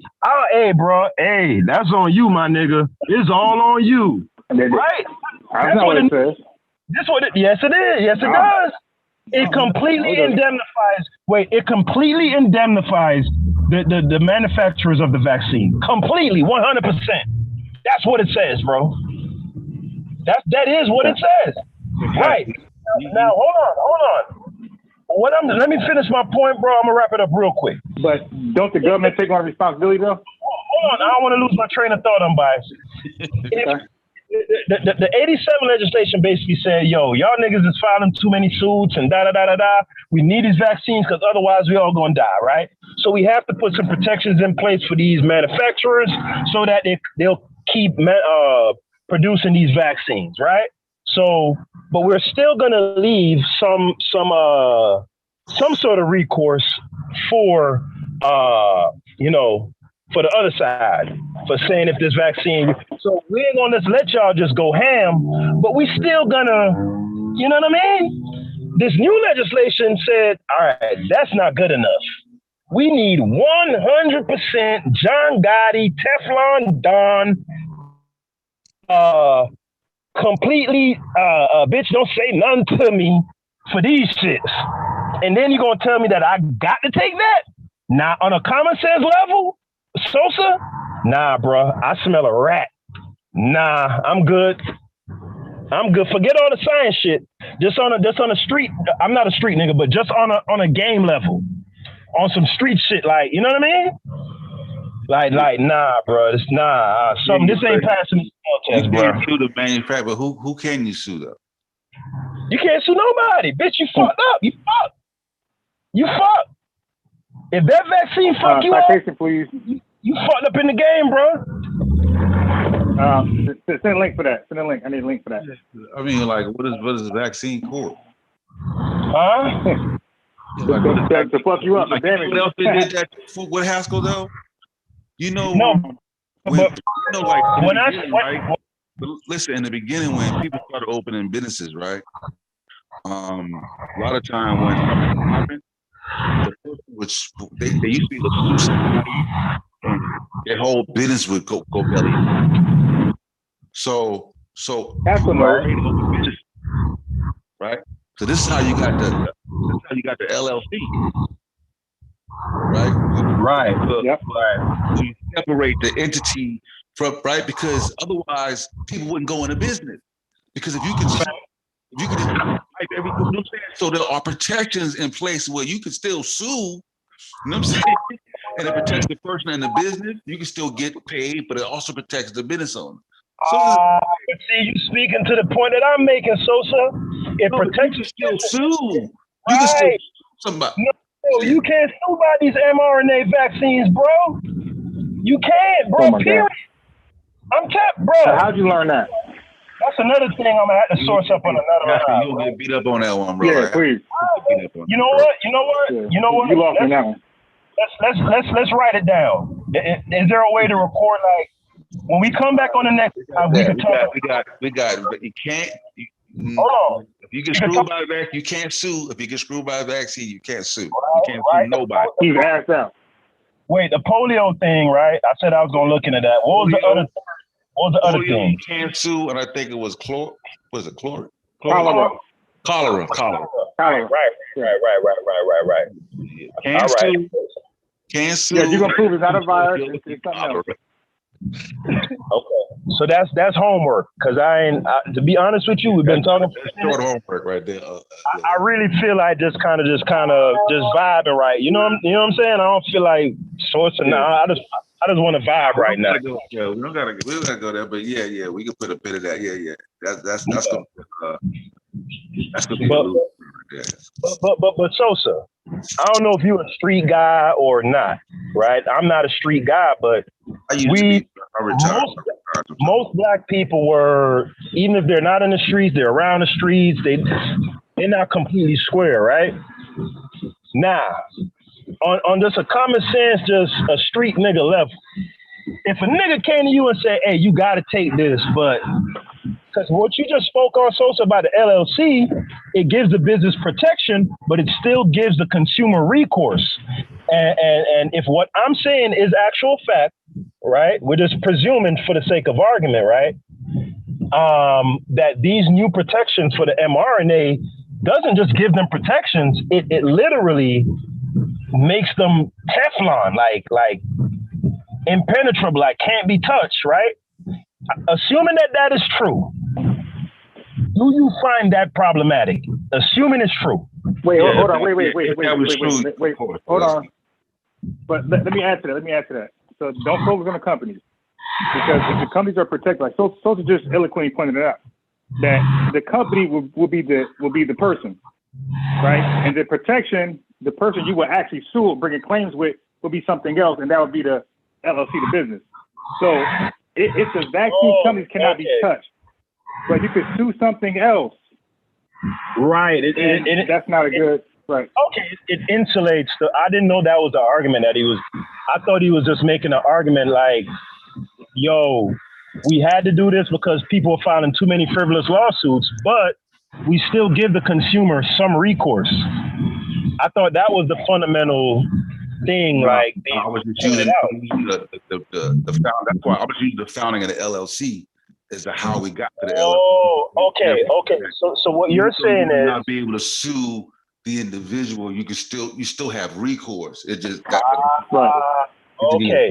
You're saying for those who claim to be injured by these mRNA vaccines, while they can't directly sue Pfizer or AstraZeneca, you're saying probably there's other agencies out there you can sue. Yeah. Right. Well, I don't know. I don't know if that's the case. I don't know. I guess I could look into that. But if the 87 Act, the 87 Act gave these pharmaceutical companies tremendous protection, right? And right. So don't focus on them. Right. So what you go after is the DICP. If these companies felt like, damn, that 87 shit ain't enough for this mRNA shit. Yeah, I know we protected. I know we insulated because it's the excise taxes that really take care of that tax court, that vaccine court shit. That shit don't come out of their coffers directly, right? If they're saying, you know what? Yeah, I know that protects us and it insulates us, but man, with this mRNA shit, nah, that ain't good enough. We need some other legislation that steps it up a notch. Because this wasn't an emergency authorization, right? So it's going to need some emergency benefits, emergency coverage, right? Everything is going parallel. Yeah, but emergency, because of the emergency, they're being pulled in. They're being pulled into it. Like, God damn, bro. Like I don't even fuck with it because there ain't no money in that shit. But I gotta do it for the nation. Okay, well now in the case of Pfizer, I believe the emergency use has now been upgraded to full approval. So that takes away that argument. So why is this new level of insulation and protection necessary when y'all already have protection. What I'm saying is that just recently happened, and that's only for Pfizer, right? Right, but so they're not removing these additional legislation, bro. It's not gonna go nowhere. And I'm saying, so what you're saying is, right, potentially these things could be even more dangerous than conventional vaccines. No, that's not. That's just not. And why the need for an added layer of protection when you already okay, good. Hold on. Right, I got you. Because for the first time that I know of in this country, that the vaccines are now being recommended to the old and sickly, right? The sick, not sickly. The elderly and sickly is what, because normally the old vaccines, the elder is out. Immune, people with disease are out, right? With the old ones. But this one, the mRNA, they're allowed to take this. Okay, so it's the first time that they're involved. So everybody's involved, basically. Damn near. So they're gonna take extreme precautions. And like Sosa said, like these countries really don't want to work with it because they're looking like, yo, this is lawsuit territory right here. Everybody gonna take it? Yeah. Wait, so now mRNA vaccine. I'm finna get 80-year-old niggas this shit who might die tomorrow anyway, and you finna expose me to that type of shit? Like nah. Yeah, that's never the case. That the 80-year-olds, 70-year-olds, they never get vaccinated. Well, not never, but you get what I'm saying. Like for the most part, they don't. It's not for them. Yeah, why would somebody get vaccinated at 80? And the immune compromised. You stop. Hey, yo, Haskell, stop. No, it's real talk. Like you buy. No, you crazy, yo. No, I saw that shit. I saw that shit on the TV. Yo. They were showing like this 85-year-old getting vaccinated. Like, what are you doing? So she can't live. You can't live. Like this dude right here, bro. Like you do grandma. Like look, hey Haskell. So you saw grandma. You like look, grandma.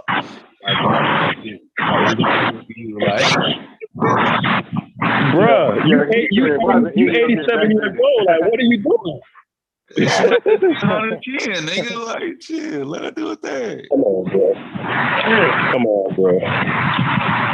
Yeah, but listen, a lot of these NBA owners are 80 years old, and they be living like to 140. So. Yeah, but them niggas rich, man. Them niggas got all kind of. Hey, and I'm gonna tell you, quiet as it's kept, it's some rich people that use naturopaths and all that shit the most, bro. I don't know about that. On that, nigga, Steve Jobs. Yeah, I don't know about that. The royal family and shit. Like I heard Steve Jobs is gone. Remember James Small spoke on that, and we know he wouldn't lie. Hey, I don't even do that shit. Yeah. I pulled out a big joke on your ass. You can't talk against you can't. I'll bang for him like I do Dr. Ben and everybody. Hey, Sosa, I pulled a big joke on your ass. You can't speak against a master teacher, bro.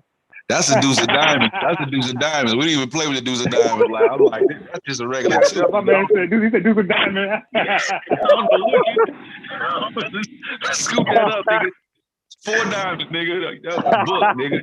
What you talking about? Deuce of diamonds. Yeah, that's funny. Hey, unbiased. You saw that nigga was like, hey, unbiased. You saw he ain't want no smoke with that? Word. Yeah, he bowed out quickly. Yeah. That ain't my elder though. Like, he's an older man that I respect. Yeah, but I don't buy into that tradition stuff, so I don't have an elder. Yeah, but you a different type of cat, unbiased. You talking about you don't mind getting thrown in a garbage bin when you die. You on some different shit. You remember that? Yeah. You remember that? I still don't care. I don't get that nigga said it's Toby. Hey, Sosa. That nigga said throw me in the garbage bin behind the Winn-Dixie, bro. Like, no, baby. Nigga just swing this nigga beside him about to toss him. No, man. He said he don't give a damn. Like, you tripping right now. Just go home, man. That's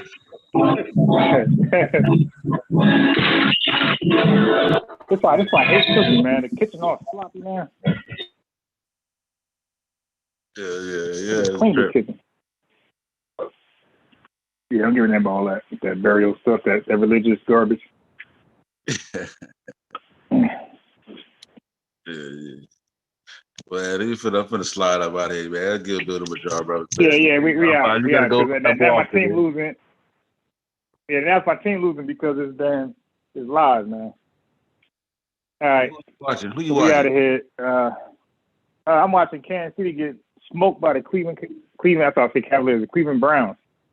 Yeah, the fucking NFL shit was crazy today. Like I started watching the game. This just went all ass back. But the NFL don't even feel like, yo, this is the first year I'm bored. I'm not even excited. Yeah, like I didn't even watch none of the games. Everything was like blowout. Looked like the Falcons blowout. You know what I'm saying? I mean, like, and look, but even that will excite me. You dig? Like, I'm just like I'm seeing the dude number 10 for the Browns. Like, who the hell is that? And the Eagles got a number. Who's number 6? Like, I don't even know these guys. And Julio Jones is tight with everybody else. The new running back, the new quarterback, nigga Jalen Hurts. Yeah.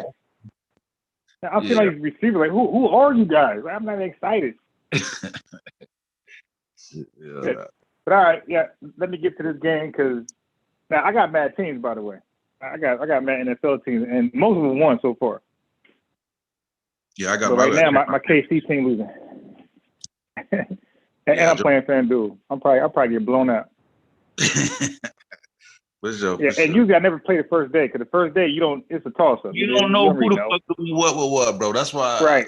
Right. You be crazy motherfucker. You don't know who good. You be like, I thought he was good. And he blown the fuck. Shit. Yeah, I'm just so addicted to this stuff. I said, let me just put a team in, and like I said, I'm getting blown out. I had 2 free vouchers, nigga, for like the little $1 million. I forgot to even play them. I didn't even play no real time. I'm like, I don't even. And I know I got what was that thing called? The RV something. The little shit, reserve shit. Yeah, I reserved 2 and I didn't even set my lineup. I just straight wasted this shit. Yo, all my dudes did horrible, man. God damn, Calvin Ridley, 7.6. Wow. Yeah, you had to have like the nigga from the Eagles, the quarterback, like that nigga, because he was running all over niggas. He went off. Yeah, that's who you had to have, nigga like him. And look, and like that's how I would normally, but I did take a risk. I picked Jameis Winston. Right now he's doing all right. Oh yeah, damn. 9.48. I might look at the Jameis Winston game because I kind of want him to do good shit. Yeah, I already know. Look, no, we know he's going to do good. We just hope the turnovers don't follow. Oh yeah. He'll throw 50 touchdowns, but throw 50 picks. Yeah, he'll throw 5 touchdowns, he might throw 50 interceptions. Yeah, exactly. So he's going to play good. We just hope he can win the game though. Yeah. I'm gonna watch that shit. All right, Sosa. All right, for sure, bro. Tennessee got blown out with all those weapons. All right, I'm out. All right. Peace. Amber, watching everybody else who's tuning in, Fitz,